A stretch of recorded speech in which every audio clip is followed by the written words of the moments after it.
Yunlan has traversed into a book, becoming a minor character destined to perish at the tender age of 5 in a tale of cultivation.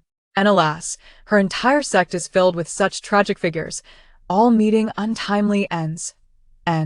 Master, that unscrupulous man covets your cultivation techniques and intends to do you harm. You must not associate with him. Senior brother, this deceitful woman seeks to steal your golden core. You must flee.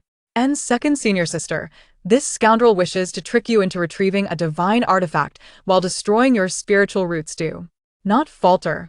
Third senior brother, your congenital heart is weak. You cannot venture into the secret realm this time, for they seek to kill and claim treasures. Fourth senior sister, this beast intends to capture you to refine you into a medicinal puppet. Do not be deceived. Fifth senior brother, your closest companion is a spy sent by the demonic clan. One should not consort with such a person. All members of the sect. I have reached the age of 5, with death looming. Let me see who dares to take my life. The entire sect is in a frenzy. No one can harm their little junior sister. Let the assailants be met with merciless retribution. Chapter 1. Transmigration. Upon completing her task, Yunlan was indeed granted a new identity by the system, ensuring her a life of smooth sailing and blissful happiness. She believed it. The system claimed this time she would be reborn in the womb, a notion she could fully embrace, for it promised her a longer existence. Curiosity piqued, she opened her round, glistening eyes, eager to behold her surroundings. With anticipation, Yunlan beheld a large tree laden with fallen snow, surrounded by a vast expanse of white. Save for the swirling snowflakes, there was naught else. Upon witnessing this scene, Yunlan was filled with questions. Where were her parents? Surely, she could not have been abandoned at birth?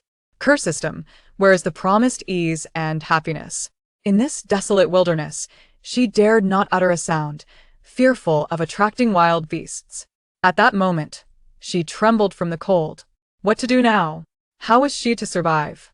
As Yunlan pondered, a woman's figure slowly approached from the distance. With ruby lips and pearly teeth, her beauty was striking, her bright eyes holding a hint of compassion, clad in an ethereal white gown that resembled a blooming snow lotus, adorned with a lotus hairpin that caused her hair to dance gracefully with her steps, akin to a celestial being. Yunlan felt herself being lifted as the woman's gentle voice reached her ears.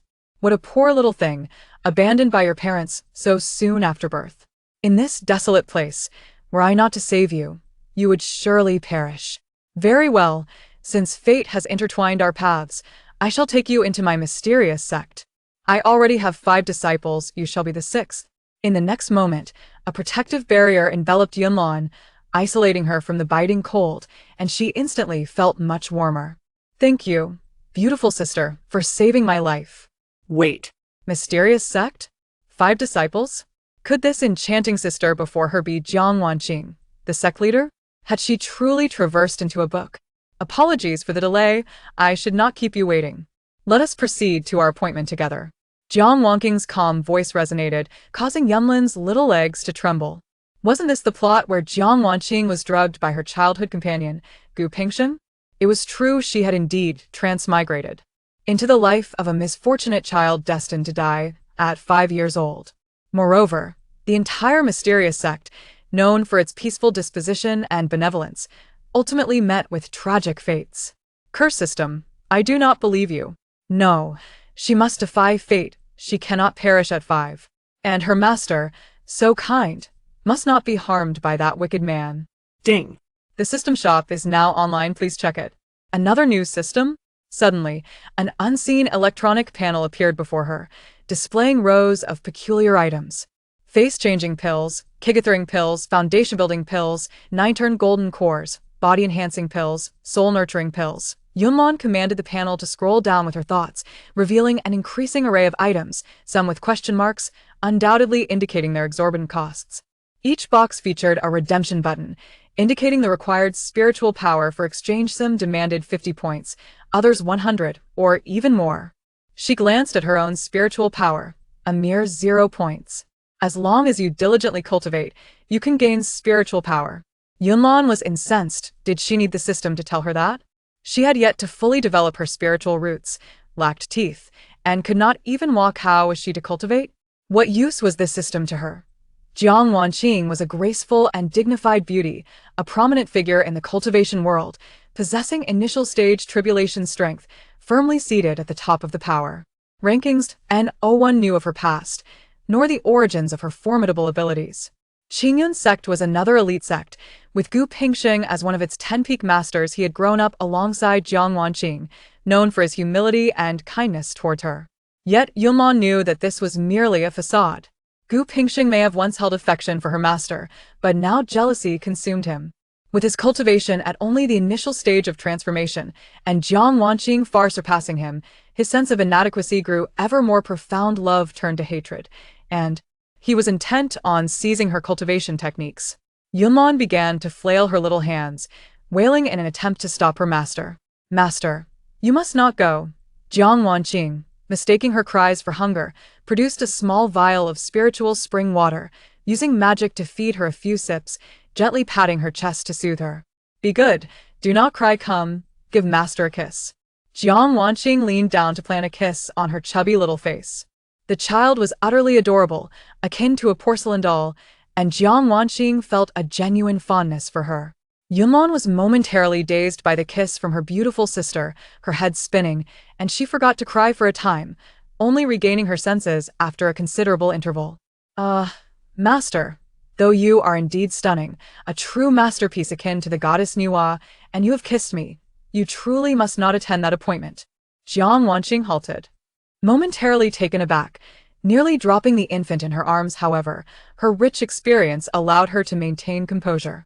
Had that infant just spoken? In the realm of cultivation, Jiang Wanqing was unperturbed by such occurrences. She sensed a connection with this child, perhaps even with the soul residing within this body. Now that they had become master and disciple, it was a bond for life. Jiang Wanqing. A man? Could it be referring to Pingsheng? How could Pingsheng possibly harm her? Jiang Wanqing stood still, pondering, not advancing further. After a moment, a distinguished young man in blue approached with a smile, speaking gently. "Wanqing." Upon hearing the familiar voice, Jiang Wanqing instinctively smiled and inquired, "What brings you here?" "I waited for you for quite some time, seeing you yet to arrive. I thought you might have encountered some trouble on your way, hence I came to check." Jiang Wanqing's smile was enchanting, one that Gu Pingsheng had once admired, yet now he lacked the heart to appreciate it. "Oh no. Why has he come? Since the appointment cannot be avoided, so be it, but master, do not accept anything he offers, for it may be poisoned." Chapter 2. Do not fear. Look at me. Jiang Wanqing felt a tinge of doubt. Pingsheng was of upright character. How could he commit such a vile act? Her expression remained unchanged as she continued conversing with him. "Who is this child?" Gu Pingsheng cast a casual glance at Yunlan. "This infant is one I found abandoned by the roadside." Jiang Wanqing's face radiated affection. "Are you planning to take her as your disciple?" Gu Pingsheng had become accustomed to her casual selection of apprentices. Jiang Wanqing nodded. After exchanging a few words, Gu Pingsheng presented her with a beautifully crafted box. "Wanqing, this is a white jade hairpin I painstakingly crafted for you over several months. What do you think?" Yunlan reached out her small hand to grasp her master's robe, but alas, her short arm only grasped at the air. Ah! What a farce! It took months to blend poison into the white jade hairpin. "Master, please refuse it. Do not accept this deadly pin." Jiang Wanqing's countenance shifted momentarily before returning to normal. The unfolding events mirrored precisely what the girl had claimed. Pingsheng indeed presented her with a gift. Is there truly poison on this white jade hairpin? She neither expressed her fondness nor her aversion. Seeing this, Yunlan could not help but breathe a sigh of relief. "Master is so astute. We shall not touch that pin." Upon hearing her disciple's praise, Jiang Wanqing couldn't help but smile softly. "Are you leaving so soon?" Gu Pingsheng, unable to rest easy without witnessing Jiang Wanqing don the hairpin, gazed at her with tender eyes. "Wanqing, may I adorn you with the white jade hairpin myself?" "No, absolutely not. Master must not come into contact with that poison pin." In the next moment, Yunlan wailed heart-wrenchingly, her cries echoing loudly. Gu Pingsheng furrowed his brow but quickly smoothed it out, nearly exposing his true intentions before Wanqing. His gentle demeanor must not falter. "Very well." Gu Pingsheng cast a glance at Yunlan. Yunlan shivered. "What's happening? Why do I sense a hint of malice?" Jiang Wanning, having overheard her disciple's thoughts, noted the term malice. Did Gu Pingsheng harbor ill intentions toward this tender, innocent child? Moreover, his insistence on having her wear the hairpin was indeed suspicious. Piao Sect. The sect was situated atop a spiritual vein, where the aura was rich, emerald mountains stretched endlessly, and mist enveloped the landscape, resembling a celestial realm. Greetings, Master. 5 figures bowed deeply before rushing forward to encircle both of them. The atmosphere in Piao Sect is delightful. Everyone is so harmonious, too bad that ultimately, none of them meet a good end. Jiang Wanning's eyelids twitched. What shocking news was this? Their Piao Sect, known for its benevolence and saving grace, was free from earthly disputes. Why would they not meet a good end? She perked her ears, attentively listening to her disciple's thoughts, fearing she might miss something crucial. Master, is this our little junior sister? She is truly beautiful. Come, let Big Brother hold her. Big Brother Yoheng carefully took the little junior sister from their master's hands, hoping he hadn't inadvertently hurt her. Yunlan, immersed in the soothing sound, was suddenly struck by a beauty bomb. With refined features and an elegant demeanor, his eyes sparkled like glazed glass. Even the most exquisite landscape painting paled in comparison to him. What a gentle and handsome Big Brother. I adore him. Yoheng's hand trembled as he gazed in shock at the little junior sister in his arms. Had it not been for the need to maintain his elder brother's dignity, he might have tossed her aside. That sweet, innocent voice could belong to no one else but the little junior sister. Big Brother, why are you trembling? Do you not like me?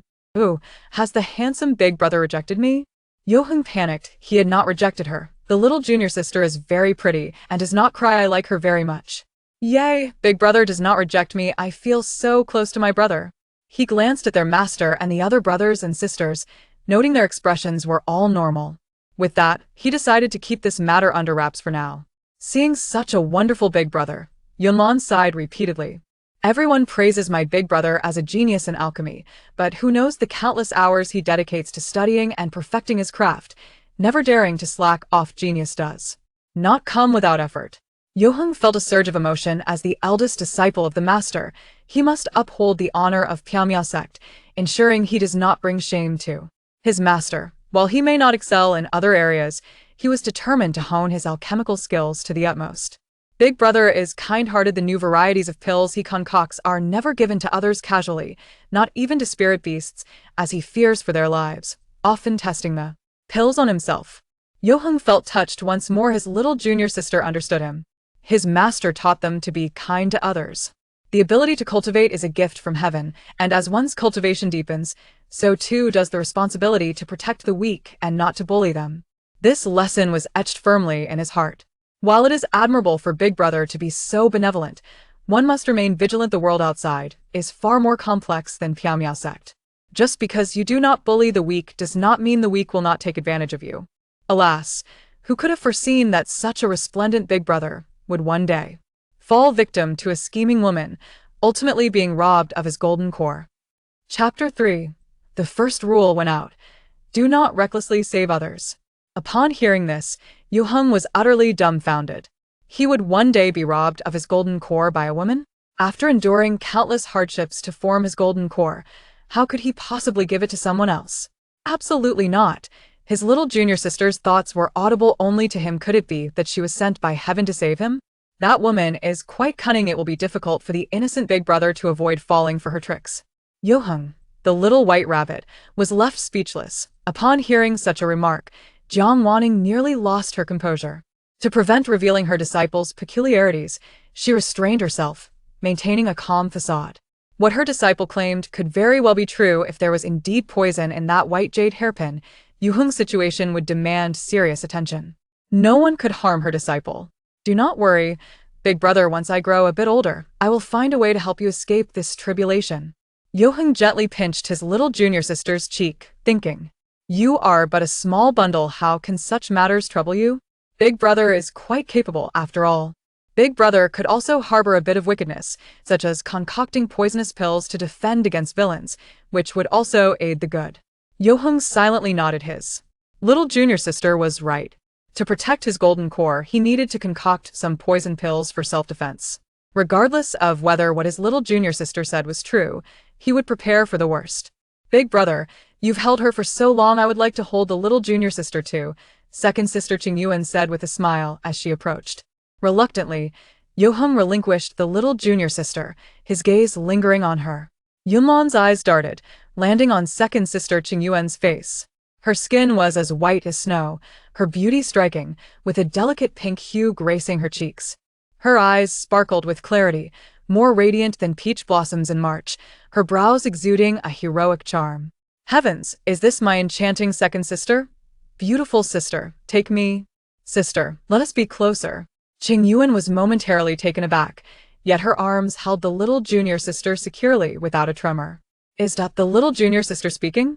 How is this possible? Oh, I am so incredibly happy second sister is so beautiful. And she holds me so steadily it truly brings me comfort. Qingyuan was profoundly astonished it was indeed the little junior sister speaking. What on earth should she do? She glanced at their master, big brother, and the other disciples, noticing that no one exhibited any unusual reactions. Qingyuan decided to observe the situation further. Standing silently to the side, Yoheng vowed to never tremble again. Qingyuan, also an orphan, faced relentless bullying from the ragged children around her during her childhood. Although she possessed extraordinary strength and resilience, making her a formidable opponent in unknown encounters, the gang of street urchins always banded together against her, leaving her at their mercy. Despite enduring such injustices, Qingyuan maintained her innocent heart and kindness, which led Jiang Wanning to decide at first sight to take her as a disciple. Upon joining the mysterious sect, Qingyuan found herself well protected by her master and senior brother, further solidifying her resolve to uphold justice and eradicate evil. She aspired to follow in her master's footsteps, saving the oppressed just as she had once been. My junior sister is as beautiful as I am, remarked the second senior sister. Qingyuan gazed intently into her junior sister's bright, obsidian eyes, truly captivated by their beauty.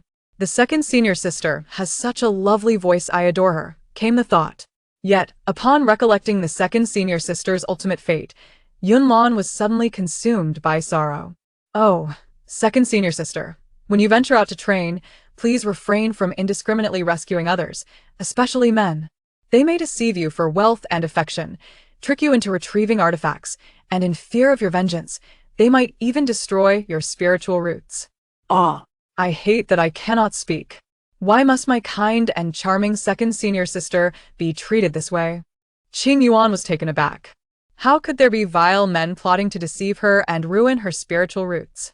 Such transgressions were utterly unforgivable. Regardless of the truth in her junior sister's words, she decided to remain vigilant. It was better to be cautious than to be caught unawares. The first rule when venturing out: do not rescue strangers.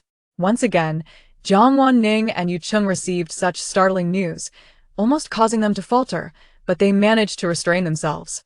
Jiang Wanning thought, besides attending to the eldest disciple, she must also be more mindful of the second disciple.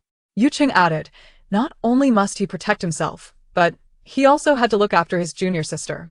Second senior sister, let me embrace the junior sister as well, pleaded the third senior brother, Qingyu, who had been gazing at the junior sister for quite some time.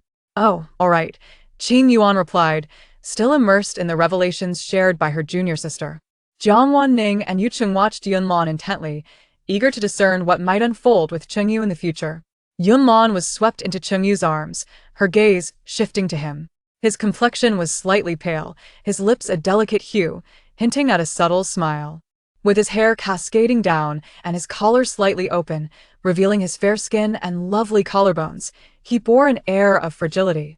Yet, his eyes sparkled brilliantly, breathing life into his entire visage, eclipsing even the splendor of the vast galaxies. Ah, third senior brother is so enchanting. What a blessing it is to be your junior sister. Qingyu thought he must have misheard. Was that truly the voice of his junior sister? Though puzzled, he revealed no trace of doubt. Third senior brother has a congenital heart condition, making him unable to endure excessive spiritual energy. The higher his cultivation, the more his body deteriorates. He is acutely aware of his fate, yet remains filled with hope for the future, embodying an extraordinary resilience that few can match. While handsome features may attract attention, it is noble character that truly captivates the heart. You are remarkable, third senior brother. I admire you greatly, indeed. It was his junior sister who spoke. Chengyu could not help but chuckle softly. Her words were delightful, and he was taken aback by her praise. Noticing that neither his master nor the others displayed any signs of surprise, Chengyu assumed he was the only one able to hear his junior sister's thoughts. Third senior brother, your smile is truly charming. You must smile more often. Chengyu's circumstances were indeed heartbreaking. As he read the novel, Yunlan wished she could leap into the story to chase away the greedy villains. Sigh. Poor third senior brother. After finally discovering a spiritual remedy for his heart ailment, he was tragically attacked by those wicked people. Woo woo woo, you have worked so hard already. Why must good people meet untimely ends while evildoers persist for a millennium?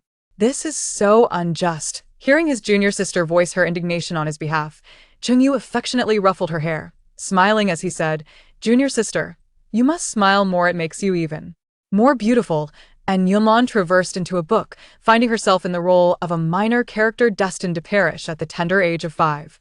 Yet, her entire sect was filled with similarly unfortunate souls, all meeting untimely ends.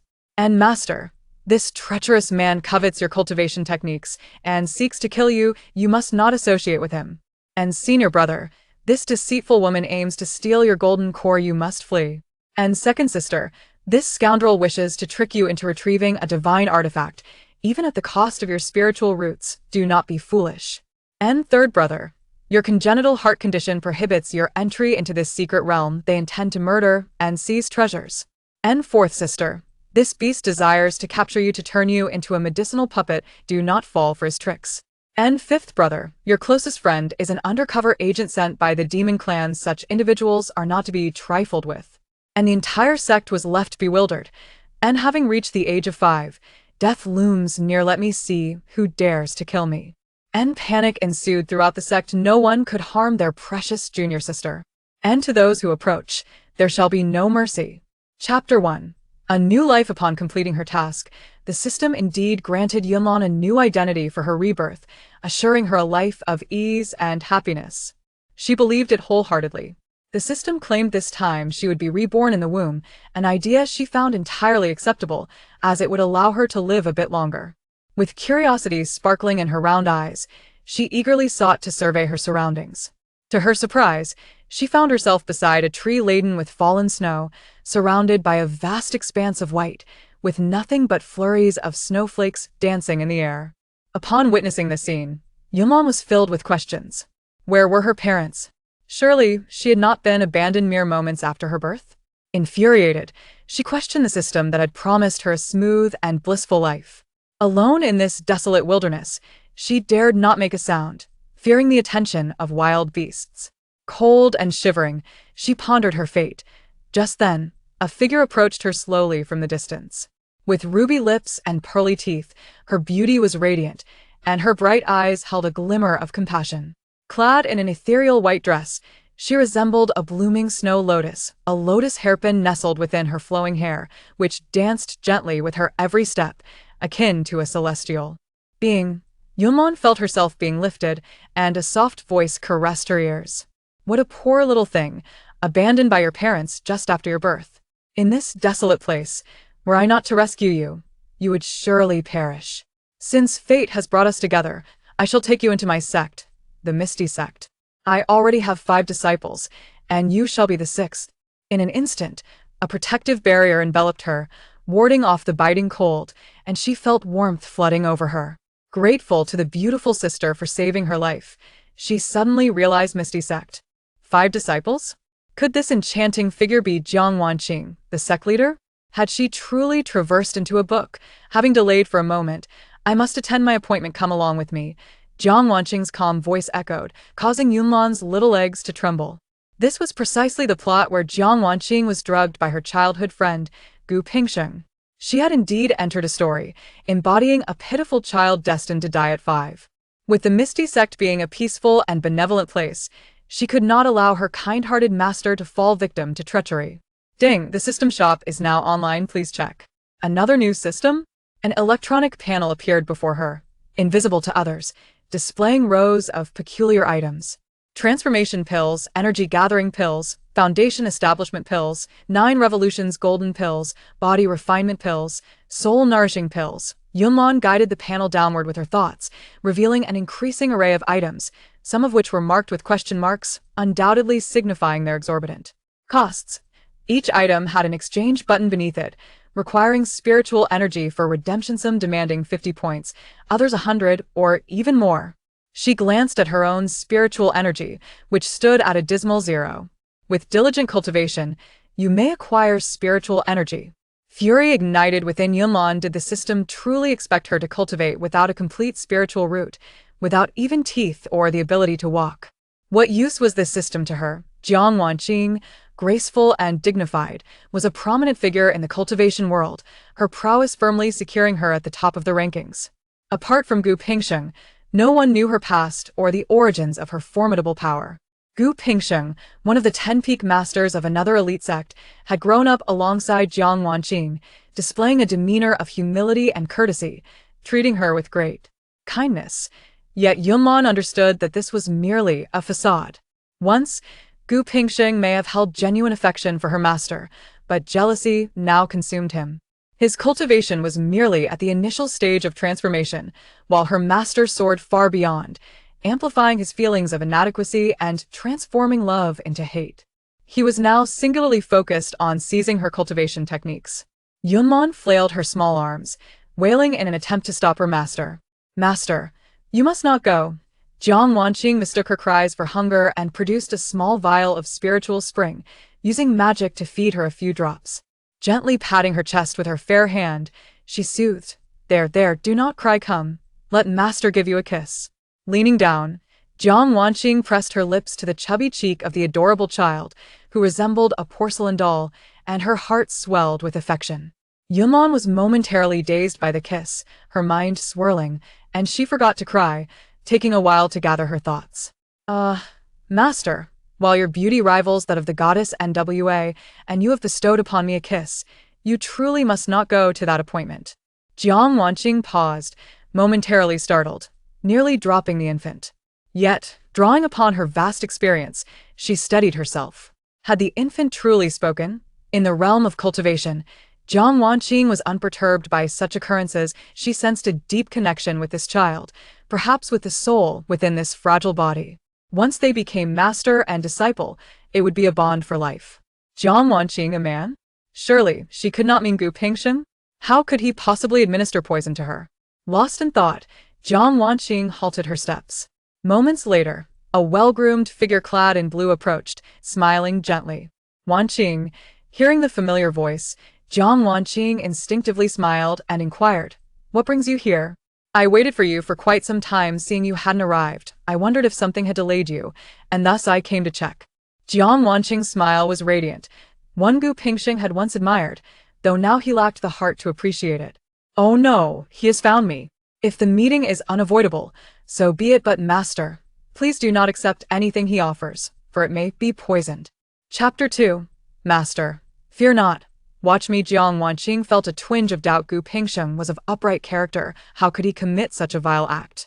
Her expression remained unchanged as she continued conversing with him. "And this child?" Gu Pingsheng cast a casual glance at Yunlan. "This little girl is one I found abandoned by the roadside," Jiang Wanqing replied with a look of tender affection. "Are you planning to take her as your disciple?" Gu Pingsheng had grown accustomed to her casually selecting apprentices. Jiang Wanqing nodded. After exchanging a few words, Gu Pingsheng presented her with a beautifully crafted box. "Wanqing, this is a white jade hairpin I painstakingly crafted for you over several months. Do you like it?" Yunlan reached out her tiny hand attempting to grasp her master's robe, but alas, her short arms only caught the air. "Ah, what a farce! It's not a labor of love, it's a mere cover for the poison infused in the white jade hairpin. Master, refuse it quickly. Do not accept this deadly pin." Jiang Wanqing's expression sharpened momentarily before returning to normal. The situation unfolded precisely as the young girl had indicated. Pingsheng had indeed gifted her something. Could it be that the hairpin truly harbored poison? She neither expressed her fondness nor her disdain. Seeing this, Yunlan let out a sigh of relief. Upon hearing her disciple's praise, Jiang Wanqing couldn't help but smile gently. Are you leaving so soon? Gu Pingsheng, unable to quell his concern without witnessing Jiang Wanqing adorn the hairpin, gazed at her tenderly. Wanqing, may I personally place the white jade hairpin in your hair? No. Absolutely not. Master must not come into contact with that poison hairpin. In the next moment, Yunlan unleashed a heart-wrenching wail that reverberated through the air. Gu Pingsheng furrowed his brow momentarily before quickly relaxing, nearly giving away his true feelings in front of Wanqing. He couldn't allow his amiable demeanor to falter. Well then. Gu Pingsheng cast a glance at Yunlan. Yunlan trembled. What's happening? Why do I sense a hint of malice? Jiang Wanqing caught the young disciple's thoughts and noted the term malice. Could it be that Pingsheng, despite his gentle appearance, harbored ill intentions towards such a fragile child? Moreover, his insistence on placing the hairpin on her was indeed suspicious. The mysterious cloud sect, nestled atop a spirit vein, the sect exuded a rich aura of spiritual energy, surrounded by rolling green hills and swirling mists, resembling an ethereal paradise. Greetings, Master. 5 figures bowed in unison before rushing to encircle the two of them. The atmosphere in the mysterious cloud sect is delightful. Everyone seems so harmonious. It's a pity that ultimately, no one in the sect meets a good end. Jiang Wanqing's eyelids fluttered. What staggering news was this? The mysterious cloud sect, known for its benevolence and altruism, striving to aid others and remaining uncontentious, how could it possibly meet a tragic fate? She perked up her ears, intently listening to her disciple's thoughts, fearful of missing any crucial information. Master, is this our little junior sister? She is truly beautiful. Come, let the senior brother hold her. The senior brother, Yoheng, carefully took the little junior sister from their master's hands, being cautious not to hurt her. Yunlan, who had been immersed in the gentle, melodious voice moments prior, was suddenly struck by the beauty of the senior brother. With clear brows and bright eyes, exuding a refined elegance, his gaze sparkled like glazed luminescence. Even the most exquisite landscape painting paled in comparison to him. Ah, what a gentle and handsome senior brother. I adore him. Yoheng's hand trembled, astonished as he gazed at the little junior sister in his arms. Had he not needed to maintain his senior brother's dignity, he would have already tossed her away. Who else could possess such a sweet voice but the little junior sister? Senior brother, why are you trembling? Do you not like me? Oh no. The handsome senior brother disdains me. Yoheng panicked. He had not expressed any disdain. The little junior sister is quite lovely and doesn't cry. I like her very much. Yay! The senior brother does not disdain me. Let us be close. He glanced at the master and the other disciples, all appearing perfectly normal. Given this, he decided to keep this incident to himself for the time being. Seeing such a splendid senior brother, Yunlan sighed repeatedly. The world praises my senior brother as a genius in alchemy, endowed with exceptional talent, yet who knows the diligence he exerts daily, studying and honing his craft without a moment's rest. Talent is not simply bestowed. Yoheng felt a surge of emotion as the master's eldest disciple.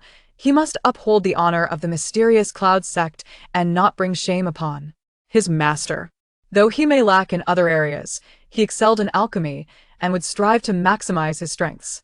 My senior brother is kind-hearted, never allowing others to consume the new types of elixirs he concocts, not even spirit beasts. Fearing for their lives, he tests the elixirs on himself.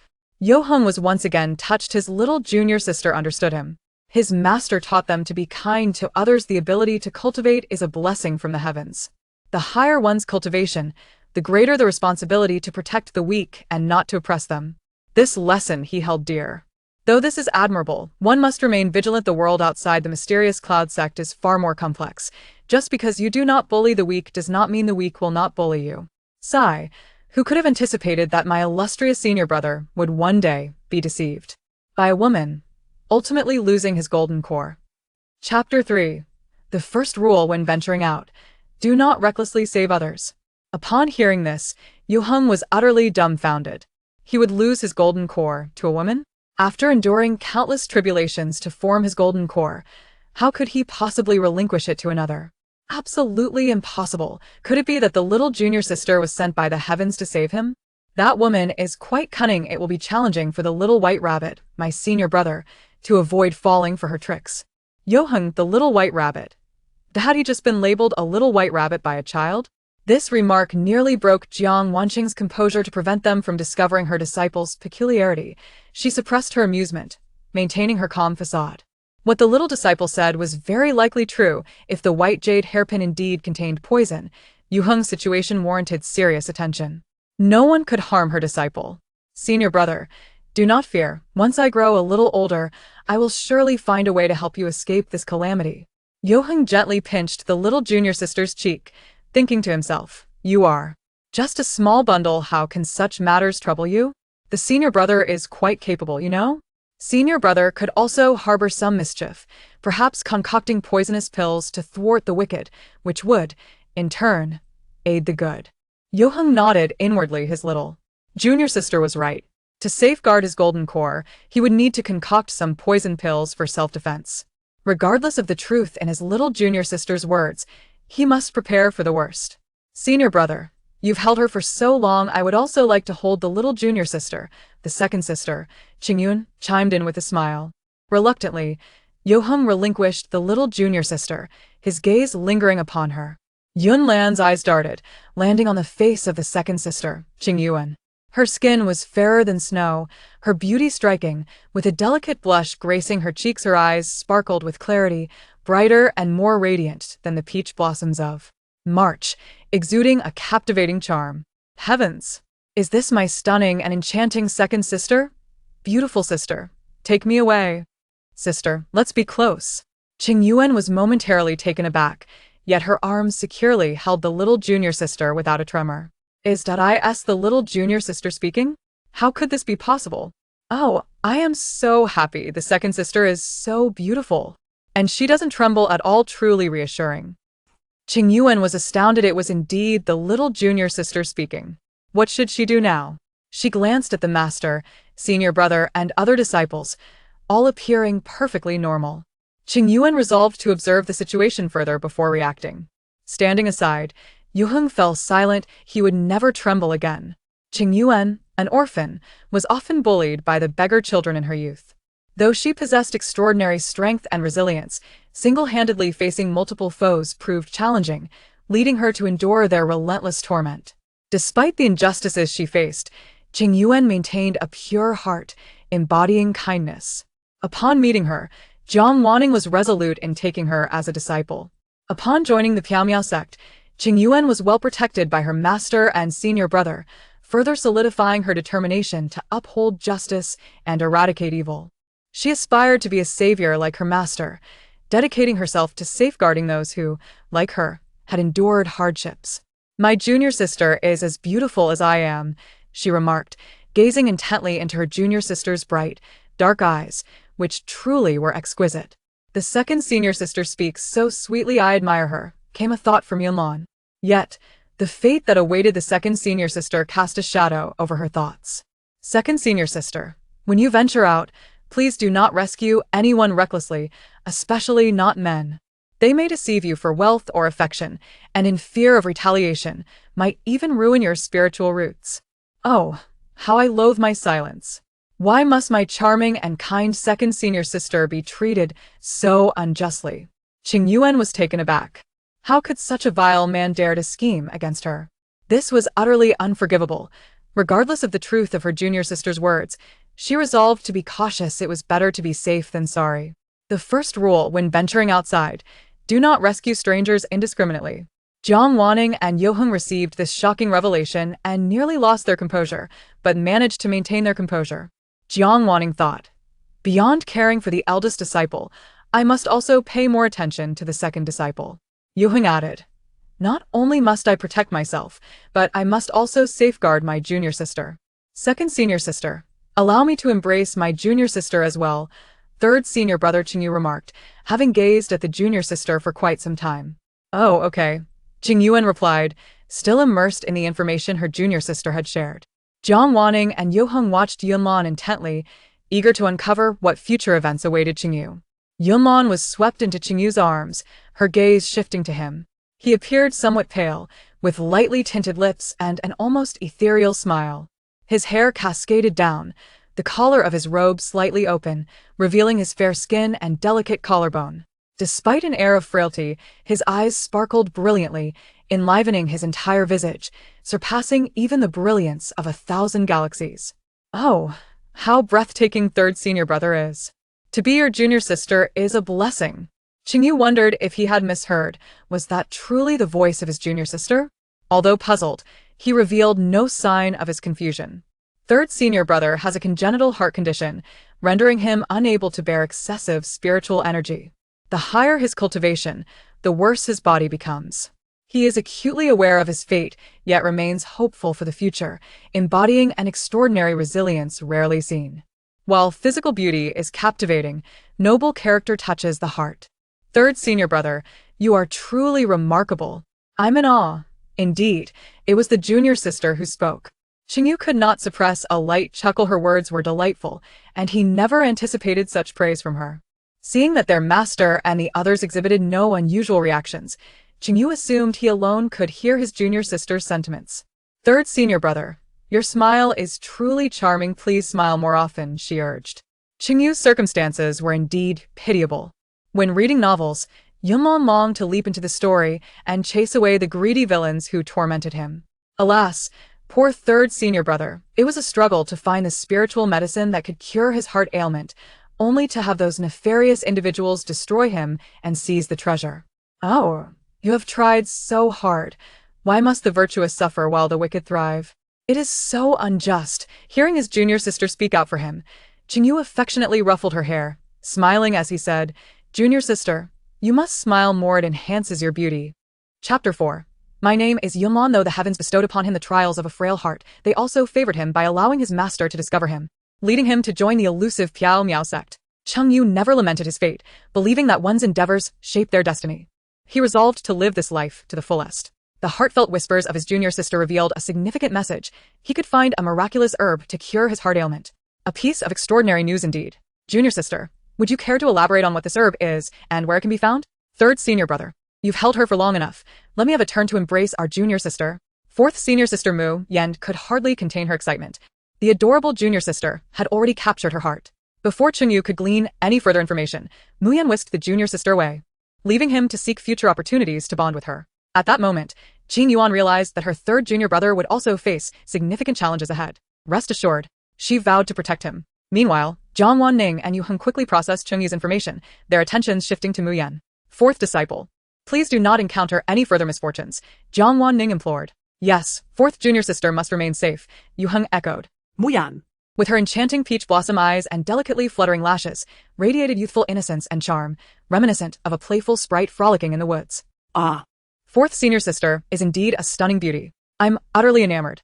A slight tremor coursed through Mu Yan's hand as she appeared momentarily bewildered. Is someone speaking? Is it junior sister? Fourth senior sister is so blissfully naive and lively now, yet who could foresee the torment she would endure, ultimately becoming a vessel for lethal poisons? The master, first senior brother, second senior sister, and third senior brother were struck with shock. Who dares to harm our fourth senior sister? Upon hearing this, Mu Yan's expression shifted dramatically. Was what junior sister conveyed the truth? With her sincerity and formidable spiritual prowess, how could she possibly encounter such a fate? It's all that scoundrel's fault for using sweet words to deceive fourth senior sister, leading her astray. Fear not, I shall protect her. Mu Yan pondered. Scoundrel? The only men around me are first senior brother, third senior brother, and fifth junior brother. Could she be referring to a man she meets during her future travels?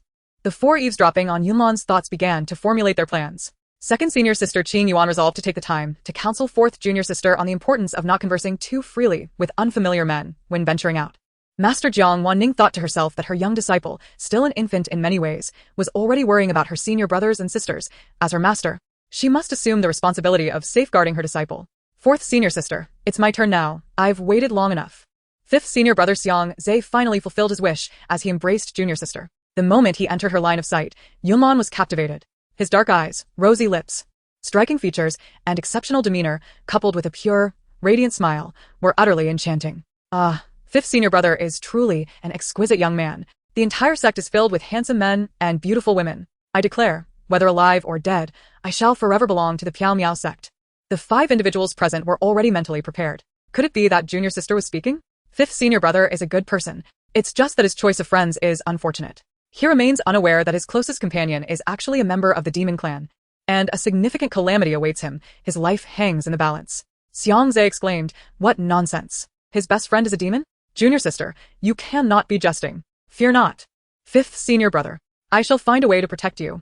Xianxia tenderly poked junior sister's little nose. "Silly junior sister, you are but a child. What can you do? I will look after myself and investigate my friend's background. I cannot betray junior sister's trust." The others were equally astonished. Each revelation was more explosive than the last. Upon hearing this, Jiang Wanning felt a chill run through her. Why did it seem her disciples were all destined for calamity? Thankfully, her young disciple had forewarned her. She must now confirm whether the white jade hairpin was poisoned. Such matters could not be treated lightly. "Master, have you named junior sister yet?" Xianxia inquired. "Yunlan. I shall call her Yunlan," Jiang Wanning replied with a gentle smile.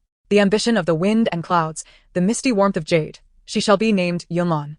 All 5 disciples heard Yunlan's thoughts and marveled at the deep connection between their master and junior sister. Exhausted from the day's events, Yunlan soon fell asleep.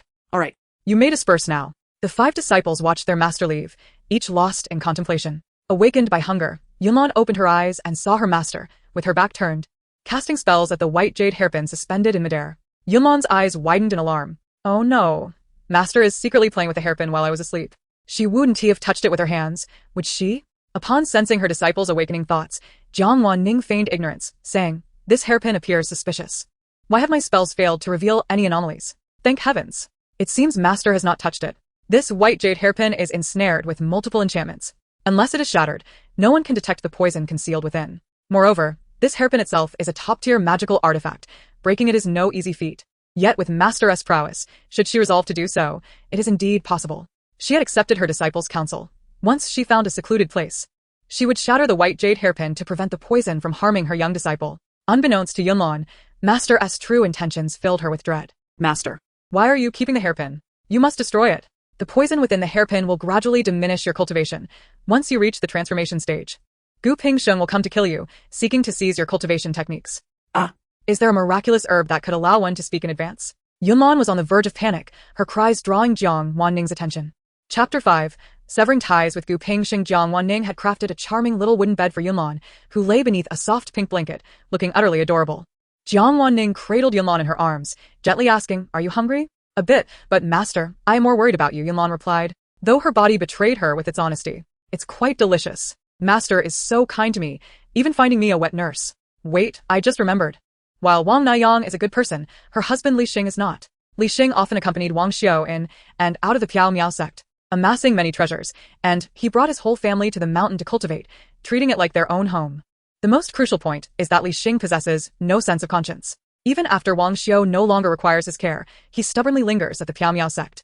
When the 5th senior brother could no longer tolerate him, he expelled Li Xing and his family from the mountain. Subsequently, Li Xing began to spread malicious rumors about the Piao Miao sect, accusing them of being ungrateful and taking advantage of the weak, tarnishing the sect's reputation, akin to stepping into filth. Jiang Wanning was momentarily taken aback, not anticipating the complexity of Wang Xiao's family. Although it might seem trivial, the accumulation of such grievances can be quite bothersome. Thus, it would be wise to address them promptly. "Wang Xiao, you shall remain on the mountain for the next 6 months to care for Yunlan, after which you may descend. Rest assured, as the sect master, I shall not treat you unjustly." Considering Wang Xiao also had her own child to tend to, she added, "You may bring your child along to care for." "Yes, sect master Jiang," Wang Xiao readily agreed, appreciating the thoughtful consideration. She was more than willing, as it meant receiving greater rewards and the opportunity to cultivate the sect's spiritual energy during her free time, an offer too advantageous to refuse. Aside from the Piao Miao sect, where else could she care for her child while earning such abundant spirit stones? Indeed, Master is splendid. After being well fed and relieved, Yunlan comfortably drifted into slumber. Jiang Wanning arranged a separate courtyard for Wang Xiao, also preparing a room for Yunlan there. "You may carry Yunlan over now." "Understood." After Wang Xiao departed with Yunlan, Jiang Wanning swiftly took flight. In the blink of an eye, she found herself within a concealed cave, her fingertips moving slightly as a hairpin floated before her. Observing the white jade pin faintly radiating light, Jiang Wanning's thoughts became tumultuous. Had she not heard her little disciple's heartfelt sentiments, she would have felt joy upon receiving such a precious gift. Only by shattering the pin could she unveil the poison within. Did Pingsheng anticipate that she would be unwilling to destroy it? In the past, she would have hesitated to break the pin, wearing it daily atop her head. But now, circumstances had changed. To ascertain the truth of her disciples' words and to safeguard the lives of her other disciples, she was prepared to make sacrifices. Spiritual energy surged around her, gathering in her palms. Bang! The energy collided with the white jade pin, and Jiang Wanning distinctly sensed the formations embedded within the pin, layer upon layer. She recognized these formations. They could pulverize the contained object to its utmost, ultimately transforming it into a colorless, tasteless gas through the formation's spiritual power. At this juncture, Jiang Wanning comprehended everything. Crack. Fine fissures appeared on the white jade pin, which ultimately shattered into several pieces, falling to the ground with a series of crisp sounds. Alongside the fallen pin, a barely perceptible cloud of poisonous powder wafted through the air. Jiang Wanning had previously set up a protective shield of spiritual energy around herself, thus avoiding the toxic assault. Her little disciple had spoken the truth. Gu Pingsheng truly intended to harm her. Did their century-long bond pale in comparison to a mere cultivation technique? Tears welled in her eyes, disappointment clouding her gaze. She chuckled softly, her voice barely above a whisper, yet laced with irony. Closing her eyes, a chilling sensation enveloped her, her hands and feet grew cold, and a wave of apprehension surged within her. If she were to perish, no one would be left to support her disciples. Upon reopening her eyes, clarity washed over her, and a resolution formed in her heart regarding Gu Pingsheng. Within the Piao sect, everyone was immersed in their endeavors. Yu Hung confined himself to the courtyard, diligently researching various poison pills. For the sake of his junior disciples, he had resolutely raised a flock of spirit pigs for experimentation. Qing Yuan intensified her body refinement, pushing herself to the limit. Anyone who dared threaten her and her fellow disciples would face her wrath. Cheng Yu meticulously inscribed formations in his room, preparing to offer them to his seniors and junior disciples, while also readying himself for the pursuit of healing elixirs for his heart ailment. Mu Yan spent her time drawing talismans. Although her combat skills paled in comparison to others, her collection of talismans was extensive. Should any man dare deceive her, she would unleash a flurry of talismans to obliterate him. Additionally, she needed to prepare for her seniors and juniors. Xianxia was also quietly diligent, either meditating or practicing swordplay in the courtyard. Once he uncovered the true identity and intentions of his close friend, he vowed to confront him fiercely. Of course, amidst their training, they also made time to check on their little junior sister. Wang Xiu brought her child, another girl, who was modest and sincere, showing no favoritism towards her own child but instead paying greater attention to Yunlan. Jiang Wanning frequently took time to care for Yunlan, while Wang Xiu tended to her own child whenever she had a moment. Whenever Jiang Zhongzhu needed her, she would readily be available. The two children each had their own rooms, and Wang Xiu's child was well-behaved, rarely causing a fuss. While Yunlan enjoyed her time in her room, she was never disturbed, as the nursemaid always prioritized her care before attending to her own child. Yunlan felt quite content, as she received ample attention while the nursemaid also looked after her own child, achieving a harmonious balance. Their interactions were amicable. One day, upon waking, Yunlan opened her eyes to behold her master, radiant as a celestial being. Wow, it seems that in just a few days, Master has grown even more beautiful. Oh, why does Master appear somewhat melancholic? Could it be that Master is still afflicted by poison? Jiang Wanning slowly lowered her head, feeling the concerned gaze of her little disciple, and offered a gentle smile. Just then, an urgent voice echoed from outside. Wanning. Gu Pingsheng rushed in, desperation etched on his face, pleading for Jiang Wanning's forgiveness. Wanning, please let me explain. I never intended to harm you. Considering our years of friendship, grant me one more chance. Yunlan's eyes brightened at this. Has Master discovered Gu Pingsheng's conspiracy and resolved to sever ties with him? Master is magnificent. Chapter 6. Absolutely unforgiving. Tears glistened in Gu Pingsheng's eyes as he endeavored to seek Jiang Wanning's forgiveness. Wanning, I truly love you. Remember the lengths I went to save you, risking my life to seek medicine? Have you forgotten all that? Wanning, let us reunite. I promise I will never again engage in such reckless behavior. With our many years of affection, you cannot simply cast it aside. Do you truly possess such a heart of stone? Gu Pingsheng's words flowed forth, yet Yunlan sensed not a trace of remorse in him. She was disgusted by his audacity. A leopard cannot change its spots. Your assurances are worthless. Master, please do not believe his deceit. Were it not for his greed for cultivation techniques, the Piao sect would not have fallen, and our seniors and juniors would not have faced such torment. Wanning, please forgive me. Gu Pingsheng's fervor intensified as he stepped forward, attempting to grasp Jiang Wanning's hand. He merely needed to gloss over the issue of the poisonous powder. Stop. Jiang Wanning immediately conjured a defensive barrier, shielding herself and her little disciple from him. She had already come to terms with the fact that the depth of feelings could not be measured by the length of time shared. The thought of the tragic fate that befell the entire Piao sect still sent shivers down her spine. For the sake of herself and her disciples, she could not afford to take further risks. Coldly, she declared, Gu Pingsheng, our fates have run their course. There is no need for further entanglement. Heh? Our fates have run their course? You say so and it is so? Can my past devotion to you simply be dismissed? You think you can rid yourself of me?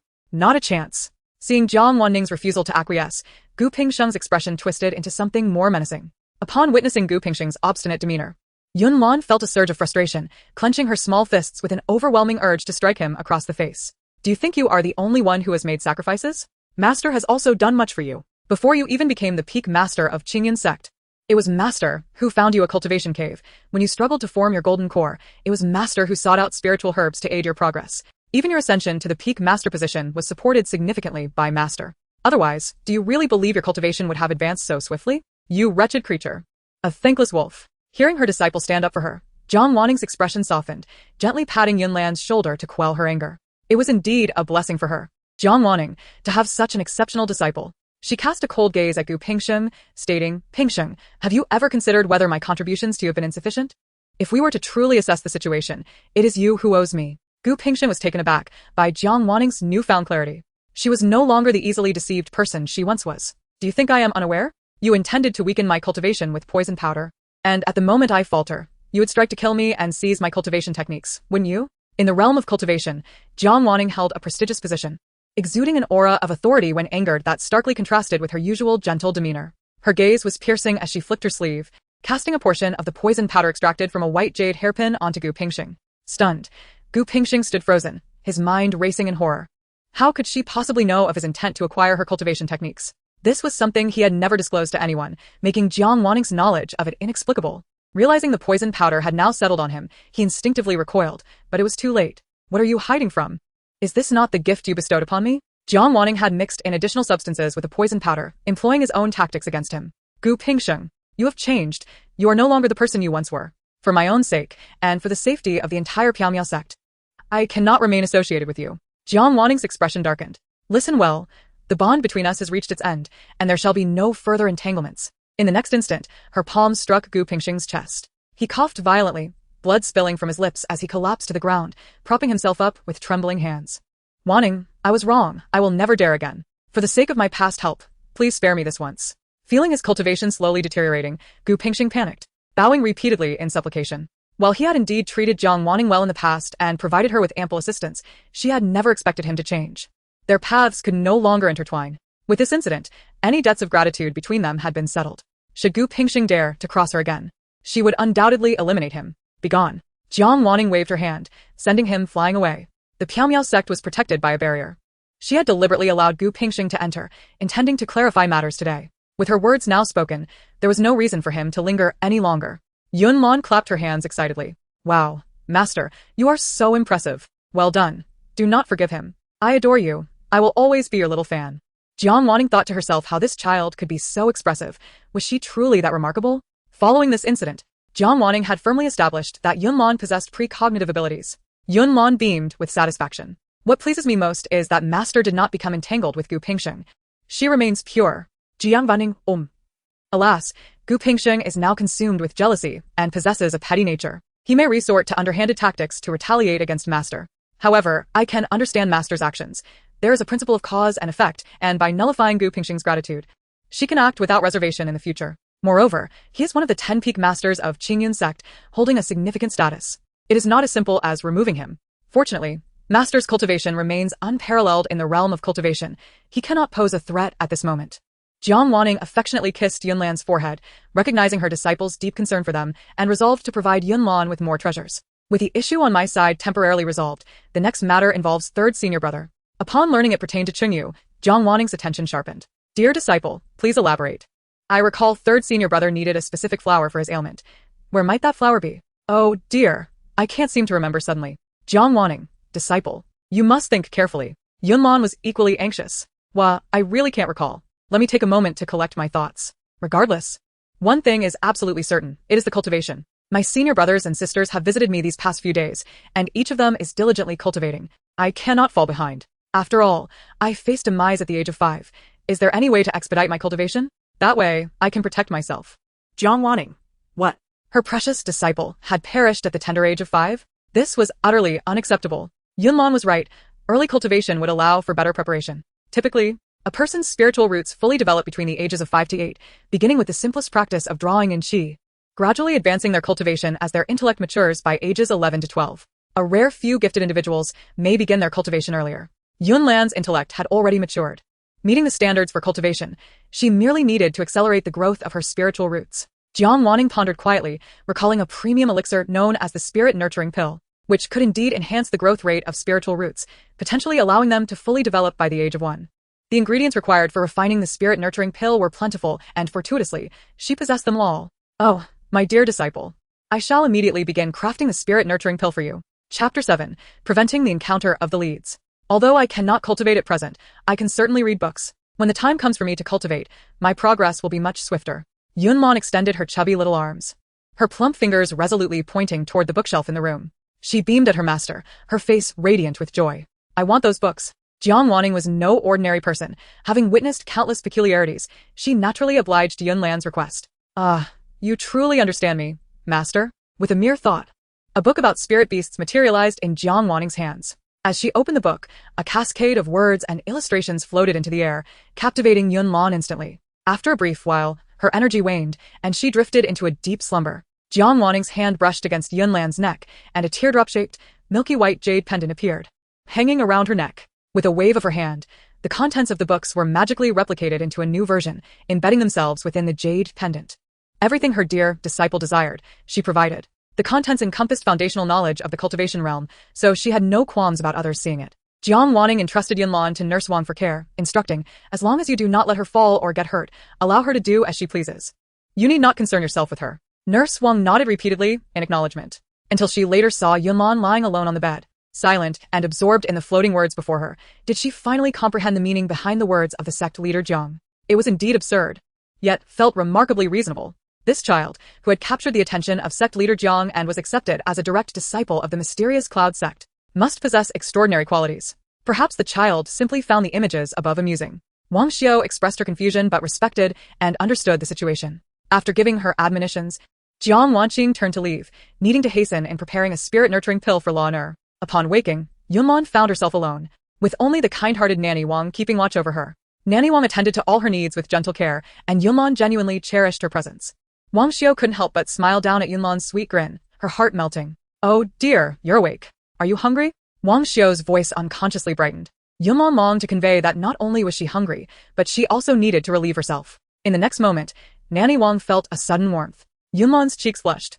She didn't wish to wet herself, but she simply couldn't hold it in. Nanny Wang, undisturbed, cheerfully cleaned her up and changed her into a fresh diaper, which was imbued with a formation to last for some time. After finishing her milk, Yunlan played alone in her small crib, her tiny hands grasping a cool jade pendant. What is this? She wondered. After 5 seconds, a flurry of words unexpectedly erupted from the jade pendant, hovering in the air. Wow, this must be a gift from my master. If only she had memorized the entire novel earlier. Regret washed over her. Not long after, someone entered the room, and she turned to look. Oh, it's the beautiful third senior brother.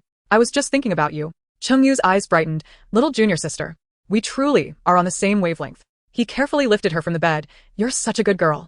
Yunlan beamed. Thank you, third senior brother. I just remembered a little bit. The flower that can cure your heart ailment seems to be in a secret realm. But I can't recall which one it is yet. Let me think some more. Cheng Yu pondered. Secret realm? Flower? In the realm of cultivation.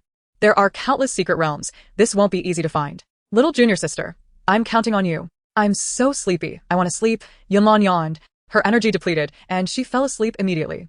That night, Cheng Yu tossed and turned, unable to sleep. He shouldn't have lied. He was genuinely anxious. Since he couldn't sleep, he decided to practice. Yunlan had been sleeping a lot lately. A brief reading or thinking session would tire her out. Wang Xiao had grown accustomed to Yunlan's reading habits, especially since the other 5 disciples of the mysterious Cloud sect were even more eccentric than Yunlan. First, there was the eldest disciple, who spent every day concocting pills in the courtyard, the pigpen having seen several batches of pigs replaced. Wang Xiao felt an eerie atmosphere enveloping the yard. Wasn't he the eldest supposed to be a refined gentleman? She was beginning to doubt such rumors. Then there was the second disciple, who often put herself in a state of near exhaustion, only to appear revitalized the next day. Remarkably, she would even venture into the back mountains of the mysterious Cloud sect to battle spirit beasts, unafraid of either one-on-one fights or group skirmishes. Wang Xiao often heard the anguished cries of the spirit beasts echoing from the mountains. Next was the third disciple, known for his mastery of formations. Wang Xiao observed from a distance as he added a defensive formation to his attack formation, testing its efficacy. Days later, she saw him layering multiple different formations atop the previous 2, and she, with her limited understanding, found it utterly incomprehensible. Then came the fourth disciple, who tirelessly drew talismans in her room. Despite her seemingly innocent appearance, the power of her talismans was astonishing. Each time she tested them in the back mountains, she would hurl them in large quantities, as if they were worthless, almost as if she held a grudge against the mountains. Lastly, there was the fifth disciple, who seemed possessed, incessantly muttering about swords. Wang Xiao would avoid him, fearing accidental injury. Once, she witnessed him cleave the summit of a small hill with sword energy, sending shivers down her spine. After observing all this, Wang Xiao felt a sense of relief that Yunlan was the most well-behaved, simply staying in her room reading quietly. In this harmonious and warm atmosphere, days passed quietly. One day, Yunlan suddenly exclaimed, "Ah, I finally remembered. It's the 7-heart flower." However, she still couldn't recall which secret realm it was in. According to the story's progression, the secret realm's opening was not yet upon them, allowing her time to ponder further. Let her calculate what day it was today. Moving her fingers, a sudden realization struck her. Caught up in thoughts of third senior brother, she almost forgot this crucial matter. They absolutely must not end up together. The 4 top sects, apart from the mysterious Cloud Sect and the Qingyun Sect, included the Tianmen Sect and the Haoyang Sect. The male protagonist is the chief disciple of the Tianmen Sect, Shun Jiangli. He possesses the bloodline of both humans and demons. His father is a demon king, and his mother a wandering cultivator. The demon lord, under the influence of love poison, randomly took a woman to relieve his affliction and then abandoned her. Unbeknownst to the woman, who had been wronged by the demon lord, she later gave birth to the male protagonist in a small village. Upon his birth, he was enveloped in a thick aura of darkness, immediately identifying him as a member of the demon clan. The villagers conspired to kill him, but his mother managed to escape, pursued relentlessly. The enmity between humans and demons runs deep. They would not allow a demon to reside within human territory. Left with no choice, his mother utilized her essence blood to activate her life-bound artifact, aiding their escape, yet suffering grievous harm in the process. Not long after, she passed away, leaving the male protagonist an orphan, wandering alone in this world, often bullied. Thus, he harbors resentment towards both humans and demons, his ultimate goal being to unite both factions, regardless of the cost, even if it results in rivers of blood. Chapter 8. Descending the mountain to undertake great undertakings. The female protagonist is Ren Shui, the youngest direct disciple of the Haoyang sect's leader. The sect leader dotes on this little disciple, as Ren Shui possesses the finest talent for cultivation within the Haoyang sect, likely destined to become its next leader. Thus, the sect leader permits her to descend the mountain for training, hoping she will soon shoulder the responsibilities. Today marks Ren Shui's day of descent, where she will encounter the male protagonist, Shun Jiangli. Regrettably, Ren Shui is a love-stricken heroine who, after learning of the male protagonist's plight, resolutely chooses to stand by his side, willingly assisting him in uniting the two factions. No matter the atrocities he commits, she remains unfazed, solely concerned for him. After ascending to the position of sect leader, Ren Shui readily hands over the entire Haoyang sect. When Yunlan initially read the novel, she felt an overwhelming urge to crack open the author's head to discern whether it contained mere glue or excrement, as the absurd plot was infuriating beyond measure. Simultaneously, the protagonist, Shun Jiangli, ascended to the position of leader of the Tianmen sect, thus claiming 2 out of the 4 top-tier sects for himself.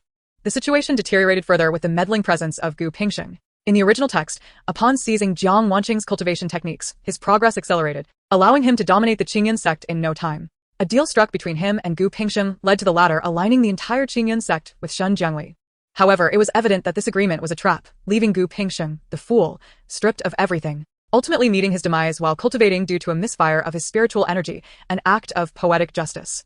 By then, the male lead had monopolized 3 of the top sects, nearly dictating the fate of the entire human race. Aware that the Piaomiao sect would not yield to him, he had already orchestrated the elimination of its disciples, with Jiang Wanqing fortuitously falling into Gu Pingsheng's hands. The Piaomiao sect had long been extinguished, rendering any notion of surrender moot. The male lead had thoroughly usurped the realm of cultivation. Yunlan was genuinely incensed. Why must the protagonists resort to killing innocent individuals, especially those devoted to benevolence like the Piaomiao sect?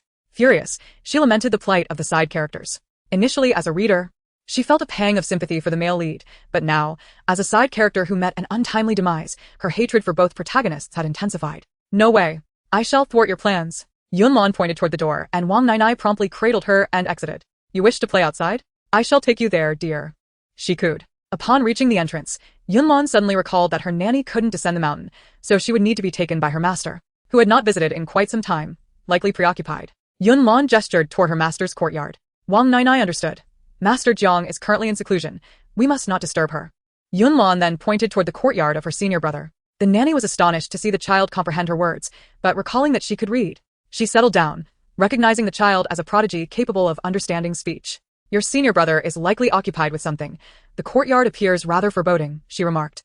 Hesitant to enter, Yunlan pointed toward her second senior sister's courtyard. Your second senior sister is presumably in the back mountain hunting spirit beasts, Wang Nainai replied. She continued to point to the right, asking about her third senior brother.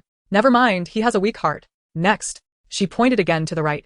What of my fourth senior sister? Suddenly, a loud crash erupted from the back mountain, followed by the sound of falling rocks. She must be blasting the mountain. Wang Nai speculated.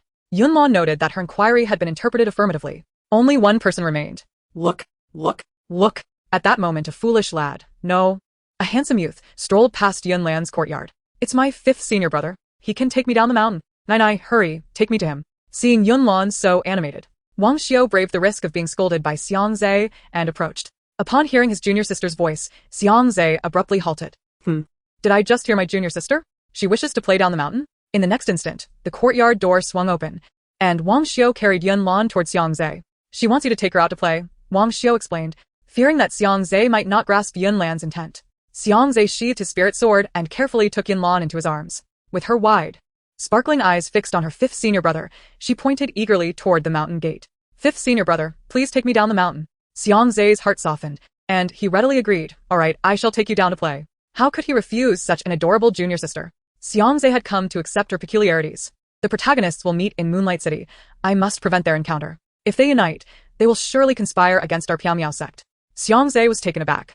Who are the protagonists? What right do they have to conspire against us? Hearing this, he was infuriated and could no longer contain himself. Down the mountain now. In Moonlight City, Xianxia strolled with his junior sister along the bustling streets while Yunlan's bright eyes scanned the surroundings. The realm of cultivation was rich in spiritual energy, enhancing the beauty of its people far beyond that of ordinary mortals. A glance revealed a sea of handsome men and beautiful women. Yunlan marveled inwardly. Wow, this place is stunning, and everyone looks so attractive. However, there are levels to beauty. Individuals like my master and senior brothers and sisters are in a league of their own, incomparable to the ordinary. Xianxia's lips curled into a subtle smile, standing tall with pride. Indeed, my junior sister possesses remarkable taste. Yet in Xianxia's eyes, he was the most handsome in the Piao sect, and his confidence radiated. As Yunlan looked around, she finally spotted a shimmering river. There is the Moonlight River. Come nightfall, people will release wish lanterns by the river. The protagonists will coincidentally meet there, releasing their lanterns simultaneously, locking eyes in a moment of serendipity. It sounds like a tale of love at first sight, but it is not. The male lead is a schemer who has long set his sights on the female lead. Chapter 9. The Prince of the Demon Tribe. If Shen Jiangli wishes to annex the Haoyang sect, the simplest method is to target Ren Shui, cleverly trailing her and employing his charm to seduce her. That naive girl, with her innocent eyes, will undoubtedly fall for his ploy. My task is to prevent their meeting. Upon hearing this, Xianxia understood that the protagonists were Shen Jiangli and Ren Shui. Shen Jiangli harbored ambitions to annex the Haoyang sect. Such audacity. Rest assured, junior sister. I will thwart their plans for the future of the Piao sect. With several hours remaining until evening, why don't we meander through Moonlight City? I have an idea. 5th senior brother, let us go buy masks. Yunlan's gaze fell upon a vendor selling masks not far down the street, and she pointed excitedly. 5th senior brother. Do you understand my meaning? Xianxia followed her finger, realizing she wished to play with masks. I shall take you to buy some. 5th senior brother. You are so clever and handsome. You are truly the best brother in the world. Xianxia felt buoyed by her praise, walking with a spring in his step. Elated by her words, he securely held his junior sister as they navigated through the crowd, soon arriving at the mask vendor. Junior sister, pick whichever mask you like. I shall buy it for you. If you adore them all, I will purchase the entire stall for you. He boasted with a proud demeanor. Yunlan replied. 5th senior brother, thank you for your kindness, but that won't be necessary. I cannot wear so many. The vendor across from them was grinning widely, thinking, this is a wealthy patron. Whether for a child or anyone else, I will sell these masks. The vendor, seasoned in his craft, began enthusiastically promoting masks to them. Yet the masks he presented were all adorably cute and pastel-hued, leaving Yunlan somewhat dissatisfied. To prevent Shen Jiangli from harboring resentment towards us too soon, we must don masks to conceal our identities. We need the most terrifying masks, the kind that utterly shatters the romantic atmosphere, she mused. Meanwhile, Xianxia eavesdropped on his junior sister's thoughts while selecting masks. The most terrifying masks? A revelation dawned upon him. Ultimately, after an exuberant sales pitch from the vendor, he managed to sell 2 of the ugliest and most horrifying masks. Watching their departing figures, the vendor remained perplexed as to why they possessed such peculiar tastes. I will take the masks in your hands, he said. At that moment, a strikingly handsome man, exuding an air of distinction, approached, leading a strikingly alluring young boy. The vendor, though bewildered, chose to respect their presence, handing the identical masks to the man. Internally, he wondered if the man had come out today to clear his inventory. Wow. Today is truly delightful. Indeed, one must venture out into the world, Yunlan exclaimed. The most crucial element is having a reliable, wealthy, and handsome senior brother. Every so often, she would utter praises for her 5th senior brother, and Xianxia felt that this was the happiest day of his life. Suddenly, Yunlan's stomach growled, prompting her to glance at her senior brother. Senior brother, I'm hungry. It's time for a meal. dressed in a ceremonial robe. Even her diaper functioned like a premium alternative to regular ones, providing superior comfort. While he need not worry about her needs for nature's call, nourishment was another matter. As it was Xianxia's first experience caring for a child, he had been so engrossed in entertaining her that he neglected to feed her. Let us go, senior sister. I shall take you for a meal. He led her to the grandest and most luxurious restaurant in Huanyue City, where he purchased a bowl of rice porridge brimming with spiritual essence. After placing the porridge on the table, the attendant stepped back, and as he closed the door, two figures, one large and one small, passed by. Yunlan was startled, instantly recalling descriptions from the book. In the demon realm, there are two princes. The elder prince, Gu Pingsheng, strikingly beautiful and extraordinarily talented, and the younger prince, Gu Qianhan, with an otherworldly allure, appearing innocent yet harboring profound cunning. By the way, Shen Jiangli has yet to reveal his lineage of demon blood. To outsiders, he appears as a human, but his ambitions are grand. Besides uniting the human and demon realms, he also seeks to incorporate the demon race. He has previously orchestrated minor schemes against the demon race, causing the loss of lives, which prompted the demon race to retaliate against humanity. Xiangxi's hand trembled slightly as he held the spoon. Good heavens, what did I just hear? Shen Jiangli is intending to incite chaos among the three races for his selfish desires.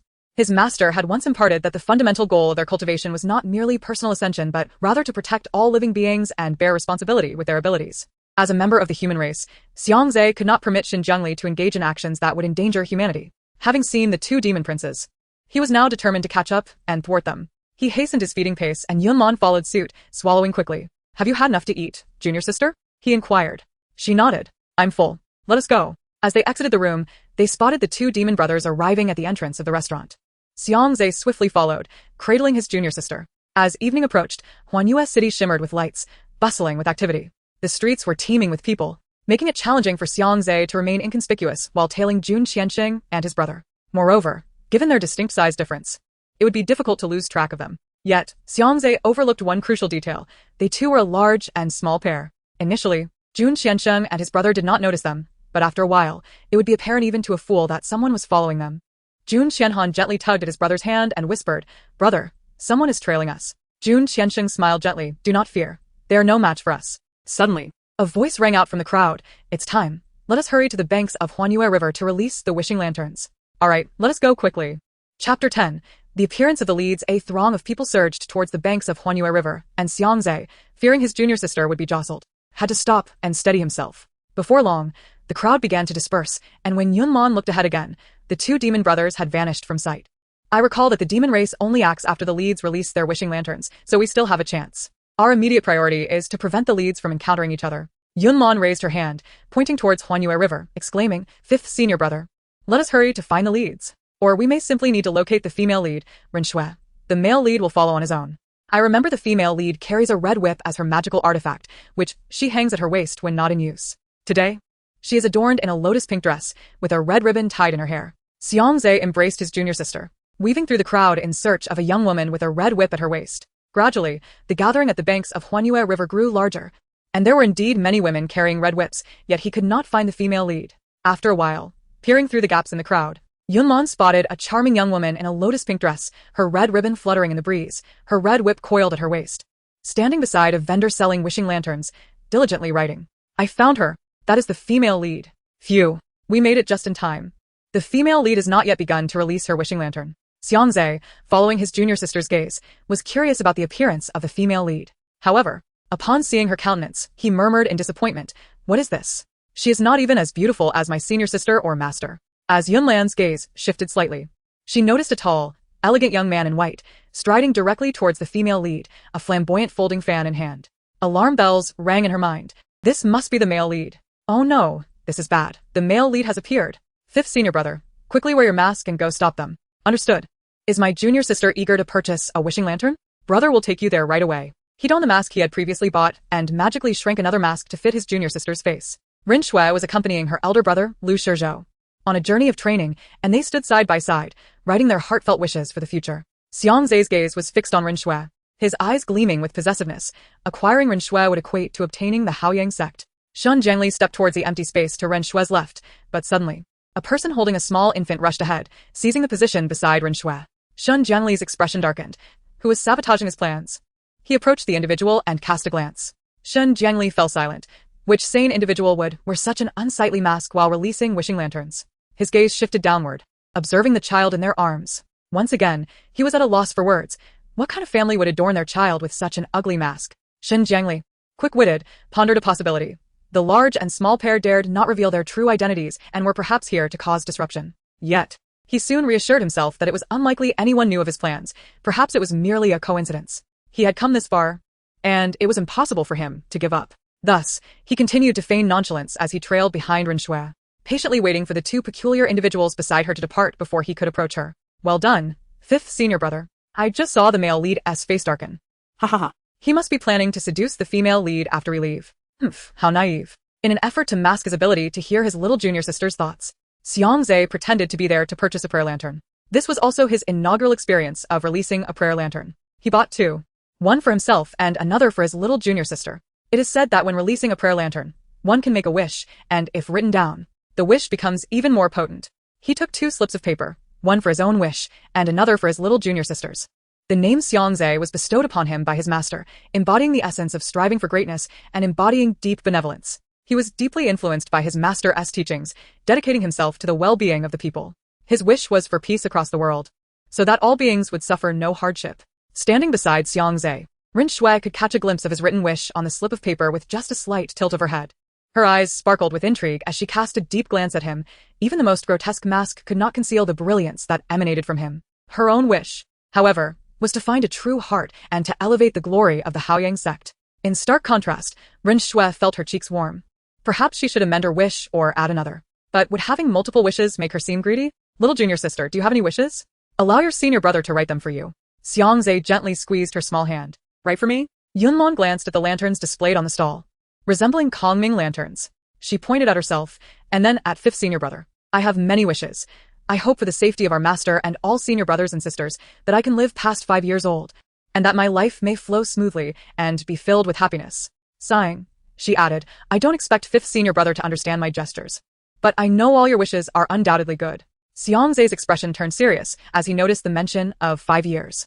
Could it be that his little junior sister might not live past that age? That simply cannot be. He vowed to protect her. With limited paper, Xianxia refined and condensed his little junior sister's wishes before writing them down. At that moment, Shen Jiangli was entirely focused on Ren, completely indifferent to the wishes of the two beside him. He refrained from writing a wish of his own, for his aspirations were far too grand, achievable only through his own efforts. When Ren was called over by her senior brother for a brief conversation, she turned back to see Xianxia had finished writing and was holding up the paper. She vaguely caught sight of the words master. Could it be that these two individuals were disciples of a certain sect as well? Luo Yunlan addressed Ren gently, little junior sister, the wishes are written. Let us proceed to release the prayer lanterns. All right. Ren nodded and picked up her lantern, making her way toward the riverbank. Noticing her departure from the stall, Shen Jiangli casually took a lantern and followed suit. Ren and her companion selected a relatively less crowded spot, prompting Shen Jiangli to hurry over. Just as he was about to reach Ren side, a figure rushed past him, claiming the space beside Ren and even bumping his shoulder. Shen Jiangli glared darkly at the masked man, certain that this was a deliberate act. Who was this person, and why did he consistently thwart his plans? Chapter 11. Must not allow the male lead to succeed. The more infuriated Shen Jiangli became, the more pleased Yunlan felt. Wow. The prayer lanterns are taking flight. By the banks of the Illusion Moon River, the lanterns, carrying the beautiful wishes of the people, slowly ascended, illuminating the entire Illusion Moon City. Ren watched her lantern rise into the sky, merging with countless others. Turning, she found herself next to the masked man again. Could this be fate? She wanted to ask his name, but at that moment, Luo Yunlan spoke up, little junior sister, it is time for us to leave. All right, Ren nodded. Upon hearing this, Shen Jiangli felt his anger boiling over. His meticulously arranged encounter had been ruined by this masked man. Yet, Ren was not far away. Forcing him to suppress his rage, his gaze fixed with hostility on the masked figure. He silently reassured himself, patience, before Ren leaves Illusion Moon City. He would have his chance. Fifth senior brother, Ren is about to leave Illusion Moon City. We must follow her and ensure that the male lead does not succeed.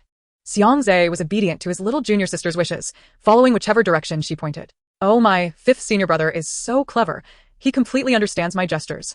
Thank you for the compliment, little junior sister, but most of the time, I simply hear your thoughts. Ren and Luo Yunlan walked ahead, while Shen Jiangli trailed behind, with Xianxia holding his little junior sister in between them, obstructing Shen Jiangli's view. In truth, Ren and Luo Yunlan had long noticed Xianxia shadowing them, but given that they were in the city and he had yet to cause any trouble, they chose not to confront him. However, their thoughts diverged. Rin Shui wondered if the masked gentleman wished to become acquainted with her, while Lu Shizhou pondered the masked man's true intentions for following them. As they approached the city gates of Illusion Moon City, Lu Shizhou resolved that if the masked man continued to pursue them, he would have to take action. Yet. Once they passed through the gates, the masked figure did not follow. Lu Shizhou momentarily felt relieved, while Rin Shui experienced a slight pang of disappointment. Watching the female lead depart, Yunlan clapped her hands in delight. Yay. The first mission was completed splendidly. The male and female leads encounter failed. Haha. Xianxia sensed the murderous intent emanating from behind him, growing stronger with each passing moment. Little junior sister, let's not rejoice too soon. Shun Jiangli has set his sights on us. In the realm of joy and despair, Shun Jiangli was preparing to eliminate the masked man who had interfered with his plans. No matter which direction he moved, the masked figure obstructed him, and it was clearly intentional. Anyone who dared to disrupt his grand ambitions must perish. Oh, dear. I nearly forgot. I still need to deal with those two brothers from the demon clan. Before long, Gu Pingsheng will take advantage of the crowd to pour a toxic liquid into the Illusion Moon River, causing the spiritual beasts within to mutate and suddenly surge forth to wreak havoc. Fifth senior brother, hurry. If we are late, it may lead to loss of life. Yunlan pointed excitedly at the Illusion Moon River, her little legs bouncing in anticipation. Upon hearing this, Xianxia felt a surge of urgency. He could not allow any lives to be lost. Concerned for the safety of the people, he rushed toward the riverbank. Shen Jiangli, upon seeing the masked man suddenly running away, swiftly followed suit. He would not allow this masked figure to escape easily. At that moment, the banks of the Illusion Moon River were still crowded with people, making it no easy task to identify the two demon brothers amidst the throng. Ah. I remember now. The demon brothers were also wearing masks. Fifth senior brother, look for the masks. Yunlan shouted, pointing at the mask on her own face before gesturing to the people around them. Little junior sister, are you suggesting I seek out those wearing masks? Exactly. Fifth senior brother, you are the smartest person in the world. Yunlan nodded vigorously. With a target narrowed down, Xianxia was better able to identify potential suspects. The demon clan members would surely choose a concealed location to strike, one that would not easily attract attention. Driven by his desire to save lives, Xianxia quickened his pace, while Shen Jiangli nearly fell behind in pursuit. Xianxia walked towards a less populated area, where his surroundings suddenly became much more spacious. He glanced around and soon spotted two individuals wearing identical masks, their attire mirroring that of the figures he had previously encountered at the tavern. At that moment, Gu Pingsheng held a small porcelain vial in his hand, preparing to open it and stealthily pour its contents into the river. Alarmed, Xianxia rushed towards them, determined to intervene. Upon noticing his sudden approach, Gu Pingsheng halted his actions, concealing the poison. Ah, fellow cultivator, your mask resembles ours. What a delightful coincidence. Xianxia exclaimed boisterously, playfully patting Gu Pingsheng on the shoulder, adopting a brotherly demeanor. Gu Pingsheng mused to himself that this man, cradling an infant, must be the one who had been tailing them on the street. Why are you in such a hurry to leave? Since we are so fated, why not join me for a drink? Xianxia persistently followed. No need, Gu Pingsheng replied, his brow furrowing. This man was utterly lacking in subtlety. Xianxia glanced back, estimating that Shen Jiangli was nearly upon them, and an idea struck him. Come, let us drink together. He threw an arm around Gu Pingsheng's neck, ensuring that any onlookers would perceive their camaraderie. Shen Jiangli observed the scene, concluding that there must be accomplices involved. Let go, Gu Pingsheng said coldly, disliking humans, let alone the idea of being so familiar with one. I just saw you take out a lovely vial. What does it contain? Xianxia. Noticing Gu Pingsheng's reluctance to comply, discreetly unleashed a trump card. Indeed, upon hearing this, Gu Pingsheng narrowed his eyes slightly and followed him. Nothing of significance, he replied. Gu Qianhan obediently trailed beside his brother, exchanging a knowing glance, both understanding the gravity of the situation. This man could not be allowed to remain. Chapter 12. Heartfelt concerns for the little junior sister Shen Jiangli, suspecting their covert actions, decided to stealthily follow them. Sensing someone tailing him, Gu Pingsheng assumed it was an ally of the man beside him and discreetly dissipated the spiritual energy he had gathered in his palm, opting to observe the situation first. Xianxia smirked, confident that he was in control. Yunlan, cradled in the arms of the fifth senior brother, had a perfect view of Gu Pingsheng's proud visage. They have successfully thwarted their plans. Surely, they would not dare to poison the river again. Though his eyes appeared calm, he must be contemplating how to eliminate us. Yunlan tugged at the fifth senior brother's clothing, discreetly pointing outside. Fifth senior brother, we must leave. With a prince of the demon race ahead and the chief disciple of the Heavenly Gate sect behind, neither of them stood a chance. Xianxia remarked. I feel a bit wounded, little junior sister. Gu Pingsheng glanced at Yunlan, bemused. What need had a mere infant for a mask? These two were clearly up to no good. Their gazes met, and Yunlan shot him a glare. What are you staring at, you little brat? Yun Qianan? He could not believe his eyes. The infant was glaring at him. This child was suspicious. Before long, they entered a secluded forest. Suddenly, Xianxia clapped Gu Pingsheng on the back and exclaimed, Good brother, I've taken care of the earlier matter. The rest is up to you. I await your company for drinks. As soon as he finished speaking, xianxia activated a teleportation talisman, vanishing in an instant. Realizing the gravity of the situation, Gu Pingsheng cursed inwardly. The person behind him was indeed an accomplice. The man had appeared to thwart his attempt to poison the river, only to summon his ally to eliminate him. But how did they know of his plans today? Regardless, his identity as a demon must not be revealed in the human realm. The individual trailing him had to be eradicated. With no one around, Gu Pingsheng decisively turned and cast a spell towards the pursuer. A flash of red light pierced the air, causing Xin Jiangli to squint, and a sharp sword emerged from the brilliance, aimed straight for his heart. Damn it! Xin Jiangli muttered under his breath. Just as the sword was about to pierce his chest, he summoned his spirit sword to block the blow, successfully deflecting the lethal strike. In that moment, he became even more certain that they were indeed working together. The earlier individual had interfered to prevent him from meeting Rinxue, only to call his accomplice to finish him off. Who were these people?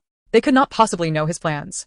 In the next instant, rustling leaves heralded several more red lights, soaring towards Xin Jiangli's face. He recognized that each attack was meant to kill him. Although the opponent was formidable, he was no pushover. Those who dared to thwart his ambitions would meet their demise. The battle raged on, each side evenly matched, neither willing to yield. Gu Pingsheng was taken aback by the opponent's formidable magical prowess. Before long, their skirmish attracted the attention of those outside the forest. How utterly disruptive. How dare they fight within the city? Huanyu City had strict regulations against brawling. Quickly, summon the city guards and inform them of the disturbance. Upon hearing this, both Xin Jiangli and Gu Pingsheng ceased their conflict, clearly unwilling to escalate the situation. Soon, the secret realm of Lu Mountain would open. And Xin Jiangli was here for that very purpose. He could not afford to be apprehended by the guards and miss this significant event. Consider yourselves fortunate today. I will remember this debt. After delivering his threat, Xin Jiangli hurriedly departed. Gu Pingsheng glanced at his obediently standing brother. If their identities were discovered by the guards, disaster would surely follow. Qianhan, we must leave. By the time the guards arrived, the forest was already deserted. Misty Mountain. Today was truly exhilarating. I am so thrilled. Yunlan gazed at the fifth senior brother with admiration, her perspective allowing her to see his well-defined jawline. So handsome. The fifth senior brother even instigated a fight between Xin Jiangli and Gu Pingsheng. He has the makings of a schemer. Xianxia, though unfamiliar with the term schemer, assumed it was a compliment of sorts. Haha, my little junior sister praises me. Exhausted from the day's excitement, Yunlan nestled into the fifth senior brother's embrace, drifting off to sleep. Upon awakening, she found only her nurse by her side. After sipping some milk, she succumbed to slumber once more. It was not until noon the following day that Yunlan groggily awoke, only to be greeted by the stunning visage of her beautiful master. Elated, she reached out to grasp her master's garment, flashing a sweet smile. Master, come closer. You smell so delightful. Hearing her adorable disciple's innocent words, Jiang Wanqing couldn't help but chuckle softly. You are such a good child, my dear. I have missed you dearly. She opened her palm, revealing a lustrous, golden elixir. Yunlan's eyes sparkled with wonder. Wow. This elixir is of extraordinary quality, brimming with spiritual energy. It is truly remarkable. Her wide, eager eyes fixated on her master. Master, is this elixir for me? What kind of elixir is it? Seeing her disciple's curious and endearing expression, Jiang Wanqing smiled gently. This is a spirit-nurturing elixir I specially concocted for you. You are exceptionally gifted, having learned to read and write at such a young age. You must be a reincarnated, celestial child. This elixir will aid you in developing your spiritual roots, and once they are fully formed, you may begin your cultivation. Yunlan's eyes gleamed with excitement at these words. What a rare treasure this is. Does that mean I can begin my cultivation before I turn 5? Oh heavens, I am saved, I am saved. Master, you are truly like my reborn parents. I adore you. With a flick of her wrist, Jiang Wanqing expertly manipulated the nourishing spirit pill, gently pushing it forward as the golden glowing elixir slowly made its way into Yunlan's already wide-open mouth. The pill was larger than her throat, leaving her puzzled as to how to swallow it. Must I chew it? But I have no teeth. As these thoughts crossed her mind, she felt the pill enveloped by a gentle stream of spiritual energy, gradually shrinking in size. The essence within the pill flowed like a delicate stream into her stomach, a refreshing sensation spreading from her abdomen to her lungs. How delightful. This pill is absolutely delicious. Thank you, Master. Rest assured, your kindness will not go unrewarded. I shall repay the Piao Sect diligently. Let me ponder what might happen next. Jiang Wanqing felt an involuntary tension rise within her as she recalled the tragic fates of her disciples. Her heart ached with sorrow. A sudden realization struck her. The secret realm of Lushan is about to be opened, and within it lies a treasure that can cure the heart ailment of third senior brother. It is a spirit plant known as the Seven Heart Flower, located at the very center of a marsh, guarded by a formidable beast. I remembered that Xin Jiangli, intent on eliminating the disciples of the Piao Sect, deliberately spread word to lure third senior brother there, planning to strike while he was engaged in battle with the beast. thus killing two birds with one stone. Chapter 13. Protecting third senior brother. At that time, third senior brother, anxious and without informing the other senior disciples, ventured alone into the Lushan's secret realm, unaware that Xin Jiangli was already lying in wait in the marsh. Jiang Wanning. She recalled that Xin Jiangli was the chief disciple of the Tianmen sect, but why would he target the Piaomiao sect? What ulterior motives does Tianmen sect harbor? Furthermore, if Chengyu were aware of the treasure capable of curing heart ailments within the Lushan secret realm, he would never allow anyone else to venture there in his stead. This matter must be discussed thoroughly with my disciples. Not long after consuming the nourishing spirit pill, Yunlan's head grew heavy. I am so sleepy, master. I think I shall take a nap. As soon as the thought crossed her mind, she fell into slumber. Jiang Wanning carefully placed Yunlan on her bed and proceeded to the main hall of the sect. She sent a message to her 5 disciples, and soon they all gathered. Disciples, greetings, master. The 5 disciples bowed respectfully to Jiang Wanning, their reverence for her emanating from the depths of their hearts. Jiang Wanning, I have called you here to discuss an important matter. The 5 of them looked puzzled. Master, what is it? In half a month, the Lushan secret realm will be opened. I have heard rumors that there exists a treasure within that can heal heart ailments. Is it true? Chengyu could not contain his excitement. What is this treasure, master? He had not heard it from junior sister but learned it first from his master. Yes. Jiang Wanning nodded. What Yunlan mentioned must be true. It is the 7 heart flower, which can cure your heart ailment. Given her current cultivation level, she cannot enter the small secret realm, as its spatial instability would lead to collapse if a powerful cultivator attempted to breach it. The other 4 shared her sentiment, especially Yoheng and Qingyuan, who had heard Yunlan's thoughts. Third junior brother is at risk of being harmed and robbed within the secret realm. They must go to protect him. No one shall harm their junior brother. Chengyu had also sensed Yunlan's thoughts. This journey to the secret realm was fraught with danger. He did not need to act recklessly. They were all comrades, and he was willing to accept the care of his senior and junior disciples, Mu Yan and xianxia. Although unaware of what junior sister had said to third senior brother, understood the significance of the 7 heart flower to him and would not stand idly by. In unison, they declared, yes, master. After contemplating the situation, Jiang Wanning decided to issue a warning. As you embark on this journey to the Lushan secret realm, be particularly wary of Xin Jiangli, the chief disciple of the Tianmen sect. Xianxia looked bewildered. Why Xin Jiangli again? Does the master know something we do not? The others obediently acknowledged her warning. There must be a reason behind her words. Time swiftly passed, and as the opening of the Lushan secret realm approached, the 5 were well prepared and ready for departure. Yunlan had initially wished to accompany them. However, considering the peculiarity of an infant in a secret realm, and the extra burden it would place on her senior siblings, she ultimately decided against it. Moreover, with so many accompanying third senior brother, she could rest assured. It was said that master had instructed her senior siblings to go together. She had to admit that master was indeed very wise. Not long after waking, as Yunlan prepared to read, she found herself yawning again. She realized it was the nourishing spirit pill taking effect. Since her senior siblings left, Yunlan felt a profound stillness enveloping the Piaomiao mountain. The cries of the beasts were silenced, the sounds of explosions and falling rocks ceased, and even the clanging of 5th senior brother's sword practice had vanished. It felt rather lonely. Concerned for her senior siblings, she could not focus on her reading. I wonder how my senior siblings are faring.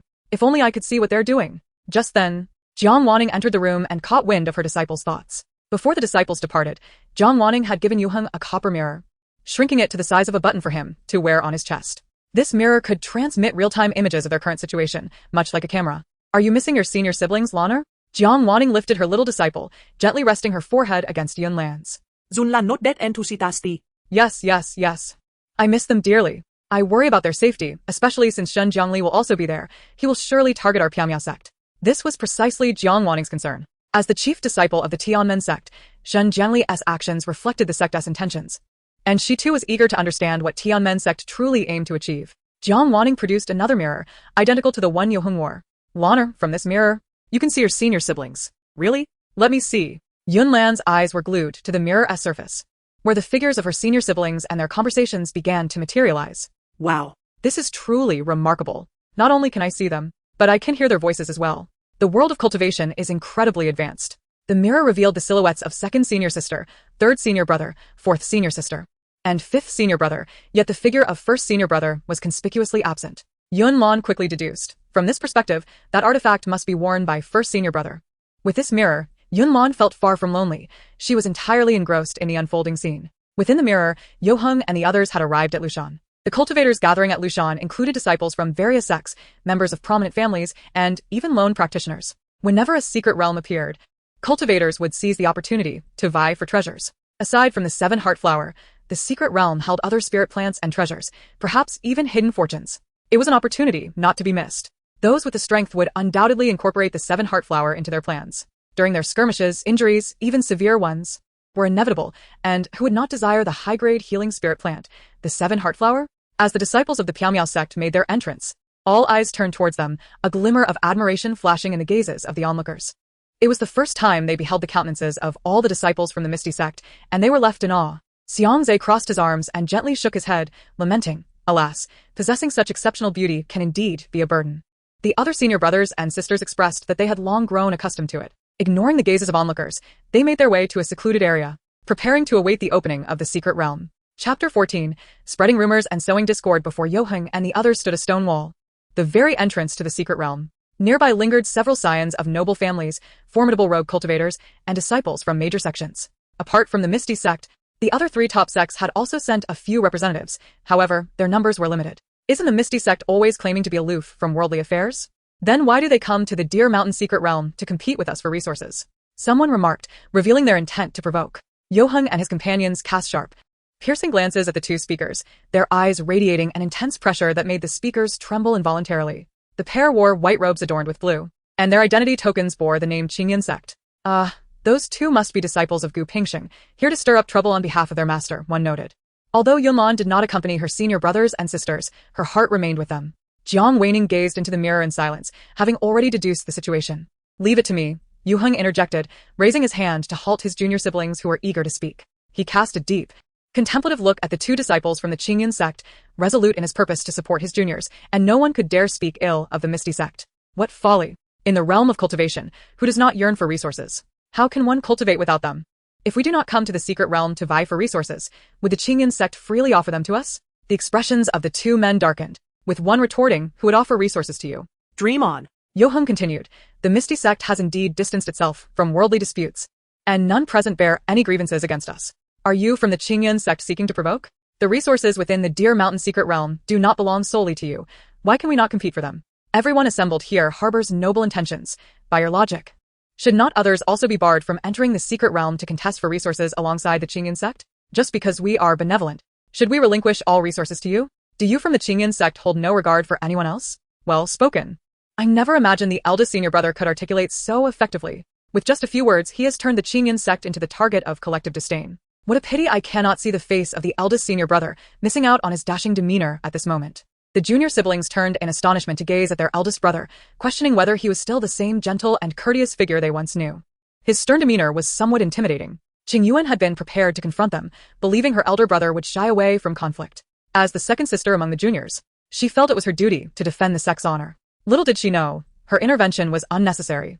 Upon hearing Yoheng's words, the crowd nodded in agreement. His assertions resonated, as they held a favorable impression of the Misty Sect, especially the sect leader, who had contributed significantly to the cultivation community. In stark contrast, the disciples of the Qingyan sect had begun their provocations even before the secret realm had opened, treating everyone as fools. More individuals began to speak in defense of the Misty Sect. The Misty Sect is indeed disengaged from worldly affairs, which is beyond doubt. Surely, they have come to seize the 7-heart flower. I recall that Jiang sect leader's 3rd disciple suffers from a heart ailment. It is only natural for them to seek spiritual herbs in the secret realm for treatment. Why must the Qingyan sect be so aggressive? Exactly.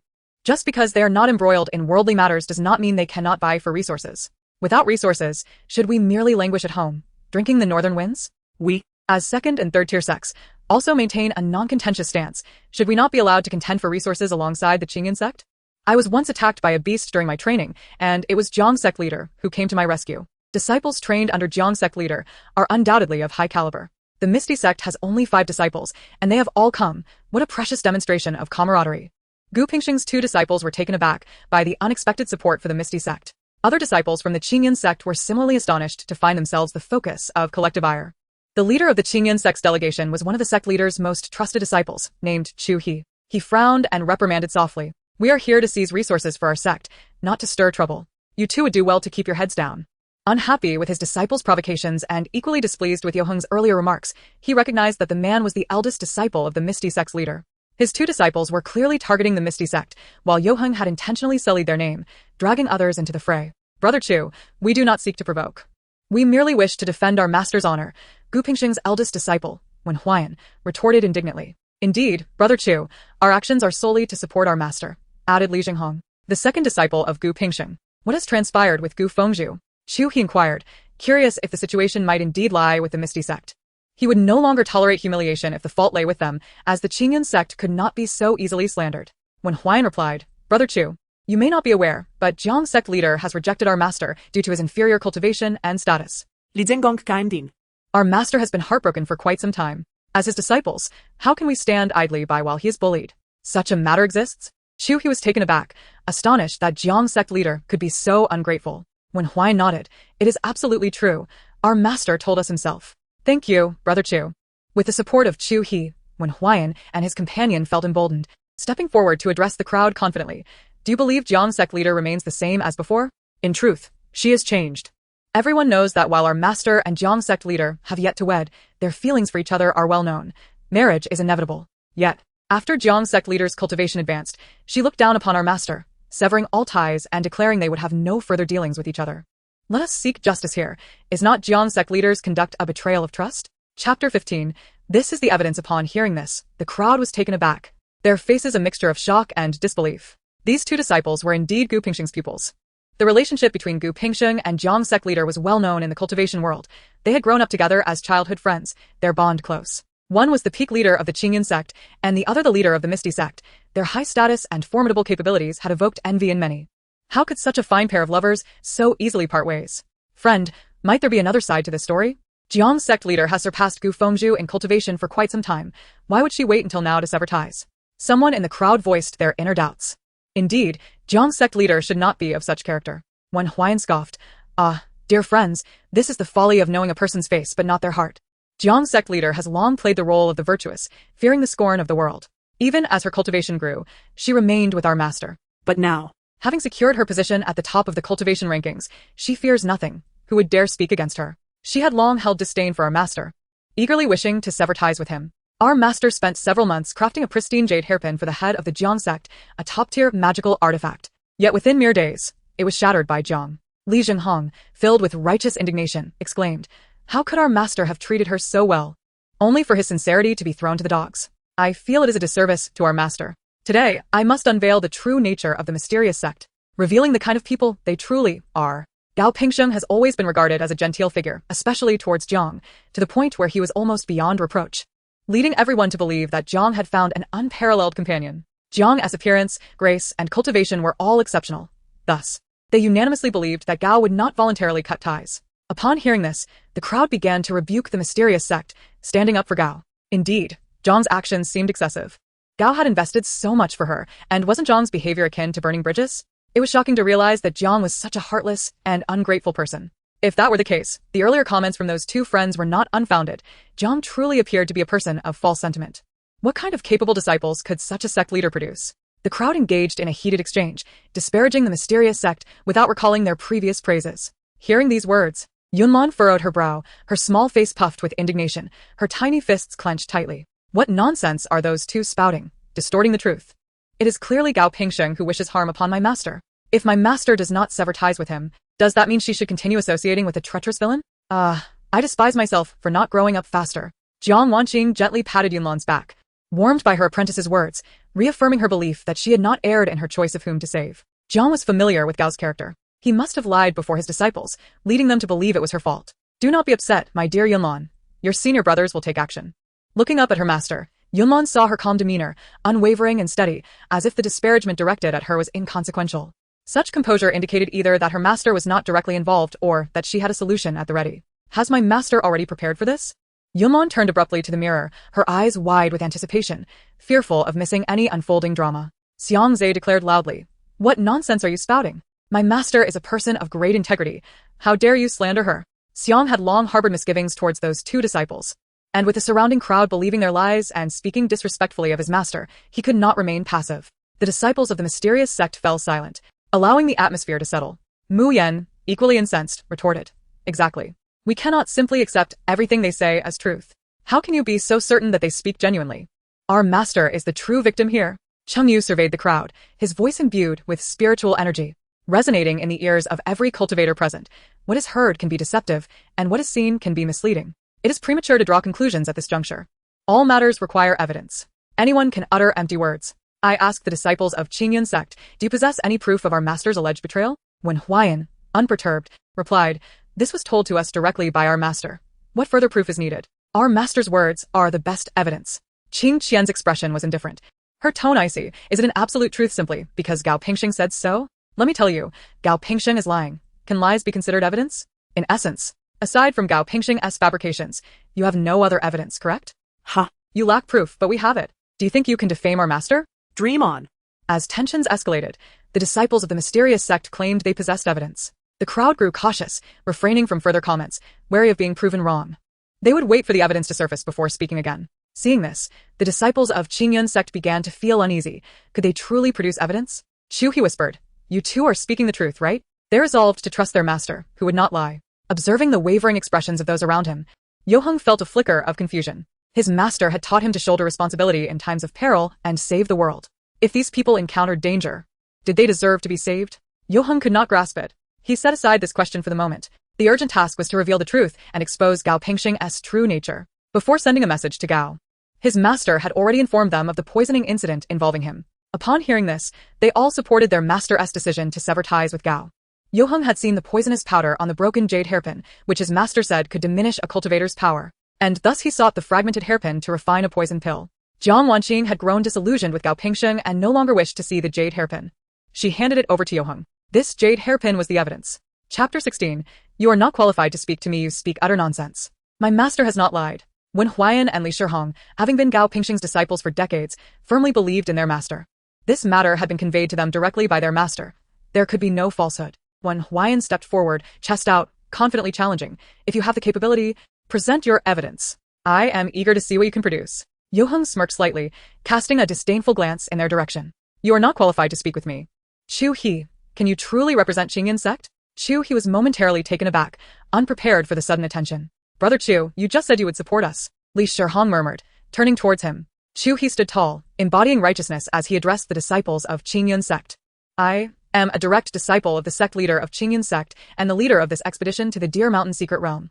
Thus, I can indeed represent Qingyun Sect. Chu He was a prospective candidate for the position of sect leader, his demeanor distinguished, and his words held greater weight. Yunlan suddenly recalled.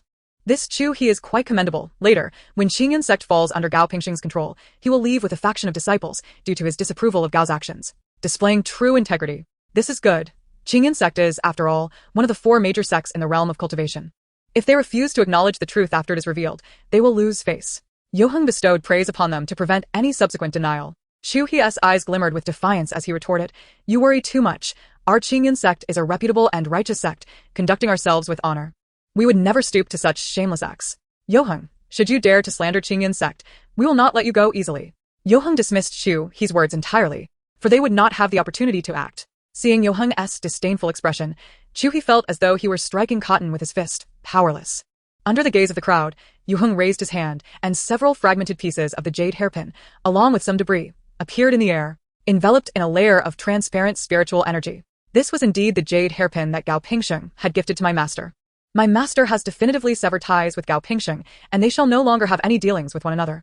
The crowd nodded slightly, and they were willing to trust the leader Jiang on this matter. Yunlan's eyes widened as she leaned in closer to observe. Oh my, this truly is the white jade hairpin. When did master give this to senior brother? No wonder master appeared so calm. It seems he had prepared for this all along. Upon hearing this, the crowd moved a few steps forward, curious to examine the damaged white jade hairpin in detail. They could not ascertain whether it was indeed given by Master Gu, but they recognized it as a precious artifact, and its damage was indeed a pity. When Huayan, however, was unconvinced and scoffed, there are countless white jade hairpins in the world. How can anyone know where yours came from? Perhaps you deliberately sought out a white jade hairpin, broke it, and used it to smear my master's reputation. The crowd nodded in agreement. There was some merit to his words. What evidence was there to authenticate that this hairpin belonged to Master Gu? They collectively turned their gaze towards Yoheng, and the pressure shifted to the Piao sect. Yoheng's eyes passed over Wen Huayan and focused on the crowd. Indeed, he is not mistaken. I can vouch for this. A Taoist proficient in artifact crafting spoke up. I can also attest, it is quite apparent. Many others rose to support this claim. Thank you, everyone, Yoheng said with a slight nod, his demeanor gentle and courteous. Only those at the late Yuanying stage or above can craft high-quality artifacts. Moreover, Yoheng paused. This white jade hairpin has several layers of formations embedded within it. At this revelation, those versed in formations pushed forward, scrutinizing the hairpin closely. Upon closer inspection, they discovered the truth. The hairpin had indeed been set with formations. Several high-level ones, albeit damaged. At that moment, a middle-aged male cultivator exclaimed, "Incredible! These formations could only have been arranged during the artifact's creation." Confusion spread among the crowd. The man patiently explained, "These formations vary in size and function, and given the hairpin's small size, it would be impossible to arrange all the formations externally." Understanding dawned upon them. They realized this method could also be applied to larger artifacts. For instance, the flying artifacts they usually rode on were also imbued with formations during their crafting process. Their minds brimmed with a thirst for knowledge. There was so much more to learn. Yunlan nodded, saying, I see. Who would have thought that watching a video could teach us something new? Thank you to this fellow Taoist for clarifying things for everyone. Yu Heng expressed his gratitude. Oh, it's no trouble at all. Some Taoists are aware of such matters. The man chuckled. Yu Heng continued, to reach such a level, one must be proficient in both formations and artifact crafting. Or two cultivators must collaborate to create this white jade hairpin. If it were the former, the pool of suspects would narrow significantly. If I recall correctly, Gu Pingsheng is indeed adept in both fields, is he not? Upon hearing this, a sense of foreboding crept into Chu Hi's heart. Though Wen Huayan was somewhat swayed, his trust in his master still prevailed. After all, there were other cultivators at the late Yuanying stage who were also adept in both formations and artifact crafting. Yet, he knew such individuals were scarce. Indeed, Taoist Yu, it does not necessarily mean that Master Gu was responsible, someone sincerely inquired. Chapter 17. The truth revealed. Yu Heng surveyed the crowd before his gaze settled on Chu Hi, causing the latter to feel a chill down his spine. Do not be hasty. There is one more crucial point. This hairpin is coated with a poisonous powder that can gradually weaken a cultivator's spiritual power, diminishing their cultivation. The matter of weakening spiritual power was no trivial matter. It was better to believe it existed than to dismiss it. Yu Heng continued, if you doubt me, I can know. No, we believe you. The crowd interjected. Have you not seen the spiritual energy shield enveloping the hairpin? It must be to isolate something. At that moment, Chu Hi stepped forward, raising his hand to probe the hairpin with his spiritual energy. After a moment, his expression darkened, and he silently lowered his hand. Seeing this, the crowd grasped the situation. Upon reflection, they marveled at the malicious intent behind the creation of this hairpin. Who would have thought the creator could be so cruel as to ruin another's hard-earned cultivation? Indeed, such actions are no different from those of demonic cultivators. It seemed unlikely that two individuals collaborated on this, as no one would willingly expose their own vile deeds. Who was the true creator of this hairpin? Was it truly Master Gu, or was there another? Who would dare associate with such a person? Yu Heng allowed the seeds of suspicion to take root in their hearts. This poisonous powder capable of devastating one's cultivation was derived from the demonic plants in the demon abyss, and Gu Pingsheng had once ventured into the demon abyss and returned. The more they listened, the more they felt Yu Heng's assertions held weight. Could it really be Master Gu? It seems highly likely. Only cultivators above the transformation stage would dare enter the demon abyss. Ordinary cultivators wouldn't even approach it. But why would he do such a thing? As Yu Heng unraveled the threads of suspicion, Wen Huayan and Li Shihong began to feel increasingly uneasy. Surely our master wouldn't he deceive us? Yu Heng pressed on relentlessly. First, we cannot simply find a hairpin capable of ruining one's cultivation, and it is not something that can be easily acquired. Second, only cultivators at the Ascension stage or higher can damage such a high-quality artifact. Thus, the question arises, why would my master break this white jade hairpin? Where did it come from? Through this analysis, it seems everyone has reached a conclusion in their hearts. Yunlan excitedly clapped her hands. Senior brother is right. We must tear off Gu Pingsheng's hypocritical mask and expose his true nature before all. The crowd was not foolish, with Yu Heng's clear explanations. It was evident that the white jade hairpin must have originated from Master Gu. It was clear that Master Gu had given this hairpin to leader Jiang with ulterior motives, clearly intending to weaken Jiang's cultivation. But why would he do such a thing? Xianxia shot a glare at Wen Huayan and Li Shihong, defending Master Jiang. It is undoubtedly because Gu Pingsheng is envious of our Master's superior cultivation. Only those of lower cultivation and questionable character would resort to such underhanded tactics against others. With the Piaomiao sect presenting compelling evidence, the crowd finally found their voices, collectively denouncing the Qingyan sect. Master Gu's actions are utterly excessive. Leader Jiang has provided him with ample resources for cultivation. How could he repay such kindness with malice? Indeed, Master Gu's actions are exceedingly vile. Who would have thought such treachery could arise from a reputed sect, with someone harboring ill intentions towards her? It was only natural for Leader Jiang to sever ties with Master Gu. The arrangement of formations was so cleverly concealed that without damaging the white jade hairpin, it would have gone unnoticed. If I were Leader Jiang, I would be enraged. Not only should the hairpin be broken, but it should be smashed to smithereens. I truly feel for Leader Jiang. Now, the crowd's ire was directed firmly at the Qingyan sect. Who would dare associate with them again? Knowing they might send a poisonous hairpin your way, Wen Huayan and Li Shihong lowered their heads and sheepishly hid behind Chu Hi. The two of them were undeniably in the wrong and dared not act as arrogantly as they had before. Wen Huayan implored, Senior Brother Chu, We cannot bear the full blame for this. We were deceived by our master. Li Shihong nodded fervently. Indeed, we are victims in this situation. Today, they had suffered greatly at the hands of their master, losing all their dignity. From this day forth, a rift had formed between them and Gu Pingsheng. Although he had always treated others kindly, he was now visibly angered. The disciples of the Piao sect stepped forward to stand alongside Yuheng, each exuding an imposing presence, brimming with vigor. Qin Yuan declared, "Senior brother speaks wisely. Our master must not be unjustly slandered." Cheng Yu added, "As disciples of our master, it is our duty to uphold his reputation.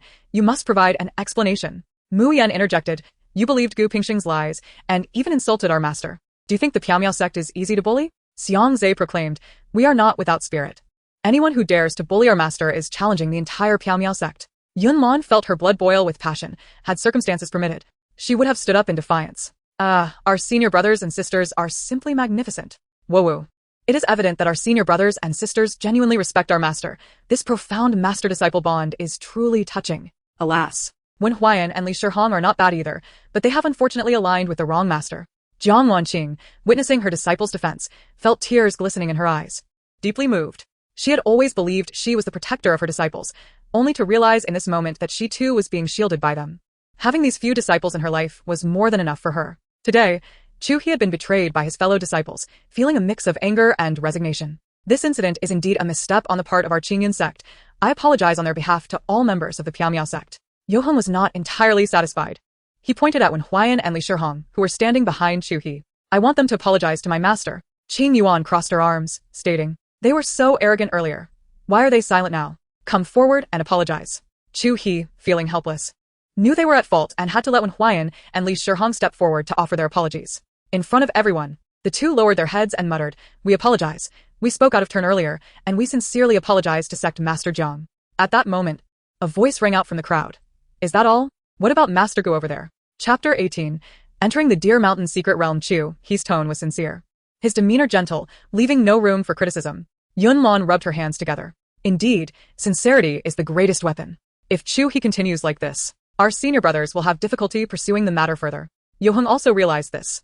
Prolonged entanglement would make them appear unreasonable, and even the justified could turn unjust in the end. "Very well, we shall wait and see what kind of resolution you will provide.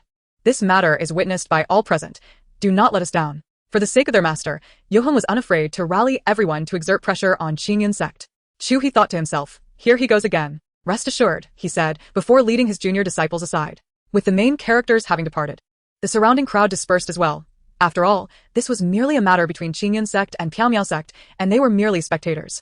In this grand spectacle, disciples from the other two major sects silently observed, refraining from intervening. Rin Xue stood beside her senior brother, Lu Shizhou, her gaze fixed on the 5 disciples of the Piao sect, feeling an uncanny familiarity about one of them. "Junior sister, let us go," Lu Shizhou called softly. Noticing her distraction, Rin Xue had come to the Deer Mountain secret realm with the intention of training alongside her senior brother, enriching her own experience while also competing for cultivation resources for their sect. Even if she found the figure familiar, she would not approach them for idle conversation. Previously, in Huanyue City, Shen Jiangli's plans had been thwarted by a masked figure, leaving him brooding over it. This time, his primary task was to lead his junior disciples in the quest for resources, leaving him little bandwidth for distractions. So his plan to lure Rin Xue would have to be postponed. Shen Jiangli's eyes flickered as he discreetly glanced toward the Piao sect's disciples. Today as events revealed their unity, making him wary. His ultimate goal was to unify the human and demon races. If he could incorporate the demon race as well, it would be even better. On his path to dominance, the remaining 3 major sects were obstacles to be overcome. Regarding Haoyang sect, he planned to exploit Rin Xue. As for Qingyan sect, he had previously been troubled, but now he had devised a strategy, targeting Gu Pingsheng as his point of entry. The Piao sect, however, presented a more formidable challenge. Currently, they seemed to exhibit no vulnerabilities. Both the sect master and these disciples were not easy adversaries. The only relatively easier target was the ailing Qingyu. This time, he had deliberately leaked information about the 7-heart flower, said to cure heart conditions within the Deer Mountain secret realm, to lure Qingyu into a trap, intending to eliminate him to weaken Piao sect's strength. But who could have predicted that all the disciples of Piao sect would show up? This thwarted his plans to eliminate Qingyu. Shen Jiangli was forced to adapt his strategy. He had initially intended to wait for Qingyu to acquire the 7-heart flower before executing his murderous scheme. However, he now realized he could not allow Piao sect to obtain the flower and cure Qingyu. Yunlan caught a glimpse of Shen Jiangli's sinister countenance through the crowd in the mirror, her heart racing. This is bad. Shen Jiangli must be concocting some sinister scheme. Senior brothers and sisters must be cautious. It would be best to obtain the seven-heart flower as soon as we enter the secret realm, lest Shen Jiangli snatch it away. A barrier appeared on the stone wall, signaling the opening of the secret realm, prompting a shout from a cultivator. The center of the previously uneven stone wall revealed a smooth barrier glowing with a soft golden hue, gradually expanding from a small circle to a larger one, eventually enveloping the entire wall. The secret realm has opened. Hurry inside. The crowd rushed in at breakneck speed, fearing that if they delayed even for a moment, the treasures would be snatched away by others, a scene reminiscent of elderly shoppers scrambling for eggs at a supermarket. The Piaomiao sect stood at the forefront, being among the first to enter the secret realm. Upon passing through the barrier, the scene before them transformed entirely. A gentle breeze rustled the tender green leaves on the branches, creating a soft sound, and as they looked around, the ground was adorned with vibrant, stunning blood-red flowers, filling the air with an intoxicating fragrance. However, upon recognizing the flower's nature, Yu Heng's expression shifted, and he urgently exclaimed, "Hold your breath.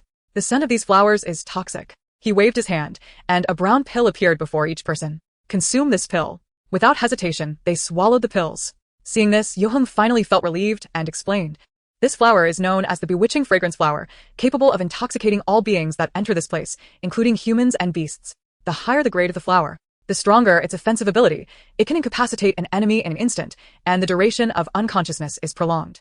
If one remains near the bewitching fragrance flower for too long, they will suffer continuous attacks and fall into a perpetual slumber, ultimately leading to death." Yunlan, who had just been entranced by the alluring sea of red flowers, shivered as she felt her limbs grow cold. "Senior brother, what did you say?" "This flower field is toxic. The world of cultivation is indeed perilous. I shall certainly devote myself to diligent study and strive for improvement each day, not for any other reason but primarily due to my fervent love for learning." Qin Yuan wholeheartedly focuses on physical cultivation and possesses limited knowledge of spiritual plants. She gently patted her chest, acknowledging the prowess of her senior brother. If it weren't for him, they would have already fallen victim to their predicament. Yu Heng lamented his own sluggish reactions, believing he should have detected the anomaly more swiftly. Fortunately, they were not transported to the depths of the mesmerizing flower sea. Otherwise, they would have succumbed to slumber upon entry. Mu Yan glanced at the flowers and exclaimed with delight, "Senior brother, you can utilize these mesmerizing flowers to concoct a potion that induces faintness." Yu Heng nodded in agreement. "I share the same thought. However, our immediate priority is to secure the seven-heart flower for our third junior brother. We can return for the mesmerizing flowers later." Xianxia surveyed the surroundings, feeling unfamiliar with the area. Aside from their group, no other cultivators were present. Senior brother is correct, but how shall we locate the seven-heart flower? Chapter 19. The emergence of the seven-heart flower. At that moment, Chengyu raised his hand and pointed in a direction, stating, "I am aware of this. I researched materials related to the Deer Mountain secret realm beforehand. If the records are accurate, the marsh where the seven-heart flower resides should be in that direction." He had been searching for the marsh's location since entering the secret realm. It was close to the mesmerizing flower sea, and according to his calculations, that direction was correct. The group followed Qingyu's finger and beheld a dense and tranquil forest. Yu Heng whispered, "Let us proceed quickly." Within the secret realm, beasts roamed freely, and they dared not use their artifacts to fly, as that would expose their whereabouts and attract unwanted attention from the beasts. The five of them tread carefully through the woods, exchanging silent communication through glances and gestures, with only the occasional bird calls and the sounds of their footsteps on fallen leaves breaking the silence. Should they encounter a beast along the way, they would halt, conceal their presence, and only continue once the beast had departed. Yunman's eyes roamed in first-person perspective, as if she were present herself. Wow, how exhilarating. These sights are utterly new to me. How wondrous. Senior brothers and sisters, please exercise caution. Do not let the beasts discover you. Yunlan instinctively held her breath.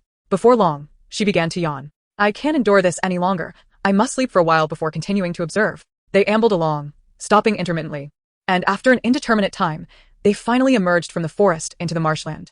Yu Heng had expected to be among the first to arrive, only to discover that other cultivators were already engaged in combat with the beasts guarding the marsh. To avoid drawing attention, the five of them concealed themselves in nearby bushes, peering through the gaps in the leaves to assess the situation before proceeding. During this time, they communicated through thought transmission. Qin Yuan furrowed her brow. "Who are these individuals?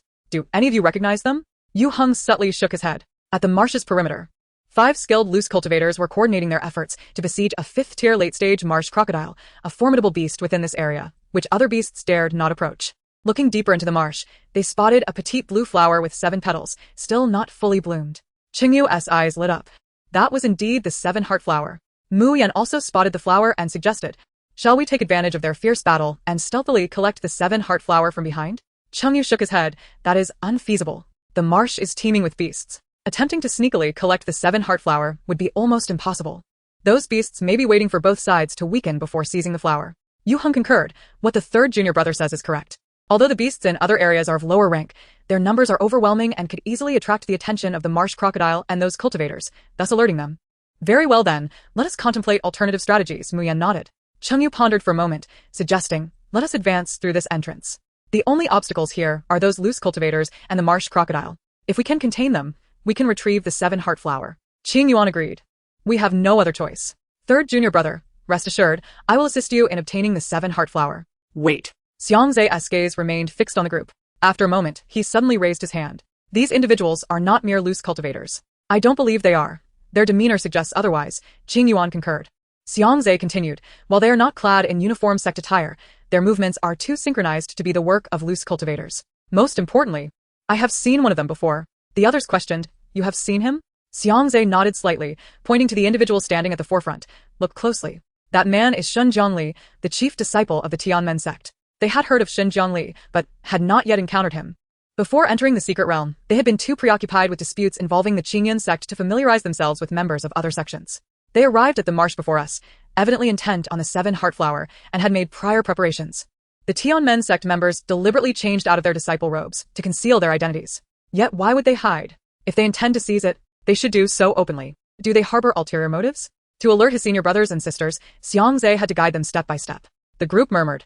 So, he is Shun Jiangli. Our master warned us to be wary of him.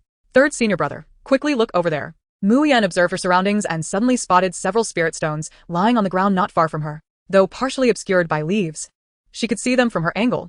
In this desolate place, how could there be spirit stones? Such anomalies surely indicate a plot at play. It appears connected to a formation. Qingyu turned to look and indeed saw several spirit stones. If he was not mistaken, they were likely used to provide energy for the formation. After careful calculation, Cheng Yu's gaze locked onto a patch of grass. He raised his hand to unleash a stream of spiritual energy, gently parting the grass to reveal the formation eye within. Fifth junior brother, your intuition was correct. They indeed have a scheme. This formation seemed recently established. Aside from the Tianmen sect disciples, who else could be responsible? It was an offensive formation designed to ensnare enemies and continuously attack them. Yu Heng voiced his thoughts. They are currently besieging the marsh crocodile. Yet they have yet to activate the formation, indicating it is not intended for the crocodile but for another target altogether. Among the cultivators venturing into the Deer Mountain secret realm, not all are after the 7-heart flower. However, there exists a group that is determined to obtain it. And that is our Piao Miao sect. Upon hearing this, Qing Yuan clenched her fists, grinding her teeth in anger. So they are targeting us. The Piao Miao sect has no grievances with the Tianmen sect. Why must they set their sights on us? Xianxia contemplated briefly, but decided to withhold from informing his senior brothers and sisters about his ability to hear the thoughts of the younger sister. Chapter 20. A heartless kill. They have only just realized this now. However, this was not the time for such discussions. Their focus returned to the 7-heart flower. Qing Yuan had a sudden inspiration. What if we change out of our disciple robes and cover our faces with cloth? Xianxia enthusiastically approved. That is an excellent idea. I wholeheartedly support it. The 5 individuals moved with remarkable agility, quickly transforming their appearances with spells. Suddenly, Qingyu recalled an incident from the past. When his junior sister first entered the sect, she mentioned the arduous search for a spiritual herb that could cure heart ailments, only to have it snatched away by others. Could those who murdered her be the very members of the Tianmen sect? The more he pondered, the more plausible it seemed. I have devised a plan, he told Xianxia, who responded with excitement. Third senior brother, what is the plan? Qingyu retrieved the materials for setting up formations from his storage pouch. They would be engaged in battle for a while. So he intended to lay 2 formations in the vicinity. One to ensnare the disciples of the Tianmen sect, and another to trap the marsh crocodile. Once I complete the formations, we can lure them into the traps together. The group nodded in agreement. Qingyu's formations were always reliable. Qingyu stealthily dismantled the formation laid by Shun Jiangli before setting up his own. Meanwhile, Shun Jiangli, who was still battling the marsh crocodile, periodically scanned the surroundings for any approaching figures. Unfortunately, no one came. Shun Jiangli felt puzzled. The disciples of the Miao Miao sect were formidable, and it was unlikely they had not arrived yet. He sensed his formation again, but it remained undisturbed, indicating that the Miao Miao sect members had likely been transported far from the marshlands by the entrance barrier. Apart from Shun Jiangli, who was at the late stage of the Golden Core realm, the other 4 disciples from the Tianmen sect were merely at the foundation establishment stage. If Shun Jiangli did not exert himself fully to slay the marsh crocodile, they would stand no chance. One disciple turned to Shun Jiangli and said, Senior brother, we are counting on you this time. Shun Jiangli had a commendable reputation within the Tianmen sect and was trusted by his junior disciples. They had just arrived. And with the Miao Miao sect members yet to appear, he decided to strike first and seize the 7-heart flower. Shun Jiangli was unafraid of one-on-one combat.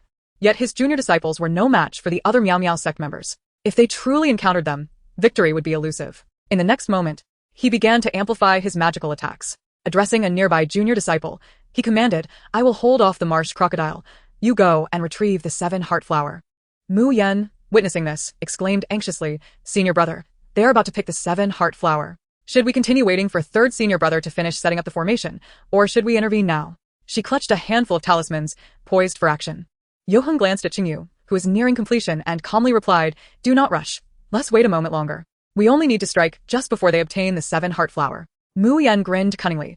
The disciple going for the 7-heart flower does not seem particularly strong. Let us wait until he plucks the flower, then rush in and snatch it away, infuriating them. Hearing this, xianxia proposed a better idea. "How about this? I will go out first to distract that disciple from picking the flower. You all stay here, and when third senior brother finishes the formation, you can emerge and corner them into the trap, catching them off guard. In the end, we shall pluck the 7-heart flower right before their eyes." Striking at their hearts. Around the marsh, reeds were abundant, making the ground soft and yielding, slightly diminishing Xin Jiangli and his companions' offensive capabilities. However, the marsh crocodile was exceptionally agile and ferocious. It had guarded the 7-heart flower for many years and would not allow these human cultivators to take it away. The marsh crocodile opened its jaws, poised to bite the neck of the disciple with lower cultivation. "Senior brother," the disciple cried out. Upon seeing this, Xin Jiangli swiftly turned and flew towards his junior disciple, wielding his spiritual sword without hesitation to cleave towards the open maw of the marsh crocodile, successfully rescuing the disciple. "Thank you, senior brother."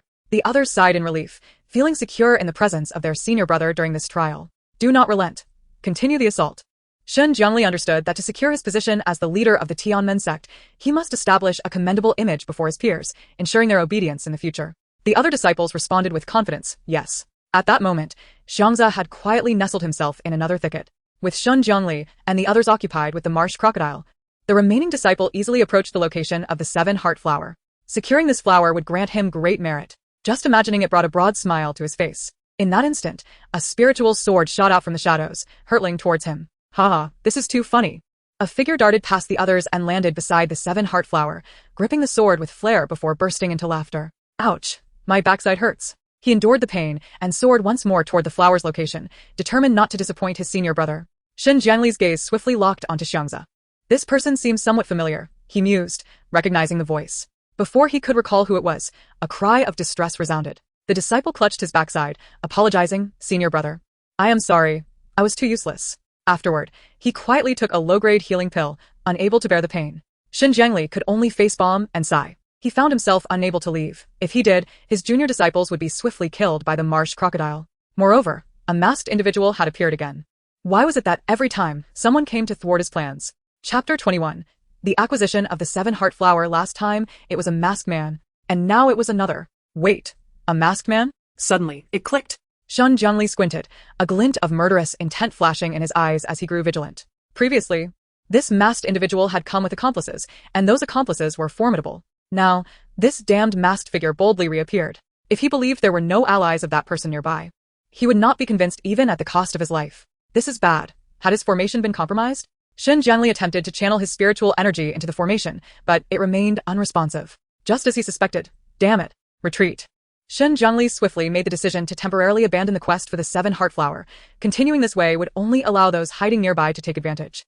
The disciples of the Tianmen sect trusted Xin Jiangli implicitly, promptly beginning their retreat, believing his actions were for a reason. Trying to leave? Xianxia observed them with a mocking gaze, surprised by Xin Jiangli's cleverness in grasping the situation's stakes. However, it was too late to escape now. In the next moment, two shadows surged forth from the thicket behind them, hurling a plethora of unknown objects. The disciples of the Tianmen sect were engulfed in darkness, bewildered by the sudden barrage. As they finally discerned what it was, realization struck like a thunderbolt. Run. Those dark pills were ominous. They descended in droves, sending chills down their spines. Among them were talismans, numbering at least 100, as if they were worthless. They were merely ordinary disciples of the Tianmen sect. Was it necessary to be this ruthless against them? Observing their fleeing direction, Yohun and the others felt a surge of delight, leaving the rest to Qingyu. While the junior disciples fled in a panic, Xin Jiangli had already reacted swiftly. His expression shifted dramatically. This was clearly an attempt to drive them into a trap. Much like herding ducks to a designated spot. "Stop. Everyone, halt." Xin Jiangli shouted. The disciples of the Tianmen sect were momentarily taken aback. "What did you say, senior brother? With so many ghosts behind us, how can we dare to stop?" Xin Jiangli felt exasperated, nearly driven to the brink of despair by their incompetence. "There's an ambush ahead. Quickly stop." Finally, the disciples of the Tianmen sect came to a halt. What? An ambush? Concealed in the shadows. Cheng Yu's gaze fixated on their feet as they unwittingly stepped into the formation he had set. He immediately began to chant incantations. They attempted to attack the formation, but their efforts proved futile. It was impervious to their assaults. With their heads hung low, they lamented, "Senior brother, we're sorry. We've fallen for the trap." Shen Jiangli was at a loss for words. Had he known these individuals were so dim-witted, he would never have brought them along. Moreover, it dawned on him that their incessant calls of senior brother inadvertently revealed their identities as disciples of the sect. Shen Jiangli felt overwhelmed by the situation. His expression hardened as he turned to the swamp crocodile, which was preparing to flee. This crocodile was more astute than his fellow disciples, sensing danger. It attempted to slip away. However, it was too late for escape. He would make use of it. With a swift motion, Shen Jiangli scattered a handful of red powder over the swamp crocodile, causing its eyes to turn crimson and its demeanor to become frenzied, attacking indiscriminately at those around it. Yoheng and Mu Yan manipulated pills and talismans in the air with their spiritual energy, launching them at Shen Jiangli. "Be careful, senior brother." The disciples of the Tianmen sect cried urgently. Shen Jiangli's gaze darkened. Were they trying that tactic again? Was there another ambush nearby? As he pondered, out of nowhere, a figure emerged and struck him squarely in the face. Fortunately, he evaded it just in time, preserving his handsome features. Yet, while his face remained unscathed, his back bore the brunt of the attack. Qing Yuan had been lurking in the shadows, observing Shen Jiangli closely. She recognized that he was too clever to willingly enter the formation laid by the third disciple, necessitating her intervention to deliver a forceful blow that would send him flying into it. After gathering her strength for some time, she finally unleashed her punch. Initially, Shen Jiangli dismissed it as a mere strike. However, as he unguardedly absorbed the blow, he realized it was no ordinary punch. It felt like being struck by a hammer.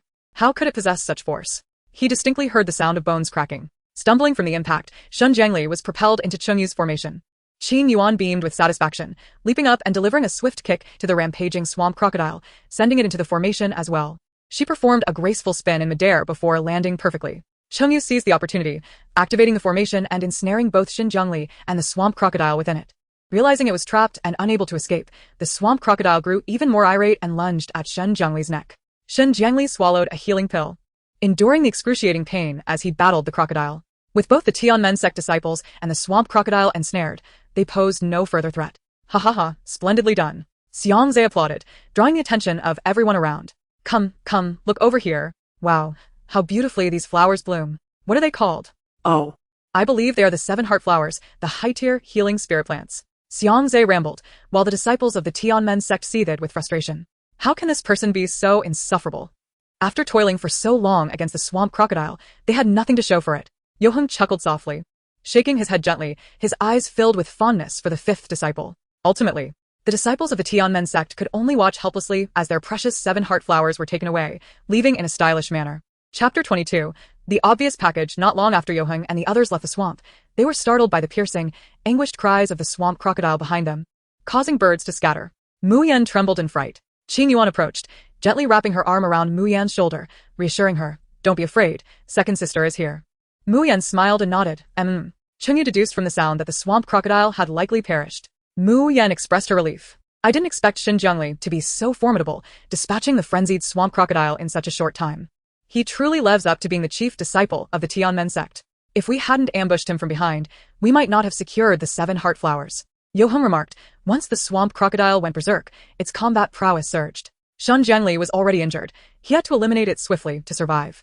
"I reckon he must have paid a significant price for that victory. He is certainly harsh on himself." Cheng Yu noted. Though they didn't manage to seize the 7 heart flowers, they did acquire a 4th-tier demon beast. The swamp crocodile is a treasure trove. Its demon core is quite valuable.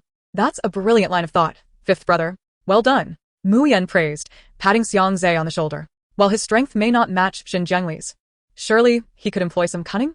Qing Yuan gazed at the sea of crimson flowers before them and asked, "Senior brother, how many fragrant mist flowers would you like us to gather?" "Second sister, is there any need to ask?" "Of course, we want them all." xianxia was the type to take advantage of every opportunity.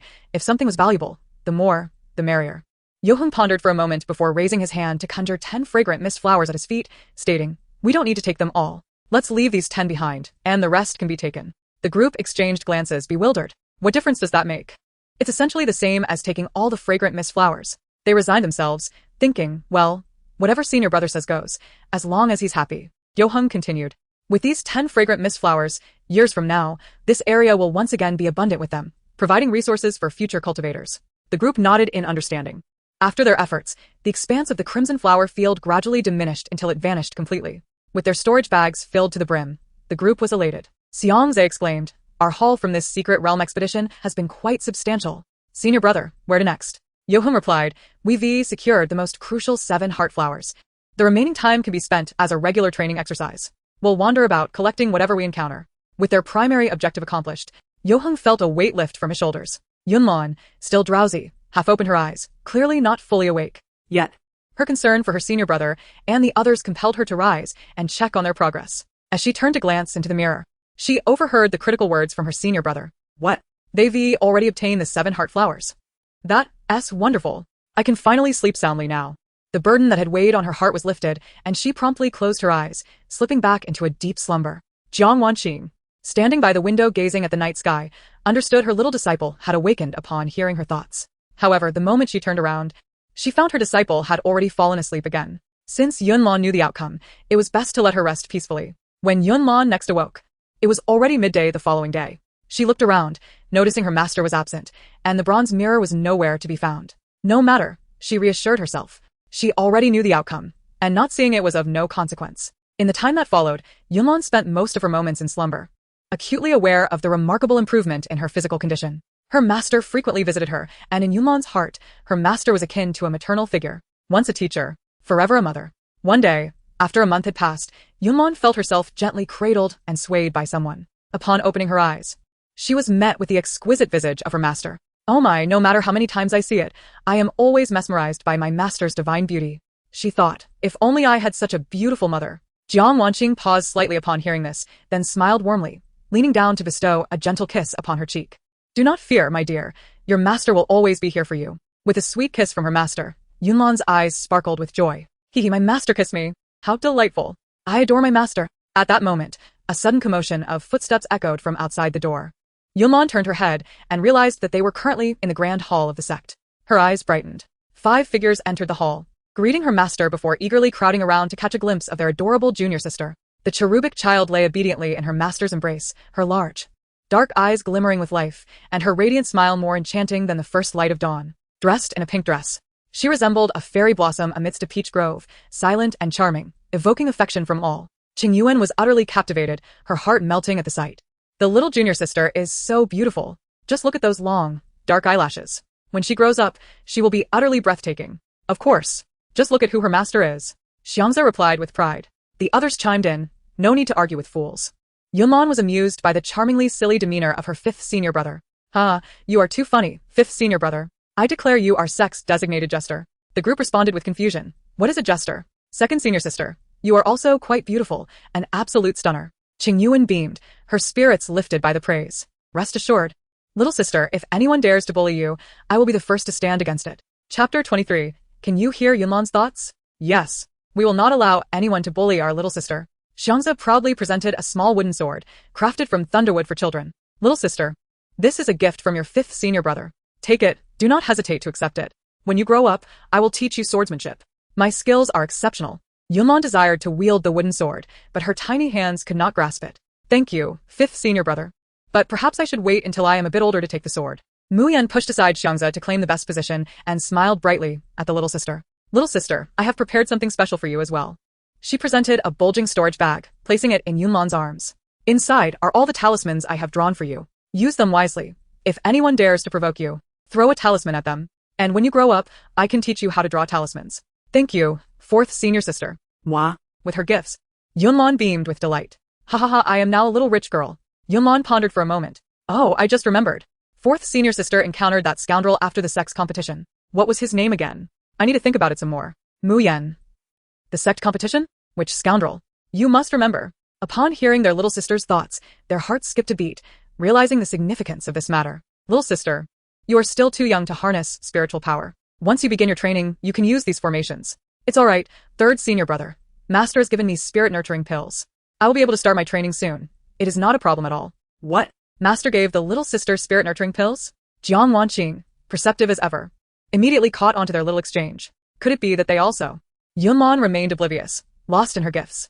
"Thank you, 3rd senior brother. Love you. Now that I have the 7 heart flower, 3rd senior brother's future is surely bright." Qingyu smiled faintly at this. Indeed, he was finally ready to showcase his talents.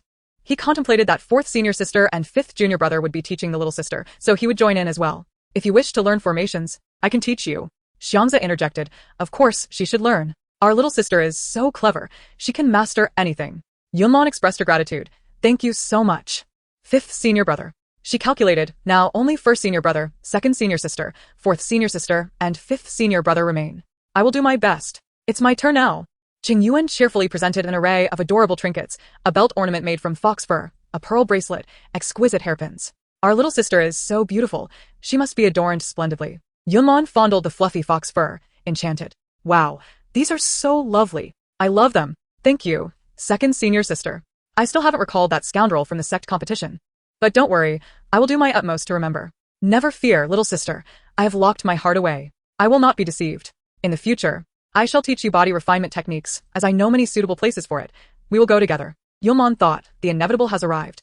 She glanced at the first senior brother, who had yet to present a gift, swallowing hard. First senior brother, you too? Yoheng, for reasons unknown, found himself quite fond of teasing the little sister. She was even cuter than fifth junior brother. He offered a generous assortment of pills, cleared his throat, and declared, then, I shall be responsible for teaching the little sister alchemy. Thank you, first senior brother. For some reason, Yunlan suddenly felt an odd sensation. First senior brother. Why do I feel as though you are no longer a little white rabbit, but rather a big bad wolf? Surely, a big bad wolf would not be easily deceived by others in matters of the heart? Yoheng replied, my heart only holds alchemical pills. Jiang Wanqing observed her disciples interacting harmoniously, feeling a profound sense of satisfaction. She was well aware of their abilities and trusted they were more than capable of guiding Yunlan, for she could not always be by her side. Yunlan blinked a couple of times, sleepiness overtaking her. I am sleepy again. Thank you. Senior brothers and sisters for the gifts. I shall take my leave to rest now. After Yunlan fell asleep, Jiang Wanqing instructed Wang Xiao to carry her down. Yoheng returned the bronze mirror to his master and respectfully stated, Master, we have acquired the 7-heart flower, but it has not yet fully bloomed. It requires further nurturing. Jiang Wanqing nodded. Very well. Handle the remaining matters as you see fit. Once the 7-heart flower matures, I will tend to Qingyu's injuries. Thank you, master. Qingyu remained thrilled. Jiang Wanqing surveyed her disciples, deliberating for a long while before deciding to voice her thoughts. Can you also hear Yunlan's thoughts? As their master, Jiang Wanqing was well aware of their characters. She was confident they would not disdain their little sister for her peculiarities. The others were taken aback, their eyes widening in surprise. What do you mean, also? They queried in unison, astonished, glancing at one another in disbelief. Xianxia had thought that he alone could hear the heartfelt whispers of his junior sister. To his astonishment, he was not the chosen one. Eldest senior brother. You can hear her voice as well? Second senior sister? Third senior brother? Fourth. So it turns out, we all can hear her heart's voice. A sudden panic gripped Xianxia. What if Wang Nainai can also hear her thoughts? Jiang Wanqing shook her head. She cannot hear. Having observed Wang Nainai numerous times, she was quite certain of this fact. Seeing that her disciples did not express any disdain towards Yunlan, Jiang Wanqing finally felt at ease. Should any of them dare to mistreat Yunlan, she would not hesitate to deliver a stern lesson. Everyone let out a sigh of relief, realizing that only those from the Piao sect could hear her. Jiang Wanqing inquired, when did you all start hearing Yunlan's voice? Since the day she arrived at the sect, I could hear her. Xianxia replied. And the others nodded in agreement. Me too. I also. Jiang Wanqing nodded slightly, her expectations aligning with reality. Although Xianxia was a bit dense, he understood why his master had hesitated. Surely, she was concerned about their feelings towards the junior sister. Master, rest assured, Yunlan will forever be my junior sister. And I will cherish her doubly from now on. He believed that his compassionate master would treat Yunlan with kindness. Turning to his fellow disciples, his voice trembled slightly. Eldest and second senior brothers, please do not disdain our junior sister. His senior siblings felt an urge to retaliate. You must be foolish. Fifth junior brother, even if we were to dislike you, we would never harbor ill feelings towards her. We adore her. Qing Yuan suppressed her impulse to strike, fearing she might inadvertently break a bone. That is good, that is good. Xianxia scratched his head, appearing rather foolish. Senior siblings, your acting skills are truly remarkable. I didn't even notice. Everyone chuckled in response. Jiang Wanqing smiled gently. You are all my disciples. It brings me great joy to see you united and harmonious. Since they could all hear Yunlan's voice, Jiang Wanqing decided to be direct. She composed herself and said, Yunlan seems to possess a precognitive ability, capable of perceiving each of our fates. The reason I was able to discern the poison in the white jade hairpin sent by Gu Pingsheng was that I heard her voice. Upon entering the Piao sect, she revealed each of your destinies. I trust you all remember this. This time, I have brought you all to the Lushan secret realm out of concern that Chengyu might indeed face peril. As it turns out, what Yunlan spoke was true. You must exercise caution henceforth. Yes, master. Qing Yuan turned to Yu Heng and said, Eldest senior brother, I know their fates, but what about yours? What does the future hold for you? Upon hearing this, Cheng Yu, Mu Yan, and Xiang Zhe gathered curiously. Eldest senior brother, I am unaware of your fate. Cheng Yu remarked. I have only heard my own and fifth junior brothers, Mu Yan added. I am the most unfortunate. I haven't heard any of yours. They recalled the sequence in which they had held the junior sister, realizing they only heard her voice at the moment they embraced her. As they reflected on this, they recounted their experiences, feeling a heavy weight in their hearts. Each of them had planted a seed of protection for their fellow disciples. Thankfully, they had successfully acquired the 7-heart flower. Everything else had yet to unfold, and time was still on their side. All this was conveyed by their junior sister. The most crucial task was to ensure her safety. Jiang Wanqing continued, From Yunlan's heart, I learned that Xin Jiangli intends to eliminate each disciple of our Piaomiao sect. Though she did not disclose her reasons, the group gasped in disbelief. What? Xin Jiangli wants to kill us? Cheng Yu added. The junior sister mentioned that I would be killed for treasure.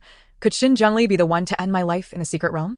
Jiang Wanqing nodded. Indeed. Cheng Yu did not display excessive shock. He had already suspected as much. Xiang Zhe recalled the previous descent to Huanyue City, recalling that he had taken the junior sister down the mountain to prevent Xin Jiangli and Ren Shui from meeting.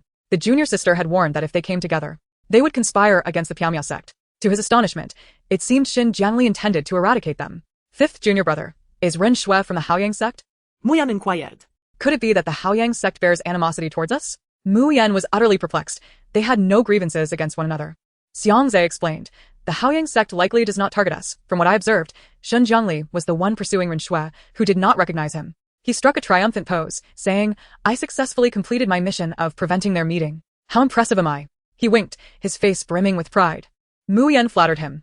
Indeed, you are remarkable. Jiang Wanqing, however, felt a tinge of worry. As the chief disciple of the Tianmen sect, Xin Jiangli would likely succeed in becoming the next sect leader, which meant the entire Tianmen sect would stand against them, not just him alone. She surmised that Xin Jiangli harbored considerable ambition. Having failed once, he would surely devise another plan. They needed to observe the situation closely and thwart any future encounters. If Ren Shui fell under his influence, the Haoyang sect might also become their adversary. Jiang Wanqing preferred not to make enemies. She only wished for her disciples to live peacefully. Yet now, Xin Jiangli had emerged as a threat. Was she to take action against him? As a key disciple of the Tianmen sect, he was likely protected by potent spells. If he were to die, the elders of the Tianmen sect would spare no effort to hunt her down. It would be challenging for her alone to protect her disciples, especially considering the formidable capabilities of the Tianmen sect as elders. She pondered deeply, unable to comprehend Xin Jiangli's motives. Mu Yan agreed. Master's concerns are valid.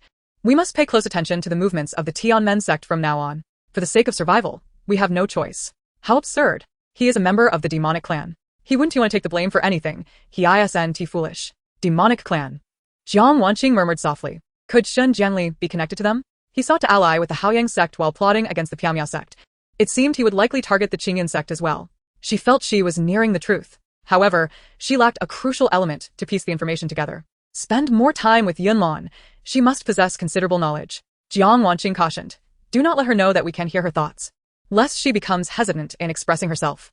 The group nodded in agreement. Thus, Yu Heng deduced that the disciples of the Tianmen sect were likely not in league with Xin Jiangli. Regardless of the Tianmen sect or Xin Jiangli, he would not permit them to harm any member of the Piaomiao sect. Jiang Wanqing instructed, You may leave now. Act accordingly in future encounters. Yes, master. At the Qingyan sect, within the main hall, Chu He declared emphatically, Master, every word I speak is the truth, and this recording stone serves as proof.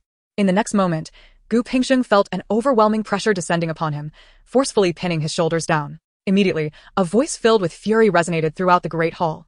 Well, Gu Shidi, you have truly brought disgrace upon our Qingyan sect. Our sect is one of the foremost in the realm of immortality, and yet, it has produced a person as malevolent as you. Do you not perceive your wrongdoing? Cold sweat beaded on Gu Pingsheng's forehead as he replied, Senior brother, I admit my fault this time. I was in the wrong. Chapter 25, Gu Pingsheng faces punishment. Gu Yang, furious, unleashed a surge of spiritual power that struck Gu Pingsheng squarely in the chest. Gu Pingsheng clutched his chest in pain, spitting out a mouthful of blood. Gu Yang, the sect leader, valued the reputation of their sect above all else, and Gu Pingsheng's actions had become a public spectacle. It was only natural for him to be enraged. Before entering the hall, Gu Pingsheng had encountered a mysterious figure clad in black. This individual had forewarned him of the situation and provided strategies to help him evade this crisis. Gu Pingsheng understood that if he were truly expelled from the Qingyan sect, he would not only lose all dignity, but also likely face attacks from various factions. Under the pretense of eradicating a rogue cultivator, they might seek to kill him and seize all his treasures, not to mention the potential vengeance from Jiang Wanning. In order to survive, Gu Pingsheng accepted the black-clad figure's counsel. Wiping the blood from the corner of his mouth, he pleaded, "Senior brother, please temper your anger. Cough, cough, I acknowledge my mistake. I had strayed from the righteous path and entertained wrongful thoughts, but I have since repented, and am willing to accept punishment.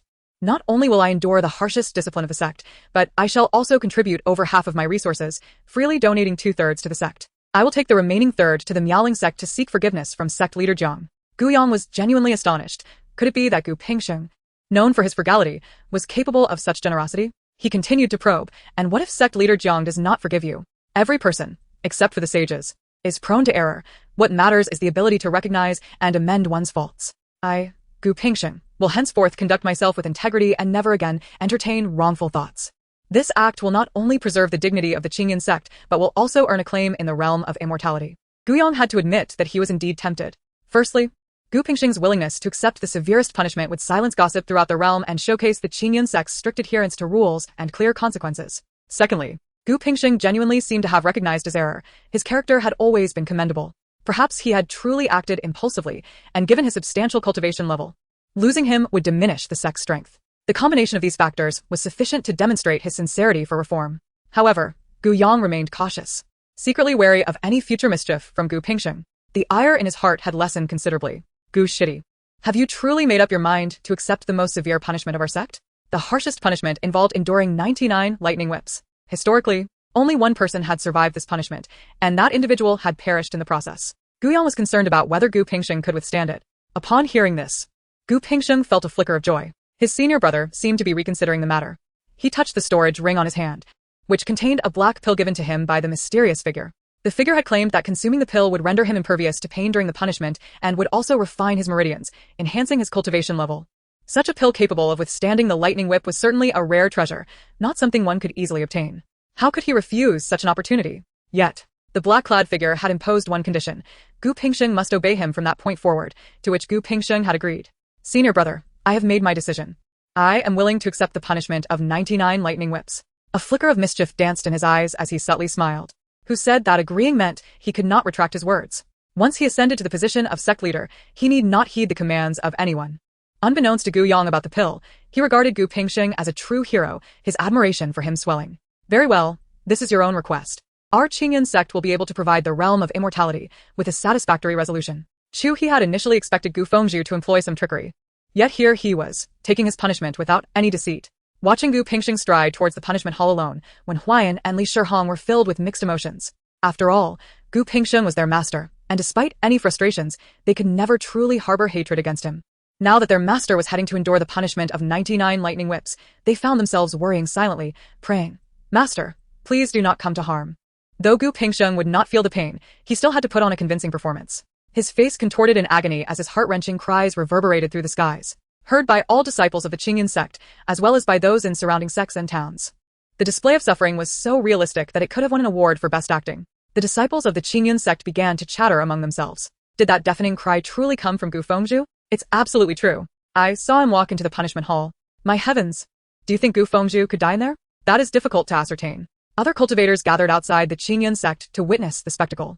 Why does that heartrending cry sound so much like Gu Fengzhu's? You may not know, but the news of Gu Fengzhu's betrayal of sect leader Jiang has spread widely. He is undergoing punishment. Is that so? Gu Fengzhu is a cultivator at the transformation stage. Could such a torturous punishment, the 99 lightning whips, truly befall him? You might not believe it, but it is quite possible. The Qingyan sect, indeed one of the 4 premier sects in the realm of immortality, was known for its strict regulations and clear distinctions between right and wrong. Gu Fengzhu's willingness to accept such punishment demonstrated his intent to repent. One individual intentionally stepped forward to guide the narrative. Gu Fengzhu is quite an admirable person, a man of virtue. I doubt he intended to betray sect leader Jiang. Who are we to judge the intricacies of their relationship? Conflicts can arise between any 2 individuals, and Gu Fengzhu likely acted in a moment of impulse. As more people began to agree with the sentiment, the chorus of support grew. Indeed, it is natural for disputes to arise. I believe Gu Fengzhu did not act with malice. He has agreed to endure the lightning whips and will surely seek forgiveness from sect leader Jiang. Sighing, they concluded, ultimately, this is a matter between the 2 of them. Gu Fengzhu has faced punishment, and perhaps we should let this incident pass. Chapter 26.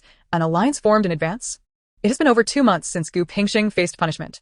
It is said that he was carried out of the punishment hall, his body covered in whip scars, with the deepest wounds exposing bone, rendering him a pitiful sight. Miraculously, he clung to life.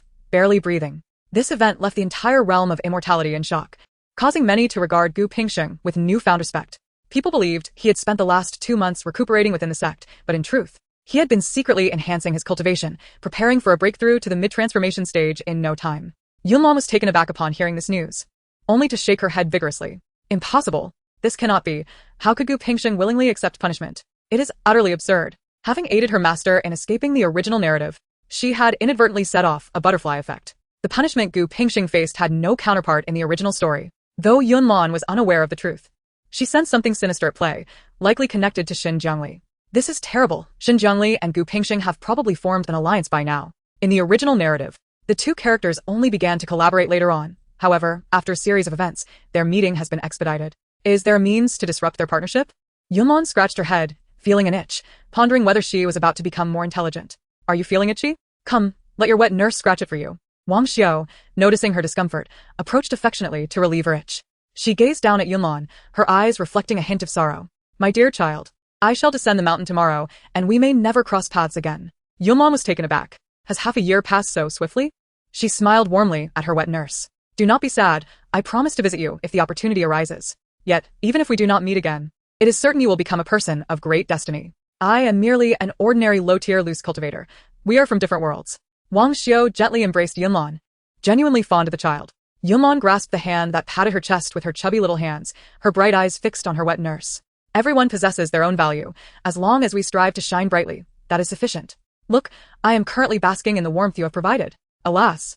It was a pity she could not yet articulate her thoughts. Wang Xiao sensed that Yunlan had something to convey. The following day, Jiang Wanning carried Yunlan to send Wang Xiao off at the mountain gate. Wang Xiao was taken aback. It was a tremendous honor for the sect leader to personally bid her farewell. Yunlan smiled radiantly at her wet nurse, casting another glance at the sleeping child in her arms. Farewell, wet nurse, I shall miss you. Though my encounters with the little sister have been few, I will also think of her. Wang Xiao could not resist gently stroking Yunlan's cherubic face. Be good, the wet nurse must leave now. If her family were to discover that I could read within months, would they not deem me a freak, labeling me as an evil being? Upon hearing this, Jiang Wanning felt a tightening in her chest. In the realm of cultivation, evil practitioners existed. If word got out about Lonnie's remarkable intellect, they would undoubtedly seek to capture her. She could not allow Lonner to come to harm. Being overly secretive would only arouse suspicion. Discussing matters appropriately posed no significant risk. Master, you are so clever. Your thoughts mirror my own. Wang Xiao reassured, Sect leader Jiang. Rest assured, I will not divulge anything. Yunlan is merely an ordinary child, just like any other. Although Wang Xiao's cultivation was modest, she was not naive. She understood the stakes involved. Given Jiang Wanning's kindness towards her, she would never repay kindness with enmity. Yunlan trusted her wet nurse on this matter. As long as I remind her, she will certainly keep it to herself. After Wang Xiao departed, Yunlan spent most of her time beside her master, occasionally being taken out to play by her senior brothers and sisters. Thanks to the nourishing spirit elixir she had consumed, her physique was considerably stronger than that of her peers. Typically, a child of 6 months cannot sit for extended periods and only begins to walk around the age of 1. By 1.5, they are generally able to walk steadily. Yet, at just over 6 months old, Yunlan could already take a few steps, and sitting was effortless for her. Given her rate of development, she would likely commence cultivation by her first birthday. One day, Jiang Wanning took Yunlan outside to play. Qing Yuan was seated at a stone table in the courtyard, sipping spirit tea. She beheld her little junior sister, who was learning to walk, and could not help but marvel. What a fine specimen. Truly an excellent candidate for physical refinement. Master, may I take my junior sister for training now? Her physique seems perfectly capable. Yunlan interjected, Second sister, I must decline. I feel I am not yet ready for physical training. Did you not notice my little short legs are still trembling? Jiang Wanning retorted, who grows in cultivation without growing in wisdom. Qing Yuan. Do you wish to lose your little sister? No, I do not. Qing Yuan shook her head, chuckling softly. I was merely jesting. You all lack a sense of humor. She toyed with her teacup, finding fifth junior brother more amusing. As fate would have it, xianxia arrived that day to play with his little sister. Wow. Little sister can stand now. Shall we begin sword practice? Upon entering the courtyard, xianxia immediately spotted his little sister. Yunlan was steadying herself against the wall, learning to walk. He dashed over, lifting her effortlessly under her armpits and tossing her lightly into the air. Yunlan's eyes widened in astonishment. What? Fifth senior brother. Are you a reincarnated husky? How can you be so fierce? Put me down. Sensing her silent plea, xianxia gently set her back on the ground, taking her small hand to inspect it. Little sister has grown a bit. Now you can hold the little wooden sword I have for you. Yunlan had a pink storage pouch adorned with peach blossoms at her waist. Xianxia, without hesitation, retrieved the wooden sword from it, insisting that she grasp it. Chapter 27. Gu Pingsheng apologizes. What can I do but indulge fifth senior brother? Fortunately, this little wooden sword is quite light. I can still manage it. A charming little girl, one hand against the wall and the other gripping the wooden sword, gazed helplessly at her fifth senior brother. Her eyes were pure, and a gentle smile danced in the sunlight, akin to a blooming flower, fresh and unblemished. Such a sight was utterly adorable. Xianxia, enchanted by his little sister's charm, pulled out a new recording stone to capture this moment. Qing Yuan frowned. Does fifth junior brother really bring a new recording stone every time he visits? You must be running low on them. Xianxia chuckled. Not at all. I went down the mountain last time and bought 1,000 recording stones. They will last me for years. Qing Yunlan, Jiang Wanning, and Xianxia shared a moment of disbelief at his enthusiasm. Unfazed by their reactions, Xianxia continued to frolic with his little sister. She was his first junior sister, deserving of a little extra pampering. Come, little sister, raise your sword. Wait, fifth senior brother, are you serious? I think you truly are fierce. Golden sunlight cascaded down, illuminating the vibrant flowers in the courtyard, while the pond shimmered, reflecting their innocent and carefree smiles. Jiang Wanning stood to the side, her hands clasped behind her, watching the heartwarming scene unfold, a smile ever present on her lips. Gu Pingsheng had arrived, accompanied by a number of others. Jiang Wanning approached and lifted Yunlan, turning to leave with a serious demeanor. People from the Qingyun sect have come. You too, go summon Yoheng and the others to the main hall. What? People from the Qingyun sect have arrived? Master, I wish to go as well. I want to see what tricks they are up to. Yes, master. Upon hearing this, Qing Yuan and Xianxia hurried to gather everyone. The Qingyun sect had arrived, and they were there to support their master. Outside the gates of the Miao Miao sect, Gu Pingsheng had come with Chu He, Wen Huayan, Li Zhenghong, and several other disciples from the Qingyun sect. Behind them stood a crowd of onlookers, some of whom were actors Gu Pingsheng had specifically invited to stage a performance, all aimed at clearing his name. Sect leader Jiang, I am Gu Pingsheng. I have come to extend my sincerest apologies and humbly request a moment of your time. Gu Pingsheng amplified his voice with spiritual energy, not to reach Jiang Wanning's ears alone, but to ensure that the gathered spectators would hear him. He deliberately feigned a recovery from a serious illness to evoke sympathy in front of the crowd, his pallid complexion and emaciated frame making it evident that he had not fared well in recent months. Gu, the sect leader, was a man of integrity, capable of rising above challenges. Indeed, one might wonder whether Sect Master Jiang would coldly turn away the members of the Qingyun sect. It is difficult to say. Gu, having been punished and compelled to offer apologies, would place Jiang in a rather aggressive position if she refused to acquiesce. Their discussions inevitably directed attention towards Jiang Wanning. Outside the mountain gate, Jiang Wanning observed everything with clarity. Should she deny entry to the Qingyun sect members, the fault would unjustly fall upon her. Seeing this, Gu Pingsheng maintained an outward calm, yet inwardly reveled in delight, for words were his most effective weapon. With proper application, any objective could be achieved. At that moment, a small opening suddenly appeared in the mountain gate's barrier. A slight smile crept upon Gu Pingsheng's lips as events unfolded just as he had anticipated. Jiang Wanning would be compelled to follow his lead. Look. The barrier has opened, indicating that Sect Master Jiang has consented to allow the Qingyun sect members to enter. I believe Sect Master Jiang is a person of great magnanimity and would not be so petty. Let us observe how events transpire further. Once Gu Pingsheng and his companions entered the mountain gate, the barrier sealed shut behind them, clearly prohibiting others from entering.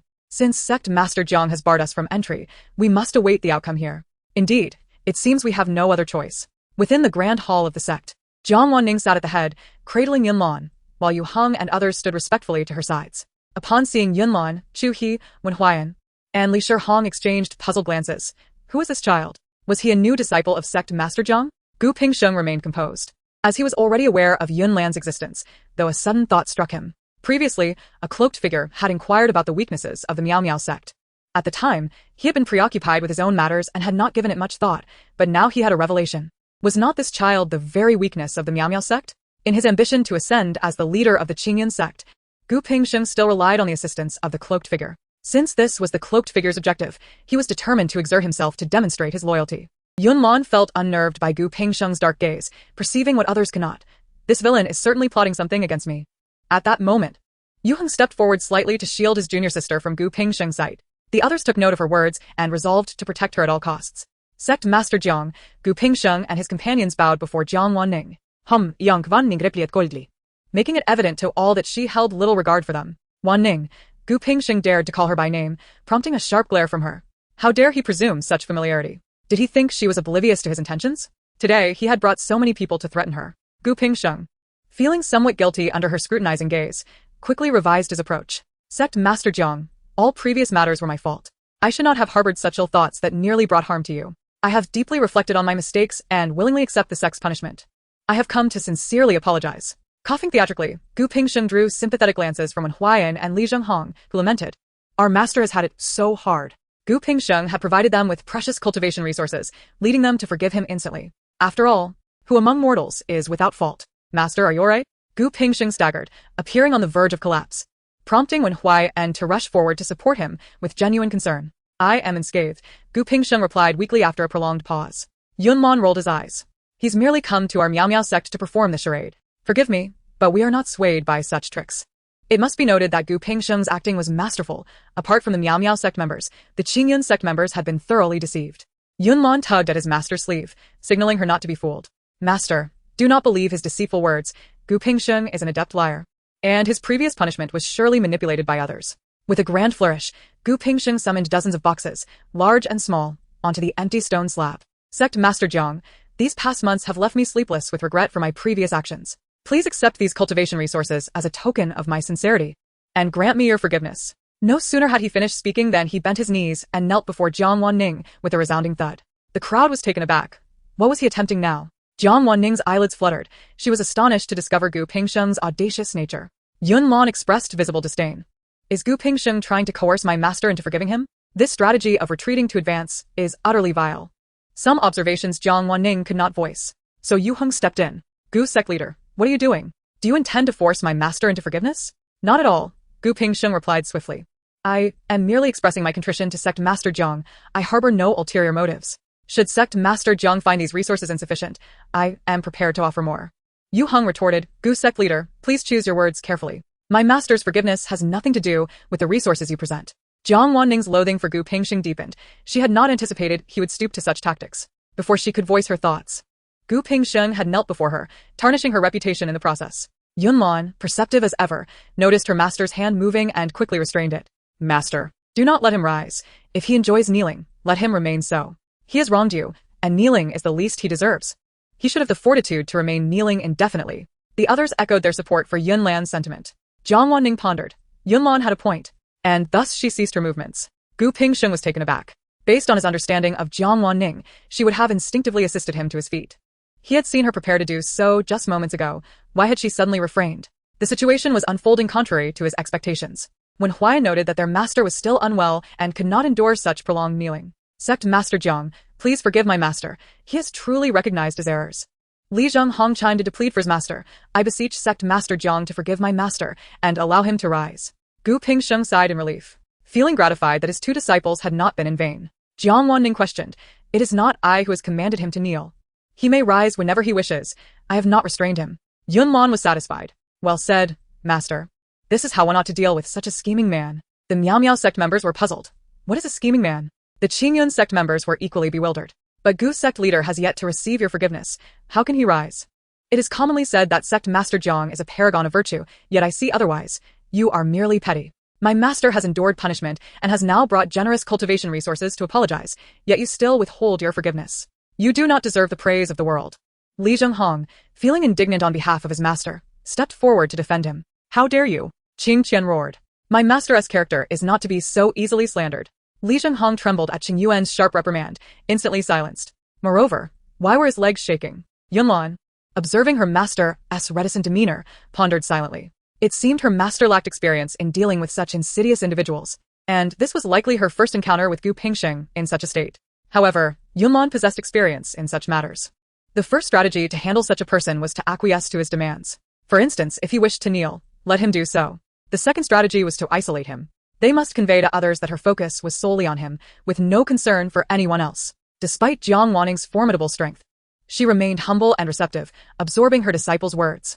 Isolate him? She understood. With a flick of her fingers, several strands of white light swiftly entwined around a few disciples of the Qingyun sect. They had anticipated that the sect leader would reprimand them, but to their astonishment, they were whisked away by the white light and seated on nearby chairs. At that moment, Gu Pingsheng found himself alone, kneeling in the center of the grand hall. Gu Pingsheng, what? Is this preferential treatment? Why must he be the only one kneeling? Immediately, Jiang Wanning calmly articulated her stance, making it clear that she would not hold the Qingyun sect accountable for Gu Pingsheng's actions. The relationship between the Miao Miao sect and Qingyun sect remained unchanged. Upon hearing this, He felt a wave of relief wash over him. He settled into a chair and bowed respectfully, contemplating further.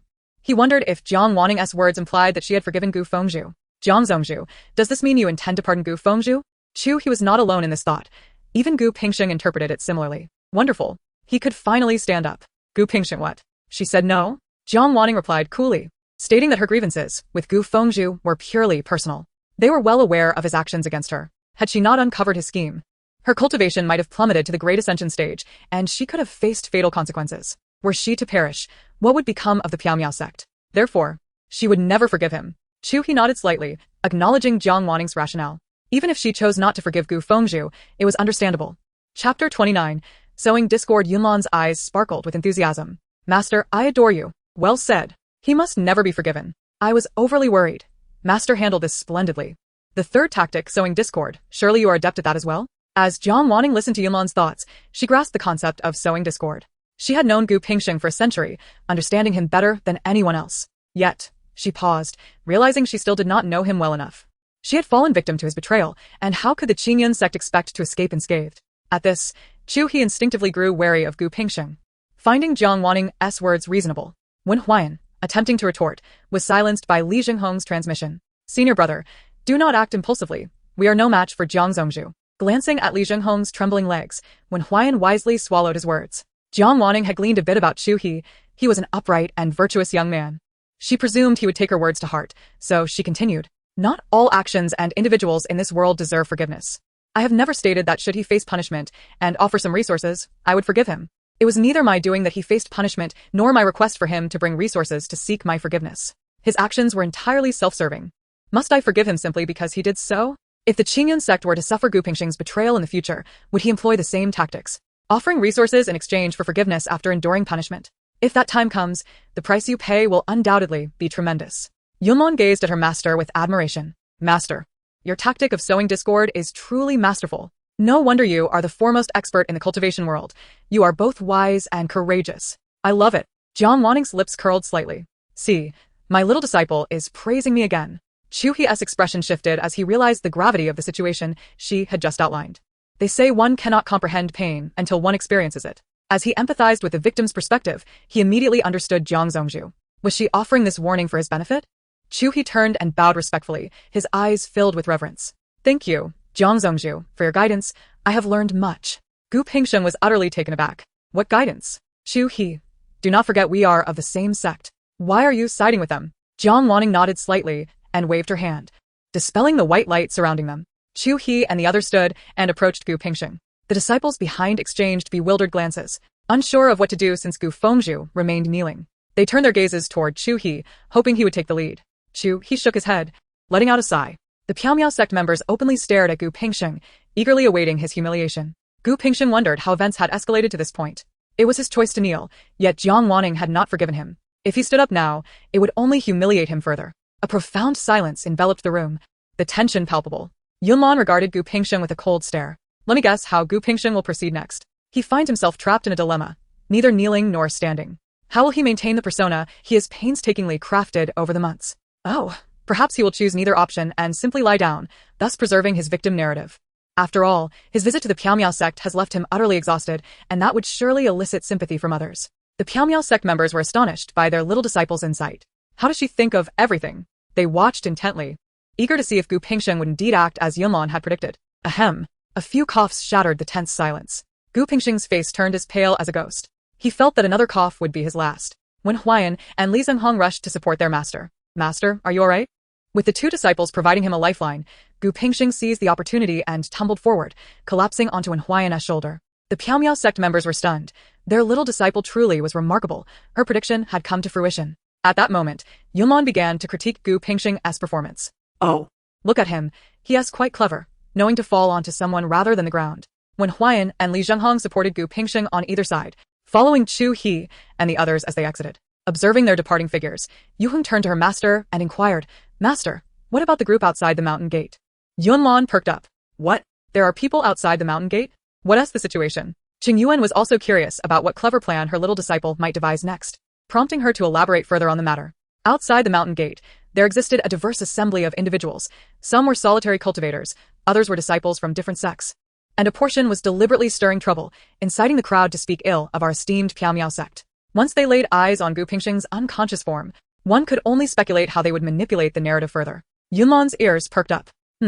This sounds remarkably like a coordinated attack, she mused, deliberately spreading rumors, inciting public opinion, and tarnishing the reputation of the innocent. Are we not unequivocal victims of this scheme? Yet this matter is quite manageable. Master and the senior disciples were taken aback. Manageable? What do you propose? They inquired, puzzled. What is this water army you speak of? They hire a water army.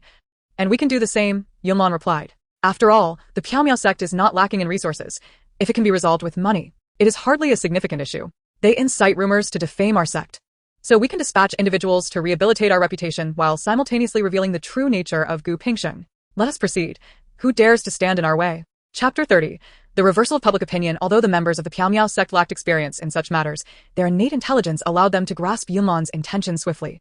And they promptly set about implementing her plan. As he escorted Gu Pingsheng and others away, those gathered outside the mountain gate resumed their disparaging remarks about the Piao sect. What has happened to Chief Gu? Why was he carried out? My goodness.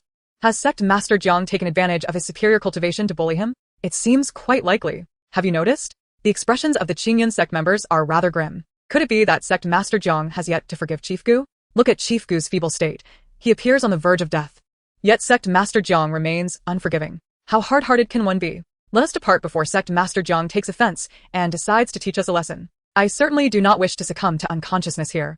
Jiang Wanning observed everything transpiring outside the mountain gate with keen clarity. This time, she made a point to pay close attention and noticed a few individuals conspiring to lead others in tarnishing her reputation. Those individuals must be the water army Yunlan mentioned. With a cold glint in her eyes, Jiang Wanning maintained an outward calm, yet an undeniable aura of nobility emanated from her. Gu Pingsheng, you were unkind to me first. Do not blame me for my ensuing actions. As Gu Pingsheng secretly engaged in underhanded schemes, Jiang Wanning retaliated with a thunderous force. A few days later, public sentiment shifted dramatically. The cultivation world buzzed with tales of Sect Master Jiang as a discerning individual, capable of love and hate, magnanimous, and astutely strategic. Have you heard? When Sect Master Jiang discovered Chief Gu's intentions to harm her, she merely severed ties with him quietly, sparing him any further humiliation. Really? Yet he continues to slander Sect Master Jiang, claiming she ended their relationship due to his inferior cultivation. Is he even a man? How shameless. Moreover, wasn't it said that he fainted in the Piao sect due to a reprimand from Sect Master Jiang? In truth, he approached her and knelt, attempting to coerce her into forgiving him. Little did he know, Sect Master Jiang would have none of it, steadfast in her refusal to forgive. In the end, Chief Gu felt humiliated and feigned unconsciousness. Is that so? This is indeed the case. I have footage saved on the recording stone. See for yourself. Look at how briefly he knelt before losing consciousness. Even an ordinary person without any cultivation would fare better than him. It is clearly an act. Indeed. Who has ever compelled another to grant forgiveness? He has committed such despicable acts and still expects to be forgiven. How is that possible? If I were Sect Master Jiang, I would not forgive him either. Just imagining it is nauseating. Poisoning, slandering, and now attempting to coerce forgiveness. What has become of Chief Gu? He is no longer the honorable Chief Gu of old. He is now filled with malice. Honestly, does such a person even deserve to be the leader of the Qingyun sect? I believe I would perform better than him in that position. TSK. Keeping such a petty individual in the Qingyun sect bodes ill for their future. These words prompted deep reflection. Within the grand hall of the Piao sect, a hearty laughter echoed. Oh my, this is truly amusing. I can only imagine how the Qingyun sect must view Gu Pingsheng as a source of misfortune. Xianxia laughed so hard he doubled over, his stomach aching from mirth. Surrounded by comrades, they all dropped their pretenses. Upon hearing the tales recounted by the fifth junior brother, Mu Yan also found himself in high spirits. At last, we have vindicated ourselves. Gu Pingsheng has persistently bullied us, believing we lacked resolve. Yunlan sat in her master's embrace, clapping in excitement. Senior brothers and sisters, you are all simply magnificent. You are so clever that I hardly need to worry. Either he bribed the Qingyun sect leader with cultivation resources, or they are reluctant to lose such a powerful asset due to his higher cultivation. Yoheng pondered this matter quietly. His master had shown him kindness. He could not simply stand by and watch while she was bullied. Gu Pingsheng had changed. Once he recovered, he would inevitably target them again. If Gu Pingsheng had indeed bribed the Qingyun sect leader, he would continue to enjoy their protection. Thus, the only recourse left was to undermine his cultivation. Yoheng prepared to collect the poison powder from the white jade hairpin to concoct the soul-devouring pill, which could lower the cultivation of a practitioner. He intended to repay Gu Pingsheng in kind and eliminate him. You have all acted commendably. Jiang Wanning never hesitated to praise her disciples. I summoned you for another matter. Upon hearing this, the disciples became solemn and attentive. A year from now, Our Piaomiao sect will participate in a grand competition with the 3 major sections. The final rankings will determine the number of participants each sect may send to the ancient secret realm. Our Piaomiao sect has few disciples. Even if we do not compete, you will all be able to enter the ancient secret realm. Yunlan felt a tightness in her chest and quickly tugged at her master's sleeve. Oh no, master. The senior brothers and sisters must participate in this grand competition, because Xin Jiangli would never go out of his way to approach Ren Shui without a valid reason. That would appear too forced. Only in such grand gatherings can he approach her with legitimacy. Moreover, Ren Shui has been primarily focused on her cultivation within the sect. Preparing for the competition, Xin Jiangli will surely seize this opportunity. Yunlan's anxiety was palpable, but she heard her master say, however, I hope you will venture out for more experiences to truly understand human nature. Do not fall into the traps I did. Chapter 31. Lanner is calling for master. Her disciples, all possessing commendable cultivation talent, had faced unfortunate fates. It was time they experienced the treachery of the world. Jiang Wanning did not wish for them to rely solely on Yunlan. She had already aided them in many ways, but what lay ahead was uncertain. Only by becoming strong from within could they transform their destinies. Yes, master. Yoheng and the others understood her profound intentions.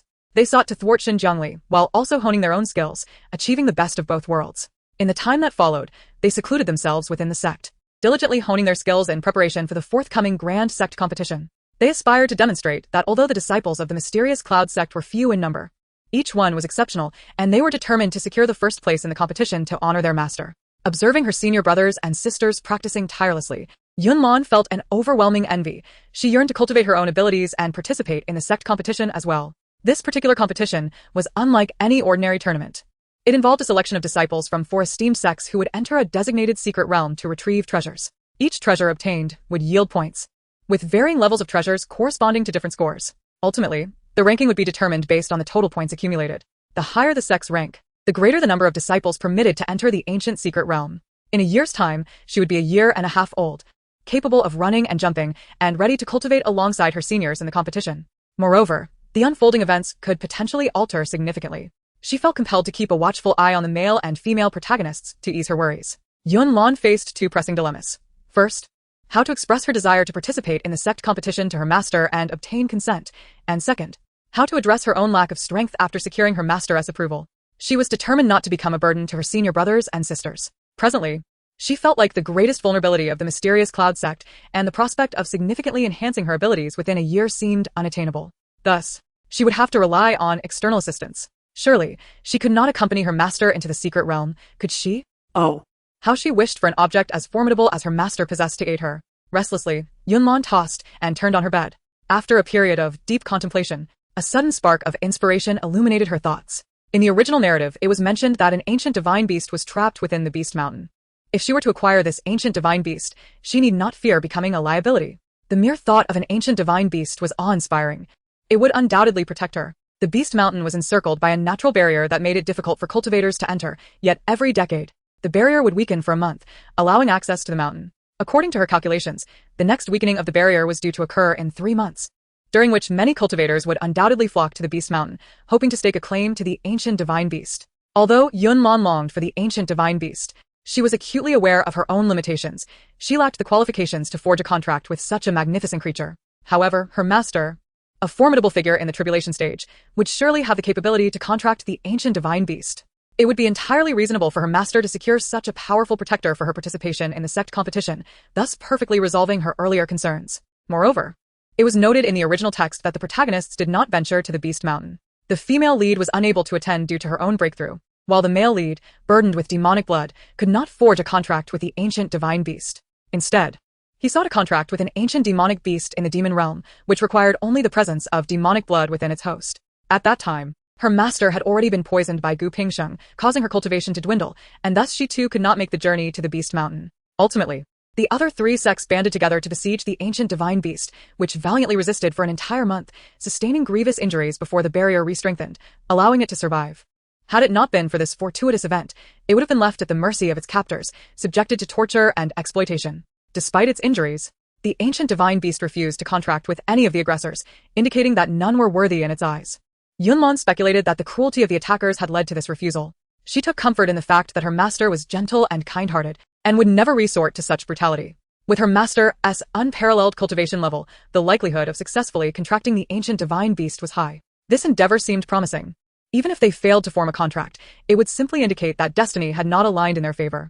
In that case, her master could assist her in contracting a slightly lesser spirit beast. For reasons unknown, Yunlan felt an immense affection for the ancient divine beast. During her reading of the novel, she wished fervently to leap into the narrative to protect it. She resolved to ensure her master's journey to the Beast Mountain, not only to explore the possibility of contracting the ancient divine beast, but also to provide covert protection for it. With a solution in mind, Yunlan felt a wave of relief wash over her. She sat up in bed, glancing around the empty room and courtyard. With determination, she grasped the edge of her bed and slowly lowered her feet to the ground. It was time for her to resume learning to walk, striving to achieve stability soon. As she practiced walking, she also rehearsed speaking, leaving no moment idle. Only when she could articulate her thoughts would she be able to persuade her master to journey to the Beast Mountain. Sunlight streamed through the leaves like shards of gold, casting a delicate glow on the stone path and pond below. A gentle breeze accompanied Yunlan's soft, melodic voice, harmonizing with the colorful blossoms swaying in the wind. Days turned into weeks, and on one particular day, Yunlan continued her practice in the courtyard, having made significant progress and now capable of walking a short distance unaided. Upon spotting her master, a radiant smile lit up her face, and she called out sweetly, "Master." Jiang Wanning halted abruptly, astonished as she turned to look at Yunlan. Had Yunlan just spoken? Realizing she could indeed articulate her thoughts, Yunlan beamed again and called out, "Master." In an instant, Jiang Wanning rushed over, lifting Yunlan into her arms, a mix of shock and joy illuminating her features. "Lan'er, did you just call for me? You can say master now." Her eyes sparkled with affection. "Oh, my dear disciple, come give your master a kiss." This momentous news was one she felt compelled to share with her other disciples immediately. Upon receiving the news from their master, all disciples ceased their activities and hurriedly made their way over. The first to arrive in the courtyard was xianxia, holding a new recording stone in hand. At that moment, Yunlan was seated on a stone bench in the pavilion, her little legs dangling just above the ground. "Little junior sister," a familiar voice called out. Xianxia, graceful and swift, darted to her side, crouching with eager anticipation. "Little junior sister, call out to your senior brother for me to hear." Yunlan was momentarily mesmerized. "Senior brother, your posture was incredibly handsome just now." Seeing her senior brother's concern for her, a radiant smile blossomed on her face. "Senior brother." "Oh. Who little junior sister called for me. Little junior sister called me senior brother. She even complimented me on my handsomeness." Xianxia, overwhelmed with excitement, lifted Yunlan and began spinning her around. Yet, Yunlan looked at her senior brother, a hint of worry crossing her features. "Senior brother, have you been in contact with your good friend? He is not a good person." Xianxia, delighted that little junior sister was concerned for him, replied with a grin. "Rest assured, little junior sister, he is quite clever." Just as he was caught up in the moment, he suddenly noticed his arms were empty. Someone had snatched Yunlan away. Turning in annoyance, he discovered it was the fourth senior sister. "Little junior sister, call out to your senior sister for me to hear." Mu Yan rushed over, her bangs tousled by the wind. "Wow, Sister Lu, even with her disheveled hair, looks absolutely stunning." Yunlan shook her dizzy head and called out cheerfully, "Sister 4. Yes, I'm here." Mu Yan beamed with joy, feeling elated that she now had a younger sister to cherish. "Sister 4. I remember a bit about that scoundrel. He is the son of the Valley Master of the Medicine King Valley. I'll help you chase him away." The mention of the Medicine King Valley piqued the curiosity of those present, who silently noted the information. "All right, Sister 4, now please return my little sister to me." Just as Xianxia stretched out his hand, someone swooped in to snatch away the little sister first. It was Sister 2. Qing Yuan held the little sister in one arm, while her other hand pinched the soft, chubby cheeks of the little sister. "Oh my darling, I heard from the master that you can talk now? Come on. Call out sister to make me happy." Yunlan adored this candid and cheerful second sister and sweetly called out, "Sister 2. At that moment, Qing Yuan felt as if her heart had been struck by a delightful force. "Oh my little sister, your voice is so lovely. Come here. Let Sister 2 give you a big kiss." In the next instant, Qing Yuan pressed her lips against the little sister's fair, tender face and silently exclaimed, "My little sister is so adorable. The beautiful sister just kissed me. I want more." Qing Yuan was taken aback. "My little sister wants more? Let us satisfy her. Come on, sister will kiss you again." "Sister 2, I still haven't remembered the scoundrel related to you. Please give me a little more time." Qing Yuan replied, "Little sister, I'm not in a hurry. No scoundrel could deceive me." Xianxia watched from the side, consumed by envy and jealousy. He, too, wished to kiss the little sister. Before he could voice his desire, another voice chimed in. "Sister 2, let me hold the little sister too." Chengyu took the little sister into his arms and gently pressed his forehead against hers. Thanks to her, he was saved, and regardless of the secrets she might hold, he would always cherish her as his little sister. Yunlan felt as if pink bubbles were surrounding her, and her smile grew brighter. "The handsome brother is so close to me. I am so happy." "Third brother," she called out with a bright smile, catching Chengyu off guard. "What to do?" "The little sister is so charming. I want to hold her forever." Chengyu stood in the pavilion with the little sister in his arms, reluctant to let go even when Big Brother came over to reclaim her. Ultimately, it took the immense strength of Yoheng to successfully retrieve the little sister. Under Big Brother's gentle gaze, Yunlan involuntarily exclaimed, "Big Brother. Big Brother is indeed so gentle. There's a serene quality about Big Brother that brings comfort." Yoheng smiled softly at her words, his eyes sparkling with warmth, and Yunlan felt herself falling deeper. "We can postpone discussions about Big Brother a little, right now. Sister Four's matter is more urgent." Yoheng confidently reassured, "Little sister, you need not worry about me. I could never be deceived." At this moment, Jiang Wanning stood outside the pavilion, now completely forgotten by her disciples, who were engrossed in Yunlan. Clearing her throat a couple of times for effect, she sought to regain their attention. Hearing the cough, they finally noticed their master. They exchanged awkward smiles and weakly called out, "Master." Jiang Wanning was not angry. With a wave of her hand, a sumptuous feast appeared on the empty table. "Let us all sit down and enjoy a meal together." The disciples complied, sitting down to eat, filled with laughter and conversation. Yunlan was entirely enraptured by the joyous atmosphere. They were not merely teacher and students, but a family. As the days passed, Yunlan became increasingly articulate. She could run and jump, though she still could not cultivate. It seemed her spiritual roots grew a tad slower than her physical form. However, that was not an issue. The pressing concern was that in half a month, the barrier of the Divine Beast Mountain would weaken. She needed to communicate with her master. Yunlan absent-mindedly ate from her bowl, not even noticing when her chopsticks poked the table, eventually taking an empty bite of air. Jiang Wanning could no longer watch her little disciple's distracted behavior. She knew exactly what was on her mind, and was merely waiting for her to voice it. Wasn't Yunlan eager to participate in the Sect competition and visit the Divine Beast Mountain? How could she refuse? Yunlan was quick-witted, clever, and aside from her lack of strength, she had much to offer. It was perfectly reasonable for her to join the competition. Moreover, with her precognitive abilities, her presence would greatly benefit Yoheng and the others in their endeavors. Jiang Wanning possessed numerous protective artifacts. She could readily provide Yunlan with several. And with Yoheng and the others safeguarding her, there should be no issues. However, it would be even better if her little disciple could contract an ancient divine beast, which would grant her further peace of mind. After another empty bite of air, Jiang Wanning finally could not hold back any longer and softly asked, "Lanner, do you have something you wish to discuss with me?" Yunlan abruptly looked up. "Since Master has opened the floor to me, I shall speak plainly. I want you to contract an ancient divine beast." Yunlan exhaled in relief. "Phew, finally said it." Jiang Wanning feigned ignorance. "Why should I contract an ancient divine beast?" Yunlan exclaimed, "Isn't that obvious? Master, it's an ancient divine beast. It's something everyone desires. Don't you want it? I believe that if you could contract that ancient divine beast, it would greatly aid your cultivation, allowing you to ascend sooner." Chapter 33, Journey to the Divine Beast Mountain Ascension, is the ultimate goal for all cultivators. Surely you wouldn't refuse? Yunlan added, "Of course. I also want to accompany you and broaden my horizons. Don't worry, I promise I won't cause any trouble." Yunlan gazed up at her master with wide, innocent eyes. Not receiving an immediate response, she set down her chopsticks, jumped to the floor, and scampered over to her master, shaking her hand playfully and pleading, "Master, please go." Jiang Wanning could no longer maintain her composure and chuckled softly. "All right, I shall take you along this time. You are the best in the world." Jiang Wanning gently pinched Yunlan's little nose. Since her little disciple was unwilling to confess the true reason, she would pretend to be oblivious. When Yoheng and the others learned of this news, they were slightly taken aback. Their master would actually compete for a divine beast? That would be quite a spectacle. And they felt a surge of excitement, eager to accompany her. Jiang Wanning promptly intervened, explaining that while the scene would indeed be grand, it would also be perilous. All major sects, noble families, wandering cultivators, and hidden masters would gather, leading to inevitable chaos. She could not spare the effort to protect her little disciples. What if they were accidentally harmed by a powerful figure or a divine beast? It would be best for them to avoid the fray, as their skills were insufficient in such esteemed company. However, why would the little sister want to go as well? Was her master not concerned for her safety? In the next moment, they seemed to have realized something. Could it be that the master intended for the little sister to contract an ancient divine beast? Over the past few months, they had occasionally visited Yunlan. They were well aware of her innermost thoughts. The young disciple yearns for her master to forge a pact with a divine beast, yet the master wishes for the disciple to undertake this sacred bond herself. Upon reflection, it becomes clear that her motives are entwined with her desire to enter the ancient secret realm. With her master's involvement, the acquisition of the ancient divine beast seems nearly assured. Although many covet such a majestic creature, they do not perceive any favoritism from the master. It is the arrival of the young disciple that presents them with a chance to alter their fates. She is truly deserving of the finest things this world has to offer. Should she falter in her endeavor to bond with the ancient beast, it will be upon them to safeguard her during the grand sect competition. Tomorrow, they shall embark towards the mountain of divine beasts.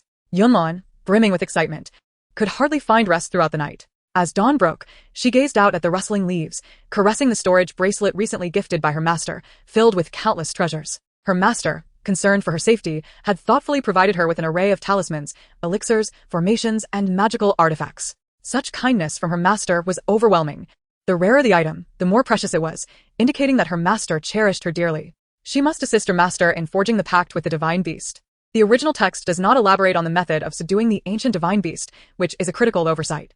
However, it is noted that within the depths of the divine beast mountain lies an ancient formation. After millions of years, the formation's potency has diminished significantly, allowing the ancient divine beast the means to escape. Curiously, the beast does not flee but rather remains curled within the formation. Yunlan speculates that the formation holds significant meaning for the ancient divine beast. Perhaps she could leverage this formation to her advantage. At that moment, Jiang Wanning entered the room and overheard Yunlan's thoughts. A decade prior, she had visited the divine beast mountain and witnessed the formation. This time, if all goes as planned, the esteemed cultivators of the immortal realm would likely unite to breach the formation. Previously, their focus had solely been on dismantling the formation, neglecting the connection between the ancient beast and the formation. Master, are we ready to depart? She asked with a gentle smile. Let us set forth at once. The distance from the mysterious cloud sect to the divine beast mountain was vast. Ordinary cultivators would require several days aboard a flying artifact to arrive. Yet, with her profound cultivation, Jiang Wanning arrived in just the time it takes to brew a cup of tea. Outside the divine beast mountain, throngs of cultivators gathered, some even hovering in the air, vigilantly observing the mountain's activity. The morning light was soft, mist hung in the air, and the scent of earth and fresh leaves mingled.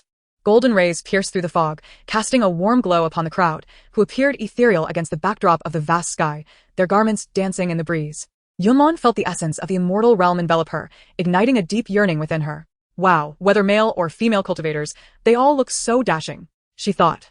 I aspire to be as graceful as they. Her gaze shifted, landing upon Gu Pingsheng, who hovered midair. In this gathering, apart from her master, he was the only familiar face. Gu Pingsheng was accompanied by several others, presumably fellow peak masters, including the leader of the Qingyan sect. As Jiang Wanning appeared, all eyes turned towards her. Master Jiang. Master Jiang. In the realm of cultivation, her status was unparalleled, and everyone felt compelled to extend their greetings. Coupled with her approachable demeanor, they were eager to engage with her. After all, she was the most esteemed figure in the immortal realm, and they were keen to curry favor. Their attention soon shifted to the little girl in the crimson garb cradled in Jiang Wanning's arms. Bathed in gentle golden light, she seemed to radiate an aura of purity, resembling a celestial being fallen to the mortal realm. A collective admiration arose within the crowd. What a beautiful little girl. She must be Master Jiang's new disciple. So young, she must be an orphan. However, her fortune to become Master Jiang's disciple is indeed a blessing in disguise. Knowing that so many eyes were upon her, Yunlan felt her cheeks flush, instinctively retreating closer to her master. Oh dear! Why is everyone staring at me? It's rather embarrassing. Surely it is my master's charisma that draws their gaze, which then shifts to me. Jiang Wanning had never considered concealing Yunlan. Her disciple should proudly stand before the world. In time, anyone who encountered Yunlan would recognize her as Jiang Wanning's apprentice. Those who dared to bully her would have to reckon with the wrath of her master. Chapter 34. The master has returned for her. Jiang Wanning's appearance instilled a palpable tension among the crowd. Whispers rippled through the assembled cultivators. What is happening? All 4 sect leaders have arrived. Indeed, none of us stand a chance. Even the opportunity to profit from this situation seems exceedingly slim. Let us not rush. The event has yet to commence. Perhaps fortune will smile upon us. Despite their words, they all felt the odds were insurmountable. One individual suggested, let us find a distant vantage point and observe. We wouldn't want to be caught in the crossfire of those formidable leaders. Another chimed in, shall we place bets on who'll forge a pact with the ancient divine beast? I'm betting on Master Jiang. I wager on Master Gu. I bet none of them will succeed in bonding with the beast. Amidst the fervor on one side, the dignitaries remained fixated on the changes occurring at the divine beast mountain. Gu Pingsheng cast a furtive glance at Jiang Wanning and Yunlan, then lowered his gaze, concealing the animosity simmering within. He was determined that Jiang Wanning would not succeed in forging a bond with the ancient divine beast. Furthermore, he would find a way to seize the child in her arms. In that moment, he would leverage the child to coerce Jiang Wanning into surrendering her cultivation techniques, before handing the child over to the shadowy figures for disposal. A perfect resolution for both parties. Unbeknownst to Yunlan, who was still captivated by the sight of the divine beast mountain, her heart tightened suddenly, causing her pain as she clutched her chest in confusion. Tears welled in her eyes as she continued to gaze at the mountain, cascading down her cheeks. Laner, why are you crying? Jiang Wanning inquired, noticing her disciple's distress. Yunlan turned to her master, bewildered. Master, I cannot fathom why I weep. Suddenly, an overwhelming sorrow has enveloped my heart, and I do not understand why. Upon hearing this, Jiang Waning's expression darkened, her gaze fixed on the divine beast mountain. Could it be that Laner shared a profound connection with the ancient divine beast? Deep within the mountain lay a concealed, cavernous chamber. Within this darkened space rested an enormous blue and white butterfly, shimmering with exquisite luminescence. Its left wing lay motionless upon the ground, while its right wing fluttered languidly, releasing an ethereal blue and white dust into the air. This dust served as the sole source of light in the cavern. The 100 Illusions butterfly, with its eyes closed, was attuned to the faint, familiar essence emanating from the formation. It understood that the barrier surrounding the mountain would weaken today. The formation set by its master would likely be breached by the cultivators. If that were to happen, the only connection to its master would vanish. Master. The little butterfly has been so obedient. I have never left this cave, always compliant. I miss you dearly. In that instant, the 100 Illusions butterfly sensed a familiar aura approaching from beyond the mountain. It was its master. The injured left wing of the 100 Illusions butterfly suddenly began to flutter. Overcome with joy, it disregarded the pain in its wings, eagerly yearning to fly out and greet its master. Yet, just as it was about to escape the cave, the 100 Illusions butterfly halted abruptly. No, it could not venture out. Its master had instructed it to wait here. It must obey. At that moment, the barrier outside the divine beast mountain began to ripple. The barrier was weakening. A swarm of cultivators rushed inside, disappearing into the depths of the mountain. It was evident that they had come to seize an opportunity. They would observe for a while before seeking a chance to act. Meanwhile, a group of lower-ranking cultivators remained behind, watching to see who would ultimately prevail. They were merely spectators, eager to witness such a grand spectacle of celestial combat. Observing high-level cultivators in battle could very well provide insights that would enhance their own cultivation. Furthermore, they had placed bets on the outcome. Knowing who would win or lose was of utmost importance. At this moment, Jiang Waning had already entered the divine beast mountain, cradling Yunlan in her arms. They were now alone in this place. Upon entering, Yunlan felt a stronger resonance within her heart.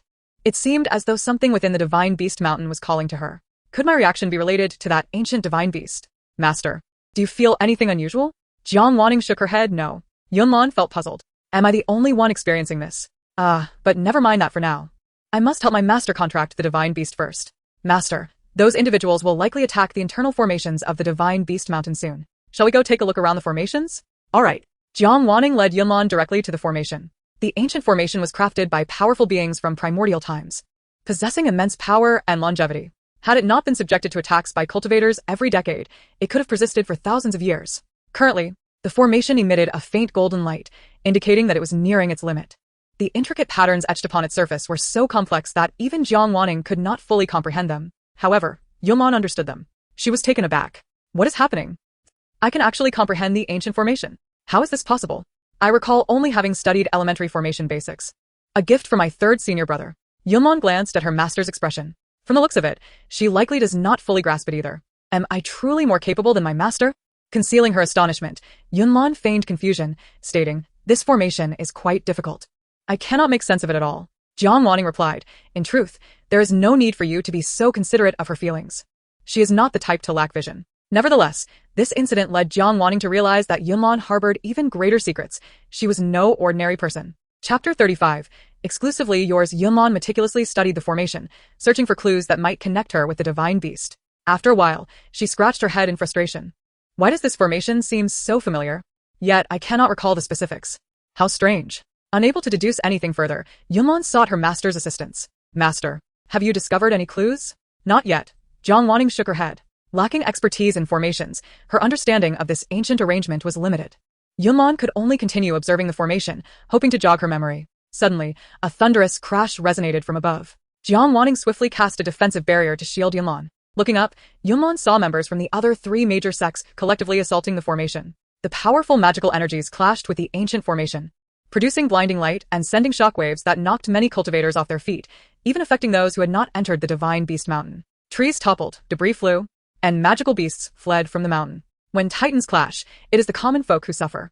Fortunately, with her master present, Yunlan was spared from being obliterated by the terrifying energy. Despite their fierce attacks, the ancient formation remained intact. Yunlan marveled. The ancient powers truly are formidable. They crafted such a powerful formation that endures even after millennia. I remember. The records state that the individual who established this formation was the foremost master of formations from ancient times.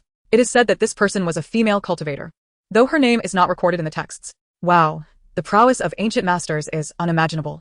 Bang, bang, bang. Another series of earth-shattering explosions erupted. Jiang Wanning had never considered contracting the divine beast. She believed Yunlan was the one destined to form a bond with it. Her current task was to protect Yunlan.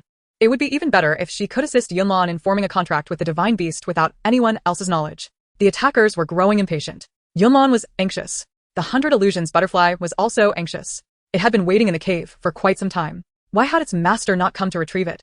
Wasn't the barrier set by its master? Could it not simply walk in? Had time passed so long that its master had forgotten? No.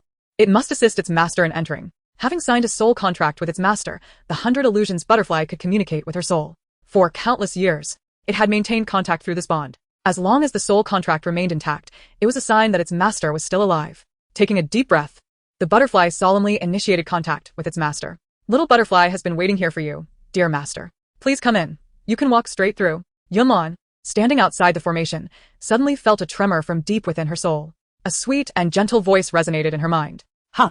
What is this voice? So familiar. I can enter directly? Compelled by an unseen force, Yunlan lifted her foot and stepped towards the formation. Jiang Wanning, hearing Yunlan's thoughts, intended to stop her, fearing she might be swayed by temptation. The next moment, a miraculous scene unfolded before her eyes. Yunlan's body passed directly through the formation. Jiang Wanning's pupils dilated in disbelief. How could this be possible? Was the formation malfunctioning? Who exactly was Yunlan? Laner. How did I get in? Master. I actually made it in. Yunlan was bewildered. Is this formation truly that weak? Master. Why aren't you coming in? Jiang Wanning replied, Laner, I cannot enter. How can that be? Yunlan tried several times and effortlessly passed through the formation. Master. How is it that I can enter? Jiang Wanning was equally perplexed.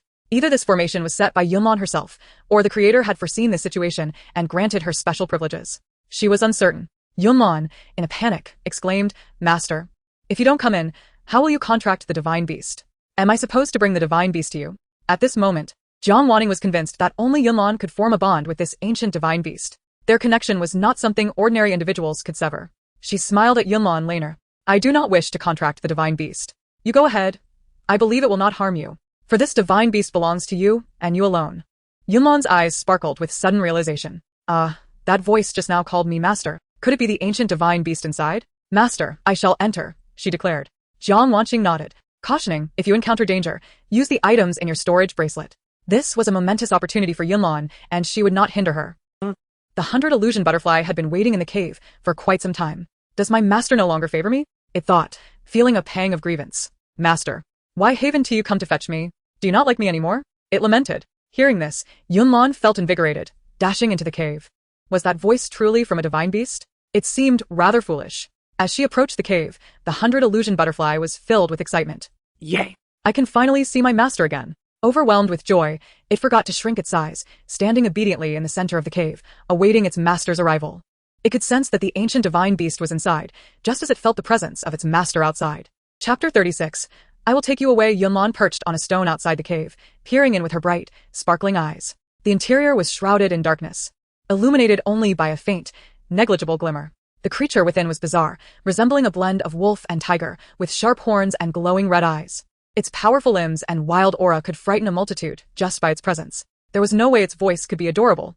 The 100 Illusion butterfly stood patiently in the cave, time seemingly slipping away. Master, please hurry inside. I've been waiting for you. Yunlan's eyes lit up. This time, the voice emerged not from her mind, but from within the cave. It was identical to the previous one. Her curiosity to explore was undeniable. However, it was too dark inside. Perhaps she should retrieve a luminous pearl first. To be safe, she also took out the high-level teleportation talisman given by her master. Should danger arise, she could shatter the talisman and escape.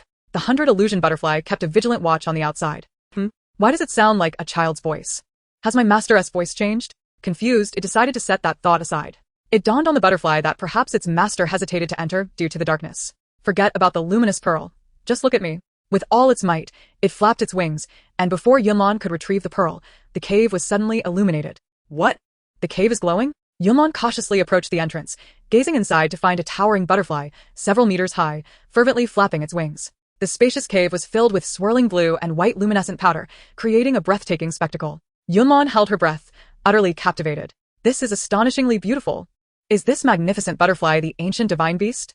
It doesn't resemble the descriptions in the books at all. The moment the 100 Illusion butterfly spotted Yunlan, it paused in surprise. Why has my master transformed into a child? It confirmed through their soul contract that the little girl was indeed its master. No matter what form my master takes, she will always be mine. Master. I have finally awaited your arrival. I knew you wouldn't deceive me. Yunlan felt no trace of danger. Rather, an unprecedented sense of safety enveloped her. The 100 illusion butterfly rushed toward her, and in the next moment, its wings whipped up a gust of wind, sending Yunlan flying. How can you, such a large creature, still call yourself a little butterfly? Who is truly smaller now?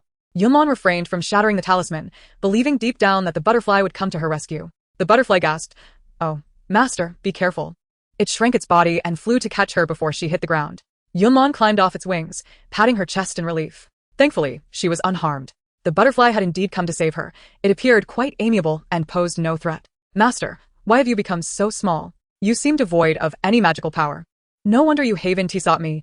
You must have encountered difficulties," the butterfly said, concern evident in its eyes. Under the butterfly's watchful gaze, Yunlan asked, "Why do you call me master? I do not recognize you." The butterfly, sounding as if it might cry, replied, "Master, surely you haven't lost your memory? How could you forget little butterfly?" Searching her memories from previous lives, Yunlan was certain that she had not lost her memory. She shook her head, "I have not forgotten." Just then, a loud crash echoed, causing cracks to appear in the surrounding array. Before the butterfly could speak, Yunlan hurriedly inquired, "You are the ancient divine beast, correct?" The butterfly, feeling disheartened, nodded obediently. Yes. Yunlan further clarified, "Is there any other ancient divine beast besides you here?" The butterfly shook its head, "No. I am the only ancient divine beast here." Yunlan was bewildered. Where had the other ancient divine beasts from the original story gone? Her brow furrowed. Alas, there was no time to ponder this now. "Come, let us leave this place together." Hearing her intent to take it away, the butterfly's spirits lifted. "Yes, master. I will carry you." What a perceptive little butterfly. Yunlan gently stroked its head and pointed ahead. "We shall go that way. My master is still waiting for me." "Master? When did you acquire master?" the butterfly asked, puzzled. Just then, the array shattered. A throng of cultivators surged in. By the time they reached the cave, the ancient divine beast had already vanished without a trace. Observing the scattered luminescent powder, the crowd murmured among themselves. Could the ancient divine beast have been a butterfly? But that doesn't make sense. A powerful cultivator once used secret techniques to investigate this place. It was clearly described as a creature resembling a wolf or tiger, with sharp horns. Perhaps that ancient divine beast hunted a butterfly. If so, let us each search for the divine beast. We shall compete fairly. And whoever contracts it first wins. Agreed. While some wish for fair competition, not everyone may think the same way. It's not impossible. Surely. Jiang Zhongzhu isn't that sort of person. One can know a face but not a heart. They can put on a good show, but today they come here. Those who venture to Divine Beast Mountain likely have a singular purpose. Sigh, discussing this here is futile. We must search for the Divine Beast quickly. Otherwise, we might truly miss out. Meanwhile, Yunlan had found her master, Jiang Wanqing. At a glance, she recognized the butterfly as the ancient Divine Beast. Swiftly, she cast a spell to create a barrier around it, temporarily concealing its Divine Beast aura. The 100 illusion butterfly offered no resistance, having been instructed by its master to show respect to her teacher and not to resist. It was the most obedient, following its master's every command.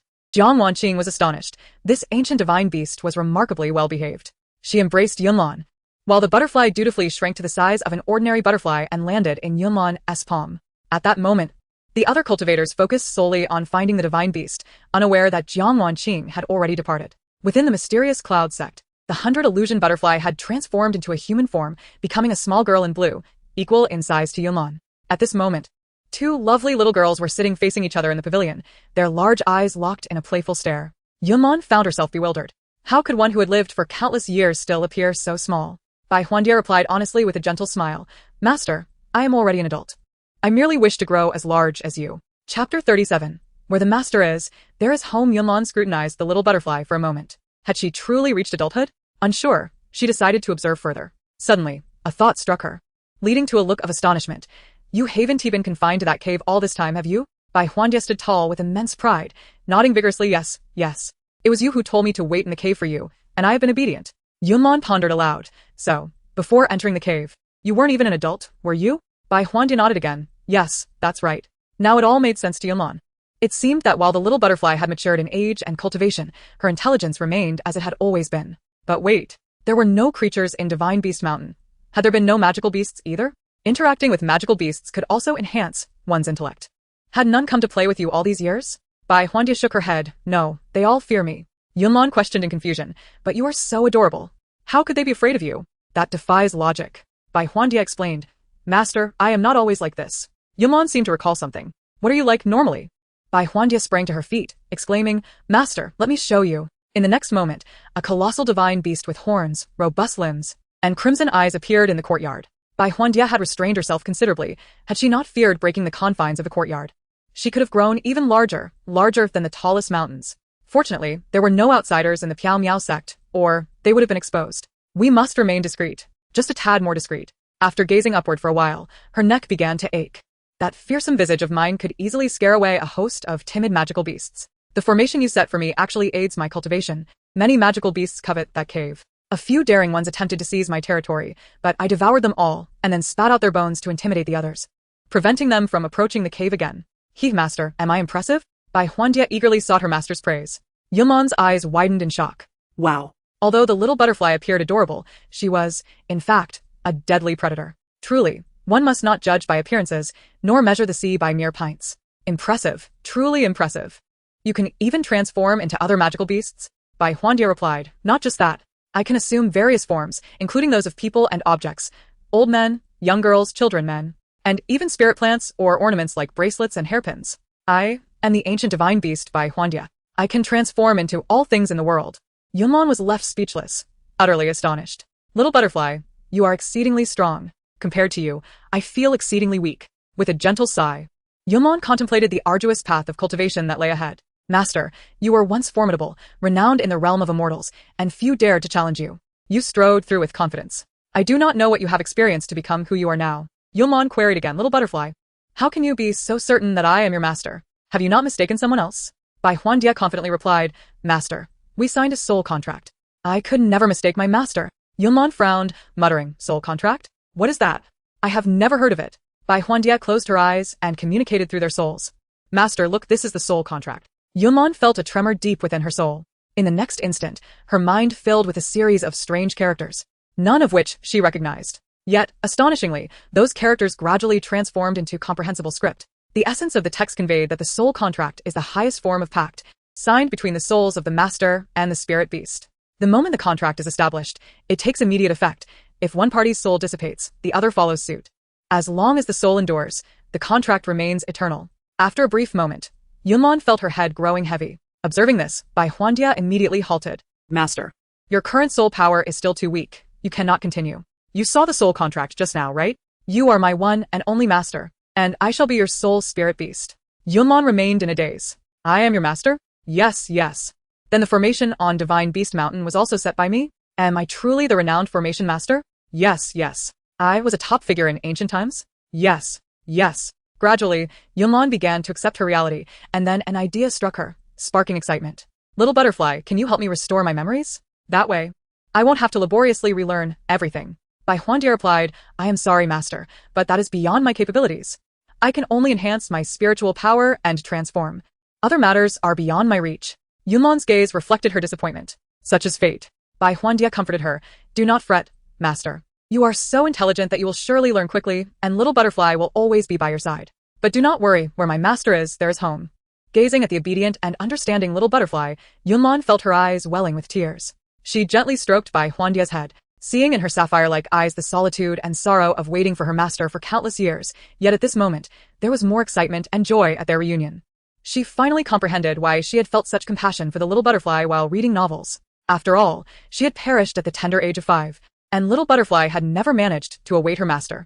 Yunlan understood that Little Butterfly would continue to wait indefinitely. Tears streamed down her cheeks as she opened her arms, embracing the Little Butterfly. Hearing this, Bai Huandia could no longer contain herself, and tears flowed down like a babbling brook. Master, I have missed you so much. Chapter 38. Life is paramount. The two little girls held hands, gazing at each other with tear-filled eyes, while Jiang Wanning, standing within the room, witnessed everything that transpired and overheard their conversation, including Yunlan's heartfelt thoughts. Little did she expect that the child she had fortuitously found was, in fact, a powerful cultivator from ancient times. Master. Yunlan took Bai Huandia's hand, and they hurriedly approached Jiang Wanning. Turning around, Jiang Wanning looked down at them and smiled gently. What is it? With tears still glistening on her lashes, Yunlan raised her hand to wipe them away and stood upright before her master. Master, I have a spirit beast now. Her name is Bai Huandia. She is the ancient divine beast, capable of transforming into all things in the world, and her combat prowess is formidable. In her excitement, Yunlan felt a swell of pride. Bai Huandia was her spirit beast. Yes, Master is happy for you, Jiang Wanning said, ruffling the hair of both girls. Master, I want. Yunlan tugged at her master's hand, looking adorably obedient. May I take Bai Huandia with me to compete in the Sect's grand competition with the senior brothers and sisters? She was concerned that her master might refuse and hurriedly explained, Master, I assure you, I would never hold back my senior brothers and sisters. I am quite clever, and Little Butterfly will assist us as well. Yunlan gazed longingly at her master with her big, watery eyes. Not forgetting the ultimate purpose of their journey to the Divine Beast Mountain, Little Butterfly leaned closer, taking hold of Jiang Wanning's other hand and chimed in, Yes, yes, Master is right. I will certainly do my best to help. Moreover, I am quite intelligent too. The 100 Illusion Butterfly was Yunlan's intimate companion. No matter what her master did, she would unconditionally support her. Master, look, Little Butterfly has agreed. You should agree with me too, Yunlan said as she shook her master's hand. After all, this was her own master, and Yunlan had no intention of holding back. What was wrong with being smarter than the average child? Jiang Wanning was utterly charmed by these two little ones. How could she refuse such adorable children? I can agree to your request, but you must follow my arrangements. Upon hearing this, Yunlan immediately leaped for joy and wrapped her arms around her master's slim waist. Master, you are so kind. I love you so much. Whatever you say, I will agree to. Little Butterfly also laughed happily. Her master was delighted, and that brought her joy as well. Jiang Wanning looked at Yunlan and then at Little Butterfly, her expression turning serious. Lania. Although you now have an ancient divine beast, you must remain vigilant and never let your guard down. The 100 Illusion Butterfly cannot protect you at all times. She can either confront foes ahead or stay by your side to safeguard you. She can only choose one. Jiang Wanning's gaze fixed upon Little Butterfly as she solemnly stated, Your sole mission is to protect Lan'er. In times of danger, you need not worry. Her senior brothers and sisters will shield her. Your task is to lead her to a safe place and hide. As an ancient divine beast, your speed should be unparalleled. I need you to protect her at all times. Can you manage that? Little Butterfly nodded vigorously. I can do it. As long as I am here, no one can lay a finger on my master. Excellent, I trust you. Jiang Wanning felt reassured by the bond between the 100 Illusion Butterfly and Yunlan. She then cautioned Yunlan further, Lan'er, while I have provided you with some protective talismans, your current strength is still too weak. Even if you gain some spiritual power later, you will not be able to fully wield those talismans. If you take them out, it may bring you greater trouble. Thus, there is no need to confront others head-on. In times of danger, just follow the 100 Illusion Butterfly and run. Yunlan took her master's words to heart. I understand all this. I am not the type to seek death willingly. Currently, I am bound to Little Butterfly. I will definitely protect my own life. Jiang Wanning continued to emphasize. One last point, Lana, you are not yet strong enough to protect yourself. So the identity of the 100 Illusion Butterfly must remain a secret. People outside are desperately searching for traces of ancient divine beasts. If they discover that the ancient divine beast is with you, your future days will be far from peaceful.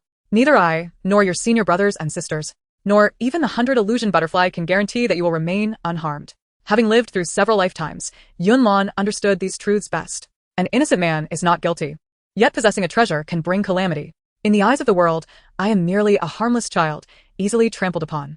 If they learn I have contracted with an ancient divine beast, everyone in the cultivation world, aside from the Misty Sect, will come after me. For them, killing me would mean the divine beast becomes unbound. The most critical part is that I cannot reveal our soul contract. Killing me would equate to killing the ancient divine beast. If this were to be discovered, they may not kill me, but they would imprison me, using me to control the ancient divine beast. That would be worse than death, wouldn't it? Yunlan nodded vigorously, her eyes filled with agreement. Yes, yes, Master. I understand. I truly understand. Good things must be kept hidden. Life is the most important. Hearing Yunlan's thoughts, Jiang Wanning felt greatly reassured.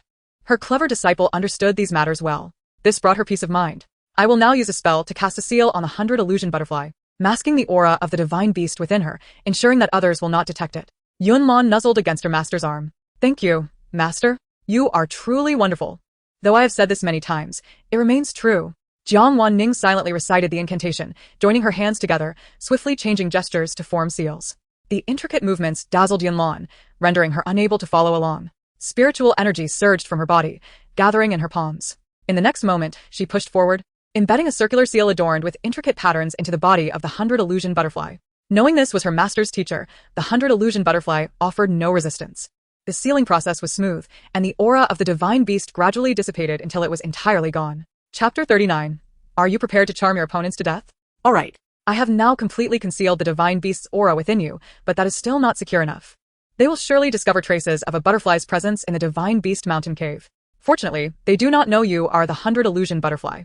Now, you need to transform into another type of beast to accompany Yunlan. Upon hearing this, the 100 Illusion Butterfly turned to Yunlan and asked, Master, what kind of beast would you like me to become?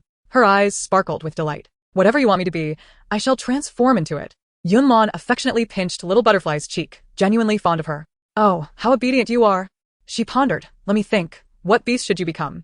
We need to ensure they cannot connect Little Butterfly with the ancient divine beast. It should be something contrasting, neither fierce nor butterfly-like. After a moment of contemplation, Yunlan's eyes brightened. I have an idea. Little Butterfly, you should transform into a white alpaca. Alpacas are adorable, cute, and perfectly match your personality.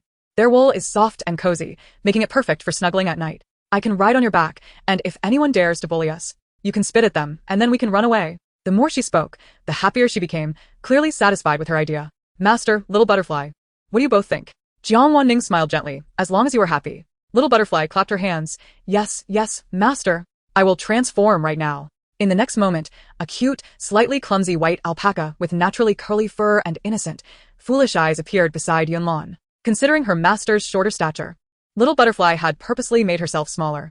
However, this would not hinder her ability to spit at others. With her exceptional skills, she could accurately aim even from a distance. Master, how is it?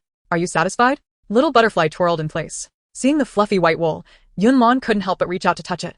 And in that instant, she fell completely in love. So soft, so comfortable. She touched it once, twice, 3 times, unable to stop herself. She enveloped the Little Butterfly in a warm embrace, burying her face in the soft down of its neck. Oh, how blissful this is. I am utterly satisfied. Yunlan adorned the Little Butterfly with a water blue necklace, which complemented it splendidly. Do you like it? I love it. Thank you, master. The Little Butterfly transformed into human form, unable to part with the necklace. Yunlan gently patted her head. As long as you like it. She turned to her master and inquired. Master, should I share this with our senior brothers and sisters? It is time to inform them. Jiang Wanning summoned the disciples to the grand hall of the sect. Upon entering, Yoheng and the others found their little junior sister joyfully riding a llama in circles within the hall. Senior brothers and sisters, the Little Butterfly is coming. Let us go over. Seeing them arrive, Yunlan spoke with delight. Just as her words fell, the Little Butterfly had already brought her to stand before her senior brothers and sisters. Everyone felt a sudden gust of wind, and in the blink of an eye, the little junior sister had arrived before them atop the llama. What is this? How can it be so fast? Senior brothers and sisters, how does my spirit beast look?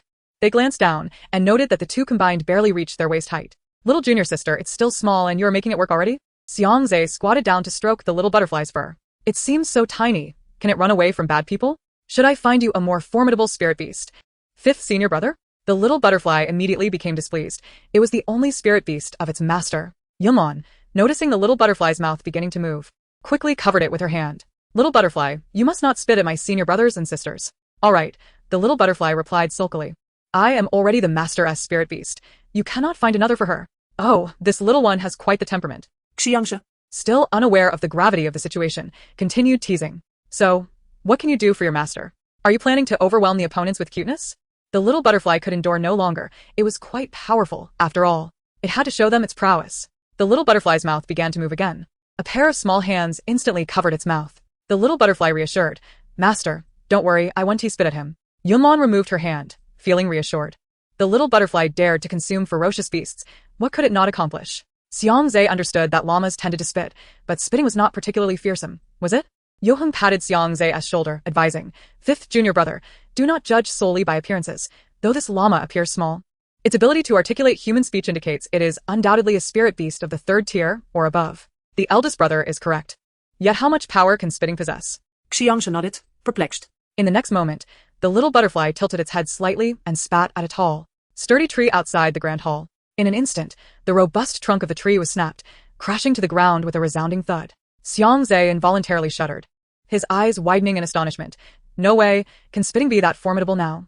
Little junior sister, your spirit beast is incredibly strong. Yunlan felt an immense sense of pride. Senior brothers and sisters, the little butterfly is actually an ancient divine beast, so of course, it is formidable. The little butterfly raised its head confidently. Humph. How dare you underestimate me, an ancient divine beast? The crowd gasped in surprise. An ancient divine beast. Xianxia exclaimed joyfully. Is this little llama the ancient divine beast from the Divine Beast Mountain? Little junior sister, you have actually contracted an ancient divine beast. How remarkable. Chapter 40. I want to participate in the Sect's grand competition at that moment. Mu Yan suddenly reacted, his face filled with confusion. Huh, wait a minute. How come it looks different from the description of the ancient divine beast in the records? Could there be 2 ancient divine beasts in the Divine Beast Mountain? Chunyi replied, the records should be accurate. Perhaps this ancient divine beast harbors other mysteries. Senior brothers and sisters, do not worry. I shall provide you with the answer. Yunlan jumped down from the little butterfly's back and whispered something into its ear. Stepping aside, she watched as the little butterfly gradually grew taller and larger before their eyes, shifting their perspective from looking down to looking up. Ultimately, they witnessed the once soft and adorable llama transform into the fearsome, ancient divine beast depicted in the records. Xianxia marveled. This is simply astonishing. It's so powerful. Xianxia's voice trailed off as he stood in a daze, his eyes fixated on the ancient divine beast that continued to morph before him. Watching it transform inch by inch into a figure identical to his own, Xianxia was left speechless, unsure of how to respond. Why you, this is me? Observing two identical fifth junior brothers in the hall, Mu Yan exclaimed in shock. Little junior sister, it can even mimic others' appearances? If it appeared before me, I would certainly be deceived. They look far too alike. Others nodded in agreement. Not to mention you all, even I cannot distinguish between them. Xianxia stared blankly at the little butterfly, even reaching out to touch it a couple of times.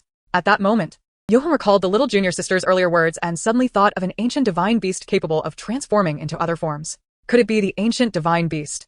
The 100 illusions butterfly? Qing Yuan realized with clarity. Oh, now everything makes sense. She patted Xianxia's shoulder, teasing, Fifth junior brother, see, you underestimated it. And now you've encountered a tough opponent. Haven to you? Xianxia awkwardly tugged at the corners of his mouth, realizing why the little junior sister had called it the little butterfly. Little butterfly, what does your true form look like? Mu Yan asked curiously. It must be exceptionally beautiful, right? A blue-white butterfly radiating light appeared before everyone's eyes. Wow! Mu Yan gasped in awe. It is so stunning. This is undoubtedly the most beautiful butterfly in the world. Truly a magnificent, ancient divine beast. The more Mu Yan praised, the more delighted the little butterfly became. Its small form was akin to a peacock displaying its feathers. Yunlan could no longer bear to watch. If she did not intervene, the little butterfly would likely continue to bask in its glory until nightfall. Yoheng and the others approached their master respectfully. Master. Jiang Wanning nodded slightly. I called you here not only to let you see the spirit beast contracted by Yunlan, but also to announce another matter. This time, little junior sister will participate in the Sect's grand competition alongside you. Everyone was already aware of this, but to avoid raising suspicion in the little junior sister, they had to act it out, going through the motions. Mu Yan asked, Little junior sister, do you truly wish to join us? Are you not afraid of danger? Yunlan shook her head firmly, declaring, I am not afraid. I want to participate in the Sect's grand competition with my senior brothers and sisters. Rest assured, with the little butterfly here, I will not hold you back. I promise. If there is danger, I will keep my distance, causing no trouble and ensuring you do not worry. Please allow me to join. In her final plea, Yunlan rushed forward and hugged the leg of the fourth senior sister, shaking it from side to side while puffing up her cheeks in a charming manner. Senior brothers and sisters, please say yes. They had only been pretending. But how could they refuse such an adorable, understanding, and delightful little junior sister? All right, the fourth senior sister agrees for all of us. Her heart was nearly melted by the little junior sister's cuteness. Mu Yan picked up the little junior sister, pressing his face affectionately against hers. Little junior sister, how could we ever blame you for holding us back? We are all disciples of the same school. Please refrain from saying such things in the future. Yes, I understand. Fourth senior sister. Yunlan felt a sweet warmth in her heart. Being with them was truly delightful. In just 3 months, she would celebrate her first birthday, and she eagerly anticipated the day her spiritual root would fully develop. Master mentioned that the timing for this transformation remained uncertain. It could happen earlier or later, but it would not exceed a month at most. During these months, Yunlan's daily task was to read and study. She wished to establish a solid theoretical foundation before embarking on her cultivation journey, which would facilitate her practice later on. Beyond knowledge of meditation and cultivation, Yunlan also sought to learn about various spells, their techniques, and the damage they could inflict. To understand oneself and one's adversaries is to ensure victory in every battle. While some spells might not be useful to her, they would be vital for others, and she did not wish to be caught off guard when the time came. Chapter 41. The pearl necklace. Yunlan's room was spacious, adorned with several large bookshelves filled to the brim with tomes she would need to study in the future. Some of these books were gifts from her master, while others were presented by her senior brothers and sisters. Knowing her fondness for reading, they often brought her new literature. The collection included texts on elixirs, talismans, formations, swordsmanship, body refinement, and weapon forging, all at a beginner's level. Yunlan felt an unsettling sense of disquiet. She was not yet even a year old, and her master and seniors held her in such high regard. With so many books, how long would it take her to read them all?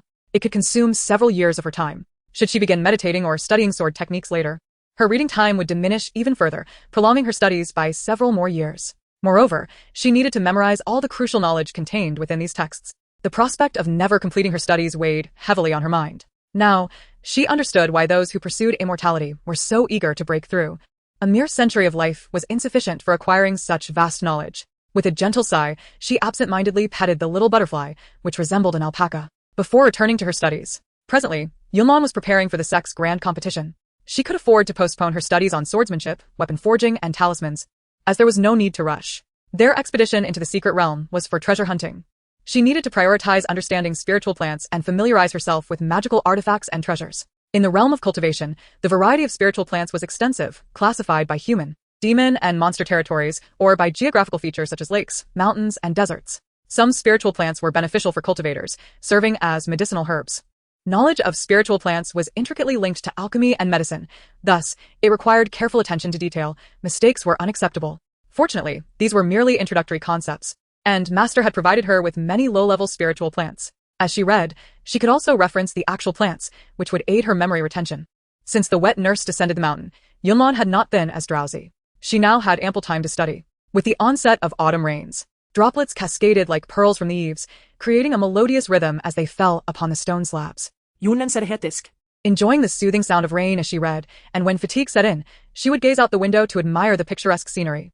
The little butterfly comfortably curled up in its bed, occasionally murmuring in its sleep. A mischievous thought struck Yunlan, and she rushed over to wake the little creature, cradling it in her arms to study together. The little butterfly, still half asleep, was bewildered by the sudden change. On that rainy day, the two, one human and one alpaca, dedicated themselves to their studies. Ha ha ha, little butterfly, it seems you also struggle to remember. Yunlan chuckled, feeling a sense of balance in knowing that even an ancient divine beast was not particularly adept. The little butterfly, now alert, began to focus. However, Yunlan's delight was short-lived as the little creature quickly absorbed the material. It nudged her hand with its hoof, indicating she should turn the page. You remembered so quickly?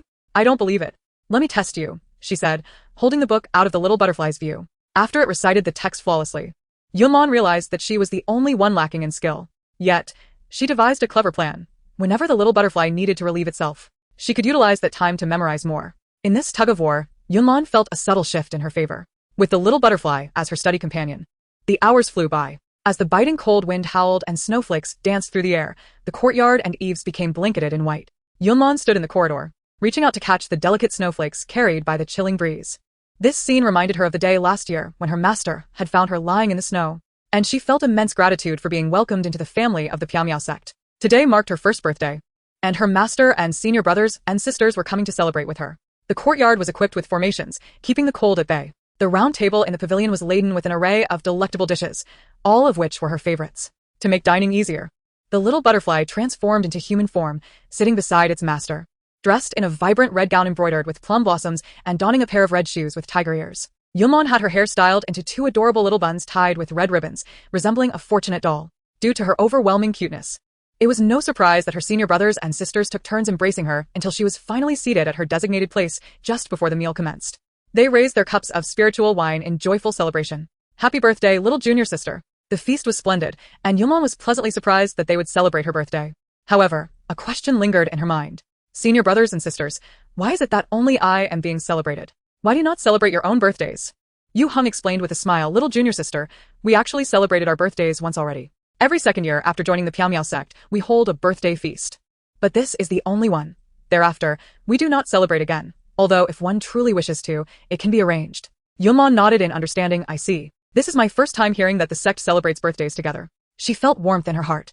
The Piamiao sect was truly a place filled with warmth. Today, Yunlan also received gifts from her seniors. Typically, her master and senior brothers and sisters frequently bestowed gifts upon her, but these birthday presents held special significance.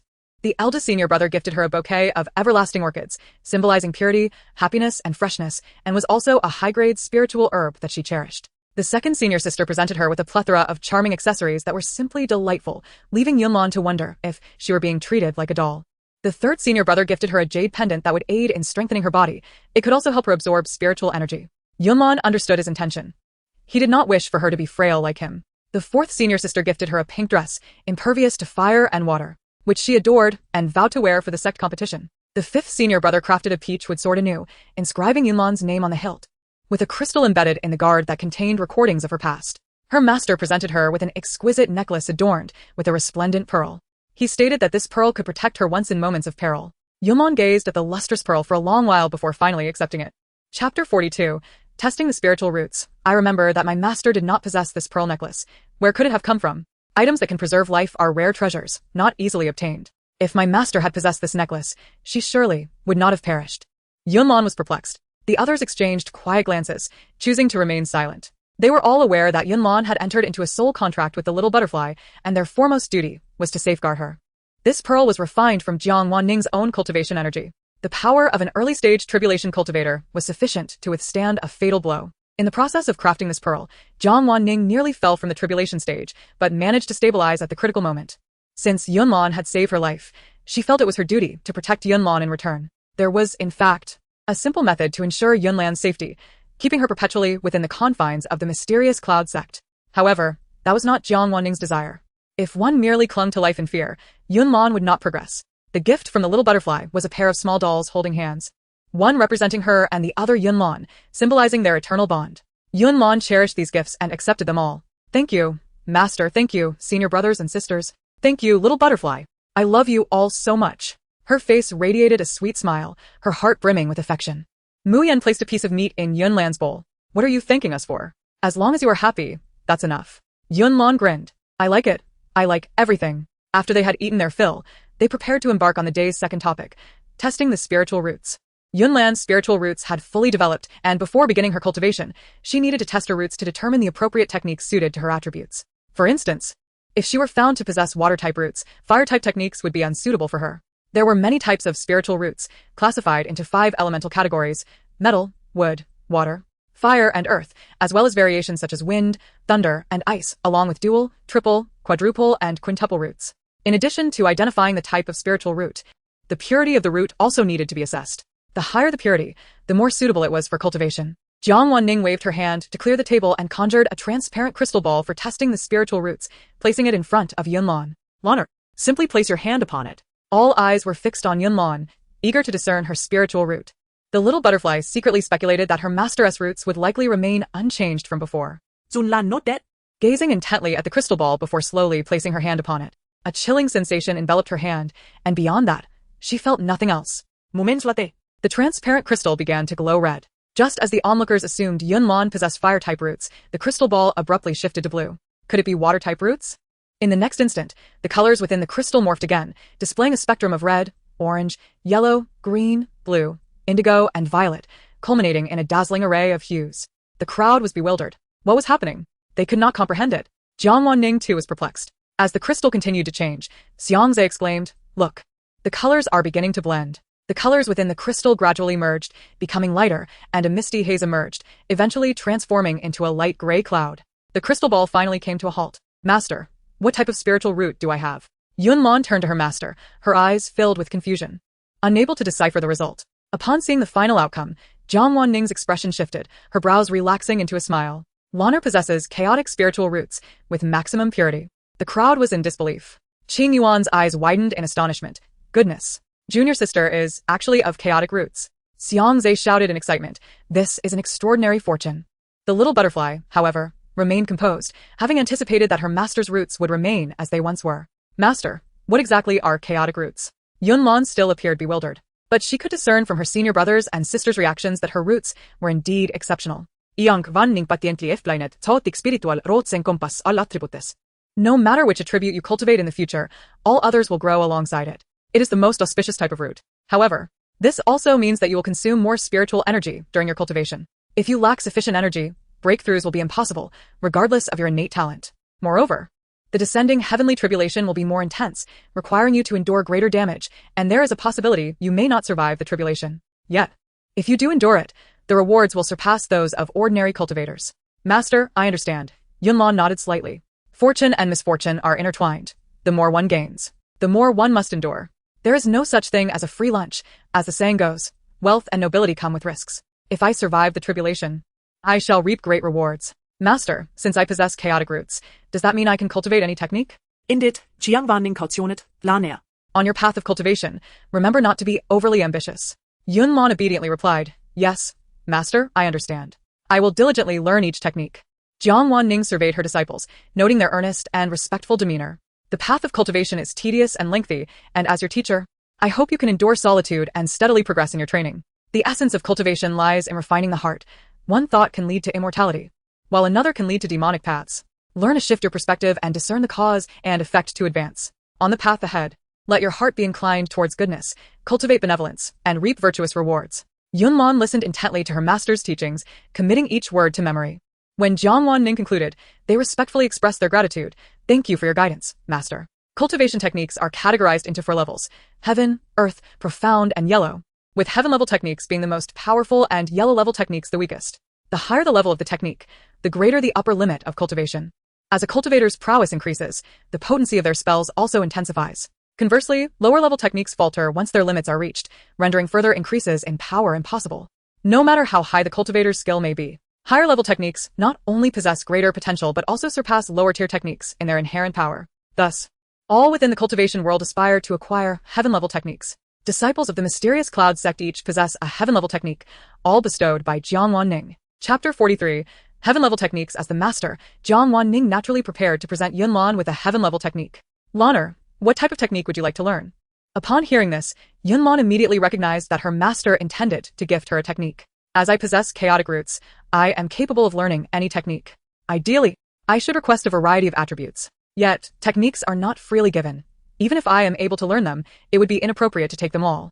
Moreover, I am already fortunate to be in the finest sect under the best master, alongside the most wonderful senior brothers and sisters. Now, my master wishes to bestow upon me a heaven-level technique. One must not only seek to gain. In the future, when I am capable, I can seek out other heaven-level techniques myself. Jiangwan Ning nodded inwardly, pleased to see her disciple devoid of greed.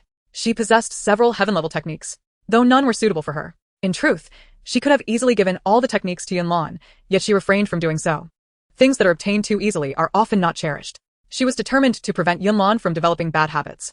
Habits can be quite terrifying. Once formed, they are difficult to change. When the time is ripe, she would impart the cultivation technique to Yunlan. The senior brothers and sisters had also grown fond of Yunlan, recognizing her as an ambitious and earnest child. In truth, they were contemplating saving a good technique for their junior sister in the future. Unbeknownst to Yunlan, her master and senior siblings were currently preoccupied with their thoughts, while she remained immersed in her reflections. I must consider my current weakness. My primary objective is to survive. She mused. Although I now possess a little butterfly, what if it is not by my side? I shall always have someone to rely on. Learning a technique for self-preservation seems prudent. After all, if I cannot fight nor withstand, I might as well escape. Master, I wish to learn a technique for swift escape. Yoheng and the others concurred, affirming that their junior sister's analysis was astute. They would handle the offensive and defensive aspects, allowing her to focus solely on fleeing. After a moment of contemplation, Jiang Wanqing produced a tome of wind-based celestial techniques, the wind control method. This technique is perfectly suited for your cultivation. With the enhancement of wind spells, your mobility will increase significantly. Thank you, master. Yunlan's eyes sparkled with gratitude as she performed a respectful bow and accepted the technique with sincere appreciation. This is truly a remarkable gift. Once my cultivation reaches a certain level, my speed will be akin to flight, indistinguishable from teleportation. Master, I am eager to begin my training. Clutching the tome that shimmered with golden light, she radiated impatience. Yoheng smiled gently. Junior sister, do not rush. We have another gift for you. What? Another gift? Yunlan was taken aback. I have already received so many gifts today. However, who could ever have too many gifts? What is it? Yunlan blinked her large, round eyes, filled with curiosity. Before long, her master cradled her and flew to a newly constructed courtyard, where the little butterfly and her senior siblings had also gathered. Jiang Wanqing gently set Yunlan down. This courtyard has been built for you by me and your senior brothers and sisters. Go inside and see if you like it. Upon witnessing the pristine courtyard, tears welled in Yunlan's eyes. Wiping her tears, she turned to them and bowed deeply. Master, senior brothers and sisters, you are truly too kind to me. I will repay you well in the future. The interior of the courtyard was exquisitely arranged, and Yunlan gasped in awe, realizing this was her own space. As she embarked on her cultivation, it was essential for her to have a private training chamber. This chamber was adorned with a high-level spirit-gathering array. As the members of the Piao sect were few, the spiritual energy in this mountain range was currently sufficient for their needs. However, as their cultivation levels increased, this mountain would no longer suffice, especially for Yunlan. Yoheng had prepared a pill refining room for his junior sister, featuring a low-tier alchemy furnace and various types of medicinal herbs on the shelves. In the future, the eldest brother will teach you alchemy. Yes, thank you, eldest brother. Yunlan responded eagerly. I've been wanting to learn alchemy. I cannot let the knowledge of all those spirit plants go to waste. Xianxia had specifically reserved a training ground for swordsmanship for his junior sister. He ran a lap around the area. Junior sister, this is now our domain. Rest assured, fifth brother will teach you sword techniques well. Although Xianxia's cultivation was not the highest, he possessed remarkable talent in swordsmanship. Yes, thank you, fifth brother. Yunlan replied, her admiration evident. Fifth brother may be a bit foolish, but he is undeniably impressive when wielding his sword. It makes me eager to learn swordsmanship too. Does he really seem foolish? Qingyuan placed a complete set of physical training equipment beside the sword training area. Physical training must start from a young age. With a swift motion, she lifted a large stone and hurled it onto the mountainside, followed by the anguished cries of an unfortunate beast. Junior sister, from now on, second sister will teach you physical training here. Once you are stronger, I will take you to other places. Yes, thank you, second sister. Yulman replied, admiring her courage and determination. Qingyuan chuckled, junior sister appreciates me. Mu Yan prepared a room for drawing talismans, stocked with materials for crafting low-tier talismans. I created all these talismans myself. She indicated the ones on the shelves. Once your cultivation improves, fourth sister will teach you how to draw talismans. Yes, thank you, fourth sister. Yulman exclaimed, impressed. Fourth sister is so talented, able to create so many talismans. They fetch a high price in the cultivation world. If I learn to make them, I could earn money selling talismans in the future. Chengyu also claimed a room for array carving, deeming the empty space the best location. Junior sister, third brother will teach you to carve arrays. Once you master it, you can use them anywhere. He promised to impart his knowledge generously. Yes, thank you, third brother. Yulman acknowledged, aware of her current ignorance regarding arrays and relying on third brother's guidance in the future. Chapter 44. I can begin my cultivation. Now Yunlan's bedroom resembled that of a celestial maiden, exquisitely decorated, elegant, and luxurious. Beside it was a small bed, clearly prepared for the little butterfly. Qingyuan waved a small toy in her hand and asked, so, junior sister, do you like it? Mu Yan pointed out the surrounding decorations. These were arranged by me, master, and second sister. Do they look good? Yulman nodded vigorously, praising, it is truly beautiful. I absolutely love it. She rolled around on the soft, pink bed, reluctant to leave. Oh, I feel so happy. My current treatment is nothing short of royal. Qingyuan chuckled, junior sister. You cannot sleep now. Don't you want to learn how to cultivate? Right. I can cultivate now. Yulman sprang to her feet, her face alight with anticipation as she looked at her master. Master, I want to begin learning right away. All right. Jiang Wanqing nodded, recognizing her eager disciple's desire for knowledge. After Yoheng and the others departed, Jiang Wanqing led Yulman to her exclusive training chamber. Yulman imitated her master's posture, sitting cross-legged with her back straight and closing her eyes. The first step was to draw the spiritual energy into her body. Having reviewed this information numerous times, and with her master providing careful guidance, she succeeded on her first attempt. For ordinary individuals, this step often required numerous attempts, with some taking 1 or 2 months to succeed in drawing energy into their bodies. Yulman's ability to achieve this on her first try indicated her exceptional talent in cultivation. Jiang Wanqing had anticipated this. She knew Yulman was no ordinary person. The first step involved guiding spiritual energy into the body, allowing it to circulate along the meridians, gradually enriching the energy within. This process, known as the small Zhou Tian, saw the energy flow through the Ren and Du meridians. The second step required refining the spiritual energy already present in the body. As the energy activated in the Dantian, it produced a sensation of warmth, gradually transforming into spiritual power.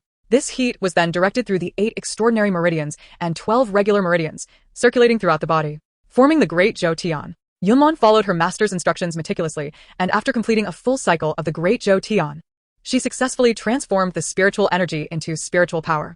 However, as she had only just begun her training, the amount of energy she absorbed was limited, resulting in a meager transformation of spiritual power. With her current level of spiritual energy, she could hardly cast even the most basic spell. Yulman continued to circulate her energy, and when she finally opened her eyes again, the day had turned to dusk. Unbeknownst to her, the entire afternoon had slipped away. The silver lining was that her internal spiritual power had indeed increased, though it was still far from sufficient. She could perhaps manage to cast 2 minor spells with it. Yulman's cultivation was still too low, and her spiritual energy was inadequate to sustain her life force, so she had to diligently eat her meals. Her stomach growled, and Yulman patted it, rising from her secluded training chamber. The little butterfly, who had been waiting outside the door, hurried over to nuzzle against Yulman. Yulman extended her hand, inviting the butterfly to come closer. After petting the little alpaca a few times, she finally felt a sense of comfort. At that moment, her master had, as usual, prepared a delicious meal and placed it on the table. The enticing aroma wafted toward her, and Yulman could hardly contain her excitement as she rushed to sit at the table. Thank you, master. I'm about to dig in, she exclaimed, her heart brimming with gratitude. Hee, master is so kind, even taking the time to cook for me. Her master's culinary skills were exceptional, and the meal was utterly delightful. Jiang Wanqing, pleased by Yulman's praise, added a generous portion of spirit beast meat to her bowl. You're still growing, so make sure to eat well. Thank you, master. Yulman was not picky. She relished whatever her master prepared. After the meal, Jiang Wanqing, recalling Yulman's training progress that day, smiled and complimented her. Laner, you performed admirably today. Children need encouragement. The more praise they receive, the more motivated they become. Upon hearing this, Yulman beamed with a radiant smile, her eyes sparkling with delight. Who wouldn't he desire recognition? Thank you for the kind words, Master. It's all thanks to your careful guidance that I've made progress. I will continue to work hard. Jiang Wanning affectionately ruffled Yunlan's hair and said, tomorrow, continue your meditation and training. Once your body is fully infused with spiritual energy, I will teach you spells. She had already mapped out Yunlan's training plan. Yes, Master. Yunlan nodded obediently, following her master. After finishing her meal, Jiang Wanning departed. The little butterfly stayed by Yunlan's side, accompanying her as she read. Still engrossed in books about spiritual plants. About half an hour later, Yunlan decided to retire for the night. A well-rested body would allow for better training the next day. The following morning, Yunlan rose early. She retrieved 2 green fruits from her storage bracelet. Her master had given her hundreds of them.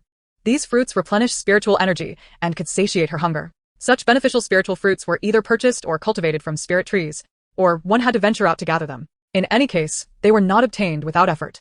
Yunlan silently expressed her gratitude to her master before promptly heading to the secluded chamber to begin her training. She sat there for the entire morning, absorbing spiritual energy. And combined with the 2 fruits she consumed earlier, she could distinctly feel her internal power growing. Her body felt like a vessel for spiritual energy, though it was still too small to hold much. After meditating for an entire afternoon, her internal energy should be fully replenished. At noon, with mealtime approaching, she realized she needed to eat first. Stepping out of the chamber, she glanced into the courtyard where a stone table was laden with food, but her master was absent, leaving only the little butterfly sitting in the pavilion. Typically, at meal times, the little butterfly would transform into her human form. Usually, she shifted between the forms of a small butterfly, an alpaca, and a little girl, relishing the freedom of being alone with Yunlan. Seeing Yunlan approach, the little butterfly grinned and said, Master, your teacher said she had something to attend to and asked us to eat on our own. All right, I understand, Yunlan nodded. The dishes were enveloped in spiritual energy and still warm. They shared the meal, chatting and laughing, creating a lively atmosphere. Once they were well fed, Yunlan returned to the chamber to continue her training. Watching her master's busy silhouette, the little butterfly felt a tinge of sadness. So busy. Always busy, her eyes twinkled mischievously as she thought, I've heard that the back mountain is quite fun. Perhaps I should go play there. Chapter 45. The remarkable comprehension ability Yunlan trained for the entire afternoon, and now her body was brimming with spiritual energy, feeling invigorated and splendid. During dinner, she proudly shared her training achievements with her master. Master, my internal energy is now completely full. Jiang Wanning smiled gently in response. Later, meditation is the easiest part. Learning spells tomorrow will not be so straightforward. Moreover, it involves a heavenly grade technique. While the spells are powerful, they are also more challenging to master. Yunlan, with a determined gleam in her eyes, patted her chest. Don't worry, Master. I'm not afraid of difficulties. I will diligently learn the spells. In her excitement, she accidentally stayed up late and rose before dawn the next morning. Waking up too early, and with her master yet to arrive, she decided to sneak back to the chamber for some additional training. Her spiritual route was different from others. She required more spiritual energy during her training, which correspondingly meant she could also generate more spiritual power. Yunlan planned to practice a little longer, believing there was still room in her body for more energy. Jiang Wanning entered just in time to see the little girl standing in the courtyard with a serious expression, perfectly poised. Greetings, Master. Yunlan displayed proper etiquette and bowed respectfully upon seeing her master, executing the gesture with admirable precision. Jiang Wanning was quite pleased. She appreciated a disciple with such a serious demeanor. Training required utmost seriousness and diligence. It should never be treated lightly. Today, they would be learning the heavenly grade technique, wind control technique, which contained various spells. Although Jiang Wanning possessed a water-type spiritual root and was not suited for wind-type spells, it did not imply she couldn't comprehend the technique. The technique served as a teaching manual for spells. As long as one's comprehension ability was sufficiently strong to grasp the content of the technique thoroughly, it could be mastered. Given Jiang Wanning's cultivation talent and comprehension skills, had she been a wind-type spiritual root, she would have been able to wield this technique with remarkable finesse. Similarly, she could understand fire-type techniques. It was merely that her spiritual root did not permit her to cultivate them. Jiang Wanning could teach, but she could not guarantee perfection. Only through practice could one uncover the truth. She understood this limitation, yet she would employ her experience and utmost effort to guide Yunlan effectively. Regardless of the technique, the steps of cultivation were quite similar. The first step was perception. To learn something, one must first understand it. Only through profound comprehension could true integration be achieved. Later, close your eyes. Yunlan obediently complied, shutting her eyes tightly. Jiang Wanning waved her hand, casting a barrier that isolated them from the outside world. Now, focus and feel the power of the wind. Understood, Master, Yunlan nodded. In the next moment, a refreshing breeze greeted her, gently caressing her cheeks, hair, shoulders, and skirt. Soon, she felt the temperature of the wind gradually rising, transforming into a warm breeze that enveloped her in a cozy embrace. Just as she thought the warmth would continue to escalate, the temperature unexpectedly dropped. Suddenly, a strong gust of wind surged forth, nearly toppling Yunlan. At first, She stood her ground firmly, but then she recalled her master's instruction to feel the wind, so why not yield to its power? Having read through the wind control technique, she was uncertain if her understanding was correct, so she decided to take action. No matter if it's right or wrong, I'll just give it a try. With that thought in mind, Yunlan silently recited the incantation and began to move in the direction of the wind, channeling her internal energy into her feet. As she walked, she seemed to perceive the very shape of the wind. The breeze slipping through her fingers felt like strands, while the gusts that struck her body appeared as surfaces, and the wind beneath her feet manifested as patches. The wind possessed a certain strength, having sensed its form. She could ride upon it and soar aloft. Yunlan's feet rested upon the wind, gradually lifting her from the ground. With her eyes closed, she remained unaware that her body was now suspended in midair. In her mind, she still traversed the earth. Jiang Wanning was utterly astonished by Yunlan's capacity for comprehension. The lessons had yet to commence, and yet Yunlan had already grasped the essence. Watching her ascend higher upon the wind, Jiang Wanning felt a surge of anxiety. Fortunately, she was present. Should Yunlan fall, she would be there to catch her. In that moment, Yunlan was wholly absorbed in experiencing the power of the wind. The winds around me must be conjured by my master. If I had surplus spiritual energy, I too could summon the wind.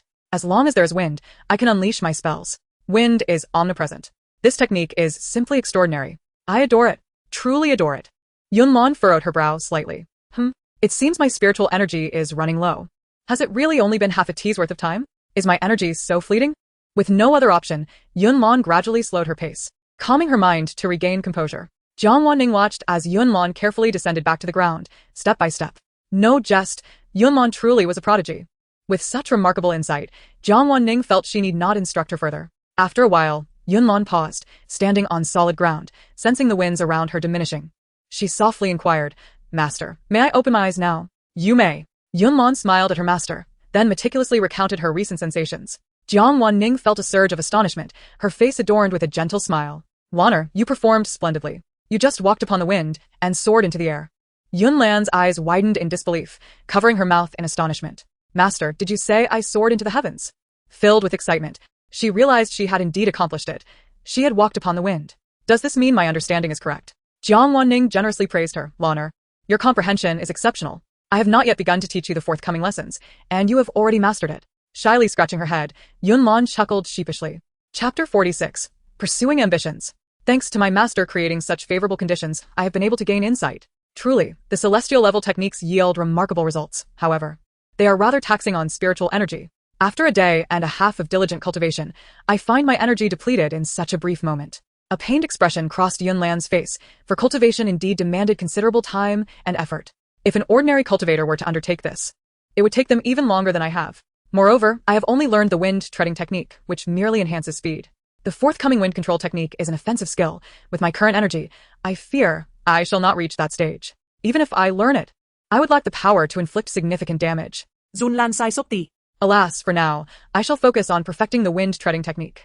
Master, I have run out of spiritual energy. I shall meditate and cultivate now. Jiang Wanning had intended to convey similar sentiments, urging her not to rush and to proceed step by step. Upon hearing Yunlan's thoughts, she realized there was no need to speak. With a subtle movement of her fingers, hundreds of small porcelain vials filled with spiritual spring flew into Yunlan's storage bracelet. These springs will replenish your spiritual energy and nourish your meridians. Feel free to drink them when you have the chance. Yunlan felt a lump in her throat, her eyes beginning to glisten with tears as she inhaled deeply. Her master stood before her, a gentle smile gracing her lips, illuminating her heart like a beacon. Yunlan suddenly leaped forward, embracing her master tightly, overwhelmed with gratitude. "Oh, master, you are so kind to me. In my heart, you are the best master in the world. I will surely repay you in the future." Jiang Wanning knelt down, gently wiping the tears from Yunlan's cheeks. Her eyes sparkled with warmth as she spoke softly. "Good child, my actions are not intended for you to repay me." Yunlan shook her head. "I understand, but I must repay you. I must repay you. Gratitude and reciprocity are virtues.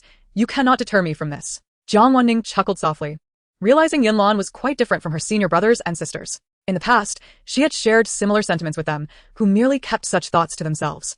Yunlan, however, boldly expressed her feelings, which was truly delightful. Jiang Wanning gently patted Yunlan's head, affectionately saying, "All right, I understand.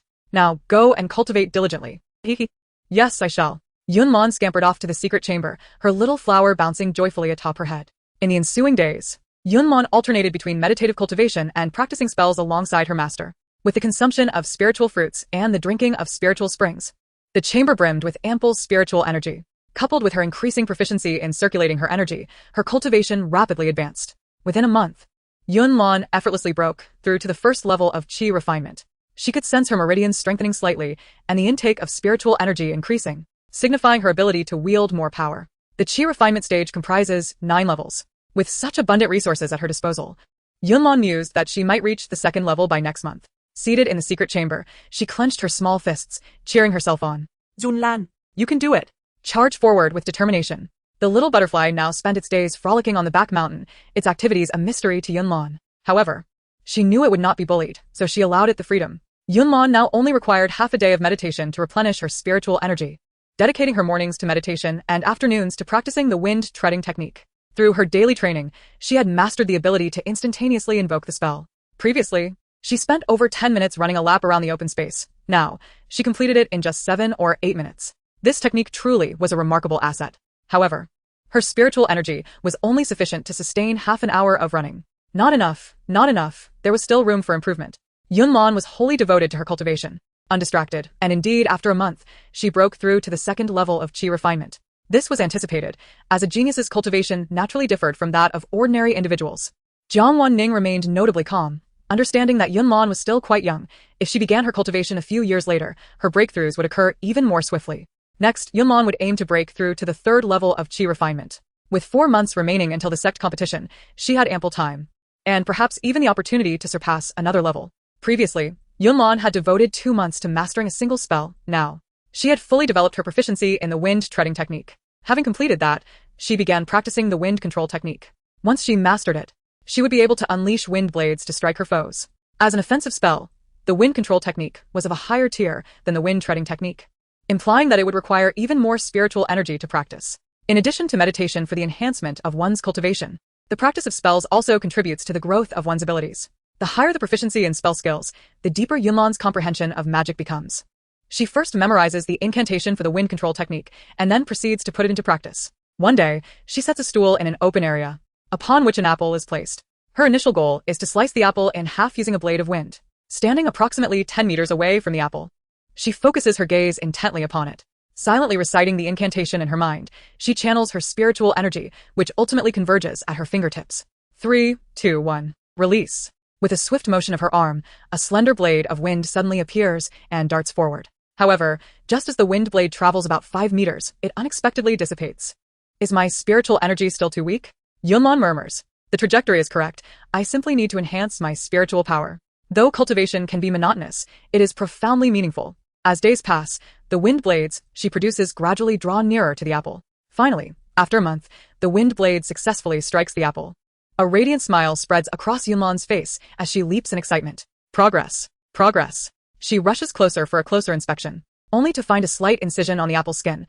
She still requires stronger spiritual energy to cleave it in two. With unwavering determination, Yunlan gazes at the vibrant, spirit-infused apple. Patience. I will continue to cultivate. Chapter 47. Joyful ascendance. A gentle drizzle falls, accompanied by a cool breeze, as the courtyard's stone slabs reflect the mottled gray sky.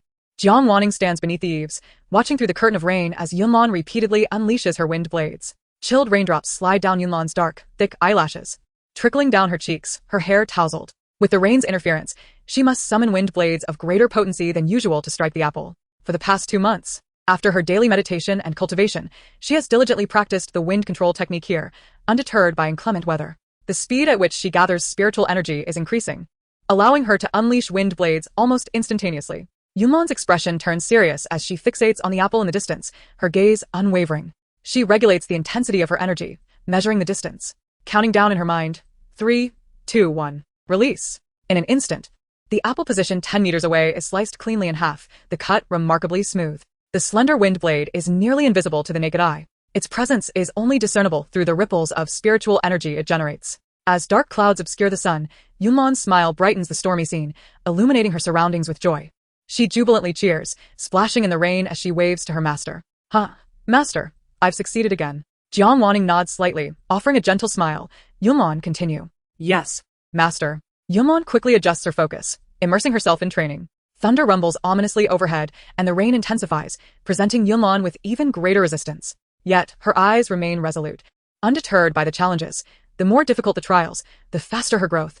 This is a fortuitous opportunity. Seizing the moment amidst the adverse weather, Yunlan diligently refines her control over her spiritual energy, adjusting its intensity with each attempt. Regardless of the shifting winds and rains, she consistently strikes the apple with precision. Suddenly, she feels a surge of spiritual energy within her, overwhelming her senses. She halts abruptly. Master, I'm about to break through. Yunlan's cultivation is not driven by haste, but by a steady and deliberate approach. Exhaling deeply, she breaks through to the third level of qi refinement, feeling invigorated. She stretches and employs a minor spell to dry her clothes. To her delight, she discovers her spiritual energy has elevated to a new tier. The sensation of being infused with energy is exhilarating. With her enhanced cultivation, the power of her wind treading and wind control techniques has also increased. Wahoo! Euphoric, she exits the secluded chamber to find that the rain has ceased. Jiang Wanning remains on the corridor, bathed in the post-rain sunlight. As if adorned with a halo of divine light, Yunlan stands in awe, her eyes sparkling with admiration. Master, I've broken through again. She rushes to embrace her master, her face radiant with joy. My beautiful fairy master. Yes, I see it, Yunlan. You are remarkable. Jiang Wanning gently pats Yunlan's head, noting that the girl has grown a bit taller. After a moment, Yunlan reluctantly releases her embrace. Master, I will continue my cultivation. I'm so reluctant to let go of my fragrant and soft master. Jiang Wanning shakes her head gently, smiling in resignation. All right, go ahead. Yunlan heads to the open space, first testing the wind treading technique. With her current strength, she can complete a lap of the spacious training ground in just 2 or 3 minutes, despite being somewhat short. She then attempts to run around the entire courtyard. Her speed noticeably improved compared to before. She has become quite adept at the wind treading technique, requiring no further training. She merely needs to gauge her maximum speed. In the time that follows, she will commence training on the enhanced version of the wind control technique.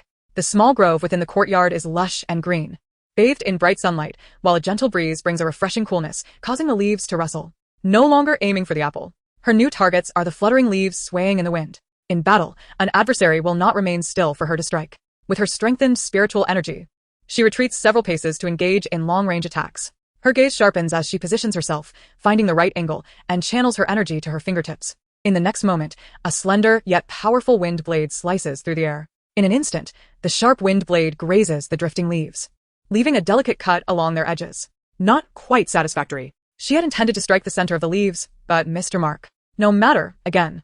With less than a month remaining until the Sect's grand competition, she must make the most of her training. Although she will have the protection of her fellow disciples and mentors during the event, her rigorous cultivation is not solely for the competition, it is for her future. The narrative continues to unfold. Only by becoming stronger can she assist her master and peers in altering their destinies. Tomorrow, the Sect's grand competition begins. Yunlan has made decent progress with her enhanced wind control technique, though she can currently only produce one wind blade at a time, which falls short of her expectations. It's impressive that she has reached the third level of qi refinement in just 6 months. As she flips through her books, it suddenly dawns on her that her prolonged cultivation must have significantly increased her spiritual energy. She checks her electronic panel, which reveals she now possesses 30 points of spiritual energy. She suddenly realizes, could it be that breaking through a level grants an increase of 10 points? How miserly.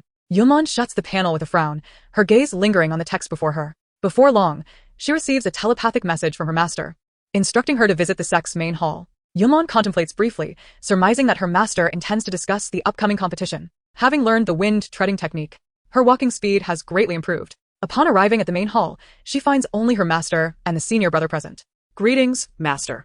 Yunlan bows respectfully, then turns to her senior brother with a sweet smile. Hi, senior brother, long time no see. Yuheng responds with his usual gentle smile. Little junior sister. It has indeed been a while. Since the day of the little junior sister's birthday, it has been half a year since they last met. During this time, Yuheng has been diligently concocting poison pills, preparing a multitude for his junior siblings. Little junior sister, your cultivation speed is remarkable. You've already reached the third level of qi refining. Yuheng thought to himself, astonished. The little junior sister is only a year and a half old, and to progress so much in just 6 months is indeed impressive. Indeed, little junior sister, you are quite extraordinary. At that moment, Qingyuan approached, lifting the little junior sister and planting a kiss on her cheek. Chapter 48. The immortal Sect Xianxia, who had followed Qingyuan into the hall, was a step behind and missed the chance to embrace the little junior sister, his face clearly displaying his displeasure. This scene elicited hearty laughter from Mu Yan, as the fifth junior brother's woeful expression was simply too amusing. Qingyu also entered the grand hall, silently standing beside the little junior sister. Noticing that her senior brothers and sisters had all arrived, Yunlan's lips curled into a gentle smile as she greeted each of them. Second sister, third brother, fourth sister, fifth brother, greetings. Hello, little junior sister. Mu Yan gently pinched Yunlan's soft, fair cheek. Your rapid advancement in cultivation is truly astonishing. Xianxia puffed up his chest proudly. Of course, just look at who her senior brother is. The others chuckled at Xianxia's boast. The reputation of the Miao Miao sect is well-deserved. Xianxia did not grasp the meaning of well-deserved, but coming from the little junior sister, it must have been a compliment. Yoheng interjected, all right, enough of the banter. Master still has important matters to discuss. At this critical moment, they needed him to maintain order. Qing Yuan set the little junior sister down, and they all lined up to face their master. We pay our respects to master. Jiang Wanning nodded, her gaze sweeping across their faces before delving directly into the matter at hand. The sect competition will commence tomorrow, hosted by the Qingyun sect. Furthermore, to ensure fairness, no one is permitted to disclose any information related to the secret realm. Upon hearing this, Yunlan's eyelids twitched. What? It's the Qingyun sect? I recall the competition was initially set to be hosted by the Tianmen sect. As this secret realm is not a natural formation, they will not allow other cultivators to enter freely. The designated sect will station individuals at the entrance to prevent anyone from sneaking in, and they will also set up a formation within the sect that connects to the secret realm. This implies that the sect's members will have prior access to the secret realm, increasing the risk of information leaks, commonly known as cheating. And now it has changed to the Qingyun sect? How could Shen Jiangli agree? At this moment, Yunlan suddenly recalled the earlier incident involving Gu Pingsheng's punishment. I remember now. Shen Jiangli must have colluded with Gu Pingsheng. Hosting the competition with the Qingyun sect is no different from the Tianmen sect. Now, even before the competition has started, I already know two sects are going to cheat. Currently, Shen Jiangli not only possesses information about the secret realm, but has also evaded detection for cheating, cleverly shifting the blame onto Gu Pingsheng. What a cunning scheme. Although the Haoying sect may be unaware of the rumors, Shen Jiangli will likely assist Ren Shui, thus providing them with support. Looking at it this way, our Miao Miao sect has become the ultimate victim. Jiang Wanning and Yoheng dared not utter a sound, quietly listening to Yunlan's thoughts. Jiang Wanning suddenly recalled that when the sects were initially chosen, it was indeed the Tianmen sect that was to host the event. Everyone trusted the character of the ancient sect leader and did not voice any objections. Jiang Wanning speculated that Gu Pingsheng would likely engage in some underhanded tactics behind the ancient leader's back. Yoheng and the others were equally astonished. Had it not been for the little junior sister, they would have been unaware of the myriad complexities within a sect competition. They had previously aspired to secure first place. Yet now, with opponents resorting to cheating, the path to victory seemed fraught with difficulties. Nevertheless, they remained undaunted by the challenges ahead. At this moment, Yunlan narrowed her eyes slightly. I also know the contents of the secret realm. Initially, I had no intention of undermining the fairness of the competition. I merely wished to discreetly target Shen Jiangli, preventing the protagonists from meeting and thwarting their future collaboration against the Miao Miao sect. However, my mind has changed. While sincerity is a powerful weapon, being perpetually sincere renders one foolish. Since they intend to cheat, they cannot blame me for resorting to underhanded tactics. The crowd nodded in agreement, albeit perplexed by the notion of underhanded tactics. Noticing that Yunlan had halted her thoughts, Jiang Wanning spoke. Each sect may send 6 participants to the competition, and we of the Miao Miao sect have precisely 6 disciples. You need not feel overly pressured. Simply do your best. You must ensure Yunlan's safety, do you understand? Jiang Wanning urged Yoheng and the others. In unison, they responded, Master, rest assured, we will protect the little junior sister. Do not worry, I will behave and not cause my senior brothers and sisters any trouble, Yunlan chimed in. The disciples participating in the sect competition are all preparing for the upcoming ancient secret realm, so the other 3 sects will undoubtedly send their most talented disciples. In terms of cultivation, I am merely a filler, as no one would send chi-refining disciples to compete. No need to fret, this time, I shall rely on my intellect rather than my cultivation. After Jiang Wanning imparted a few more simple instructions, she concluded, You will gather at the Grand Hall tomorrow at dawn, and we shall depart for the Qingyun sect. Yes, master. After Jiang Wanning left, Yoheng called out to Yunlan and the others. With a grand gesture, dozens of small porcelain vials appeared before them. These are the elixirs I've crafted from the fragrance flower. Take them. He gestured to the inscriptions on the vials. I have labeled their potency on the bottles. Yunlan beamed brightly and expressed her gratitude. Thank you, senior brother. You are truly wonderful to us. Since these gifts came from their own senior brother, they felt no need for formality. With a cheerful demeanor, Yunlan stowed her share of the fragrance pills into her storage bracelet. Having a senior brother is indeed a blessing. So many fragrance pills of varying grades.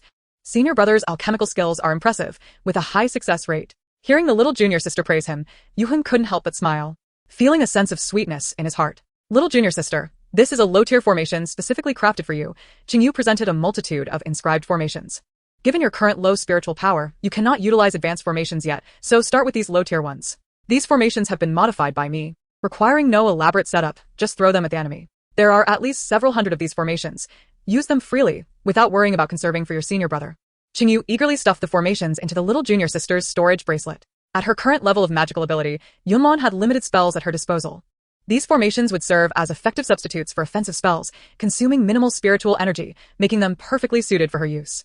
Yunlan's smile grew even brighter. Thank you, third senior brother. You are so kind to prepare formations for me. Before Yunlan could fully appreciate Qingyu's thoughtfulness, the fourth senior sister approached, stuffing several storage bags into her arms. Little junior sister, these low-tier talismans require minimal spiritual energy to use. Prioritize using my talismans and the third senior brother's formations, and conserve your own spiritual energy. Inside were various talismans: earth escape talismans, explosive talismans, teleportation talismans, fireball talismans, waterball talismans, and so on.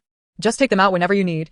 Don't feel shy. With the fourth senior sister, Yunlan is now both crying and laughing, overwhelmed with emotion, and at a loss for words. Thank you, fourth senior sister. Oh, dear senior brothers and sisters, you have been so incredibly kind to me. In her heart, Yunlan silently vowed, I will forever protect the Piao Miao sect. Chapter 49, Journey to the Qin Yun sect. Little snotty bug. Qin Yuan chuckled as she gently tapped Yunlan's tiny nose with her finger. We are fellow disciples. Isn't it only natural for us to help one another? Yes. Yunlan nodded, taking a deep breath. After a moment, she suddenly remembered something and looked up at third senior brother with concern, asking, Third senior brother, are you feeling better? The 7-heart flower should have matured by now. I wonder how it worked for you? Observing his rosy complexion and slightly darker lips, she hoped he was not in any significant trouble. Chengyu smiled lightly, his lips curving in a gentle grin. Thank you, little junior sister, for your concern. I am indeed feeling much better, thanks to Master S treatment. That is wonderful to hear. Yunlan sighed in relief. I hope the remaining senior brothers and sisters can also safely overcome the dangers ahead. As Yunlan lay on the soft bed, she touched the small alpaca necklace hanging around her neck. Little butterfly, good night. Master, good night. Little butterfly had enjoyed playing with the beasts on the back mountain for the past few months and was now determined to protect her owner wholeheartedly. The next day, the first rays of morning sunlight streamed through the window, illuminating Yunlan's delicate face and casting a glow on the floor. She wore the pink dress gifted by fourth senior sister, its hem adorned with layers of sheer fabric that gracefully swept the ground with each step. This was a magical garment, impervious to fire and water, and untainted by dust. The floral hairpin adorning her head was a beautiful gift from second senior sister, while a jade pendant from third senior brother hung elegantly at her waist. Her lively spirit filled the air, and as she walked, her skirt fluttered gracefully, her figure enchanting and charming, akin to a celestial fairy captivating all who beheld her. When Yunlan entered the grand hall, she was met with expressions of awe from the crowd. Mu Yan rushed towards Yunlan, brimming with pride. Little junior sister, you look absolutely stunning in that dress. Qing Yuan approached as well, remarking, Indeed, our Piao Miao sect is renowned for its beauty. Hehe. Yunlan's cheeks flushed with shyness as she replied, Yes, yes. The senior brothers and sisters are all very beautiful too. Jiang Wanning came over and lifted Yunlan into her arms. Let us go. Yes, master. This marked Yunlan's third descent from the mountain, and she felt an inexplicable thrill. She dashed around the flying vessel, her curiosity bubbling forth like a child. The vessel was well-equipped, spacious enough to resemble a luxurious mobile mansion. The world of cultivation is truly wondrous and immensely fun. Yunlan lay on the deck, arms outstretched in a star shape, relishing the delightful sensation of the clouds and gentle breeze flowing past her. Jiang Wanning and Yu Heng quietly watched her frolic, cherishing this fleeting moment of warmth and joy. Meanwhile, outside the gates of Qin Yun sect, numerous cultivators were arriving one after another. Although this was merely a competition among the 4 great sects, many came to spectate. Some sect leaders, loose cultivators, and disciples from noble families were present to offer resources. Opening the ancient secret realm was a challenging endeavor, requiring the cooperation of the 4 sect leaders, who wouldn't desire entry into such a realm. They wished to partake in the profits. By providing resources to the 4 sects, they hoped to secure 1 or 2 spots. For what treasures awaited within the ancient secret realm could not be exchanged for any amount of resources. This event was hosted by Qin Yun sect, which organized everything impeccably. The disciples stationed at the mountain gate, upon spotting the Piao Miao sect members, quickly dispatched someone to respectfully escort them up the mountain. As Yunlan gazed at the Qin Yun sect, it was evident that it was indeed one of the 4 premier sections. The entire sect exuded grandeur, indicative of an ancient sect leader of great stature, cradled in Master S embrace. Yunlan followed the Qin Yun sect disciples to an array designated for the other 3 major sects, which transported them directly to the Sect S plaza. A refreshing breeze dispersed the mist in the plaza, while golden sunlight streamed through the clouds, illuminating the expansive square. Surrounding the plaza were 8 elevated platforms where cultivators sat, engaged in lively conversation. In contrast to the uniform attire of the other sects, the Piao Miao Sect S members showcased their unique styles, making them stand out distinctly. Their arrival immediately captivated the attention of the crowd. The Piao Miao Sect members have arrived. Oh? Why is Jiang Sect leader holding a little girl? You didn't know? That Jiang Sect leader's newly accepted disciple. Your information is quite outdated. Wait, I remember seeing that girl at the Divine Beast Mountain. She had no cultivation at all back then. How could she have broken through to the third level of qi refinement in just half a year? Is that true? Are you sure you're not mistaken? Absolutely. But that girl looks no older than 1 or 2. How could she have begun cultivating so soon? I see. She must have consumed a spirit-nourishing pill. She wouldn't be able to cultivate before her spiritual roots fully formed. My goodness. That spirit-nourishing pill is a top-tier elixir. Only Jiang Sect leader would be generous enough to give it to her disciple. Honestly, I am envious. A loose cultivator remarked.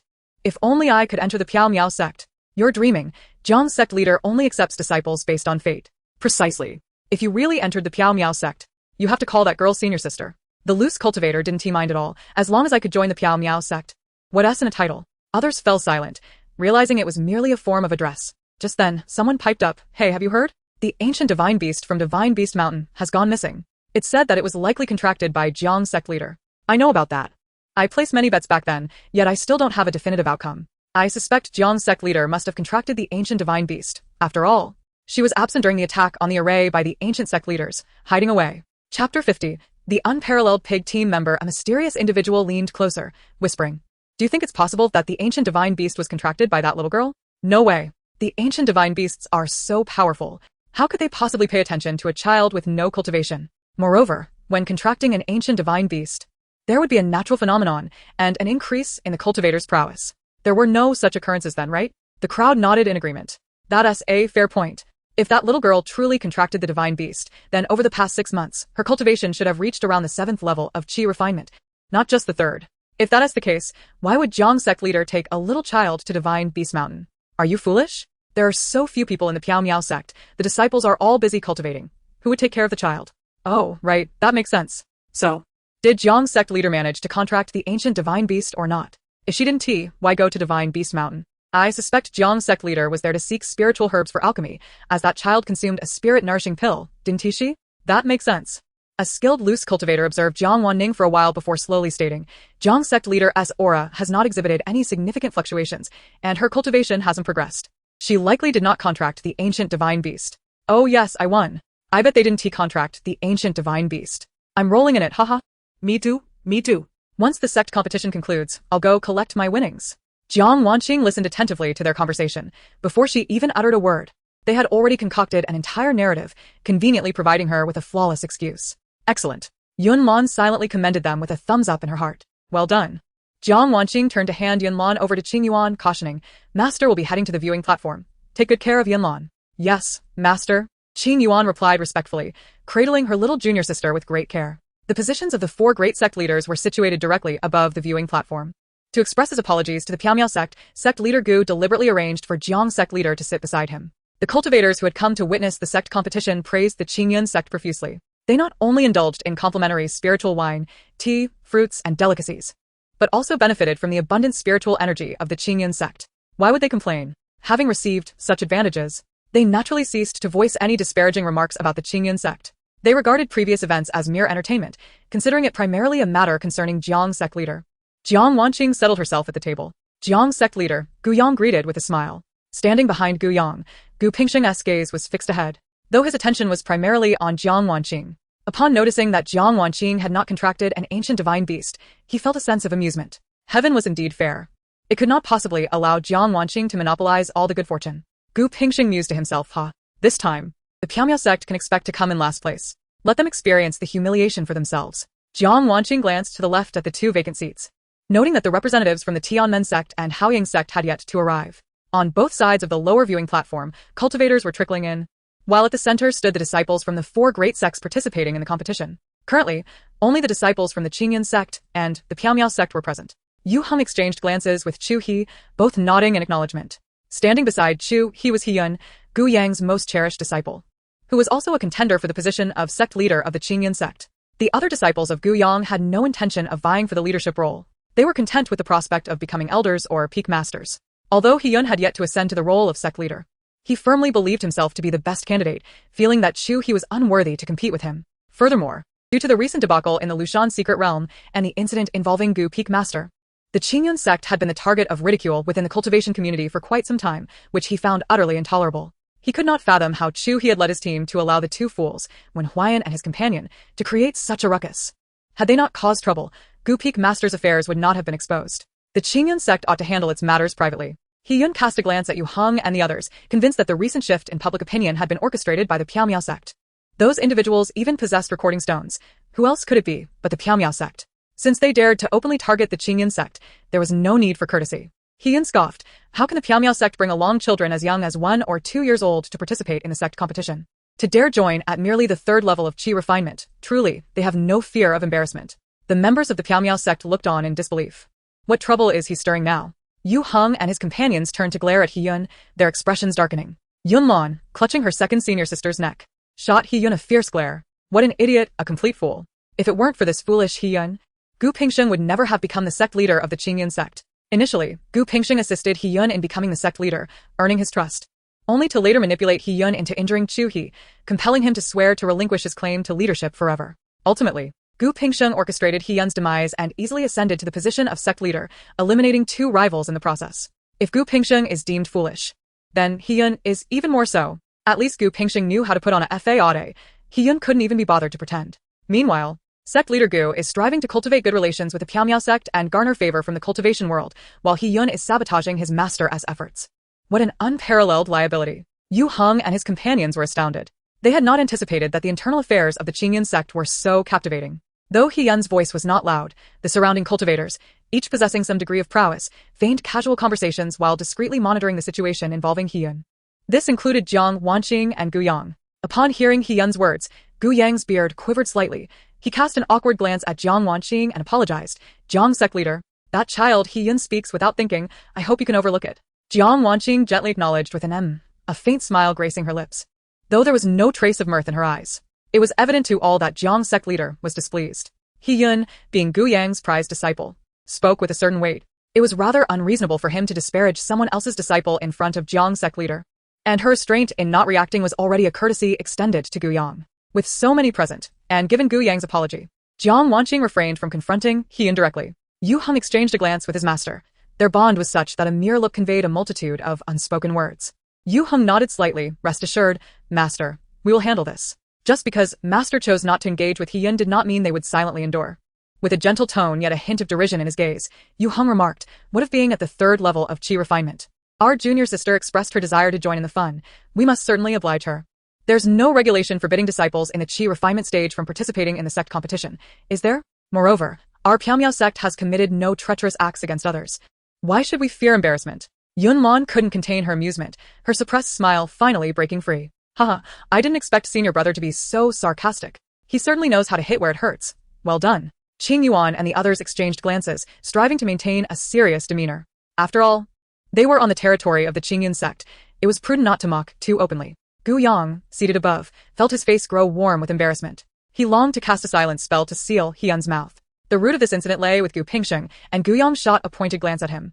Jiang Wanqing's eyes sparkled with a hint of amusement as she calmly addressed Gu Yang, sect leader Gu. Yu Heng rarely descends from the mountains and is not adept at social interactions. If he has said anything to offend you, I hope you can be magnanimous. Gu Yang retorted, your esteemed disciple cannot communicate? I find him quite eloquent. Jiang's sect leader truly had a talent for fabricating nonsense. Indeed. The jests of children need not be taken to heart. Let them say whatever they wish, Gu Yang replied with a sheepish smile. It is no wonder Gu Yang is the leader of the Qingyan sect. They were in the wrong, and he dared not confront them directly. He-yun was left momentarily speechless by Yu Heng's retort. He understood all too well that Gu Peak Master had been at fault, leaving them to swallow their grievances. Yet, to trivialize the sect competition as mere play? Such audacity. With clenched teeth, He-yun spat. Then I wish you all a splendid time. Just don't end up in last place and blame us sects for bullying you. He added, while you are at it, be cautious during your fun. Do not let your little junior sister get injured or devoured by a beast. If it weren't for her need to maintain a low profile, Yunlan would have gladly unleashed a torrent of curses upon He-yun. Heh, what a fool. Who do you think you're scaring? Do you really think I would cower and cry? You must be dreaming. Although Yoheng was aware that his junior sister would not be intimidated by He-yun's mere words, he disapproved of He-yun's deliberate attempts to frighten her. Regardless of our ranking, we will not cast blame on others, so you need not worry about that. Moreover, my junior sister has us to protect her. There's no need for your concern. I kindly advise you, yet you remain ungrateful.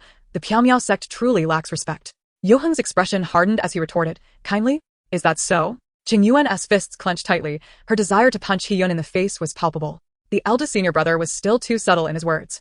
It was time for her to take action. What do you mean by kindness? Do you think we cannot perceive your intentions? At your age, you still dare to speak of being devoured by demonic beasts in front of a child. It is evident you are merely trying to frighten her. Do you think everyone here is a fool? The onlooking cultivators murmured. We are not fools. We can discern the truth. Though they too were puzzled as to why the sect master would allow a child to participate in the sect competition. They could hardly voice their opinions on the matter now that it had been decided. Yunlan silently applauded. Well said, second senior sister. No need to spare him any face. Hyun felt increasingly uncomfortable under the gazes of those around him and retorted stubbornly, Qingyuan enjoys clashing with those who deserve a beating. Why should it concern you whether our junior sister enters the secret realm? As the favored disciple of the ancient sect master, you continuously target my junior sister. Do you have no shame? Our master and all of us have agreed for her to go. How dare you, an outsider, voice your objections? Has the Qingyuan sect become so meddlesome? If you spent less time interfering in others' affairs, you could have accumulated enough virtue to live 20 more years. Qingyuan unleashed a torrent of words that left Hyun momentarily stunned. How could everyone from the Piaomiao sect articulate their thoughts so well? Just then, the representatives from the Tianmen sect and Haoyang sect approached. Observing that his senior brother was still fuming, He quickly whispered to Hyun, Senior brother, members of the Tianmen sect and Haoyang sect are coming.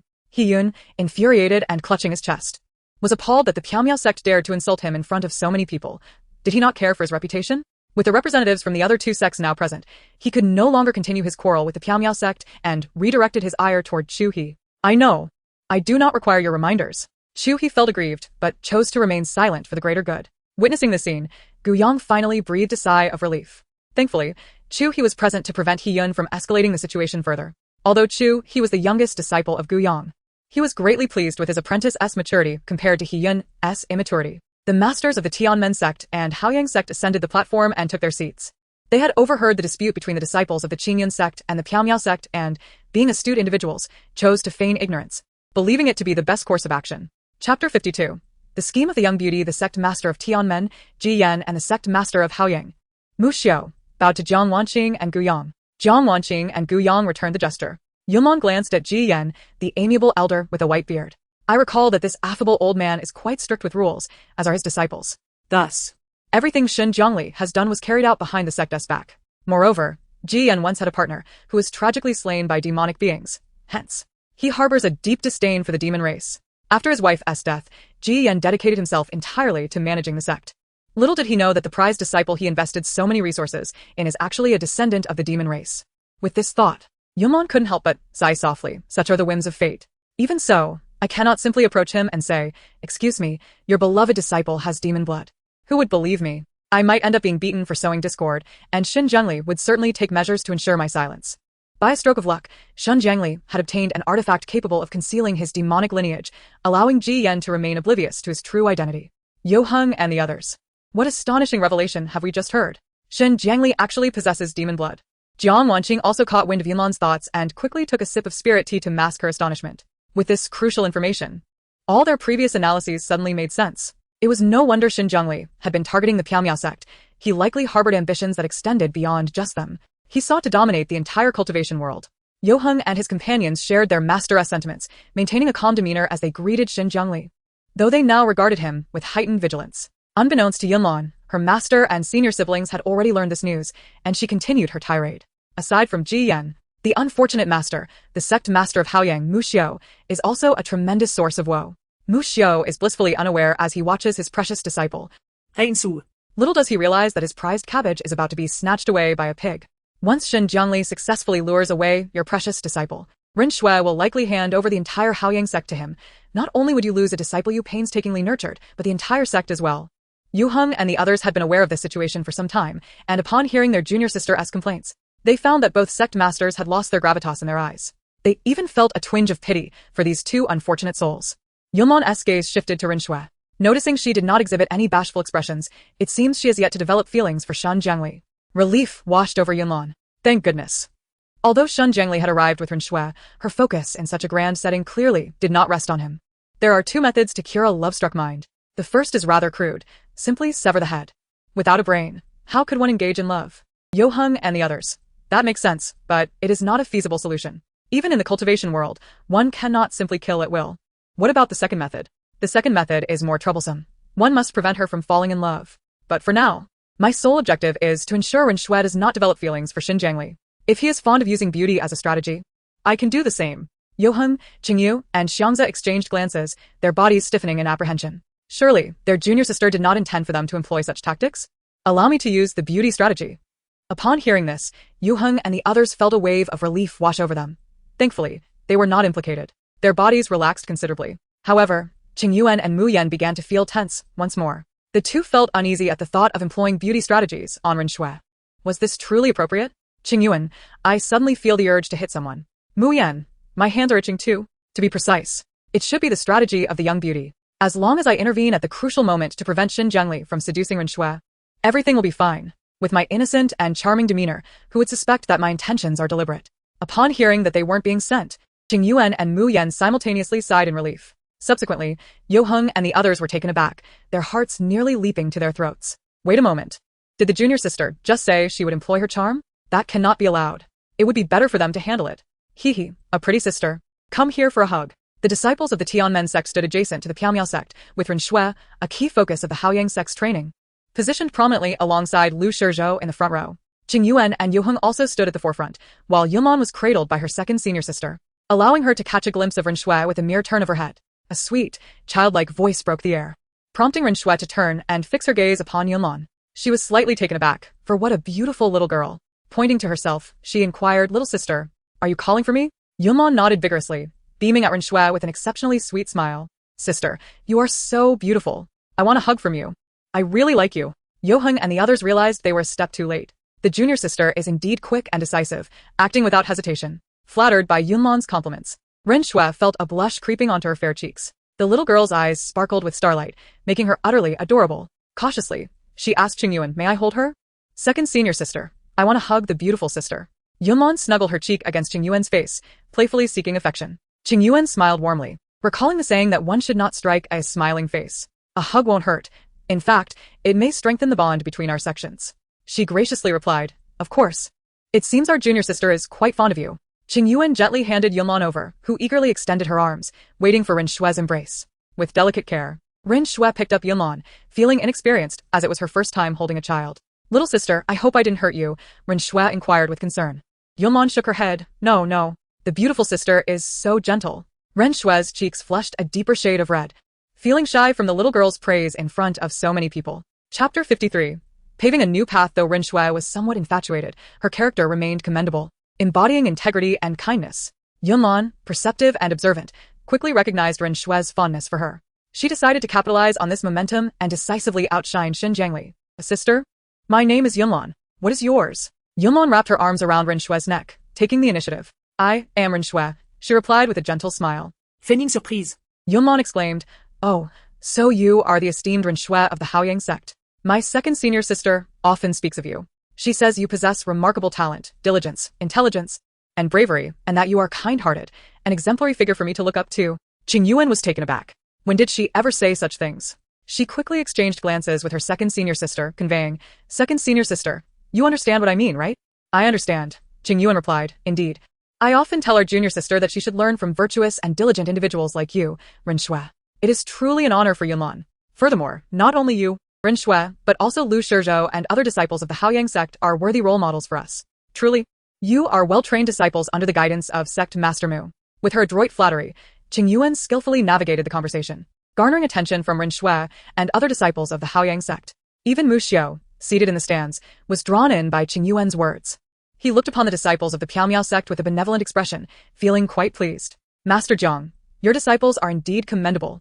Jiang Wanning cooperated with Yunlan's performance, smiling warmly. "Sect Master Mu is too kind. Your disciples are also exceptional." The ancient sect master and Master Ji felt somewhat sidelined and displeased. Did their disciples not exhibit enough excellence? In the center of the arena, Ren Shui's face turned even redder as she shyly responded, "Thank you for the praise. I had no idea my reputation at the Piaomiao sect was so favorable." She gently caressed Yunlan's cheek and addressed the disciples of the Piaomiao sect. "Master Jiang is renowned for his benevolence. As his disciples, you must all be equally remarkable. Since I have a connection with Yunlan, I would like to boldly request your friendship. Would you be willing?" Yunlan's joy was boundless. Yes. Of course, we would love to be friends with you, Ren Shui. Forming a strong friendship with Ren Shui would significantly reduce the likelihood of conflict between our sects in the future. It would also enhance our leverage against Xin Zhengli. How could we not embrace such an opportunity? Yu Heng and the others shared the same sentiment. The more friends, the more pathways open. And the disciples of the Haoyang sect were indeed amiable. Lu Shizhou stepped forward. "All right, henceforth we are friends." The cultivators of the cultivation world are often so straightforward and carefree, acting according to their hearts. How delightful! How wonderful! Yunlan clapped her hands joyfully. From now on, I shall call you sister. Turning to Lu Shizhou, she thought to flatter everyone. Wow, this big brother is so handsome. Yunlan reached out her chubby little hand, attempting to tug at Lu Shizhou's clothing. He couldn't help but chuckle. This little girl was indeed bold, speaking her mind without restraint. As long as the intentions were kind, Lu Shizhou felt no aversion. He took Yunlan's small hand in his own. Little sister, you are also quite beautiful. Yunlan flitted from one conversation to another, amusing the disciples of the Haoyang sect, quickly becoming their beloved darling. In stark contrast, Yuheng and the others looked on enviously as Yunlan thrived, momentarily unsure of her allegiance. They silently marveled at her prowess in forging a new path for them. Beside them, Heian watched the joyous scene, his frustration escalating. How could they play favorites? The Piaomiao sect had just quarreled with him, only to turn around and cultivate relations with the Haoyang sect? He suspected that the Piaomiao sect's members were fearful of securing last place in the upcoming sect competition, prompting their eagerness to curry favor with the Haoyang sect. Just as Heian prepared to mock the Piaomiao sect, Chu He, who had been observing, swiftly intervened. Senior brother, our master is still watching us. Chu He was genuinely concerned. This sect competition was hosted by the Qingyan sect, and as disciples of the Qingyan sect, they needed to exhibit the grace of their host. He couldn't fathom why his senior brother was so insistent on provoking the Piaomiao sect. Heian was particularly irked by Chu He's constant meddling. As the senior brother, he felt Chu He should simply obey him. Irritated, he retorted, Chu He, is there anyone other than our master who can keep you in check? Perhaps it was best to remain silent for now. After all, cleaning up after his senior brother was not an uncommon occurrence. Seeing Chu He silent, Heian felt a slight sense of satisfaction. He raised his gaze, spotting their master watching him, and decided to adopt a more modest demeanor, ensuring he presented himself favorably. While the Qingyan sect remained calm, Shen Jiangli was stirring with restlessness. He had been troubled about how to garner Ren Shui's favor.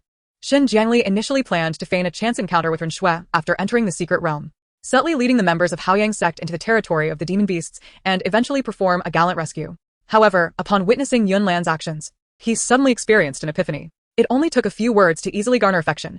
He could certainly employ the same strategy. Observing Yunlan, he noted that Ren Shui was particularly fond of this little girl. Thus, he could leverage Yunlan to win Ren Shui's favor. A gentle smile graced Shen Jiangli's lips, the soft sunlight illuminating his handsome features, adding a touch of charm. The little girl was undeniably beautiful and her personality quite delightful, making her exceedingly endearing. Chapter 54. Do not rush. There will be many more days for you to be upset. Yunlan was cradled in Ren Shui's arms, and she noticed when Shen Jiangli took his first step toward them. As I suspected, this flamboyant peacock Shen Jiangli is coming to flaunt himself. Indeed, he is the male lead, and he possesses a certain allure. Yet I, Yunlan, am no ordinary individual. I value substance over mere appearance. Your indiscriminate slaughter of the innocent makes you a despicable man. Hoping to entice the female lead? Dream on. Sister, look at my jade pendant. My third senior brother gifted it to me. Isn't it lovely? Before Ren Shui could turn her gaze toward Shen Jiangli, Yunlan swiftly diverted the conversation, capturing Ren Shui's attention. She wrapped an arm around Ren Shui's neck while holding up the jade pendant from her waist for Ren Shui to admire. The pendant, crafted from exquisite material and radiating a soft sheen, was intricately carved with beautiful patterns, clearly a labor of love. Ren Shui observed Yunlan's proud expression, realizing she wished to share her joy. It's beautiful. Yunlan, you are such a good girl. Your senior brothers and sisters must dote on you greatly. Michem. Yunlan nodded vigorously, resembling a chick pecking at grains. Seeing his little junior sister's delight in the jade pendant filled Shunyu with happiness.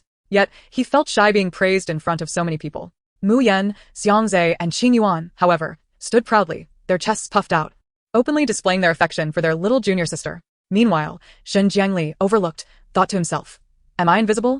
Can they not see me standing here? Upon hearing Yunlan call for her third senior brother, he recalled the incident in the Lushan secret realm when he had his 7 heart flower stolen. Stealing a glance at Chengyu, he noticed his rosy complexion, indicating that he had recovered. Shen Jiangli speculated, could the disciples of Piaomiao sect have been behind the scheme to trap him? Although uncertain, he did not dismiss the possibility. For now, he decided it was more crucial to build rapport with Ren Shui. Undeterred by being ignored once, Shen Jiangli resolved to make another attempt. Why can't he take a hint? As Shen Jiangli prepared to speak, Yunlan continued to intercept him. Sister, your hairpin is so beautiful. Zunlan, percepti. Immediately recognized that Ren Shui had meticulously prepared the hairpin. Reinsu blushed, smiling shyly. The process of the sect's grand competition would be visible to all, and representing Haoyang sect necessitated a bit of adornment. This hairpin was her favorite. However, sister, no matter how exquisite this hairpin is, it pales in comparison to your beauty. Yunlan said sincerely, her eyes earnest, her tone genuine, without a hint of deceit. The members of Piaomiao sect were astounded. Their little junior sister was truly remarkable. Where had she learned such charming words? Surely, she would leave others utterly enamored. They seriously doubted that if Yunlan were a boy, he would undoubtedly be adored by girls in the future. At these words, Ren Shui's face flushed crimson, her heart fluttering. How could this little girl be so sweet-tongued? She was incredibly eloquent. With Yunlan shining brightly, Xin Jiangli appeared rather ordinary by comparison. Ren Shui's attention was now entirely on Yunlan, who received a spontaneous kiss on the cheek from her. What should I do? I almost want you to be my little junior sister, Ren Shui exclaimed. It was no wonder the disciples of Piao Sect were eager to bring Yunlan to the sect competition. Such an adorable child could make anyone go to great lengths to please her. Qing Yuan jokingly remarked, Ren, this simply cannot be. If you take our little junior sister away, what will we do? Their lively conversation centered around Yunlan, completely ignoring Xin Jiangli, until Lu Shizhou briefly chatted with him to alleviate the awkwardness. Yunlan subtly revealed a victorious smile, unnoticed by anyone. Ha, you think you can compete with me? You aim to use me to get closer to Ren Shui? Dream on. Later, even when Ren Shui inadvertently cast a glance at Xin Jiangli, she felt no flutter of excitement. She merely nodded at him in acknowledgement. Excellent, I have completely extinguished any sparks of infatuation. Now, I must prevent them from developing deeper feelings over time. Ren Shui, I imagine, will not approach Xin Jiangli first. He will likely attempt a heroic rescue amid the dangers of the secret realm. Our Piao sect has numerous heroes. It is certainly not Xin Jiangli's turn. However, I must be cautious, as Ren Shui tends to be infatuated. My 3 senior brothers should refrain from getting involved to avoid entangling themselves, leaving the matters to the 2nd and 4th senior sisters instead. Yu Hong and the others listened quietly to Yunlan's analysis, as long as her reasoning held merit. They would follow her lead wholeheartedly. Yet, he felt a strange sensation that the little brat was intentionally ignoring him. Did she not favor handsome and beautiful individuals? Could it be that he lacked sufficient charm? Xin Jiangli remained confident in his looks, believing it could not possibly be his fault. It had to be something amiss with that little brat. Yet he could not pinpoint the issue, feeling stifled and frustrated. Before long, the assembly of cultivators was nearly complete. The voice of the ancient sect leader resonated from above, welcoming all to the gathering and discussing the significance of the sect competition. Yunlan felt herself growing drowsy. She fiddled with the jade pendant at her waist when suddenly, the ancient sect leader produced a magical artifact, channeling a portion of spiritual energy into it before casting it into the air above the square. The artifact spun rapidly, and a luminous screen descended from the heavens. Through the screen, glimpses of the secret realm could be seen, though the images remained hazy for the time being. With a grand gesture, the ancient sect leader affixed a pale blue storage bag to Yunlan's waist. She turned to glance at her senior brothers and sisters, noticing that they too possessed storage pouches at their waists. The competition employed a point system, with various treasures strategically placed throughout the secret realm. As long as you retrieved a treasure and placed it within the storage pouch just distributed to you, points would be awarded.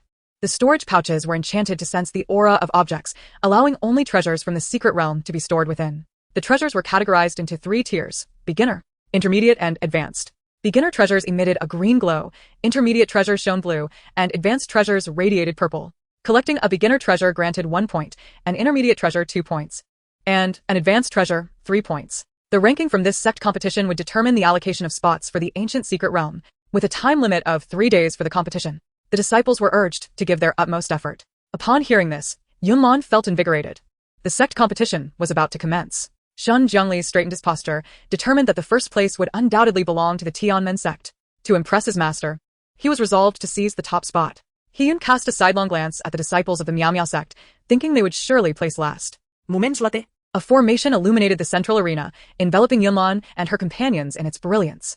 Once the light faded, they had vanished from their original location. Simultaneously, the screen in midair became crystal clear, revealing that the disciples from the 4 major sects had been randomly teleported to different locations. This screen displayed images but conveyed no sound, prompting most cultivators to prepare to watch for a short while before departing, who would linger for days on end. Ultimately, the results bore no relation to them. Securing even 1 or 2 spots in the ancient secret realm sufficed. The secret realm was divided into 4 areas corresponding to the cardinal directions: east, south, west, and north, labeled as regions 1, 2, 3, and 4. Each area contained an equal variety and quantity of treasures. Ideally, each sect would acquire treasures from their respective areas, resulting in a tie. However, this was unlikely. To claim first place, they needed to gather all the treasures from their area and also seize those from other areas. The disciples were unaware that the secret realm had been divided into zones, leading them to flounder like headless flies or follow the directions indicated by their treasure-finding artifacts. The disciples from the 4 sects landed in different areas, which was relatively fair. The Miao sect found themselves in Area 1. Yunlan quickly assessed her surroundings and analyzed the situation. Previously, the disciples of the Miao sect were in Area 2, but now they have been assigned to Area 1. Indeed, circumstances have changed. I deduce that the Qingyan sect's disciples must be in Area 2, while the Haoyang sect and Tianmen sect remain in Areas 3 and 4, respectively. This time, we must not only secure first place, but also thwart Xin Jiangli's heroic rescue. At present, it appears that only the Haoyang sect lacks additional information, making them the most disadvantaged. Within the Qingyan sect, there is Chu He, who is unlikely to cheat, but He Yun is quite capable of it. And all disciples of the Tianmen sect follow Xin Jiangli's lead, who will undoubtedly resort to cheating. Thus, they are likely to follow a similar strategy to ours. First scavenging their Area S treasures before raiding others. Yunlan's mind raced. We must swiftly collect all the treasures in Area 1 before heading to the Qingyan sect S Area 2. Dealing with Xin Jiangli will be troublesome. So, we will forego that for now. In this manner, we can maintain a leading position. If Xin Jiangli wishes to surpass us, he must raid the Haoyang sect S treasures, and should he dare to do so, he will lose favor in front of Ren Shui. This strategy is quite ingenious. Yunlan glanced at her senior brothers and sisters, who were surveying their surroundings. Now, the greatest challenge lies in persuading my seniors to heed my strategy. If I claim to know where the treasures are, will they believe me? Yunlan touched the little llama necklace around her neck, and her eyes brightened. I have thought of a plan. I will transform the little butterfly into a small artifact and deceive my seniors into believing it is an ancient artifact that can effortlessly locate treasures. They should find that believable, right? If they remain skeptical, I will lead them to find a treasure first, which will surely earn their trust. Senior brothers and sisters, can it be done this way? They exchanged furtive glances and nodded slightly. They too possessed treasure-finding artifacts, but following the artifact's slow guidance was indeed time-consuming. With the little junior sister present, why would they need that? Yu Heng, we will fully cooperate with the little junior sister's performance. Qing Yuan, understood. Cheng Yu, acknowledged. Mu Yan, roger that. Xianxia, confirmed. In the next moment, Yunlan mysteriously addressed her seniors. Senior brothers and sisters, I possess an ancient artifact gifted by a little butterfly that can help us swiftly locate treasures. It is exceedingly effective. She opened her palm to reveal a small iron rod topped with a crystal bead. Behold, this is the rod. Once I cast a spell upon it, it will emit a beam visible only to me. If we follow this beam, we are certain to discover treasures. Yu Heng, a beam visible only to you? He said, half convinced. Since it is an ancient treasure presented by the little butterfly, let us attempt it. If what the little junior sister claimed were true, their efficiency in treasure hunting would significantly increase. Xiangzhe joined in with a cheerful demeanor, examining the iron rod, which appeared quite convincing. This little rod looks rather appealing. I feel it may work. I am willing to trust the little junior sister and the little butterfly. Fourth sister, do you believe it? Xiangzhe nudged Mu Yan's arm with his elbow. Mu Yan instantly comprehended and promptly replied, I believe. The little junior sister could never lie. Let us not waste time. We should hurry and test it to find out. Qing Yuan hugged the little junior sister and agreed. All right, it's settled then. Little junior sister, please cast your spell and tell us which direction to proceed. Cheng Yu silently nodded in agreement. Yunlan. Oh, how touching. My seniors trust me so much. Chapter 56. Let us go and score points. Yunlan had long devised the optimal route for treasure acquisition. Whosoever retrieves the treasures within shall claim them. What difference is there from picking up money? If picking up money takes too long, wouldn't that make one a fool? To prevent others from accusing them of cheating, Yunlan deliberately activated the little iron rod with the most extravagant, dazzling spell. To the cultivators, this was their treasure-finding artifact. Seniors, let us proceed to the left. Yunlan pointed towards the left path. Perfect. Qing Yuan immediately exclaimed, Great, let us move quickly. Wait. Yunlan called out. She suggested, Seniors, our walking speed is too slow. Let us use the teleportation talismans to get there directly. Fear not, with the ancient artifact, I can safely teleport everyone to a secure location. Yu Heng pondered briefly before consenting. Typically, teleportation talismans were not used within the secret realm due to the uncertainty of their destination. Appearing before a beast would be disastrous. However, with the little junior sister accompanying them, they could use the talismans without hesitation. I have plenty of teleportation talismans. Here, take some. Mu Yan handed out a substantial number of teleportation talismans, assuring them to request more if needed. As the monks on the field watched Mu Yan produce one exquisite teleportation talisman after another, envy and jealousy welled up within them. The disciples of the Misty Sect were indeed extravagant. It is essential to note that, apart from talisman masters, others must purchase their talismans with spirit stones.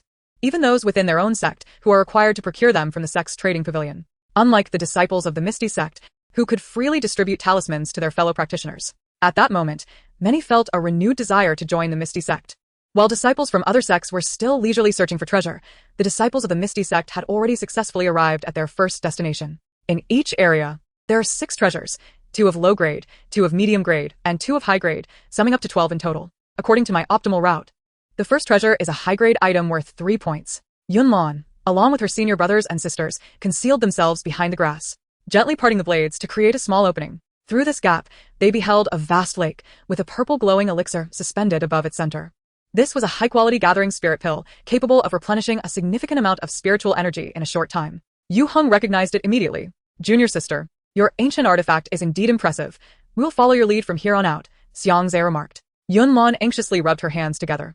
How should I inform my senior brothers and sisters that there are 2 mid-level 4th-tier demon beasts inside? Surely, I cannot claim it was revealed to me by the ancient artifact. Would they believe me? There must be demon beasts in that lake. Senior brother, you go for the elixir while we cover for you. Junior sister, stay here and do not move, Qingyu suddenly suggested, already ready to deploy a formation. They had collaborated many times, their teamwork well-honed. They were not afraid, even if 2 demon beasts emerged. Yu Heng nodded, all right. In an instant, he lightly tapped his toes and soared into the air. Just as he neared the elixir, a spiky black fish erupted from the water, its jaws open wide, lunging at Yu Heng. As the black fish breached the surface, Qingyu immediately hurled a formation spell, ensnaring it tightly. The black fish was taken aback. Humans are indeed treacherous, launching a sneak attack. No matter, I have reinforcements. With a roar, the black fish called out, Second brother, charge. The second black fish followed closely behind, intent on devouring Yu Heng. It was wiser than its elder brother, having learned to accelerate in midair to evade Qingyu's formation attack. Just as the second black fish was on the verge of victory, a shadow swept past. And in the next instant, it received a sharp kick to its forehead. Qing Yuan's strike dazed the second black fish. What was that just kicked me? Seizing the moment of the black fish's disorientation, Qingyu threw another formation spell, successfully trapping it once more. Yu Heng acted swiftly, seizing the elixir right before the 2 black fish, who struggled fiercely, banging their spines against the formation in frustration. Qingyu glanced at the formation. My formation cannot hold them for long. We must hurry to the next location. This was his improved formation, yet its effectiveness had not yet been upgraded. Yu Heng turned to Yunlan, junior sister. Which way should we go next? Yunlan's face was one of astonishment. Did we just obtain it? So effortlessly? My senior brothers and sisters are truly remarkable. At this pace, we can explore an entire area in just 2 hours. Her eyes began to gleam with excitement. Senior brothers and sisters, follow me. Let us gather points. The second black fish growled. Brother, there are 3 of them. The elder black fish reassured, do not worry. Little brother, I'll lead you in avenging this. When they glanced towards the shore, it was already deserted. Where did they go? How could they flee so quickly? The black fish scoffed. Humph. They must be afraid of us. They are fortunate to escape. With Yunlan guiding the way and the cooperation of Yu Heng and the others, this secret realm posed no challenge for them. Their goal was merely to acquire treasures for points. There was no need to waste time slaying demon beasts. The monks in the square had initially planned to leave after a brief observation, but now they found it hard to depart. The disciples from the other 3 sects were still searching for their first treasure, while the disciples from the Misty sect had already secured theirs. What kind of treasure-finding artifact was that young disciple wielding? It was astonishing. I have no idea. I've never seen it before. Surely, it must be an artifact lent to them by Sect Master Jiang. Many nodded in agreement. I believe that too. In the realm of cultivation, which high-level practitioner lacks a formidable artifact? Particularly someone like Jiang Wanning, an elite of the highest order. Though they envied the treasure in Yunlan's possession, they dared not covet it as it belonged to Sect Master Jiang. No wonder the Misty sect was so affluent. If I possessed such a remarkable treasure-finding artifact, I would never fret about lacking cultivation resources. Let us not speak so definitively. Even if we locate a treasure, we must be able to claim it. Indeed. Seeing it is one thing, but obtaining it is another. As they conversed, the disciples of the Misty sect secured yet another treasure, leaving the onlookers astonished. Look, the disciples of the Misty sect are incredible. They have obtained another treasure. Indeed, while the disciples of the other 3 sects are still at 0 points. Chapter 57. Stubborn temperament. Observing the Misty sect's scores soaring ahead, the leaders of the other 3 sects grew increasingly anxious. They had not anticipated that Sect Master Jiang possessed such a formidable artifact. Sect Master Ji's gaze fixated on the luminous screen, his expression inscrutable. Before their departure, Shen Zhengli had assured Ji Yan with unwavering confidence that their sect would secure first place in the competition. Ji Yan had shared this belief, convinced that his most talented disciple was the strongest among them. Gu Yang and Mu Xiao wished to voice similar sentiments, but held their tongues. Gu Pingsheng stood behind Gu Yang, discreetly activating a crystal stone hidden within his sleeve, sending a message to the cloaked figure. Prior to the sect competition, Gu Pingsheng assumed the cloaked figure would direct him to gather intelligence within the secret realm. However, that was not the case. The cloaked figure only instructed him to report on the competition's progress from outside. Gu Pingsheng was uncertain of the cloaked figure's true intentions, compelled to obediently follow his instructions. Within the secret realm, Shen Zhengli also became aware of the Misty sect's significant lead. Doubt crept into Shen Zhengli's mind. Did their artifacts truly possess such astonishing capabilities? He had taken precautions against Gu Pingsheng, yet could not fathom that there was someone within the Qingyun sect affiliated with him. He had sent his own people to gather intelligence, concealing the information from the Qingyun sect. Unbeknownst to him, the disciples of the Misty sect had outperformed even those who held the information. How was this possible? Realizing this, Shun Jiangli decided to abandon his secrecy. Using the pretext of the artifact, he headed straight for the next location. He addressed his junior disciples, I have located the next destination through the artifact. Follow me as we use the teleportation talismans to get there. One disciple hesitated, Senior brother, the teleportation talismans are quite precious. I'm reluctant to use one. Other disciples echoed his sentiments, yes, Senior brother, there's no need to use teleportation talismans in this secret realm. I don't have many left myself. Me too. I wish to save them for future use. Shun Jiangli retorted, surely, we cannot expect to receive these teleportation talismans for free. With 6 of us, using 6 talismans at once is a considerable expense. Carrying these burdens is of no use. He might as well retrieve the treasure himself. After a moment of contemplation, Shun Jiangli deliberately suggested, in that case, let us split into 2 groups. You 5 should venture together in search of the treasure, providing mutual support. I will retrieve the treasure I just discovered, and then I will rejoin you, allowing us to hasten our progress. They found the eldest brother's reasoning sound and nodded in agreement. Very well, eldest brother. With your involvement, the treasure will surely be ours. Before long, the disciples of the Tianmen sect accelerated their pace in the treasure hunt, their scores increasing and gradually closing the gap with the Piamiao sect. Ji Yan mused. The treasure-seeking artifact in Shun Jiangli's possession is not his own. I am perplexed as to how that fellow managed it.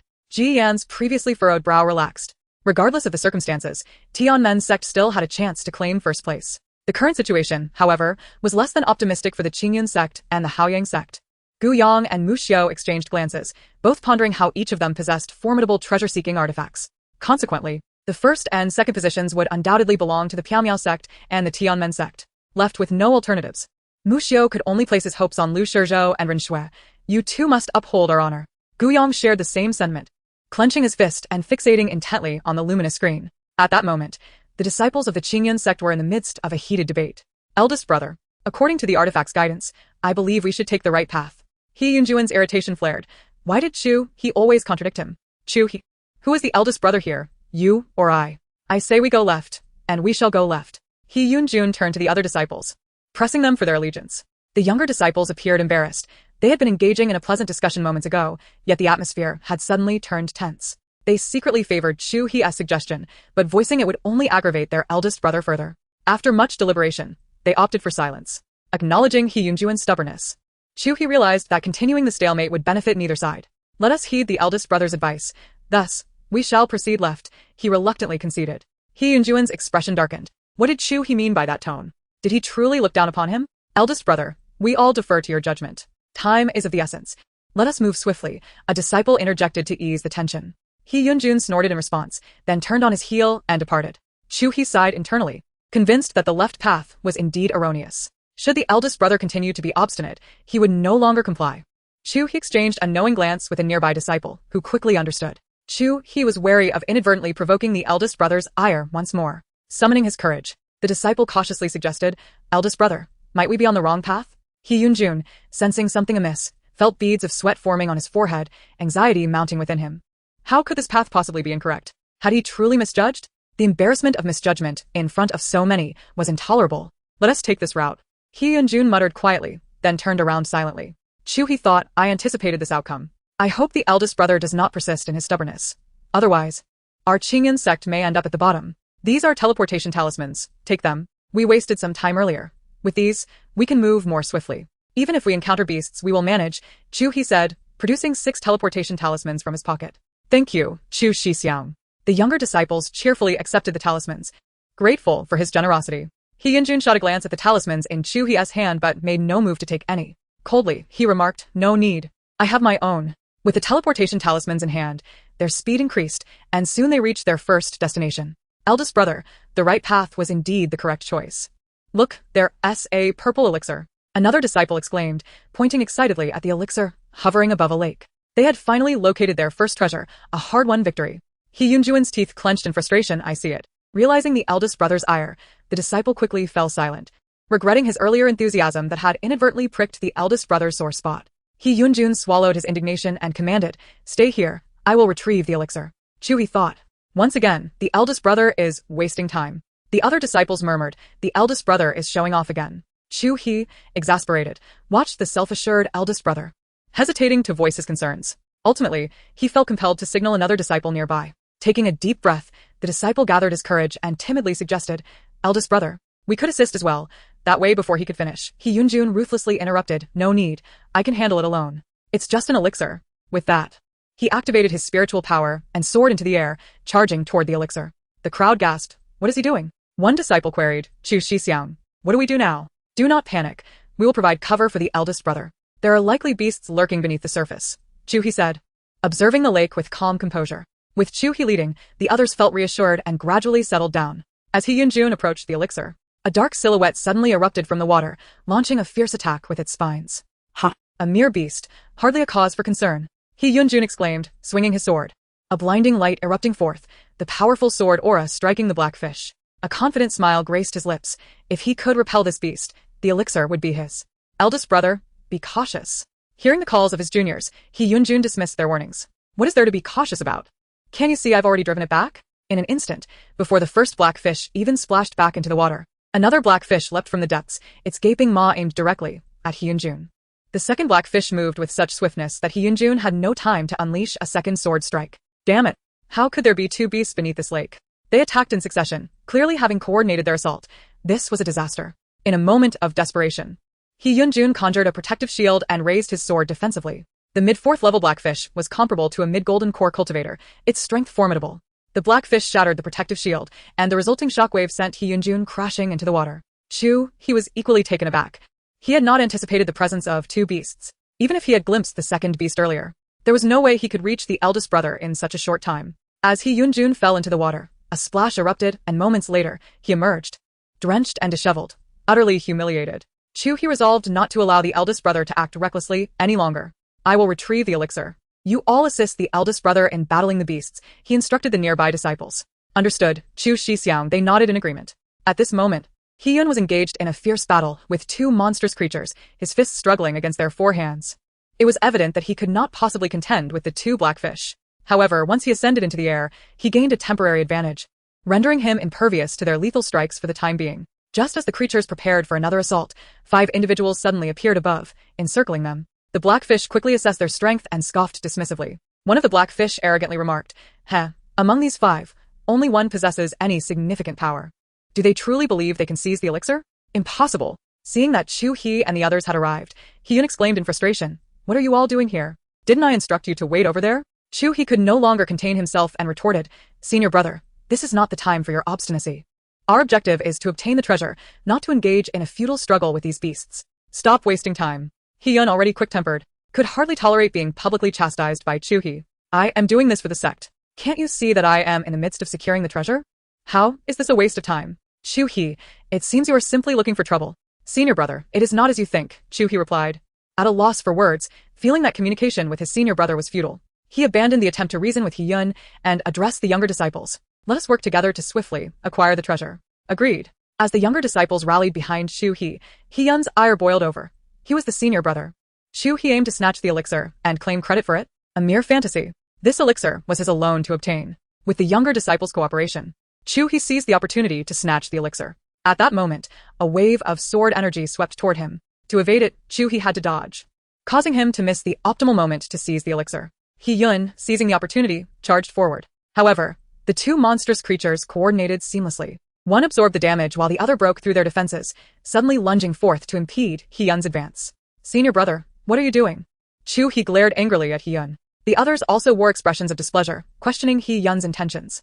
"Senior brother, we could have obtained the elixir just now. Why did you attack Chu He?" A twinge of guilt flickered within Yun. He had not anticipated this predicament. He merely sought to claim the elixir for himself. Hidden from the eyes of the Qingyun sect disciples, Yunlan stealthily peeked out from the bushes. Chapter 59, Celestial Allies. Haha, this is hilarious. It's not the godlike opponents we fear, but the pig-like teammates. Chu He and his group must be driven to madness by Yun. The thought of Yun previously targeting them in the square filled xianxia with inexplicable satisfaction. Looks like the Qingyun sect is experiencing internal strife. They deserve it. I must give my junior sister an outlet for her grievances. Let us seize all the treasures here and teach them a lesson. Yu Hum nodded, murmuring, "In consideration of Chu He's stance, we shall forego the elixir, but we will gather all the other treasures." Chung Yu cautiously surveyed their surroundings, uncertain of how many treasures they had acquired. "We must act swiftly." "Indeed," Yunlan exclaimed with excitement. "My senior brothers and sisters share my thoughts. I am surrounded by celestial allies. It's simply delightful. Ha ha ha. We don't care who secures the treasures, as long as they belong to the Pyamyao sect. We are all in this together." Yunlan pretended to wield a small iron rod with her magical prowess, opting for a more subdued approach this time. Senior brothers and sisters, I have located the next treasure site. Let us move quickly. In the next instant, the 6 of them, in perfect harmony, produced teleportation talismans and vanished from their original location. Shortly thereafter, they reappeared in a dense forest. Mu Yan surveyed the area, noting that it resembled the previous one they had encountered. Xianxia picked up a fallen leaf, affirming, it is indeed similar. If that is the case, the treasure should still be within the body of the tree spirit. They concealed their presence, cautiously advancing as a cohesive unit. Yunlan nestled comfortably in the embrace of her second senior sister, feeling utterly secure. The cultivators in the square were captivated by the disciples of the Piaomiao sect. The Piaomiao sect is astonishingly powerful. In merely 2 hours, they have already secured 6 treasures, firmly holding first place. Even the second-ranked Tianmen sect has only acquired 3 treasures. It must be acknowledged that the Piaomiao sect excels remarkably, their disciples exhibiting unparalleled synergy. Indeed, each member maximizes their strengths and, crucially, they do not compete with one another. They simply focus on executing their roles. With such collaboration, it is nearly impossible not to obtain treasures. What impresses me most is the youngest disciple of the Piaomiao sect. That young girl, amidst these perilous circumstances, remains calm and unafraid, displaying remarkable fortitude from such a young age. Just imagine her future. In contrast, the disciples of the Qingyun sect appeared somewhat. From what I can see through the screen, are they still bickering? Indeed. It seems that the eldest disciple of the ancient sect made an error, causing them to miss the opportunity to secure the elixir. Given the presence of the ancient sect leader, the remarks were diplomatically phrased. The Tianmen sect is also quite commendable, especially the eldest disciple of the Ji sect. Though relying solely on him to seize treasures has proven to be somewhat slow. Precisely. If the Tianmen sect could unite like the Piaomiao sect, their speed would undoubtedly increase. I observe that the disciples of the Haoyang sect exhibit commendable coordination as well, although their pace in seeking treasures has been rather sluggish. So far, they have only managed to obtain 2 treasures. In previous times, acquiring 2 treasures within 2 hours would have been considered a commendable achievement. However, in the present context, when compared to the Piaomiao sect, it pales in significance. Seeing his disciples falter, the ancient sect leader's expression darkened considerably. His fists clenched as he struggled to contain his rising anger. What is that little rascal, Heian, doing? Disciples from other sects had at least secured 2 treasures. Yet the Qingyun sect had obtained none. Was Heian intent on driving him to despair? Moreover, with the sect competition being hosted by Qingyun sect, the ancient sect leader felt utterly humiliated. For some inexplicable reason, Gu Yang harbored an ominous premonition. Would the Qingyun sect ultimately finish in last place? The Haoyang sect currently ranked second to last, and Mu Xiu was in a state of panic, silently praying that his disciples would perform admirably. The gap between them and the Tianmen sect was not insurmountable. Mu Xiu no longer aspired for first place, but at least hoped for second. While disciples competed, their masters were anxious. Ji Yan remained focused, fixated on his prized disciple. He had pinned all his hopes on Xin Jiangli, as the other 5 disciples had proven utterly useless. 2 hours had passed, and not a single treasure had been claimed aside from what his eldest disciple had secured. Ji Yan could not help but sigh, wishing all his disciples possessed the same intelligence and capability as Jiangli. In contrast to the 3 other sect leaders, Zhang Wanning remained notably calm. Firstly, the Piaomiao sect had a smaller number of disciples, so regardless of their ranking, her disciples would gain entry to the ancient secret realm. Secondly, she had immense faith in her disciples. Not only because Yunlan had prior knowledge of the secret realm's information, but also due to the unwavering unity among her disciples. Perhaps their cultivation levels were not the highest, but when united, their overall strength was undeniably formidable. Gu Pingsheng observed Zhang Wanning's demeanor from the side, his eyes glimmering as he pondered. Could it be that the Piaomiao sect was progressing too smoothly in this sect competition? To his knowledge, no one should be aware of the information regarding the secret realm in this grand competition. At that moment, Gu Pingsheng suddenly recalled the figure cloaked in black, coupled with the current performance of the Piaomiao sect. It was difficult for him not to suspect that the members of the Piaomiao sect were in league with the black-clad individuals. However, upon further reflection, how could Zhang Wanning possibly provide him with elixirs to help him navigate through this crisis? He immediately dismissed that conjecture. Thus, only one possibility remained. Zhang Wanning had prematurely divulged the secret realm information to her disciples. Otherwise, their speed in acquiring treasures could not be so swift. Ha! He always suspected Zhang Wanning was no virtuous character. Gu Pingsheng's expression grew cold, a sinister smile curling at the corners of his mouth. Rest assured, he would not allow the Piaomiao sect to secure first place. Fortunately, he was well prepared. Meanwhile, within the secret realm, in the grove where Yunlan and the others were located, a figure cloaked in black stealthily emerged, hiding in a place obscured from the view of the outside cultivators. Everyone, be cautious. We are getting closer to the heart of the grove. Yu Heng, leading the way, warned his junior disciples. Yunlan felt an unsettling sense of foreboding and cautioned. Something is amiss. We are nearing the depths of the grove, yet the tree demon has yet to attack us. Chapter 60. Some disruption in the tranquil, secluded grove. A thick mist gradually enveloped the area, dimming the light and releasing an unbearable stench. Let us pause for a moment. Yu Heng insisted, increasingly aware that something was amiss. The situation clearly indicated an ambush. Why is there fog here? Senior brothers and sisters, let us move to another location. I sense danger in this place. Yunlan clutched the sleeve of her second senior sister, a wave of panic surging within her. I recall that the treasure locations in the 4 regions are quite similar. Anomalies should not occur unless someone is causing trouble. She whispered anxiously to her senior siblings. We should leave quickly. This place is not safe. Chengyu seemed to sense something, his expression suddenly shifting. Oh no, we are trapped in a formation. We cannot escape. What? Qin Yuan gasped, tightly embracing her junior sister. Mu Yan looked up at the sky, noticing no formation barrier overhead. Third senior brother, where's the formation? I cannot see it. Chengyu explained, this formation is a type of invisible array, undetectable to the naked eye. Just moments ago, I sensed faint fluctuations of spiritual energy around us. Those energies form the array's patterns, without a doubt. That person is truly cunning. Thus, we are not only ensnared in the formation, but outside cultivators will also be unaware of our predicament. The formation has just been activated, so there must be others present. Mu Yan surveyed the surroundings and suddenly realized, with the dense foliage and dim light, it is an ideal hiding spot. That person must have been well prepared. Now that we are trapped in the formation, finding him will be even more challenging. Holding his spiritual sword, xianxia remained vigilant. Someone must have conspired against us due to our high scores, deliberately targeting us. Yunlan côn cút. She touched the alpaca necklace around her neck and murmured, little butterfly.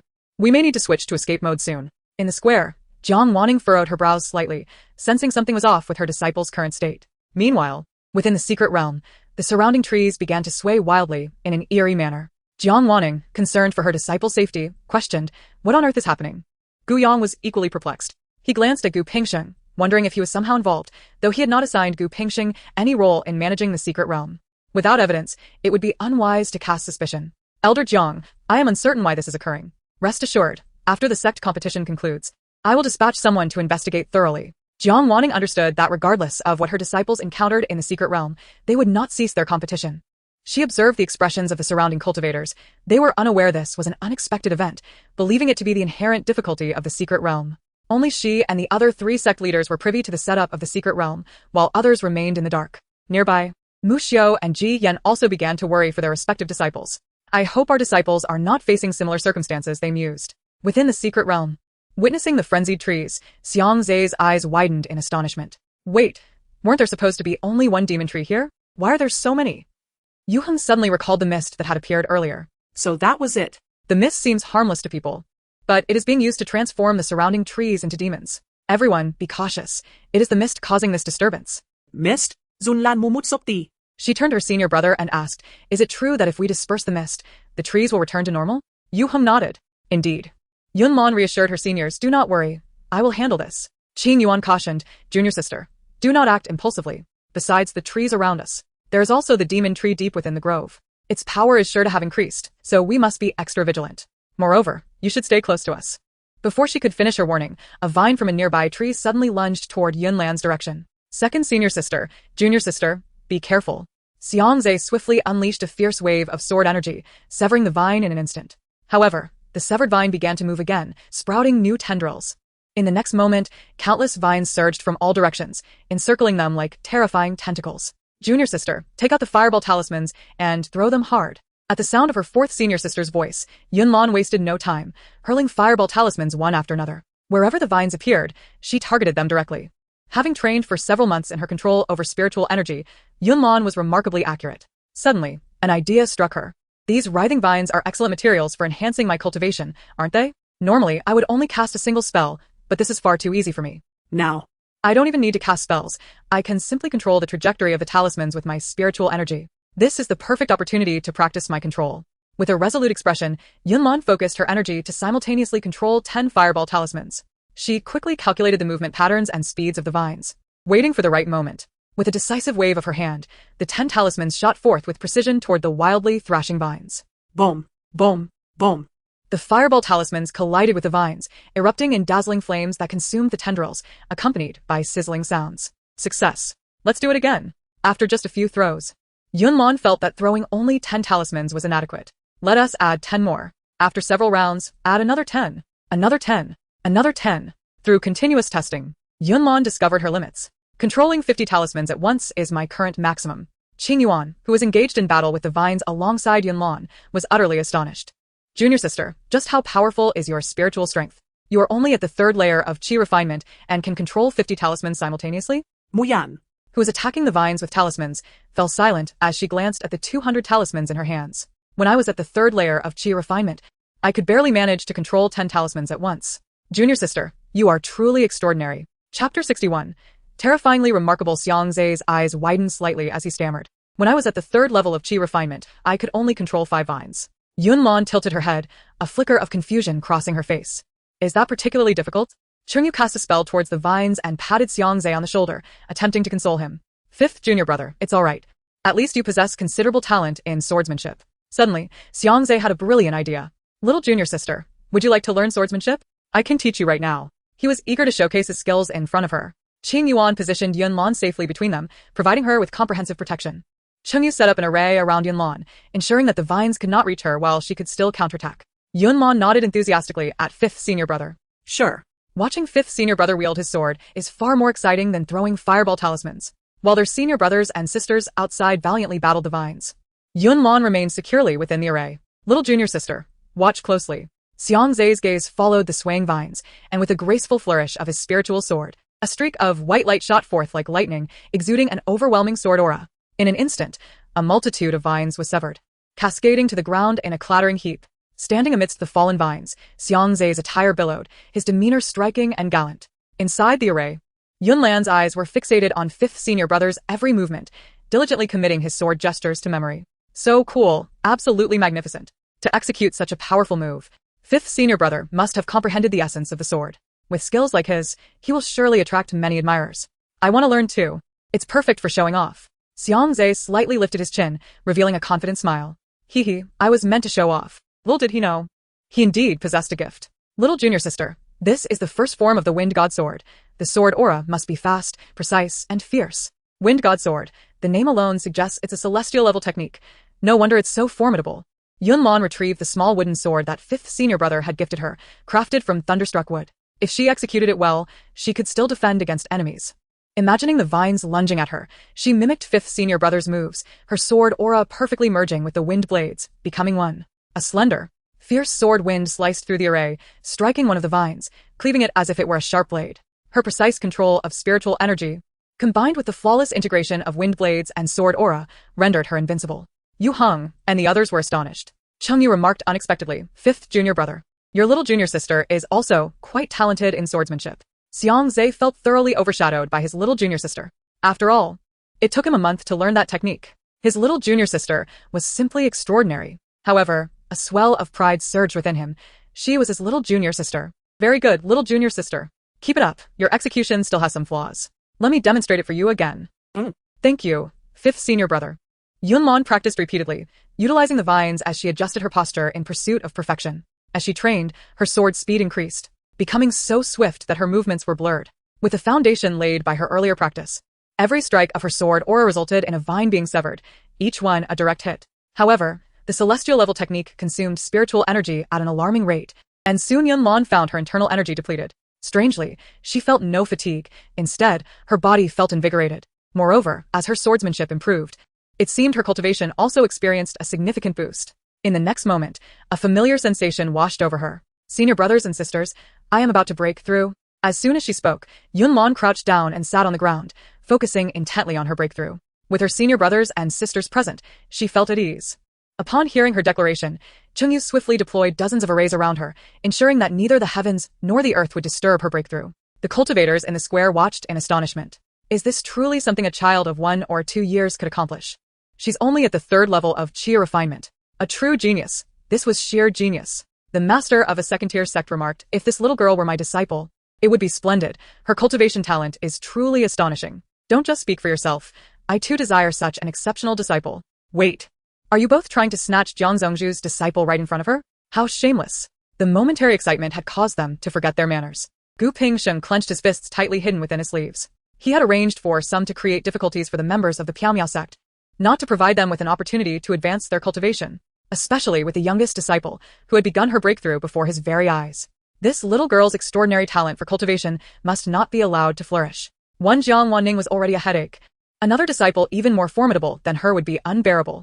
Gu Pingsheng silently vowed to remember this incident. He could not afford to let anyone disturb the secret realm now, lest his plans be exposed. After the sect competition concluded, he would devise a means to eliminate that little girl.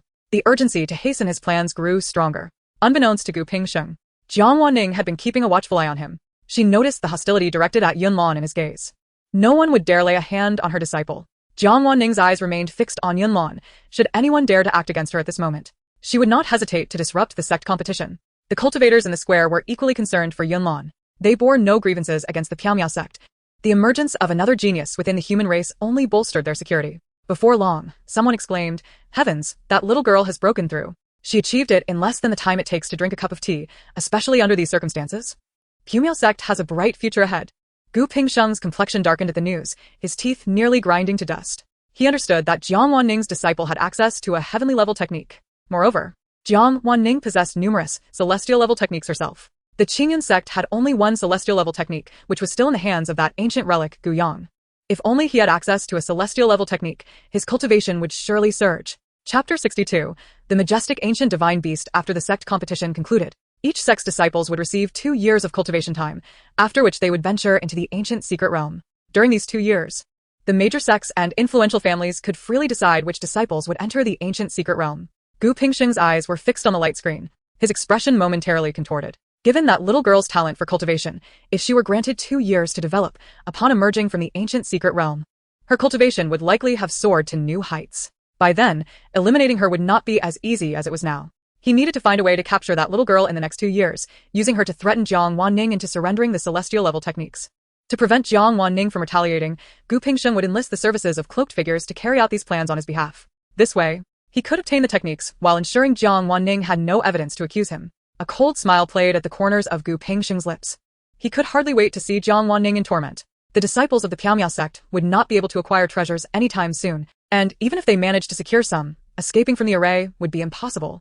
Within the secret realm, after Yunlan broke through to the 4th level of qi refinement, her internal spiritual energy was instantly replenished, and her meridians received a nourishing flow of spiritual energy. She held a small wooden sword and swung it forcefully forward, unleashing a sword qi that was swifter and sharper than before. In the blink of an eye, a thick vine approaching from a distance was severed by the sword energy. Senior brothers and sisters, my spiritual power has increased again. Yunlan beamed with joy, raising her small wooden sword and sharing her elation with her seniors without reservation. You did great, little junior sister. Yu Hung exclaimed. You're quite impressive, little junior sister. Qing Yuan added. You're doing wonderfully, little junior sister. Chen Yu praised. You're amazing, little junior sister. Muyan encouraged. As expected of my little junior sister, xianxia remarked. They attacked the vines while showering praises on Yunlan, managing the situation with ease. Hee. Yunlan scratched her head, grinning foolishly. Who understands? Being with my senior brothers and sisters feels so wonderful. Even with all these demonic trees around, I am still very happy. After a brief moment of joy, Yunlan quickly regained her focus and plunged into the battle. I've come to understand that meditating and cultivating in the sect yields only limited improvements.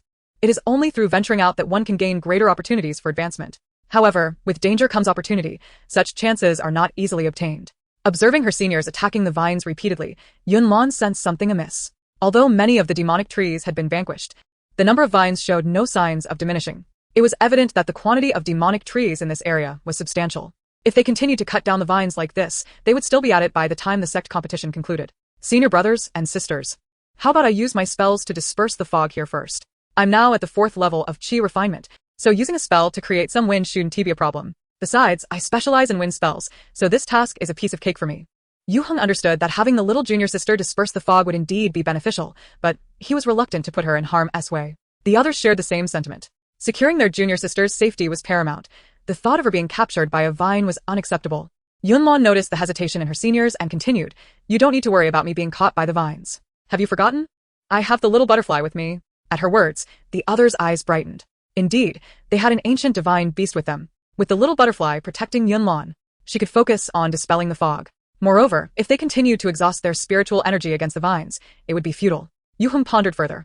Even if the fog were dispersed, it would continue to corrupt the trees in other areas. It would be more effective to purify the fog entirely. The medicinal powder you have can purify the surrounding mist. Little junior sister, integrate the medicinal properties into your spell, and let the little butterfly assist you in purifying the fog throughout this forest. That sounds great. Senior brother, you're amazing. Yunlan exclaimed as she cradled the small porcelain bottle. Qing Yuan cautioned, little junior sister, please be very careful. Mu Yan encouraged, you can do it, little junior sister. We'll provide cover for you. Xianxia cheered, don't be afraid, little junior sister. With us here, the vines won't harm you in the slightest. Yunlan smiled broadly and patted her chest. Rest assured, senior brothers and sisters, I will complete this task perfectly. Chengyu glanced at her, little junior sister. Are you ready? At that moment, the little butterfly had transformed into a small alpaca, standing proudly beside Yunlan. Master, hurry up and get on. Yunlan patted the little butterfly's head, then lifted her leg to mount its back. Little butterfly, let us keep a low profile. Don't soar too high. The little butterfly nodded. Yes, master. Don't worry, I'm clever. Confident in the little butterfly's capabilities, Yunlan called out to her third senior brother. Third senior brother, I'm ready. All right, I will begin to withdraw the formation. The little butterfly kicked off the ground, swiftly darting through the fierce attacks of the vines like a gust of wind, leaping directly into the woods. Yu Heng and the others were taken aback. Did it just vanish in the blink of an eye? The little butterfly was so fast that they wouldn't even need to provide cover anymore. Little junior sister. Even if she didn't require their assistance, they felt compelled to follow. Yunlan exclaimed, this is exhilarating. Her hair danced wildly, and her skirt fluttered. Despite the strong winds, she remained steady on the little butterfly's back. Wow, little butterfly, you're truly magnificent. These vines are no match for you. I finally get to experience the might of an ancient divine beast firsthand. Yu Heng and the others echoed, so do we. They had always known that ancient divine beasts were formidable, but they had not anticipated just how extraordinary they truly were. Hee hee. The little butterfly proudly flicked its ears. Of course. I am a grand ancient divine beast. Noticing the approaching vines behind them, the little butterfly swished its tail. Master, hold on tight. Yunlan gasped, and in the next moment, she and the little butterfly raced wildly through the forest, their speed blurring, and with the dense foliage providing cover. The cultivators in the clearing could not catch a glimpse of Yunlan. A mass of vines pursued closely behind, but no matter how hard they tried, they could not catch up to Yunlan. Woohoo! This feeling is absolutely delightful. With the little butterfly's assistance, the winds around them became a resource at Yunlan's disposal. She silently recited incantations in her heart, manipulating the winds and integrating the medicinal powder's potency into her spells. As her cultivation grew, her control over spiritual energy became increasingly adept. While the little butterfly ran, she directed the winds and medicinal powder to purify the surrounding fog. The medicinal powder provided by her senior brother was of high quality, and it quickly began to take effect. Wherever Yunlan passed, the mist dissipated at a visible rate, and the frenzied trees gradually calmed, returning to normal. Yu Heng and the others, pursuing from behind, noticed the rapid decrease in the number of vines around them. Xianxia. Filled with joy, remarked, little junior sister is truly our lucky star. She's resolving this so quickly. Mu Yan sighed in relief. It seems we were overly worried. Little junior sister is doing exceptionally well. Isn't? We're fortunate to have the little butterfly as help. Qing Yuan turned to the depths of the forest. We need not worry about little junior sister anymore. Instead, let us seize this opportunity and quickly retrieve the treasures. Yu Heng agreed. Yes, let us hurry. In the clearing, Gu Pingsheng was utterly astonished. How had they managed to achieve this? They had dispelled the fog in such a short time. Ever since that little girl rode off on her spiritual beast, the mist had begun to gradually clear. Could it be that she was the one behind it? What was her true identity? Nearby, the voices of other cultivators could be heard discussing. Hey, look. The disciples of the Miao Miao sect have obtained another treasure. Incredible. It seems the disciples of the Miao Miao sect are in the lead in this sect competition. But the Miao Miao sect only has 6 disciples. Who will they assign the extra spot to? Gu Pingsheng narrowed his eyes at this. No need to rush. They might not even escape from that formation. In the secret realm, Yunlan had reunited with her senior brothers and sisters. Little junior sister, we've secured the treasure. Qing Yuan approached and instinctively lifted her up. Wow, senior brothers and sisters, you're amazing. You got it so quickly. Yunlan clapped her hands in admiration. Now we just need to leave this formation. Yes, indeed. Third senior brother, the rest is up to you. Mu Yan said, grinning as he patted Qing Yuan's shoulder. In her eyes, the formations of the third senior brother were unparalleled in strength. All right, let me take a look. Qing Yu did not hesitate and quickly examined the formation. According to his deductions, the core of this formation must be hidden in an exceedingly obscure location. Even if they managed to break through the core, it would remain undetected by outsiders. The mastermind behind these machinations was logical and meticulous. Identifying such a person would indeed be a formidable challenge. Chengyu channeled his spiritual energy into the ground, closing his eyes to sense the fluctuations of the formation's energy around him. He analyzed the location of the core through the energy patterns formed by his spiritual force. To Yunlan, it appeared as though the third senior brother stood still, motionless. She was perplexed. How can he examine the formation without moving? And with his eyes closed? What kind of advanced technique is this? Before long, Qingyu opened his eyes. I have located the core. Follow me. Yunlan was taken aback. He found it just like that. The third senior brother is truly remarkable. Chungyu's lips curled into a slight smile as he led them to a lush patch of grass, surrounded by towering trees that obscured the light completely. Yunlan clutched the second senior sister's sleeve, craning her neck to watch as the third senior brother gradually revealed the core using his magic. Third senior brother, your speed in breaking through the core is rather slow today. Seeing the third senior brother's actions diverging from his usual approach, Muyan couldn't help but exclaim, "Junior sister, did you observe my previous movements clearly?" Chungyu glanced at the junior sister, speaking gently. "Oh, so the third senior brother was demonstrating for me." Yunlan's eyes widened in realization. He was teaching her. She nodded vigorously, her face filled with gratitude. "Thank you, third senior brother. I understand now." Upon hearing this, Chungyu quickened his movements, and in just a few strokes, he dismantled the formation. "I told you the third senior brother is impressive." Muyan glanced at the junior sister, raising an eyebrow. "Indeed, I wholeheartedly agree. The third senior brother is fantastic." Yunlan praised him enthusiastically, giving a thumbs up. "Brothers and sisters, let us hasten to the next treasure location," xianxia declared, hands on his hips. "Since someone wishes to thwart our quest for first place, we shall seize it regardless. I suspect it might be the people from Qingyan Sect, for only they could have sent someone into the secret realm ahead of time." Mu Yan fiddled with a blade of grass in his hand. "Agreed. We must claim first place. I refuse to believe they would dare to resort to underhanded tactics. They could attempt to disrupt us at every treasure location. Who is afraid of whom?" Yunlan Edgar Lim. "We've pinpointed the next treasure location. Brothers and sisters, let us go." Subsequently, Yunlan and her companions swept through the second region at an astonishing pace, securing 4 treasures in less than an hour, truly a feat of divine swiftness. Based on the performance of the Piaomiao sect, they were an unrivaled presence in the historical sect competition, unmatched by any. The cultivators in the square were wide-eyed. "No way. The Piaomiao sect has already amassed 21 points. Does this competition even need to continue? What are you thinking? There are still several treasures yet to be claimed." Indeed, although the Piaomiao sect has secured first place, the rankings for the subsequent positions are still uncertain. How can it be uncertain? Tianmen sect has 12 points. Qingyun sect only 3, and Haoyang sect stands at 10. Aren't the rankings already clear? But what if Haoyang sect and Tianmen sect end up tied?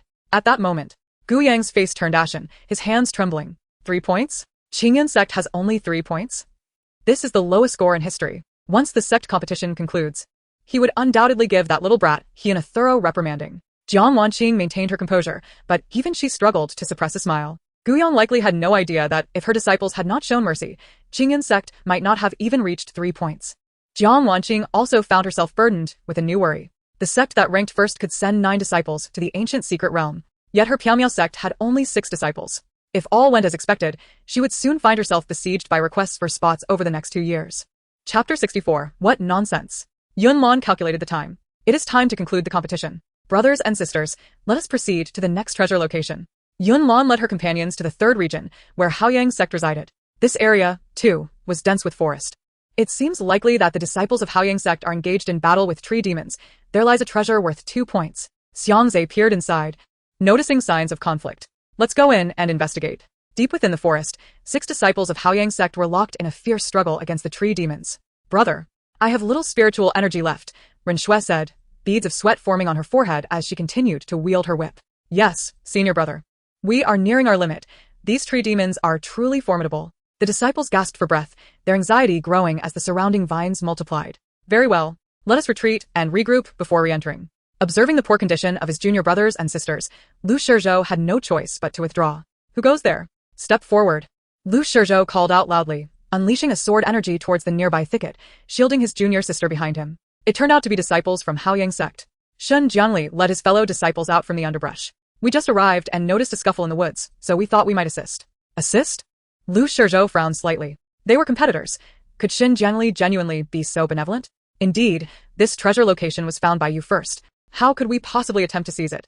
Shun Jiangli, receiving the information, realized this was the last 2-point treasure. The situation was settled. They could not claim first place. They could either secure second or tie with Haoyang sect for second place, ensuring they would not suffer losses. It was better to come over and do Haoyang sect a favor, earning their goodwill. "I see your junior disciples are quite exhausted. Allow me to assist you.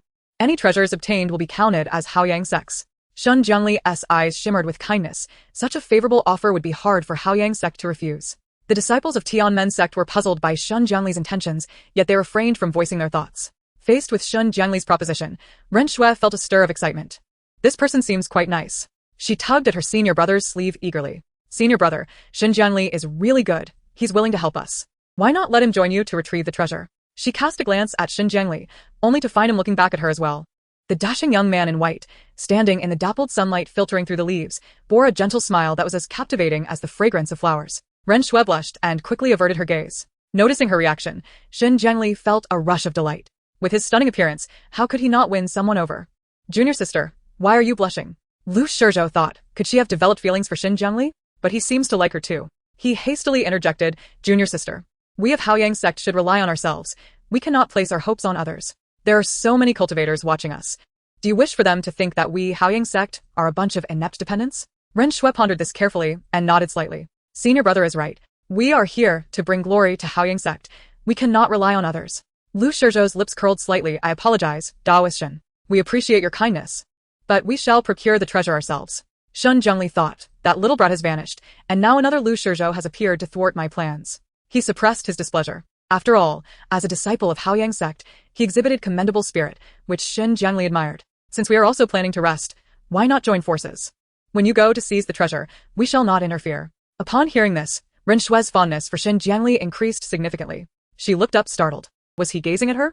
Could it be that Xin Jiangli harbored feelings for her? This scene left Yunlan feeling rather awkward, her toes curling in discomfort. I can't believe it.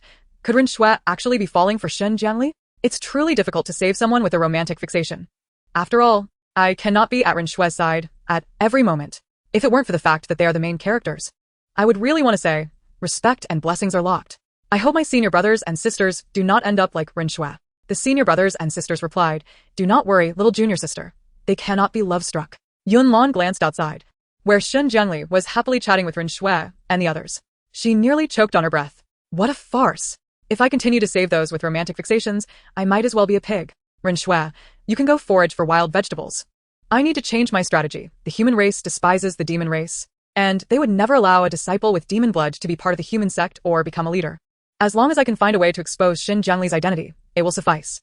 Without the protection of Tianmen Sect, let us see how he continues to thrive. Senior brothers and sisters, let us depart. We shall not claim the treasures here. Yoheng and the others exchanged glances. Agreeing with the little junior sister's perspective, Qing Yuan lifted the little junior sister and brought her to another location inhabited by demonic beasts. Little junior sister. With our current score, we are undoubtedly in first place. The remaining time shall be devoted to enhancing our cultivation. Yunlan's eyes brightened. The second senior sister was right. The abundant spiritual energy and numerous demonic beasts made this an ideal place for training. Having just broken through, it was perfect for solidifying her cultivation. She wiped the sweat from her brow, and in the next moment, a golden light enveloped her feet, drawing her in. When the golden light dissipated, she found herself standing in the plaza of Qingyun Sect. Has the competition ended? On the high platform, Guyong stood up and delivered his concluding remarks at breakneck speed before announcing the rankings. First place, Piaomiao Sect. Second place, Haoyang Sect and Tianmen Sect. He paused slightly while announcing the third place. Third place, Qingyun Sect. After finishing, Guyong shot a furious glare at He-yun before vanishing from the spot. Vowing never to host a sect competition again, Ren Shui was bewildered. Did the sect leader leave just like that? He only announced the rankings without revealing the scores. Daoist Qing, your Piaomiao Sect is impressive. How many points did you earn? Hearing this, He-yun halted, straining to listen attentively. How could Piaomiao Sect possibly achieve first place? They must have cheated. Xianxia cast a glance at He-yun, feeling quite pleased. A meal can be skipped, but pretense cannot be dropped. He approached the second senior sister with a nonchalant demeanor and said, not much, just 21 points. The disciples of the other three major sects gasped in shock. What? They actually have 21 points. With Piaomiao Sect in first and Tianmen and Haoyang sects tied for second, it left Qingyun Sect with. The disciples of Tianmen and Haoyang turned to look at Chu He, who forced an awkward smile as the disciples of Qingyun Sect hurriedly departed. He-yun wanted to slap himself. Why did his curiosity compel him to stay and face humiliation? Finally, Ren Shui understood. No wonder Guyong refused to disclose the scores. It turned out they only had 3 points. Chapter 65, My Closest Friend Congratulations, Sect Leader Jiang. Jiang Wanning descended from the platform, surrounded by fellow cultivators offering their congratulations. Thank you. As more and more cultivators approached, Jiang Wanning quickly led her disciples away. Perhaps due to her recent practical experience, Yunlan's cultivation speed had more than doubled. Though her spiritual power was low, she could unleash 5 wind blades at once, each striking true. Now, her practice sessions had shortened considerably, allowing her time to explore other pursuits. Yunlan stowed away her small wooden sword and headed straight to her senior brother's pigpen. As expected, her senior brother was indeed feeding the pigs with elixirs. Senior brother, I'm here, she exclaimed, bouncing over. Little junior sister. Yunlan aprokek, pevinkalosi. As Yoheng pulled a bottle closer. Little junior sister, this elixir is poisonous.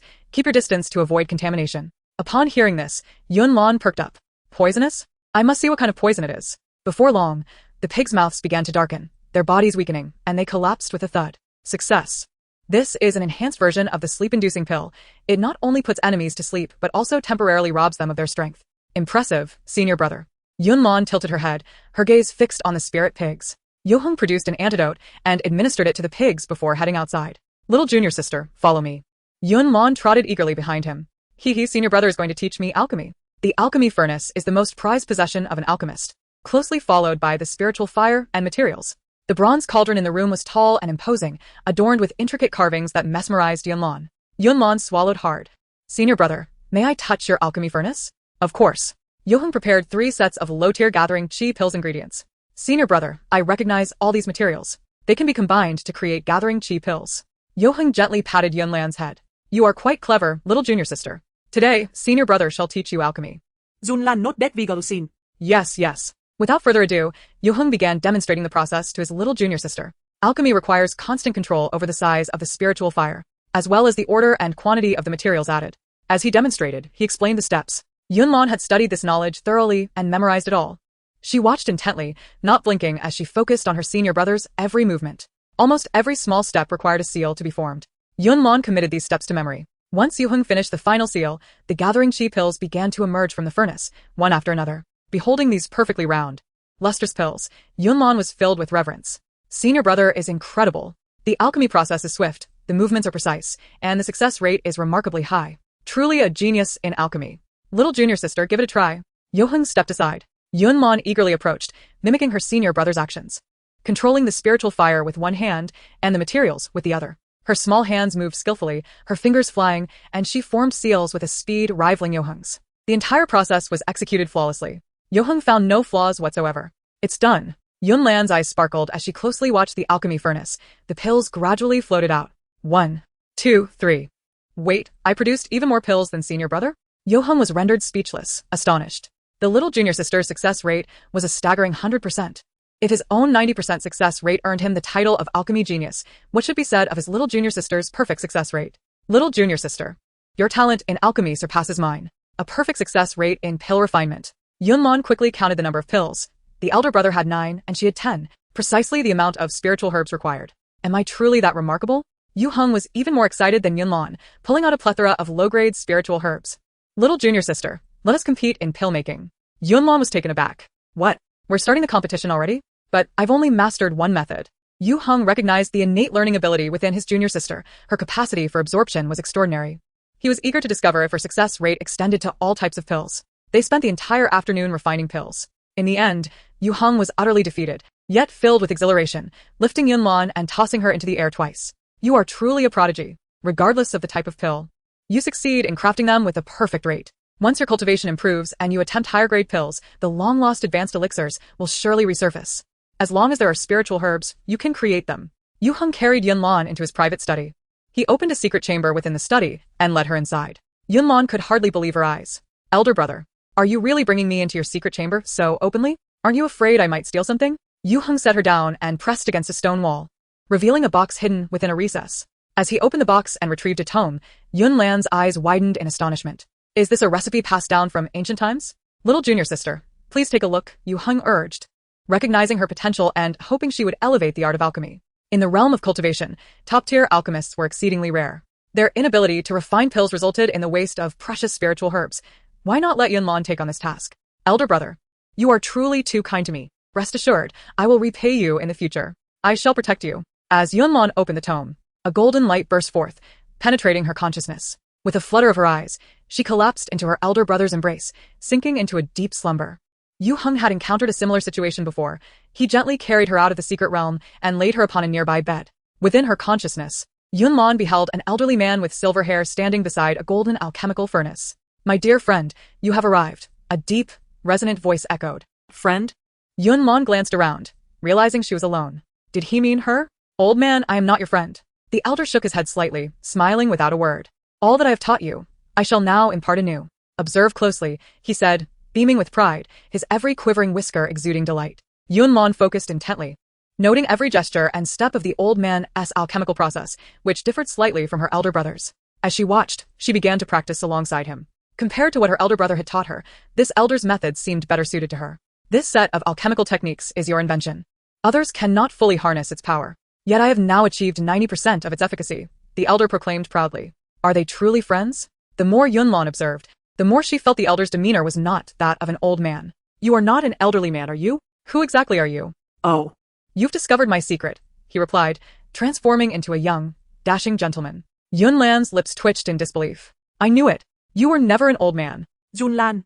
You cannot defeat me now. Do you believe I could crush you with a mere flick of my finger? He taunted, his gaze playful and his demeanor cocky. Frustrated, Yunlan stomped her feet in annoyance, venting her anger. While he continued to chatter, his hands remained busy.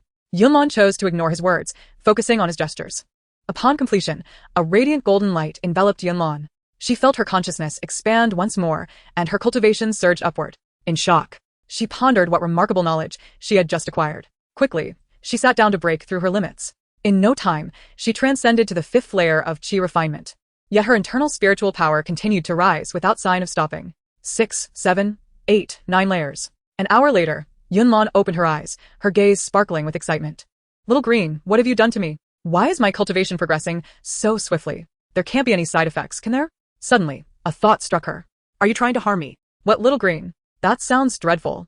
I am Xiaoqi, he said, feigning anger as he handed her the pills he had just refined. Eat this. Okay, Little Green, she replied, accepting the pill and swallowing it down. Although she spoke lightly, she harbored no real concerns about Xiaoqi's intentions. As he indicated, he could easily dispose of her if he wished. What did you give me? She inquired after consuming the pill.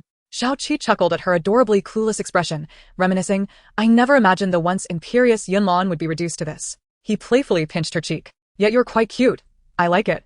Yunlan swatted his hand away, determined that in the past, Xiaoqi would never have dared to touch her. Clenching her fist, she threatened, be careful. Once my cultivation improves, I will come for you. Very well.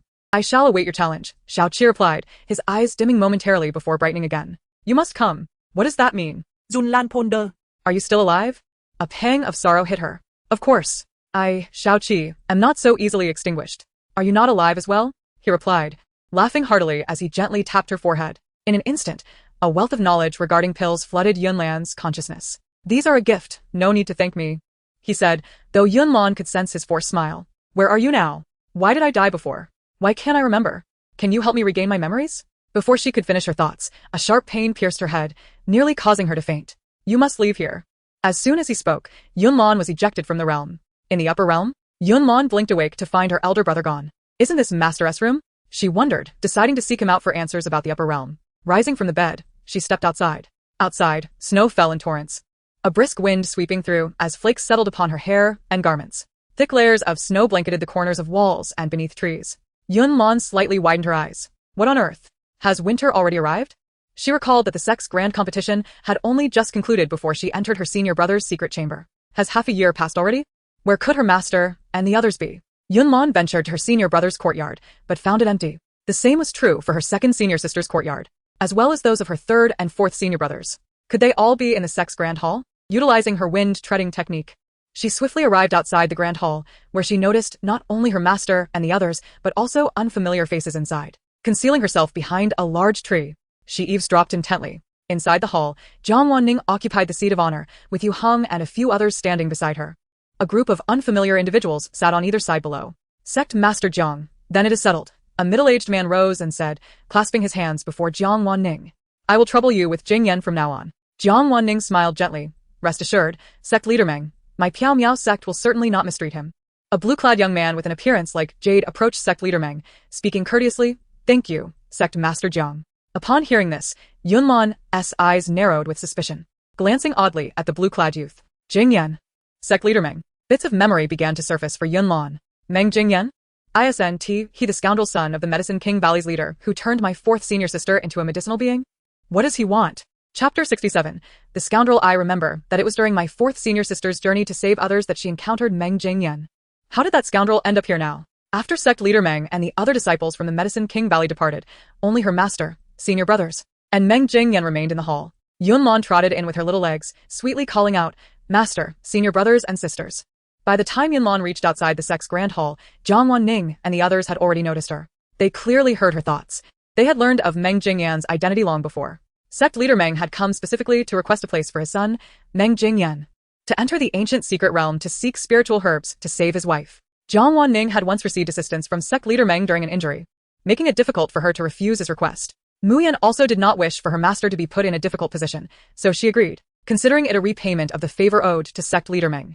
After all, she was resolute in resisting any seduction from Meng Jingyan. She would rather die than become a medicinal being. Ranger, please take Meng Daoyu to see his courtyard. Yunlan had just awakened and surely had many questions for her. It was best to send Meng Jingyan away first. Yu Heng instantly grasped his master's intention, responding respectfully, yes, master. Meng Daoyu, please follow me. Turning to Meng Jingyan, he continued, this way, please. Meng Jingyan smiled. Thank you for your trouble. Once they departed, Yunlan immediately asked her master, Master, why has so much time passed outside? It felt like only a few hours while I was asleep. Jiang Wanning embraced Yunlan gently, replying, you must have been pulled into another space, where the flow of time differs from the outside world. Another space? Yunlan murmured softly. The cultivation world is truly wondrous. Master, senior brothers and sisters, look. My cultivation has already broken through to the 9th level of qi refinement. Yunlan exclaimed joyfully. While she slept, Jiang Wanning could sense Yunlan's cultivation continuously increasing. Initially worried that Yunlan's body might not withstand it, she found no abnormalities upon checking with her spiritual power. Others gathered around. You can improve your cultivation just by sleeping? That's extraordinary. The eldest brother handed her an ancient alchemical text, and shortly thereafter, a golden light entered her consciousness. Yunlan recounted her experiences in detail, finally asking, Master, do you know who Xiaoqi is? According to the records, Xiaoqi was the foremost alchemist of ancient times, unmatched in the art of alchemy. Jiang Wanning looked at Yunlan with curiosity. But that person said those things were taught to him by you? In that case. Muyan covered her mouth, whispering in surprise, little junior sister, are you even more formidable than the foremost alchemist? Little junior sister, could it be that you are a powerful cultivator from ancient times? Xianxia asked in astonishment. Yunlan felt that this matter could no longer be hidden, nodding and revealing the words of the little butterfly. In truth, Xianxia and the others had long been aware. Now that little junior sister had taken the initiative to speak, they felt much relief, for they no longer needed to pretend in front of her regarding this matter. Ha ha ha. Now Yunlan is our little junior sister. By extension, we can consider ourselves friends with those ancient powers. Xianxia proclaimed with his hands on his hips. Feeling quite proud. Master, senior brothers and sisters, do you not find me strange? Yunlan asked timidly. Xianxia replied, what is strange about it? You will forever be our little junior sister. Qing Yuan patted Yunlan's head, saying, 5th junior brother is right. Regardless of who you are, we do not mind. Seeing the affectionate gazes from her master and senior brothers and sisters, Yunlan felt a lump in her throat. You are all too good to me. Jiang Wanning embraced Yunlan, saying fondly, silly child, of course, we must treat you well. Wait, little junior sister, did you just say he is still alive? Xianxia suddenly seized on this critical information. This was precisely what Yunlan wished to ask. Wiping her tears, she tugged at her master's sleeve. Master, what is the upper realm? He asked me to find him there. After a moment of contemplation, Jiang Wanning replied, indeed, there was once talk of an upper realm. It is said that upon reaching the Great Ascension stage, one would enter a higher plane. However, this notion seems incorrect, as I am now at the tribulation crossing stage, but have not sensed any aura from a higher realm. Yunlan inquired, Master, could it be that the entrance to the upper realm has vanished? Little junior sister is correct. There is indeed that possibility. Xianxia nodded in agreement. Do you think there might be information related to the upper realm within the ancient secret realm? Chengyu pondered thoughtfully. As of now, we do not know if that person is truly Xiaoqi, so we cannot blindly trust him. We will discuss this matter further later. When you enter the ancient secret realm, you can also search for information regarding it. Jiang Wanning cautioned her disciples, remember, safety is paramount. The group nodded. Master, we understand. Yunlan glanced at her 4th senior sister. This matter cannot be resolved quickly. We should first address the immediate issues at hand. Master, who was that person just now? Jiang Wanning, aware that Yunlan already knew, patiently explained, that was the son of the Medicine King Valley's leader, Meng Jingyan. He wishes to seek healing herbs in the ancient secret realm for his mother, and I agreed to his request. Meng Jingyan is a medical cultivator with considerable talent. If you cooperate well, your strength will greatly improve. I understand, Master. What must I do to prevent Meng Jingyan from succeeding? Let me think.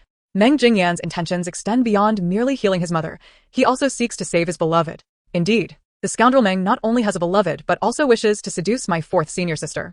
His goal is to turn her into a medicinal being and use her blood to save his beloved.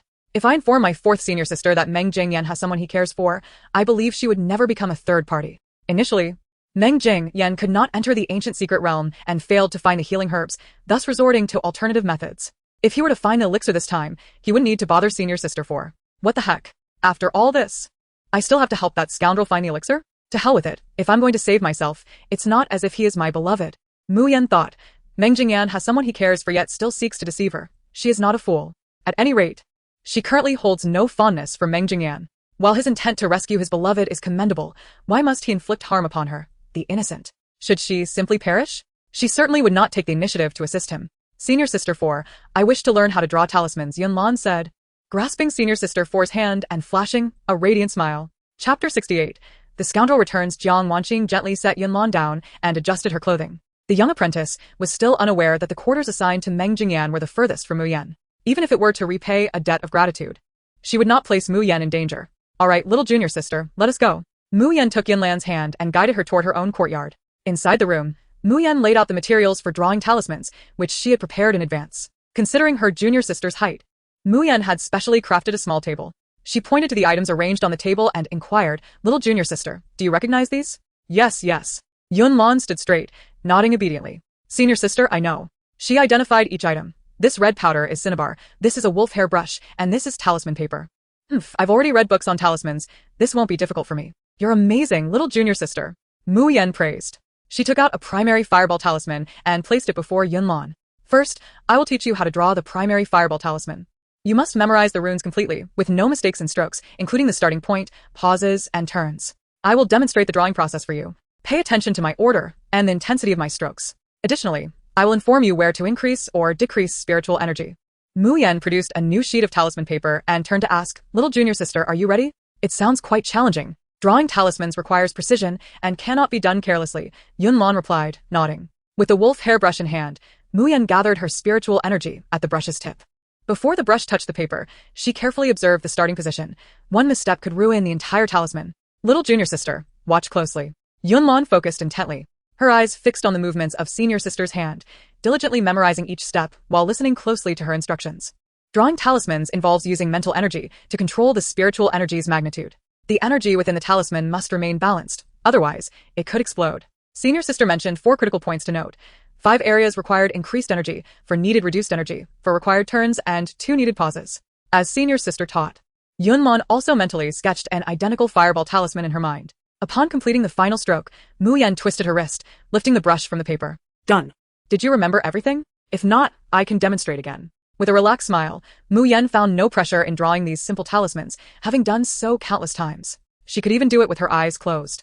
In a flash, Yunlan repeated the steps senior sister had just taught her in her mind. Confident there were no issues, she nodded and said, Senior sister, I remember. Did you grasp it all in one go? So quickly? Mu Yan exclaimed in surprise.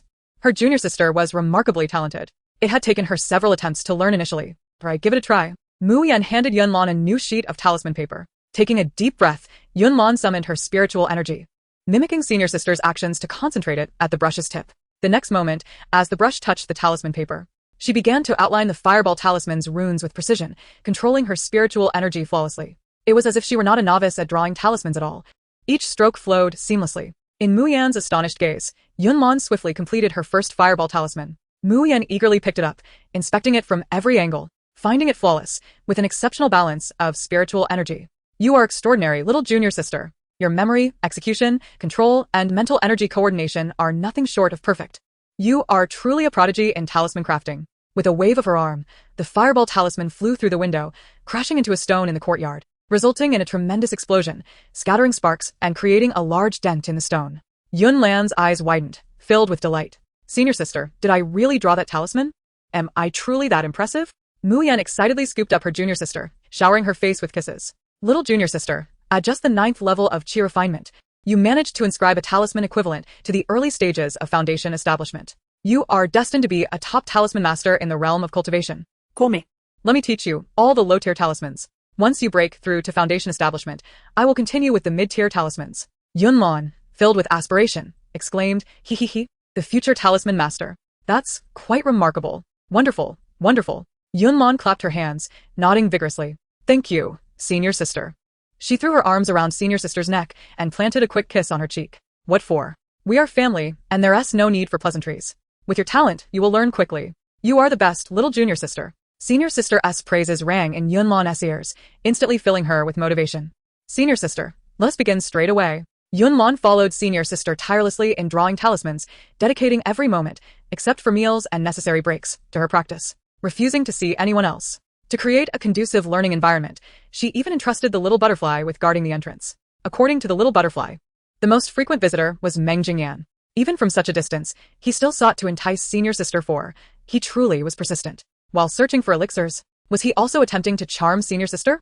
As the snow melted and the stream babbled, Yunlan basked in the sunshine, relishing the songs of birds and the fragrance of flowers, diligently learning to draw talismans day after day. One day, while Yunlan and senior sister were drawing talismans indoors, today's lesson was on explosive talismans, which held tremendous power. At that moment, Yunlan suddenly received news from the little butterfly.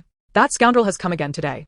Yunlan raised an eyebrow, a glint of cunning flashing in her eyes. When spiritual energy is unstable, talismans can explode. At that moment, their power is actually the strongest. Carefully, Yunlan controlled her spiritual energy, bringing the explosive talisman to the brink of detonation. With just a gentle touch, it would explode instantly. Senior sister, let me show you the power of my new explosive talisman, Yunlan said, a slight smile gracing her lips. For some reason, upon seeing her smile, Mu Yan felt a twinge of unease. Yunlan calculated the distance as Meng Jingyan approached, counting down in her mind. 3, 2, 1. Now. Chapter 69. Oh no. You won't blame me, will you? Yunlan cast the freshly drawn explosive talisman out the window with a spell. Oh no. How did it end up outside?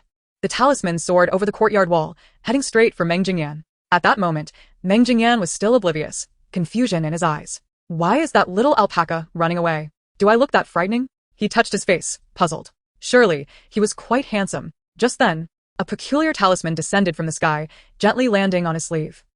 What is this? In an instant, a thunderous explosion erupted outside the courtyard, catching Meng Jingyan completely off guard. He was violently propelled through the air, colliding harshly against a nearby tree, causing a cascade of leaves to tumble to the ground. Ah! Accompanied by the sound of the blast, a heart-wrenching cry echoed. Meng Jingyan grimaced in pain, clutching his left arm. Could it be broken? He quickly swallowed a healing pill and used his spiritual energy to assess his injuries, exhaling in relief. Thankfully, his arm was intact. What happened out there? Yunlan exclaimed, pulling her senior sister along as they rushed outside. The two of them, with the little alpaca, surrounded Meng Jingyan, gazing down at him. At that moment, Meng Jingyan sat on the ground in utter disarray, his clothes soiled, hair disheveled as if blasted into a wild frenzy, his face smeared with dirt, and the left sleeve of his robe completely torn away, revealing his injured arm. A leaf slowly drifted down, settling atop his head, accentuating his pitiful state. Yunlan struggled to suppress a smile, her eyes glistening with tears as she spoke in a pitiful tone. Brother Meng, I'm so sorry. It was unintentional. I was just learning to draw talismans with senior sister. Whoa, my talent isn't great, and the talismans I drew were flawed. They flew out on their own. And I couldn't stop them. You are a guest of our Piao sect, and I accidentally harmed you. Master will surely punish me severely. I didn't expect anyone to be outside. Whoa, Brother Meng, you won't hold it against me, right? After speaking, Yunlan immediately sent a voice transmission to her elder brother. Elder brother, I need assistance. From above came the sound of a child crying. Meng Jingyan looked up to see Mu Yan, Yunlan, and the little alpaca all watching him. Mu Yan blinked and apologized. Daoist Meng, I truly apologize. Junior sister did not mean to harm you. I have some excellent healing pills here.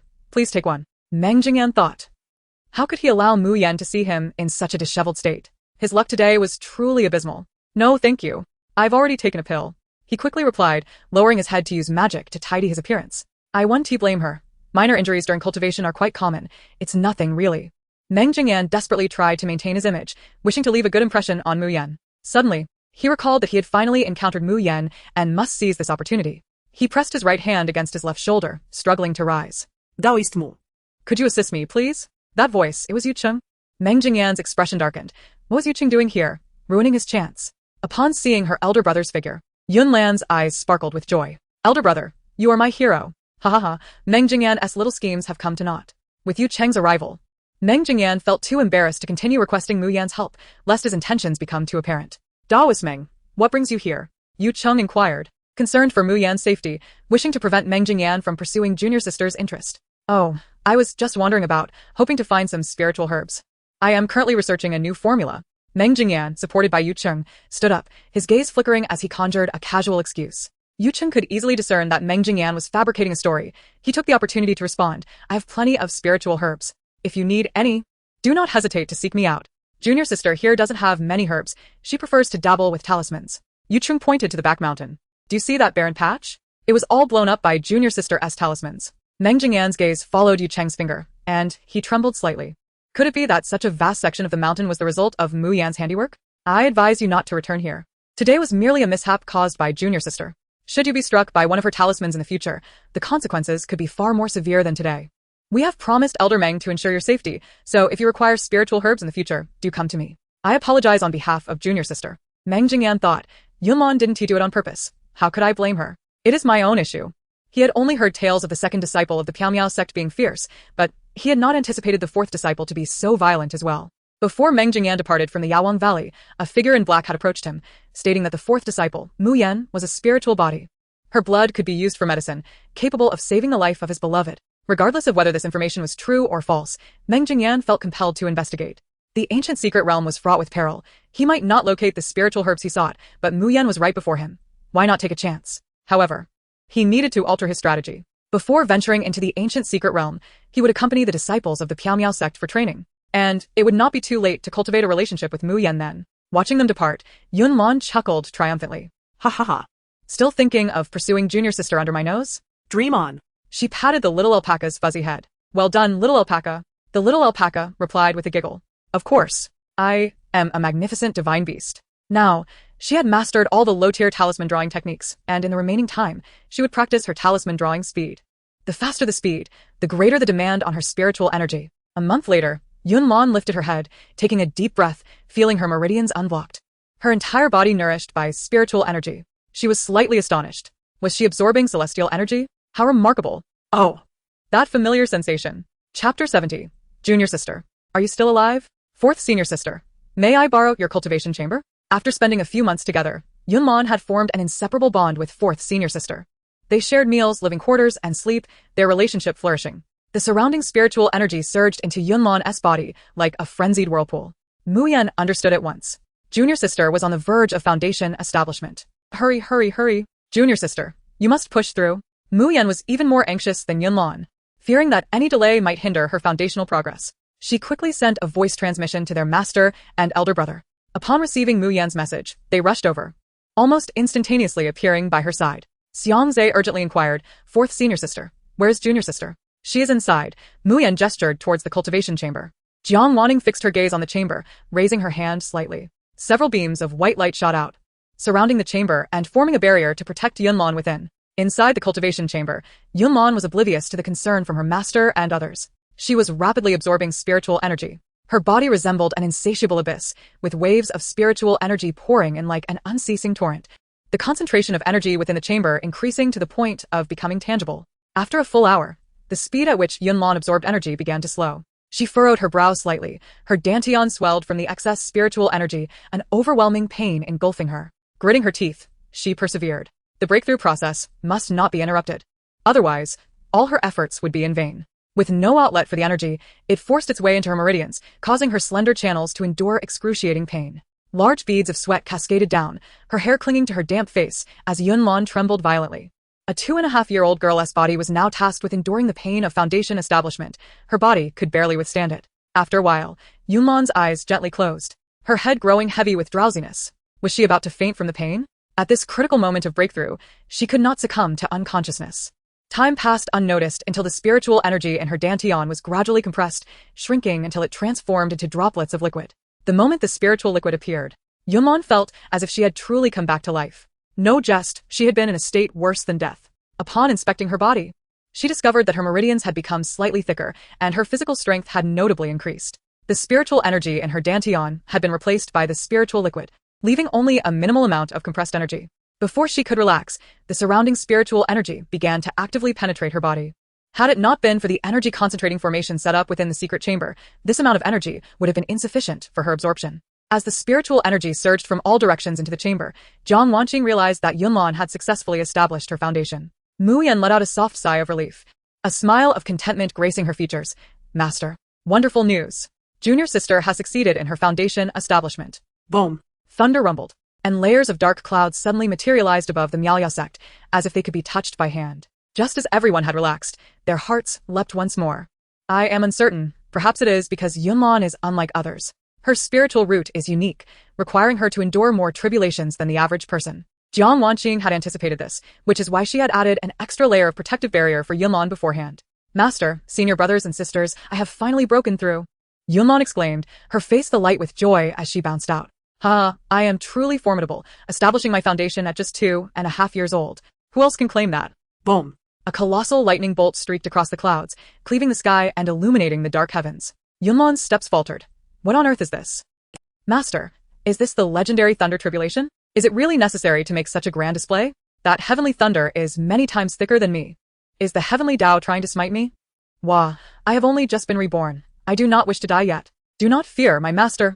I am here to assist you. The little butterfly had arrived at Yunlan's side, expanding its form to shield her. Little butterfly, you are truly wonderful. I love you so much. Yunlan embraced the little butterfly, overwhelmed with emotion. Indeed, true feelings are revealed in times of adversity. Little butterfly, you can come out now. I have set up a barrier.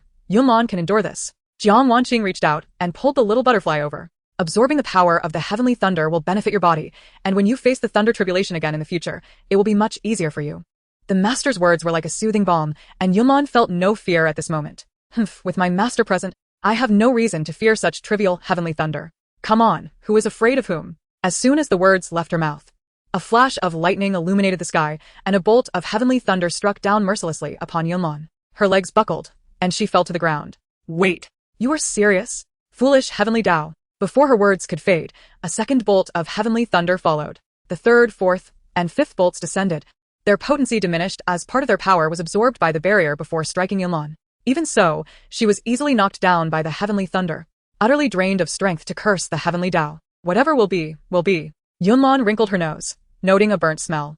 Glancing down, she saw her robe in tatters and her skin charred, looking as if she had been struck dead by lightning.